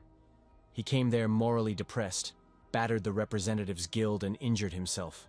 However, comparing himself then and now, he realized that he had changed a lot. Chris also told him that his facial expressions hadn't become more varied since then, but he seemed more relaxed. John didn't understand when he had managed to change so much in appearance, although he really felt calmer than before. Carl said that even now he seemed like a more humane person. He still had concerns about his sanity, but he was clearly working on himself. John didn't even know how to react to these words. However, at that moment he noticed Maria, who was looking at him with a smile. When he saw her face, he began to smile too. Meanwhile, the second day came to an end. Now it won't be possible to stay on the sidelines. The most well-coordinated teams have made it to the finals. It was surprising, but the newcomers from the hellish difficulty level also passed the qualifiers. They tried until the very end, but in the end, they lost to the team of guys from the normal difficulty level. Still, Harris and his team were pleased with their results. John was glad that he was on their side and hoped that it would give them a boost. He also noticed that the team of his friend named Larry also won. He is quite famous on normal difficulty. He had strong fighters in his team. Julia said that he was with the 6th Assault Squad of Guards. That's why they were so strong, and she was sure that they definitely learned a lot. Then suddenly Chris asked Carl why James hadn't come out yet, to which the guy said that they had decided that he wouldn't participate. He had to be ready in case of an emergency. Carl said he really wanted to participate, but there was nothing he could do about it. At this point, John noticed that a new team was entering the ring. When the guys looked down, they saw that James was in the ring, and behind him was his new team. Carl was shocked when he saw the man he had sent to keep order. Meanwhile, James was standing on stage waving to everyone. However, Carl didn't understand why none of these guys were keeping their promises, because he made it clear to him why he shouldn't participate. Maria asked what they should do now, but Carl didn't know. They could only pray that he wouldn't completely go crazy, and in the meantime he would find a replacement for him. They watched their comrade and saw his smile, even from the farthest row. However, John still couldn't understand Carl, because everyone wants to have a little fun, and he was even glad about this competition. He knew that James would scare off the weaker competitors. Only teams confident enough would risk competing with him. Therefore, this spectacle promised to be interesting. Maria told him that the guys from his team are from a difficult level, and besides, they are all stormtroopers of the guards. At that moment, she looked towards Julia, tacitly asking her for information. The girl looked at the team members and began to describe their characteristics. She said that one of them was from the 24th floor, the guy with the strong shield was from the 27th, and the other two were frontline workers like James. The black-haired boy was level 19, but he was already quite strong, so the guards tried to show him support whenever possible. As it turned out, this boy was Lucas. Julia said that he preferred skills related to electricity. John was surprised that this girl remembered everything about all the guards and the personalities associated with them. He realized that the more he listened, the more he understood why Carl was angry. They have assembled the strongest team in the world of training. The system soon announced that James's team had won for the 11th time in a row. All the spectators were delighted with this guy and his team. Then John told Carl that at least he could be sure that James was afraid of him. He had never looked in their direction the whole time. John noted to himself that mana and health were not restored in the ring, and skills or healing elixirs also did not work, which meant that with each fight it would be harder for them. And yet, for now, they are holding up well. He also noted that everyone present was rooting for James, and he was like a gladiator in the center of the Colosseum arena. When the system announced that James's team members would be declared winners in 3 minutes, John thought that it was time for them to go down as he wanted to get the prize. Then Carl said that, given the circumstances, there was no way they could allow James to be the winner. At this moment, James approached the edge of the arena and addressed the main character. He asked him with a smile how long he planned to sit it out. When John heard this, a satisfied smile appeared on his face. Then, to a general shout of approval, he rose from his seat. Maria asked Carl to stop acting. She said it would be incredibly disappointing if the competition ended on such a dismal note. John supported her, saying that these were very wise words. After that, he pressed the button so that their team could enter the arena. Meanwhile, James and his team were already waiting for them. When the main character looked at the stands, he realized that all this brought back memories of his days as a pro player. It was an unforgettable feeling, and he missed those times. Then Carl said that he would only get in their way, so it would be better for him to stay on the platform. Before leaving, he reminded John once again of what he had already told him. John thought that this guy thought that against players at a difficult level, the rest of the team wouldn't help. Maria came up to him and said that they seemed to have persuaded him, and asked him if he thought they would succeed, but John was determined and said that they would succeed. After that, Maria turned around and said that in that case he should win. The main character thought to himself that this girl was incredibly cute. Soon after, all of his team members left the arena, and the spectators were surprised, not believing that John was going to fight alone. When he was left alone in the arena, he looked at the group of his opponents. The thing is, Carl wants to hide his true power from everyone. But now he faces a team of 7 of the strongest players at a difficult level. Each of them is dangerous in their own way, and they work well as a team, so it won't be easy to win. He'll have to sweat a little. John couldn't underestimate the close-knit team of players who had a strong will to win. He had time to get a little bored because of how dull the previous fights had been, and now he was glad that he finally had worthy opponents in front of him. Before the fight began, James asked his comrade not to spare them. However, John said that it was he who should say these words, and added that he did not want an easy victory. Meanwhile, the rest of the protagonist's team watched everything from the side. Soon James summoned his sword to fight. A few seconds later, the system reported the start of the battle. It took John just a few moments to get his skills ready. After that, he rushed forward at great speed. As he ran, he turned his attention to his opponents.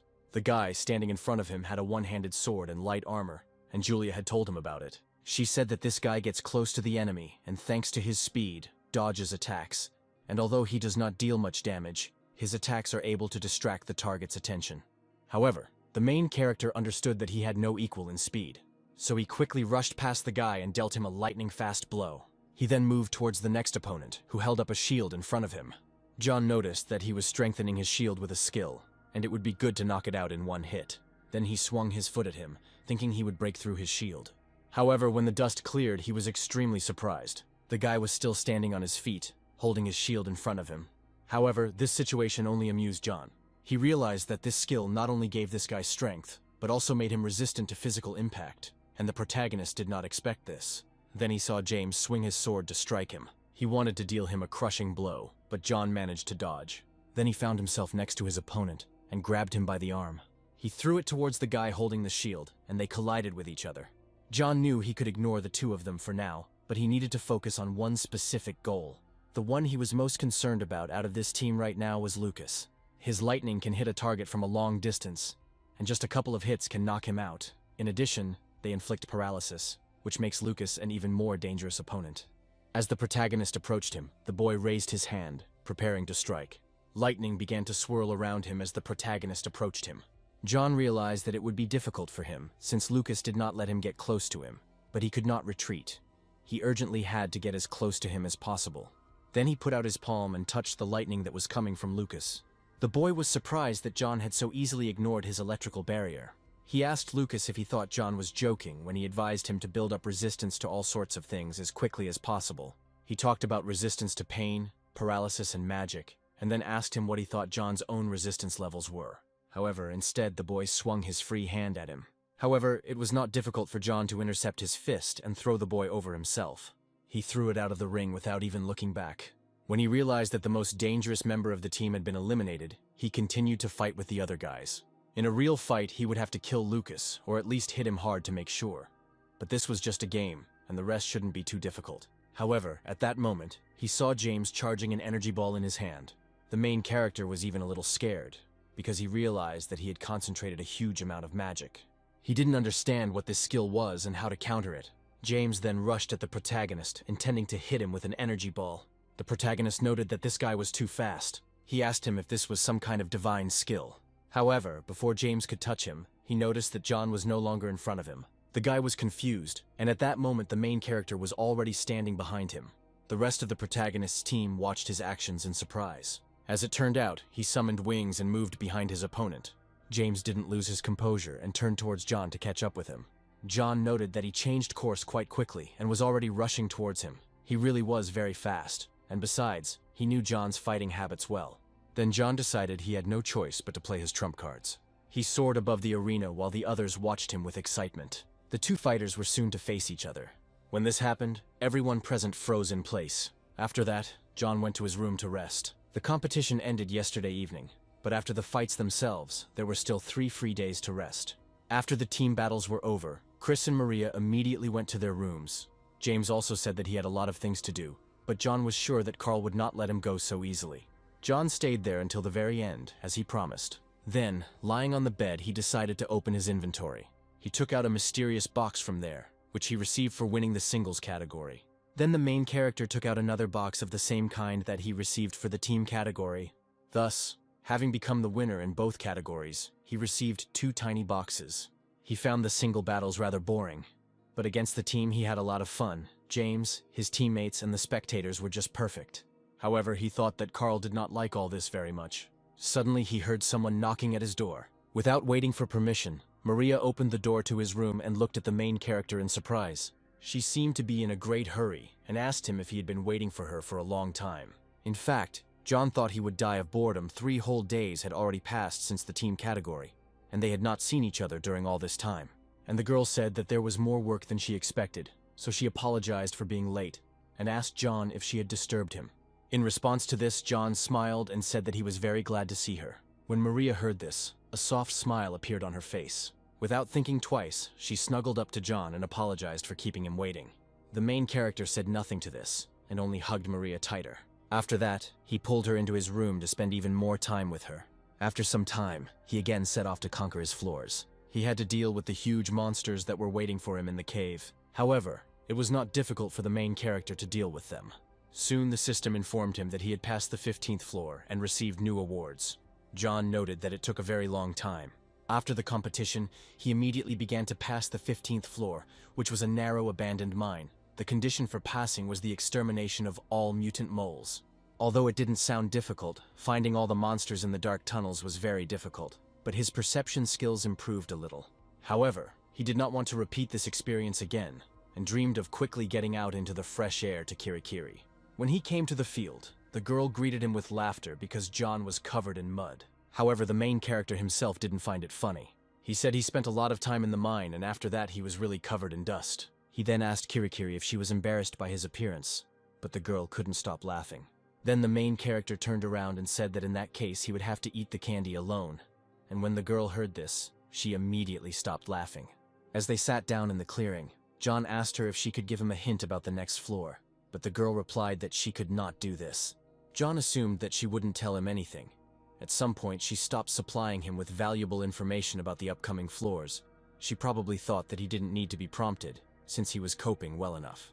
Then he thought about what else he wanted to know from her, and quickly came to the conclusion that most of the questions would be quite expensive. John then said that he wanted to change weapons and wanted Kirai to tell him how to choose the best options. The girl was surprised when she heard his question, but John said that he had been thinking about it for a long time. He bought his current sword on the 4th floor and hadn't changed it since then. He should have said that thanks to magic there was no need for it, but recently he began to feel that it was no longer suitable for his level. It was too light and brittle, even despite the magic. The only thing was that it was restored upon entering the waiting room. Otherwise, John would have thrown it out long ago. Then the girl said that in that case it was really worth changing weapons and asked him to wait a little. She sat there for a moment, lost in thought, and then looked at John carefully. She asked why he didn't open the boxes he received at the competition. The main character was surprised that she asked him such a thing. He still hasn't opened the 2 mystery boxes he received for winning the competition. He assumed that there might be weapons in these boxes, but he was afraid that he might come across one that he would not use. However, Kirai told him not to worry about it, since only the necessary things fall out of the boxes. She said that the reward depends on the user's need, so there will definitely be something useful for him. Hearing this, John decided that he really should open those boxes. When he opened the first drawer, he was immediately illuminated by a bright light. After that, a small dark sphere appeared in his hand. The system informed him that he had received 1,000 Cantus guns. The sphere fell into his hand, and then John realized that it was much heavier than it looked. This artifact once belonged to the Blade Master Cantus. It is made from a high-grade golden dragon, and is capable of taking on 1,000 different weapon forms. When John realized this, he realized that he now had 1,000 weapon options at once. The fact that it was made of dragon was impressive in itself. Moreover, it had an interesting effect. John loved to change weapons, and for him this was the perfect artifact, so he decided to test it immediately.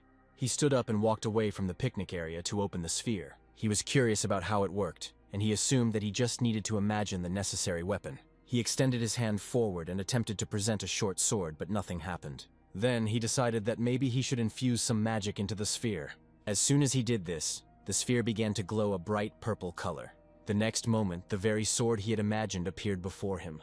John was surprised that everything happened so quickly. Moreover, now he can change weapons right during the fight. The sword was quite strong and felt good in his hand.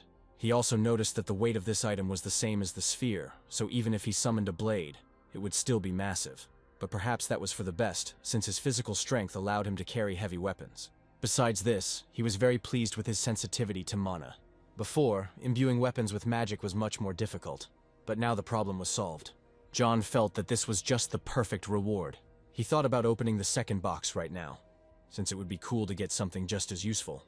However, he doubted whether he should do it. But in the end, he decided to open the second drawer. When the box opened, it again struck him with a bright light. The next moment, another sphere appeared in his hand again. John decided that he would turn the second sphere into a shield, and he would have a set, and he would not need to look for anything else. However, before doing so, he turned to Kirai. He asked her what she wanted most right now, and the girl immediately replied that she wanted cake and ice cream. After John created his weapon and bought the girl what she wanted, he went to the forum, but there was nothing new there. In any case, all useful information first went through the guards. Suddenly, he noticed a discussion among the participants about who would be the first to complete the training in its entirety. John thought that people, apparently, had nothing at all to do. Until recently, the answer was obvious. That person was supposed to be Sean. But now he was stuck on the 91st floor, and it was unknown how long he would stay there. It was said that he had already failed the passage for the 6th time. However, he was determined, otherwise he would not have climbed so high. But now his haste is starting to have consequences. His skill level is not enough to proceed further. That's why people started to pay attention to another easy difficulty player named Peter. He managed to reach the 83rd floor without any outside help, which made him the strongest solo player. And people were already saying that Peter would soon become the new favorite of the guards. At this point, John was tired, and wondered what Carl thought about this, and decided to ask him. However, then he thought that it would be better for him to turn to Maria with such questions. At that moment, he received a message that the deity of adventure was watching him with visible satisfaction. He thought that every time he thought about Maria, this little bastard would appear, as if he was somehow preoccupied, and it was starting to piss him off. He did not understand why this deity was so attached to him, and at some point he began to guess that it was watching the events of that night. He couldn't believe that most of the adventurers knew about what happened between him and Maria. At this point he received a message that most of the adventures were in confusion. The story moves back to the future. A little dragon was sitting at a table and playing a board game. He pulled the wand out of the structure without it collapsing, and was glad he had succeeded. John trained the dragon's magical abilities through various games. At this time, one of his clones, using the same magic, tried to complicate his task. His double constantly increased the pressure between the parts, while at the same time changing their mass, so that the dragon had to constantly adjust. And although the clone prevented him from getting the block using spatial magic, the dragon also did not hesitate to use various spells from his modest arsenal. At that moment, something began to appear in front of John. He realized it was the bag Lucas had left for him, but he didn't know why he had done it. Before returning to reality, he handed over some of his belongings to him. You can only take a certain amount of things with you from the world of learning, and that is why many people sell all their accumulated goods before leaving. It happens that interesting items fly away for fabulous sums, even if there is no use for them anywhere, except for those of easy complexity. When he opened the bag, he realized that his diary was inside, and now he was doubly confused as to why the guy had left his bag for him. The diary described in detail his development in the world of learning. Everything was written here to the point, without any details. For any connoisseur of electrical magic, this book would be a real treasure. Besides that, there were all sorts of little things inside, such as robes, a cloak, and everything was in excellent condition. John noted that even he did not have such good clothes. He decided to use the balls for experiments and save a couple of useful things for the dragon, and put everything else up for sale, and perhaps donate something to the Guardians. At that moment, he began to think about what Maria might be doing now, and when he wrote to her, she was ready to buy Lucas's things. However, she did not understand why he let him go so easily, to which John noted that he himself persuaded him to leave here quickly. The deciding factor was his level. After he said he was told about it, Lucas finally gave in. As it turned out, the main character's level was 351, and when Maria heard this, she was shocked. She didn't know there was anything after level 300, and the last time she asked John, he was at level 250. She didn't understand how he got so many experience points, since he was still on the 60th floor, to which the protagonist replied that he simply had his own methods. He said that Maria should have an idea of how the skill system is perceived. Most players, passing floors, earn new skills, simultaneously accumulating experience and improving stats. However, upon returning to the real world, they will no longer be able to grow. However, for John things were different. Unlike all those who perceive skills as some kind of superpower, he looks at the very concept of them a little differently. It was during a period when he was unsuccessfully trying to get past the 61st floor that he had the epiphany, and he hoped to find a fundamentally new skill that would allow him to make a breakthrough. In the end, he failed, but it prompted him to delve deeper into the study of magic. At some point, he managed to unravel the essence of the skill system and understood the purpose and origin of every single skill. Thanks to this, John could now create and improve spells on his own. When abilities are so amazing that they cannot be converted into experience, the system simply adds 50 levels at once, although these levels do not count because they are not the result of accumulating experience, but simply a reflection of strength. Even though Maria hadn't brought it up for a while, she decided to change the subject and talk to him about the events. People were saying that this time there would be a new neighboring location, but it would be held together with a server from another dimension. Then John asked her to check something for him. He asked her to find out if the privacy settings for players and other servers were working, and the girl promised to do it. After this, John said goodbye to her and then looked at the bracelet that was on his hand. He decided he needed to be on the safe side, in case his magic got out of control again and someone got hurt. Then he realized that he had to go to the 61st floor again. Meanwhile, the story shifts back to the 16th floor waiting room. John has the sphere in his hand and is preparing to open it. The next moment, the sword he needed appeared in his hand. This item can become almost any kind of weapon. and you can change one form to another with just the power of thought in reality. This also required minor magic, but it was still very convenient. So the main character prepared 2 different shields. One was small and round, and the other was wide and long. The pointed bottom could also be used for attacking. It was heavy enough to deliver a good blow by inertia. Apparently the Cantus was also a human, but this artifact may have belonged to some higher race, and John was terribly curious to know about it, but such information would cost him too much.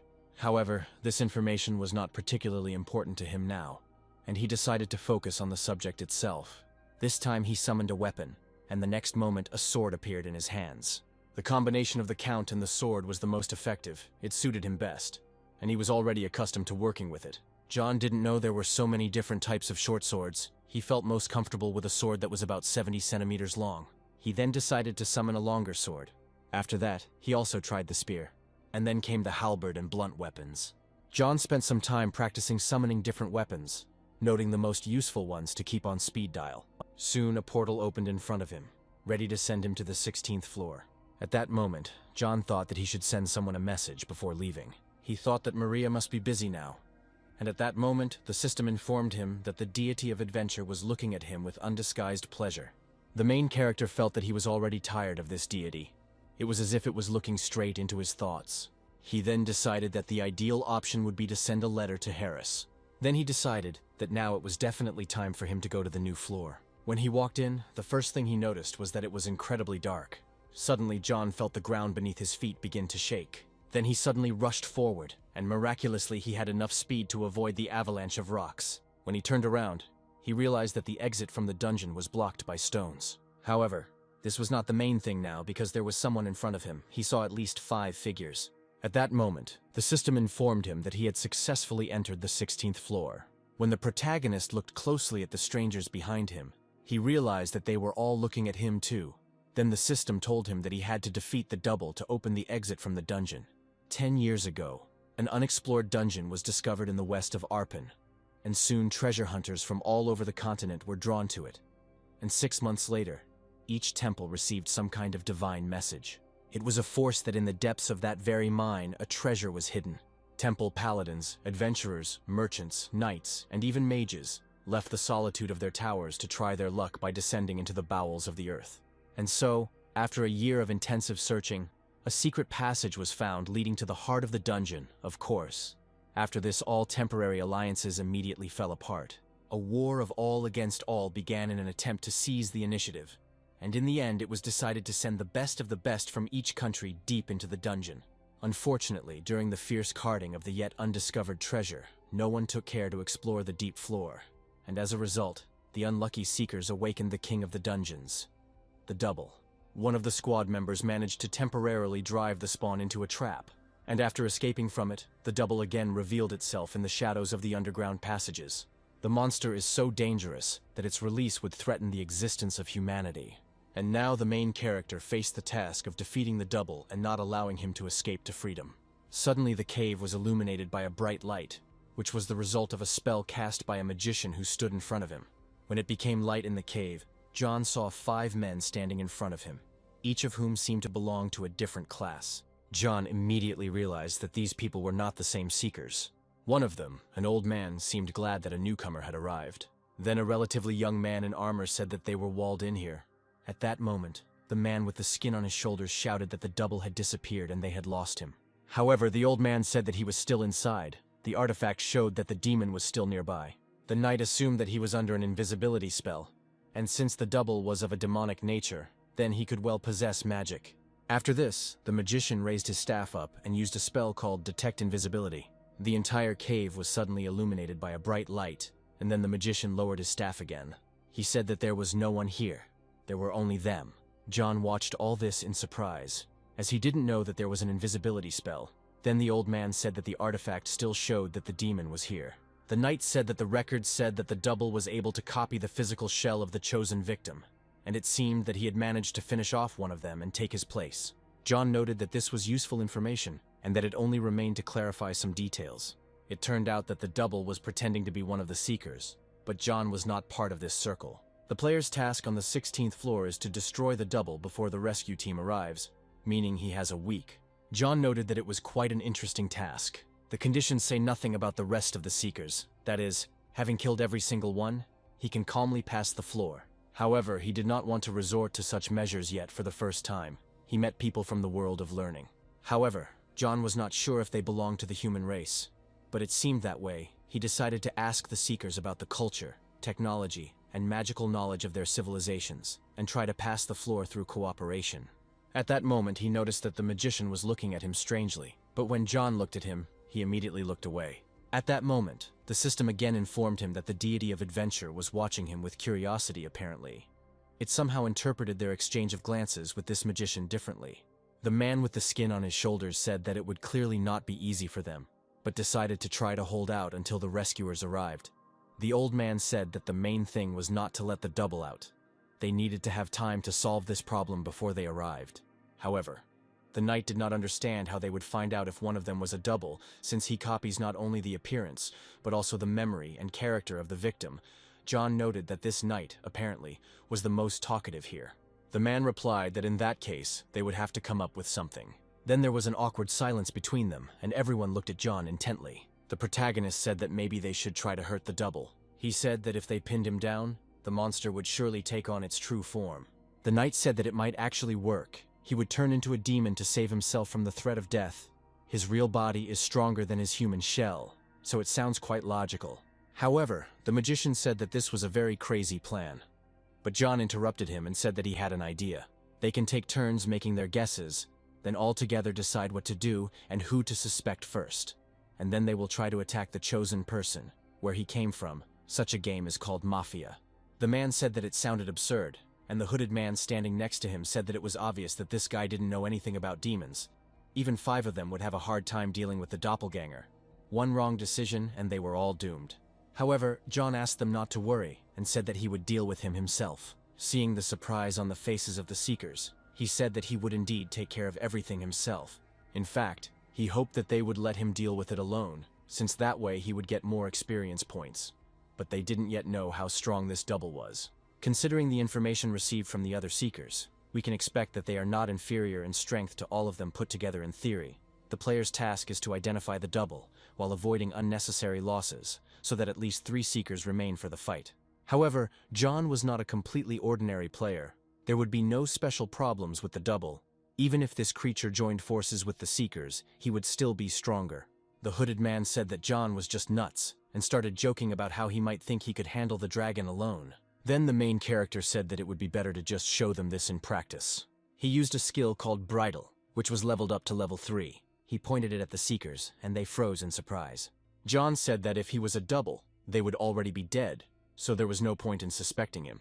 He told them not to try to attack him, otherwise he would simply kill them all. Then the old man said that they were the best drivers and adventurers on the entire continent, and they were stronger than he thought. However, John said that he was just trying to help. He just needed to identify the double, and he would get rid of it on his own. The old man asked him if he just wanted them to tell him something about themselves. John said that it was true. Even if the double steals the identity of the victim, there is still a chance that he is wrong about something. Then the old man said that he agreed to share his story, but in return he wanted John to do the same, since they were not very close, and they were seeing John for the first time. The protagonist thought that this old man was complicating everything. He hoped that he could easily find out the necessary information from them and quickly skip this floor, but in the end he would have to mess around with these guys for a long time. He didn't think that they would understand the story of a professional player from South Korea in the virtual world, and so he decided to come up with something. He said that he had come to the dungeon to find treasure, but he could not tell anything more, since they themselves knew how many ordinary people were scouring here in search of valuables, and he was one of those people. When the others heard this, they fell silent awkwardly. The mage noted that there was a contradiction in his words. The hooded man said that John was the one who opened the discussion first, and now he was the most suspicious among them. But at that moment the old man said that they had a logical conclusion. Then John realized that apparently everything had turned out completely differently than he had wanted. He realized that he was now the prime suspect. The hooded man said that John was the most suspicious of them all, and it was possible that the doppelganger was trying to get the information he needed out of them.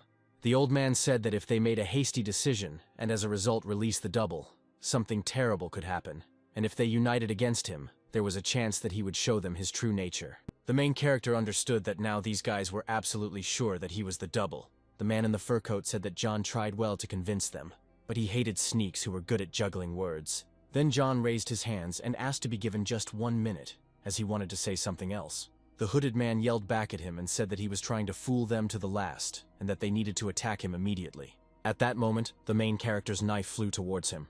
However, he easily deflected it with his fingers, and said that there was no need to act rashly. John then threw the knife back towards the man, who barely managed to dodge it. At that moment, a man in a fur coat ran up from behind and tried to strike with an axe. However, when he struck, John was no longer in front of him. With a deft movement, John jumped to the other side. He thought that there was no point in attacking their tank, and first of all he needed to deal with the mage. At that moment the magician turned around, and the old man jumped up to him, holding a shield. John was impressed that the old paladin had guessed his actions. The old man got ready and was ready to throw a spear towards John, but he suddenly ran up to him. He struck his hand, knocking the spear out of her palm. John then threw the old man back with his own shield, knocking him down along with the knight. The only fighter left was the mage. The mage tensed up a bit and then prepared to use the fireball. John noticed that a huge ball of fire was indeed flying. He understood that the magician could hit the paladin, but he still fired because the magician did not care about his comrades.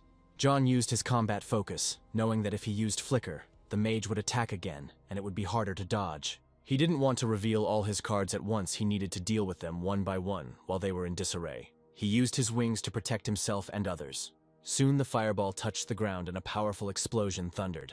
When the smoke cleared, the magician carefully examined the traces of his spell.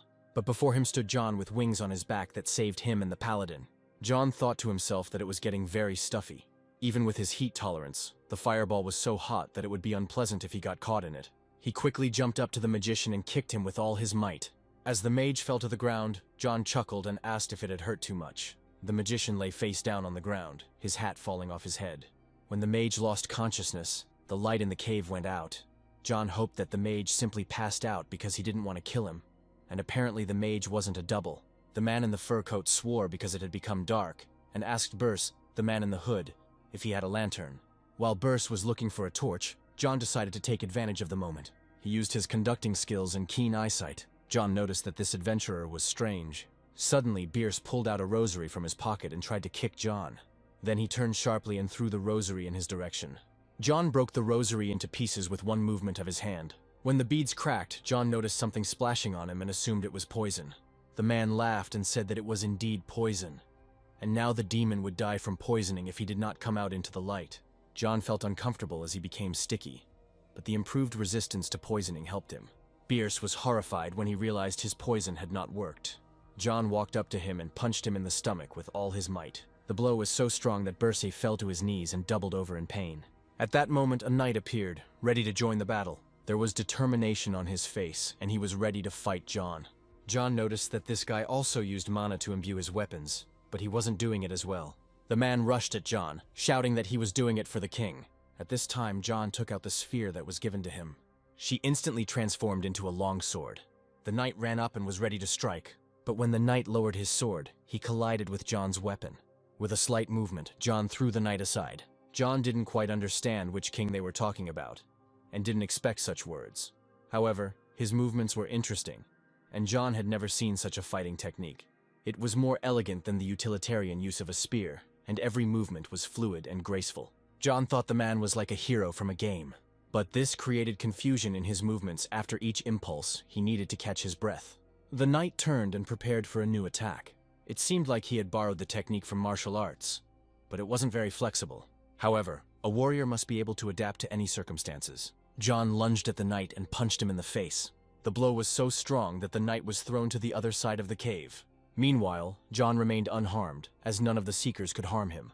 The knight screamed and demanded that John show his true nature. John realized he needed to apply a little pressure to get them to listen to him. The knight rose to his feet and held out his glowing sword. John noticed that the skill didn't activate right away. Apparently it was the best the knight could do. But John didn't understand who would give the enemy time to prepare before attacking. He thought that the knight lacked experience in real combat, and decided to wait for the skill to work, curious whether such an effect was worth anything. The knight said that this attack contained the full power of the great sword of Alamas, bestowed upon him by the king himself, and no one had survived its crushing blow. John realized that the knight himself had told him everything. and now there was no point in trying to repel the attack after such unambiguous words. However, it was worth admitting that the sword was emitting very strong energy, and John felt a high concentration of mana in the blade, as if it was about to start dripping. In that case, John decided that he too should resort to magic. Meanwhile, the knight had already rushed to attack him.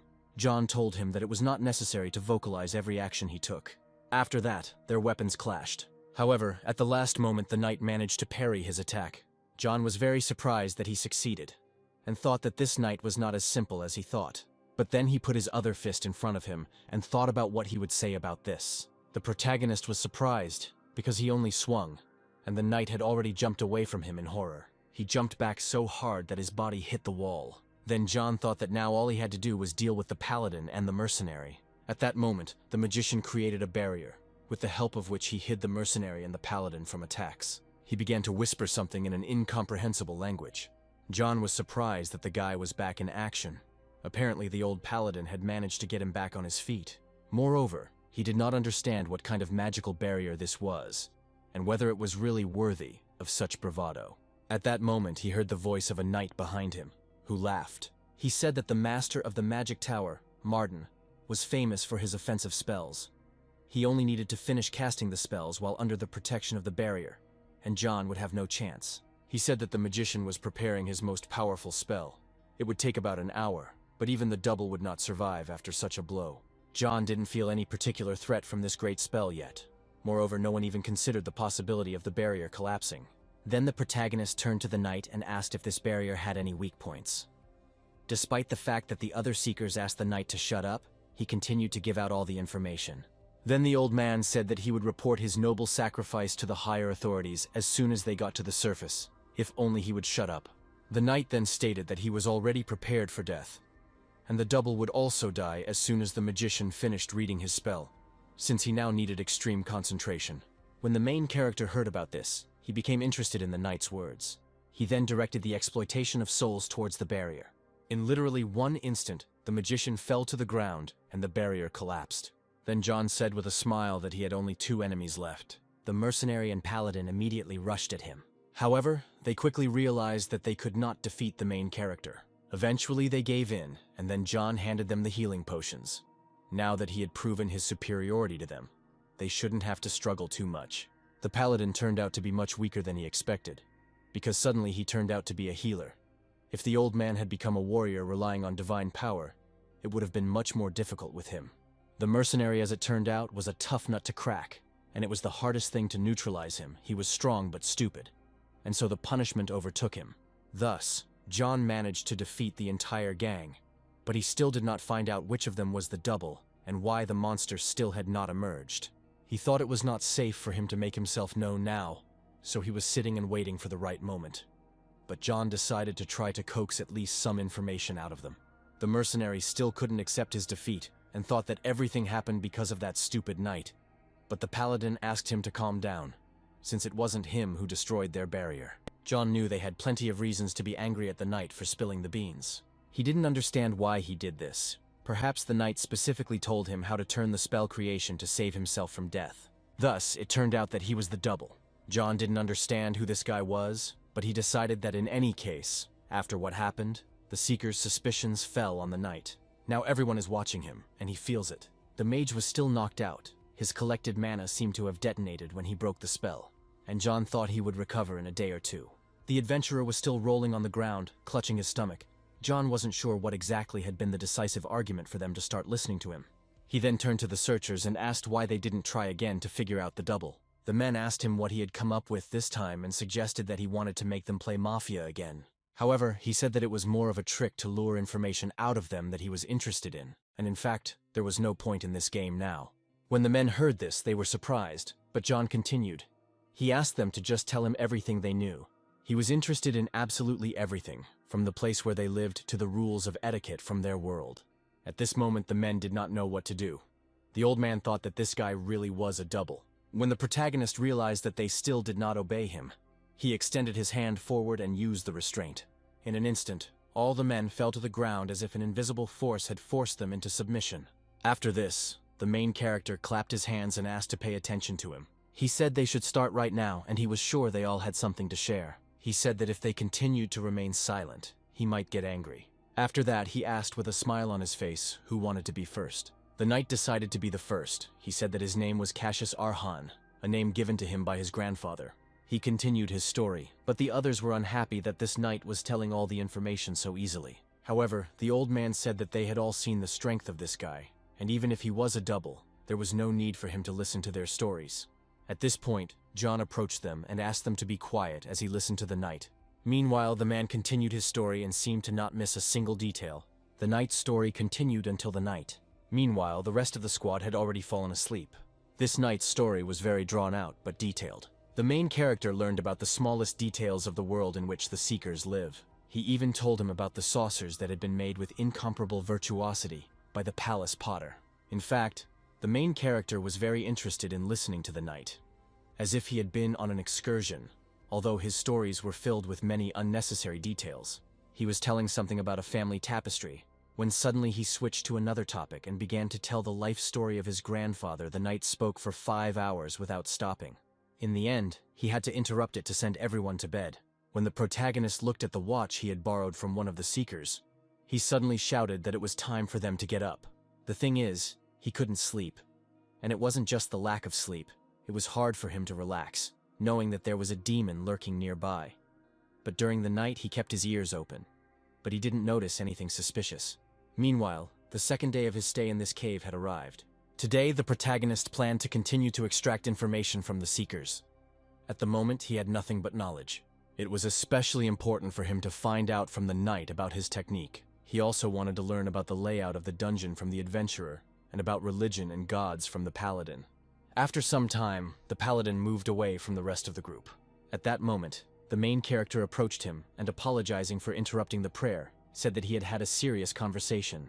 He asked him to tell him about his deity, and the old man agreed. When John said that he would like to learn about all the religions of their continent if possible, the old man said that he believed in the goddess of balance. In general, polytheism reigns on our pan, unlike the clergy. Ordinary people often worship several deities at the same time. They draw strength from their faith in their patrons to cast spells, and because humans place a high value on a personal connection with their chosen deity, many clerics choose not to join religious organizations. Then John realized that they received divine power from faith, and the longer he listened to the old man, the more he realized how unusual this world was. The old man said that he actually felt energy coming from him, but John replied that he was not a cleric, but he had passed the test of an apostle and received a divine ability as a reward. When the old man heard this, he was shocked and asked if John was talking about a fragment of the deity's power. Then the knight said that if he really was an apostle of some god, then now it became clear why he was so strong. The old man then asked if he could find out which god John served.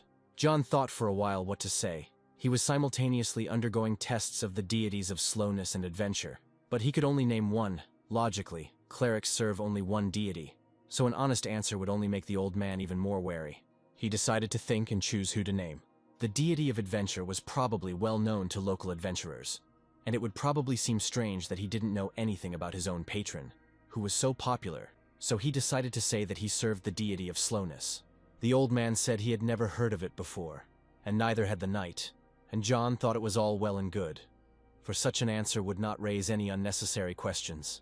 He said that the followers of his deity wall themselves up in the mountains, so that they are not often seen by ordinary people. He himself knew little about the outside world, because his whole life was spent in solitude. He explained that he was here by the will of his deity, and helping them was part of his test. John then reminded him that he wanted the knight to teach him that interesting technique he showed with the glowing sword. However, the man changed and said that he could not reveal such information to an outsider.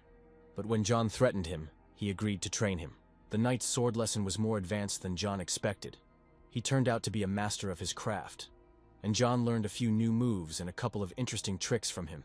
The knight explained everything in great detail, so it was easy to understand his explanation. John hadn't expected such common sense from him, given the events of the previous day. The man said that his technique was very economical in terms of mana absorption. He said that you need to concentrate magic in the blade of the sword. That was the essence of this technique. You need to use mana as efficiently as possible, distributing it along the entire length of the blade. Then he decided to explain how the mana channel scheme worked to his allies, who didn't even know what it was. At that moment, John thought that this was definitely something new. He tried to do everything as the knight showed, and he got something similar. He noted that the mana consumption was indeed more modest than he expected, and there was no point in trying to pour in more than was necessary. After that, a mercenary approached him and said that this was a secret technique that was passed between members of the Order and the close circle of the royal family. If anyone found out about it, their head would be cut off. Meanwhile, John realized that he now had a better understanding of how to control the flow of mana. But he felt that it would be difficult to keep the sword in this state during combat. He felt that it would be more effective to disperse this mana instead of illuminating the sword with it. However, the knight said that his technique, on the contrary, was incredibly useful during battle, as it was worth using and all opponents would fall to the ground at once, and it was also easy to impress superiors if mastered to a sufficient level. Therefore, he does not even need any complex techniques, since this technique is quite stable and at the same time effective among knights. The position in the order depends on the level of mastery of it. In the end, John managed to get a lot of useful information out of the lesson, especially the understanding of how to redirect mana flows will come in handy. Before this, he had only heard about natural channels and was not aware that they could be influenced. He also learned a little about swordsmanship. His skill was mostly practical and aimed at survival at all costs, like Ida's. But the knight revealed to him an entire art with a rich history and interesting tradition. At that moment, the mercenary looked at his comrades and said that that guy was a real scumbag. He said that the magician was ready to put them all down with his spell. It seemed to him that he would have tried to do the same, even without a shield. John thought that this man was telling the truth. Yesterday, the magician was spraying fireballs left and right, not caring about the lives of his comrades. And if it weren't for John, the knight and the adventurer would have certainly become victims of his magic. Perhaps this magician was actually a double. However, he then noted that everyone here was suspicious in their own way. The knight was too talkative. The adventurer was simply a terrible person, and the friendly mercenary could not be ruled out either. After yesterday's fight, he tried to rename the bones with John to other members of the squad. The paladin is the least like his double. He is rational, selfless, and moderately suspicious. The protagonist understood that he had 6 days left. First, he needed to find out information about the outside world. This was a matter of primary importance, and eliminating the double would come later. Then he asked the paladin if the magician still had the keys and offered to give him some kind of elixir. However, when he looked down, he saw something incredibly strange. Now in front of him was not a man but a girl, next to whom lay her magic hat. She lay motionless on her back and looked exactly the same as the male mage. But now she was a woman. Then John turned to the old man and asked him if he really knew about everything. The old man said that it seemed like she was hiding her true appearance with the help of an artifact. John realized that Paladin had tried to heal the mage without telling anyone that it was actually a girl, and so John began to suspect him too. Then he looked again at the girl who lay unconscious. He noted that she looked younger than he did, and then remembered the knight's words, that he said that she owned some tower. The man said that perhaps this girl was the apprentice of the real master, and the mentor sent her in his place. He said that the owner of the magic tower was already quite old, so it would be difficult for him to appear in person, and under the disguise she did not look particularly old. The girl probably made a couple of edits to his appearance for credibility, but in fact, he was over 100 years old. The mercenary noted that the girl was actually quite beautiful, and jokingly said that the old man must have already had some fun with her. When the paladin heard this, he began to curse at the mercenary in some incomprehensible language. John explained that when clerics have an irresistible desire to insult the offender, they switch to a long-forgotten ancient language. When the mercenary realized that he had gone too far, he tried in every way to calm the old man down. Then the knight approached him and said that from now on they had better interact with her as little as possible, as she could be dangerous. He had no doubt that Paladin's intentions were pure, but given what he knew about the doppelganger, being alone with her wasn't a good idea. When he realized that John didn't know anything, he said that he would explain everything to him in order. He asked him what he thought would happen if he entered into intimate contact with the double. The main character responded without emotion that in that case, a new life would begin. The man explained that it doesn't matter which parent the newborn takes after. He will inherit all the abilities of his double in any case. And since the child will be in human form right away, it will not have to paint someone's personality, so the creature will begin to reproduce at the first opportunity in order to survive and increase the demonic race. Therefore, it would seem that for the common good, it was better for no one to approach this girl. After some time, she finally opened her eyes. As soon as she did this, she immediately screamed, which attracted everyone's attention. The paladin immediately ran up to her and tried to help her, seeing that something was wrong with the girl. When she was finally able to sit up, she immediately looked at her hands. John noted that she immediately came to her senses due to the revelation of her true appearance. Then he turned to her and said that if she was already better, then she should answer why she pretended to be the owner of the magic tower. The girl looked at the main character with displeasure and was in no hurry to answer. At some point she started coughing, and the men didn't understand what was happening to her. After that, she handed him a piece of paper on which it was written that she had been pretending to be a boy since childhood, since she began to study magic. She was able to get into the dungeon because she had learned to hide her true appearance well enough. Then the knight said that although magic does not distinguish between genders, it is traditionally a male discipline, gradually weakening over the days.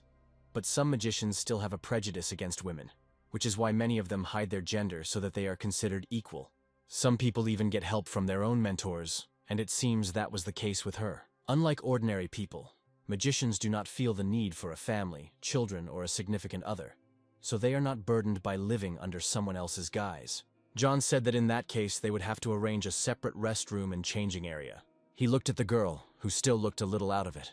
After some time, the knight began to tell stories again about how, during the coronation, Her Highness the Princess gave him a smile, and at that moment, he devoted himself entirely to her.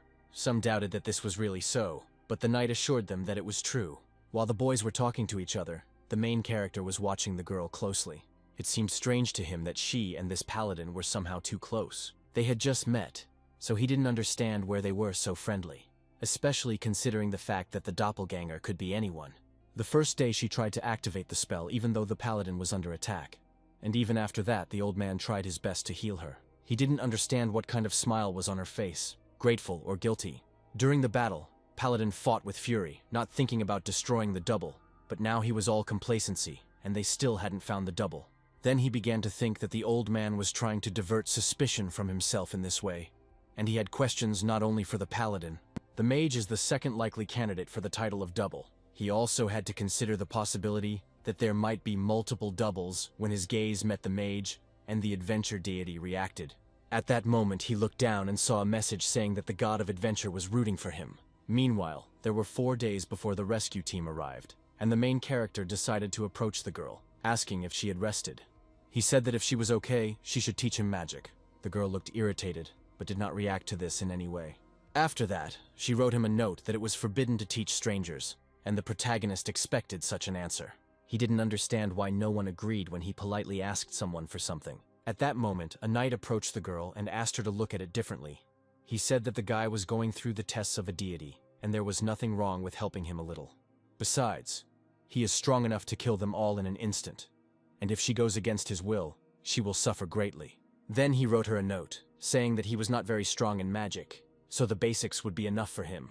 After some time, the girl wrote a book for him and handed it into the hands of the main character. However, when he looked at the pages, he realized that he did not understand anything that was written there. The girl wrote to him that in order to be able to read this text, at least a year of study was required, but John understood that he had only 4 days left, and he did not have time to master a new language.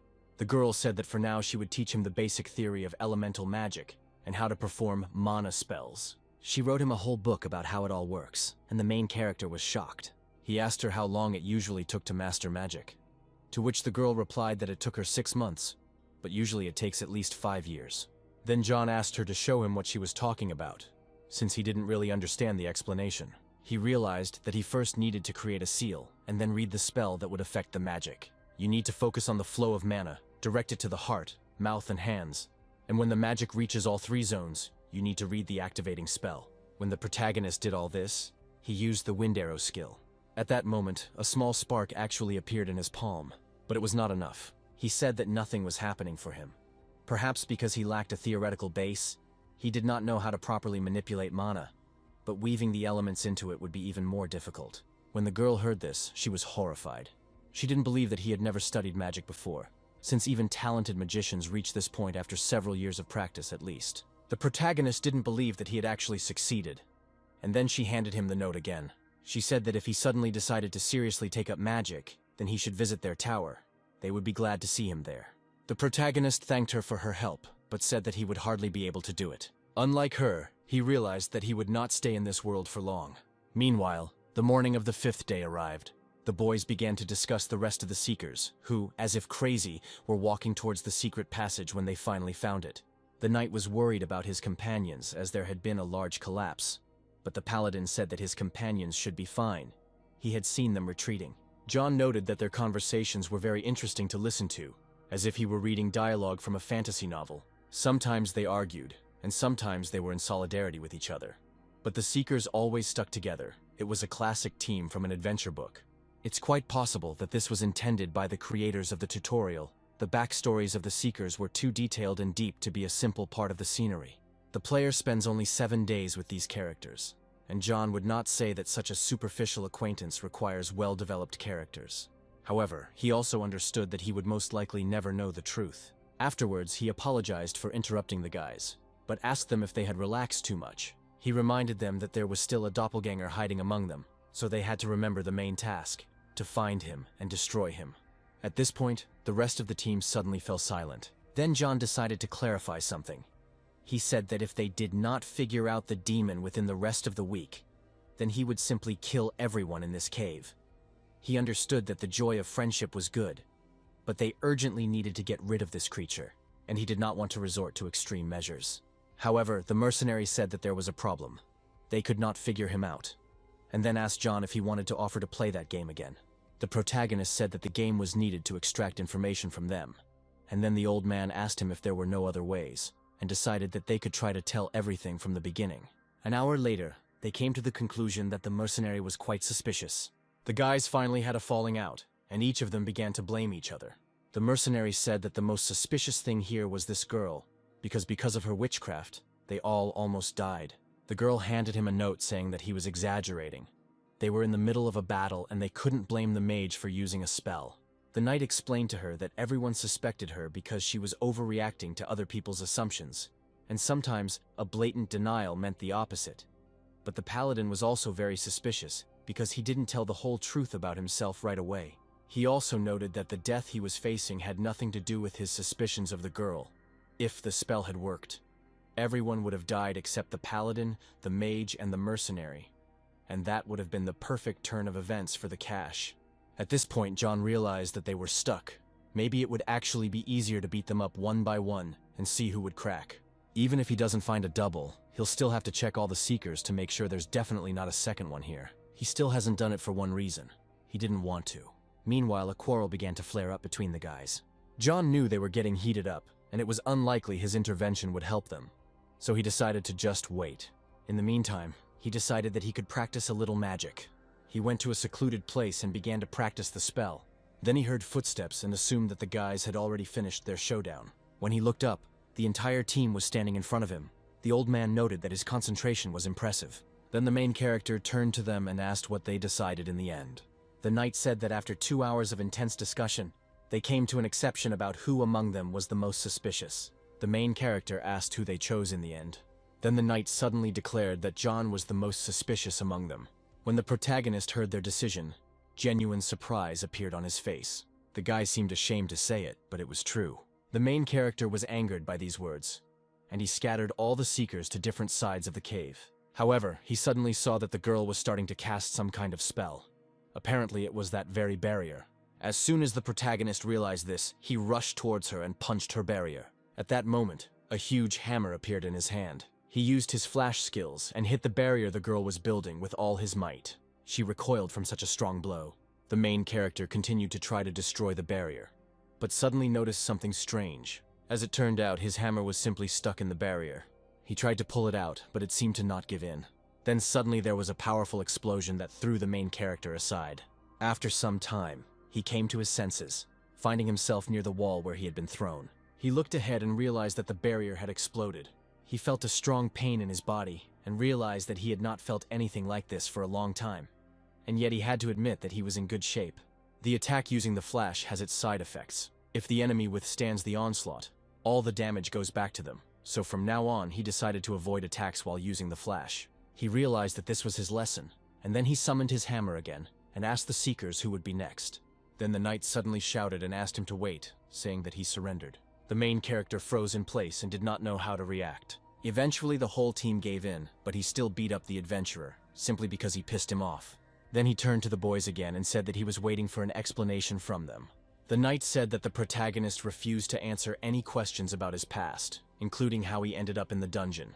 John knew it was because he was not from their world. The knight continued by saying that they thought that the doppelganger had stolen his body and was already starting to erase the vessel's personality little by little. So they assumed that he was starting to forget details of his past. Then John asked him if the double really needed time to take over someone else's body, and the possessed person could not determine until the very end that he was the double. It followed from this that the demon could be dormant in his body, and he wouldn't even be aware of it. And if he didn't figure it out by the end of the term, then he definitely wouldn't pass the floor. He would have to somehow deal with it. He looked at his hand and thought that this might actually be possible. He assumed that the demon might actually be inside him. However, the main character refused to believe until the very end that he was a double. The knight told him that before the ceiling of the dungeon collapsed, they wandered for a long time looking for a way out, so they were well oriented in the passages. But John's route was not completely clear to them, and he also constantly asked strange questions and tried to learn more from them, so they thought that he might have hidden intentions. However, he did not try to find out information that could be useful to the double, which spoke in favor of his innocence for now. He was only interested in their battle stories and magic with combat techniques. However, this is not a decisive argument. The double could also take over the body of a person who had no idea about the world around him. Perhaps the main reason for suspicion is that he was not seen inside the dungeon before the collapse, and it was quite strange that no one even noticed him, including the guards at the entrance. So they suspected that John might be a double, and he was just sitting in this dungeon long before he was discovered by treasure hunters. Then it became clear why he did not remember anything about the outside world. John came to the conclusion that it all sounded quite logical. However, he then suddenly remembered that they did not attack him right away. Although he was suspicious from the very beginning, the Seekers had never met a double before, so they decided to observe him first. Come to think of it, no one saw the doppelganger take over the victim's body, but everyone is sure that the demon was among them. Then John asked who first mentioned the existence of the double, and the knight said it was him. As soon as John heard this, he pointed his hammer at him. But the knight stopped him and said that he was not a double. He confirmed that it was he who told everyone about the double, but he did so because he was the first to know about its presence. John lowered his sword and said that he expected something like this. The knight said that it happened almost immediately after he entered the dungeon. Then, he saw a monster hiding in the shadows. Then, the trap slammed shut, and they all found themselves walled up in this cave. Then John said that his story was completely inconsistent with how they believed he became a victim of the doppelganger, since it was previously stated that he attacked one of the Seekers and captured him. The man said that was fair, but in reality they just assumed that the double had attacked someone. But there was another option in which the double had not stolen anyone's body after all, and could have simply been thinking about someone else long before the collapse happened. It was unlikely, but still a possibility. John knew that this didn't prove that he was a double, but they certainly had reason to suspect him. The knight said that the more he thought about it, the less he believed that John was a double. He said that everyone suspected him, which is why they decided to attack him on the first day, but ultimately failed, but John did not kill them. Overall, his actions and decisions in recent days contradict his theory.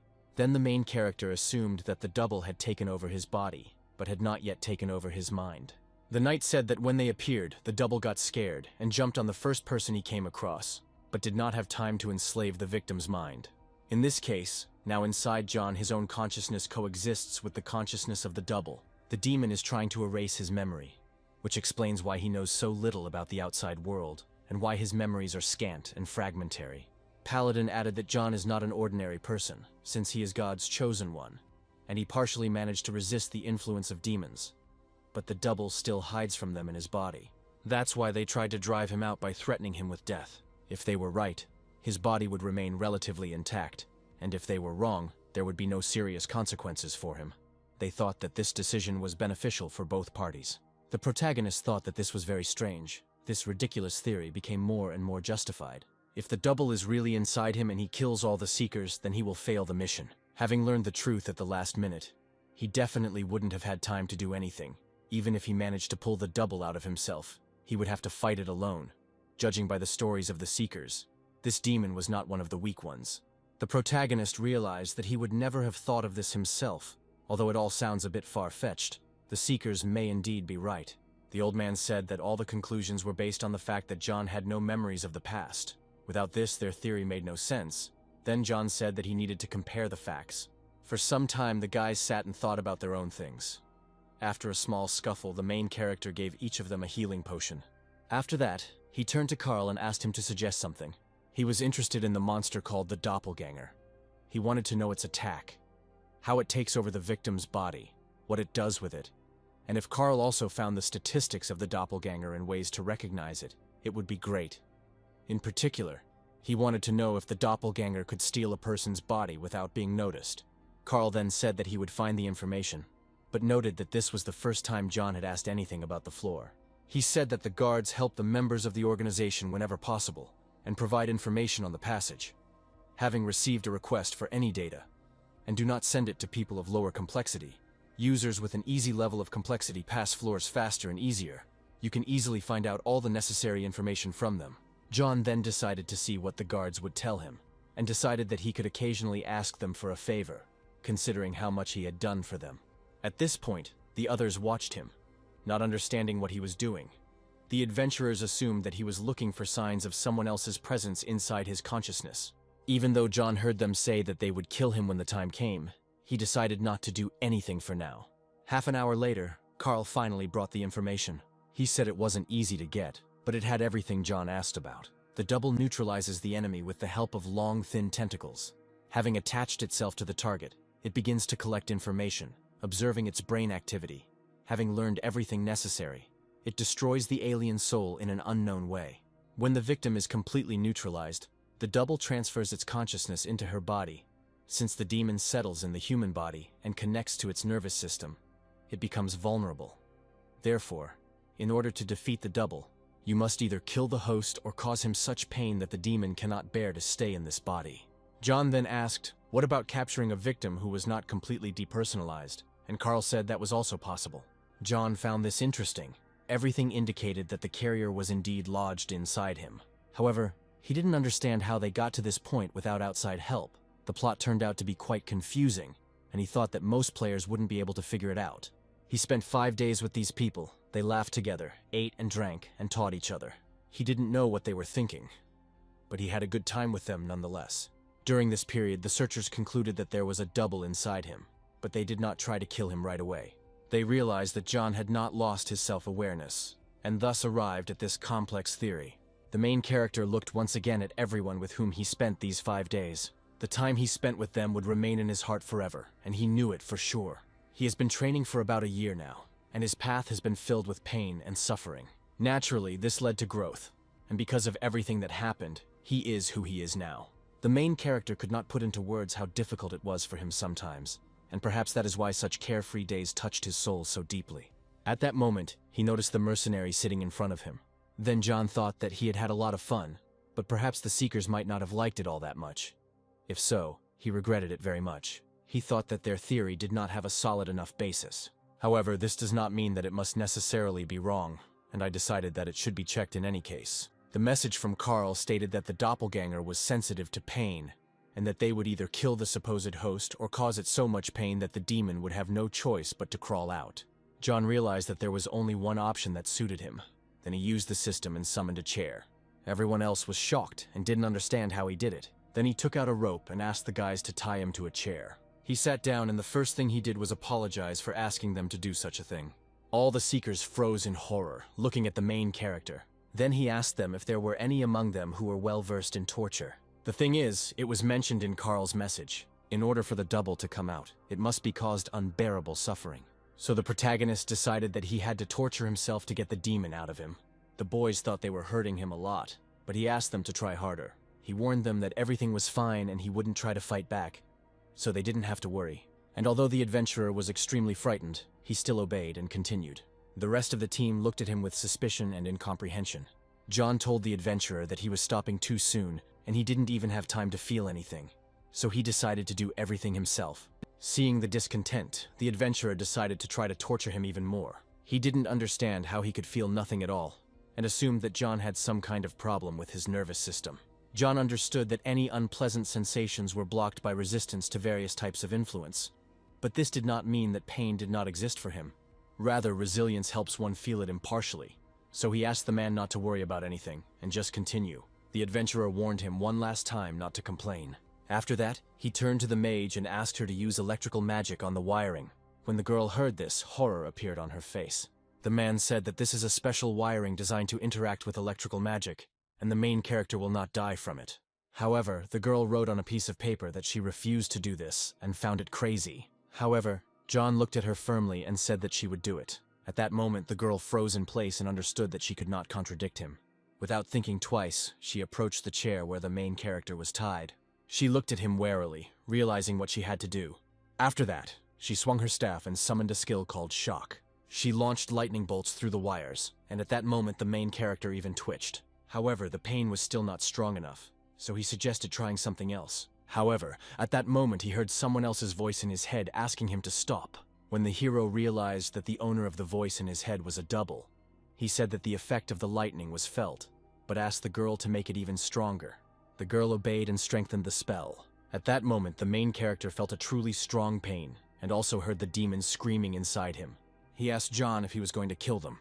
Then the main character answered him not to exaggerate, since he would not die from such a trifle. Then he turned to the girl again and asked her to try something stronger. These words angered the demon, and he asked what was wrong with John. He asked what crazy god wanted to take him as an apostle.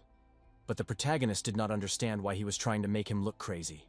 Then the girl said that she would try to make the effect even stronger. The protagonist looked at her firmly and said that he was ready.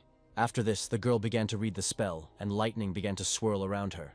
She recited a spell in an unknown language, pointing her staff upward. The demon turned to the paid hero again and asked him to think about it, because he wouldn't survive it either, and it wasn't too late to stop. He begged John to make them stop, but the protagonist did not listen to him. At that moment, the girl lowered her staff and pointed it at John. She summoned a huge bolt of lightning that struck the entire perimeter where John was located. The terrible pain made his eyes roll back, and he could hardly contain himself. The spell was so powerful that he fell face down from his chair. When he came to, he realized that he had passed out. It seemed that the attack was strong, since he lost consciousness despite his stability. However, he still survived, but anyone else in his place would have already been dead. So he hoped that the magician did not do it on purpose and decided to discuss everything with her later. He then turned to the system and summoned a healing potion for himself. He drank it in one gulp and immediately felt better. He then summoned again the 2 spheres he had received as a prize. He decided it was time to take a look at this double. When he armed himself with a weapon, he saw in front of him a creature with huge limbs growing from its back. This creature had no face, no outlines of any kind. It vaguely resembled a human. Then the main character warned the boys to be careful and not fall for his tentacles. When he examined the double, he could not believe that it was a black thing and that it had recently been sitting inside him. The only reason he was still alive was because the demon seemed to be protecting his body. When the main character realized this, he even grinned. He then warned the others that the monster was about to attack. At the last moment, the paladin stood in front of the mage and covered her with his shield. Behind him was John, who summoned Talaria's wings. When the old man opened his eyes, he realized that he was being enveloped in someone else's magical energy. Then the doppelganger's tentacles landed right on his shield. The rest of the team looked up and saw someone's energy. They saw the smiling protagonist above them, who asked them how they were coping without him. The men were glad that he had finally woken up, and the mercenary said that another minute and they would all have died. However, the protagonist said that they needed to stop complaining. Meanwhile, the double jumped up to the mercenary and was about to attack him from above. At the last moment, the main character appeared with him, who protected him from the tentacles with the help of his shield. He chuckled and thanked the boys for hanging in there. After that, he smiled and said that from now on, he would take care of everything himself. Thus, they were left alone with the double. At that moment, a knight appeared behind the main character, who said that John woke up just in time. The doppelganger revealed his true form while he was unconscious. The paladin immediately cast a strong holy spell and dealt him serious damage, and then they fought him with all their might. But the paladin and the mage were already running out of mana and were barely holding on. John was surprised that the knights recounted even these events in detail. Then he turned his attention to the girl who was sitting almost exhausted. He thought to himself that this was the first time since Ida had been summoned that he was fighting with someone on the team, and just recently he had asked Carl for help. Then he looked again at the double who stood in front of him. Meanwhile, the adventurers picked up their things and headed towards the exit of the cave, not wanting to participate in this battle. John noted that the doppelganger's tentacles looked soft, but they weren't. When he had to block one of them, it felt like something metal had hit the shield. However, the main character, without thinking, rushed straight towards his opponent. Then the double put his tentacles in front of him and directed them towards John. Then the main character used the combat concentration skill. In one instant, he dealt several blows to the enemy's tentacles, After that, he stabbed him in the shoulder. However, the double did not give up and tried to break through his shield. However, John fought off all his attacks and rushed forward again. He dealt him a powerful blow to the face and then summoned a second sphere. This time he needed a small dagger. He threw it from afar towards the double. The dagger hit him right in the stomach, and the blow was so strong that the double flew into the wall. He fell down and green blood started to flow out of his body. He looked at the dagger that was sticking out of his stomach and causing him great pain. After this, the main character summoned another sphere. Soon a sword appeared in his hand, ready to strike. He decided that he would first imbue it with magic, as the knight had taught him. As he lit up his sword, the rest of the team watched the whole thing with surprise on their faces. The knight was the most worried because he understood that this was his technique. Soon the protagonist's sword began to glow with a bright blue light. The mana on the ball must be very high for it to be noticeable, but with the help of the knight's technique, the consumption is significantly reduced. The protagonist noted that it was amazing, and the man's heart could not help but be touched at the sight of the shining sword. He jokingly thought that he had now become a Jedi. The double noticed this too, and now he was truly scared. Then the main character raised his sword and jumped straight at the enemy. He knew that he probably looked extremely ridiculous now, but he didn't want to stop it. He shouted the words Excalibur loudly, and then cut off the doppelganger's head. The rest of the team looked at him in surprise, not understanding how long he was going to play around with the sword instead of finishing off the demon. However, John told them that he was in no hurry, and first he wanted to try to get some information out of him. He took the head in his hands, and the faces of the seekers distorted with disgust. They could not believe that the head was still alive, despite the fact that John cut it off. Then Paladin warned him again that this creature was dangerous, and he did not understand what John wanted to know from him. The protagonist said that he would just try to find out something from his forgotten past. When the old man heard this, he decided that it was a very worthy answer. After this, John turned to the demon and asked if he wanted to tell him anything. The main character did not understand why the demon was silent, because he thought that he was sensitive to pain. He said that apparently, this only applies to those moments when the double is in a human body. But upon returning to physical reality, the demon loses sensitivity, and as it were, enters combat mode. However, without a host body, it is less resistant to magic because it is not protected by the host's shell. For example, a demon is extremely vulnerable to soul magic. Of course, spells that directly affect the soul are the most effective, for example, holy magic. Then John thought that maybe soul exploitation would work. It was a universal skill, so it should count as a holy spell. He then pointed his hand at the demon's head and used soul exploitation. At that moment, the demon felt real fear. He asked John if he was one of the minions of the death deity. The protagonist looked at him in surprise and asked what he was talking about. He didn't believe that this was a skill from the deity of death. At that moment, he heard someone's worried voice behind him. When he turned around, he saw that the magician had lost consciousness. He looked at the girl in surprise, not understanding what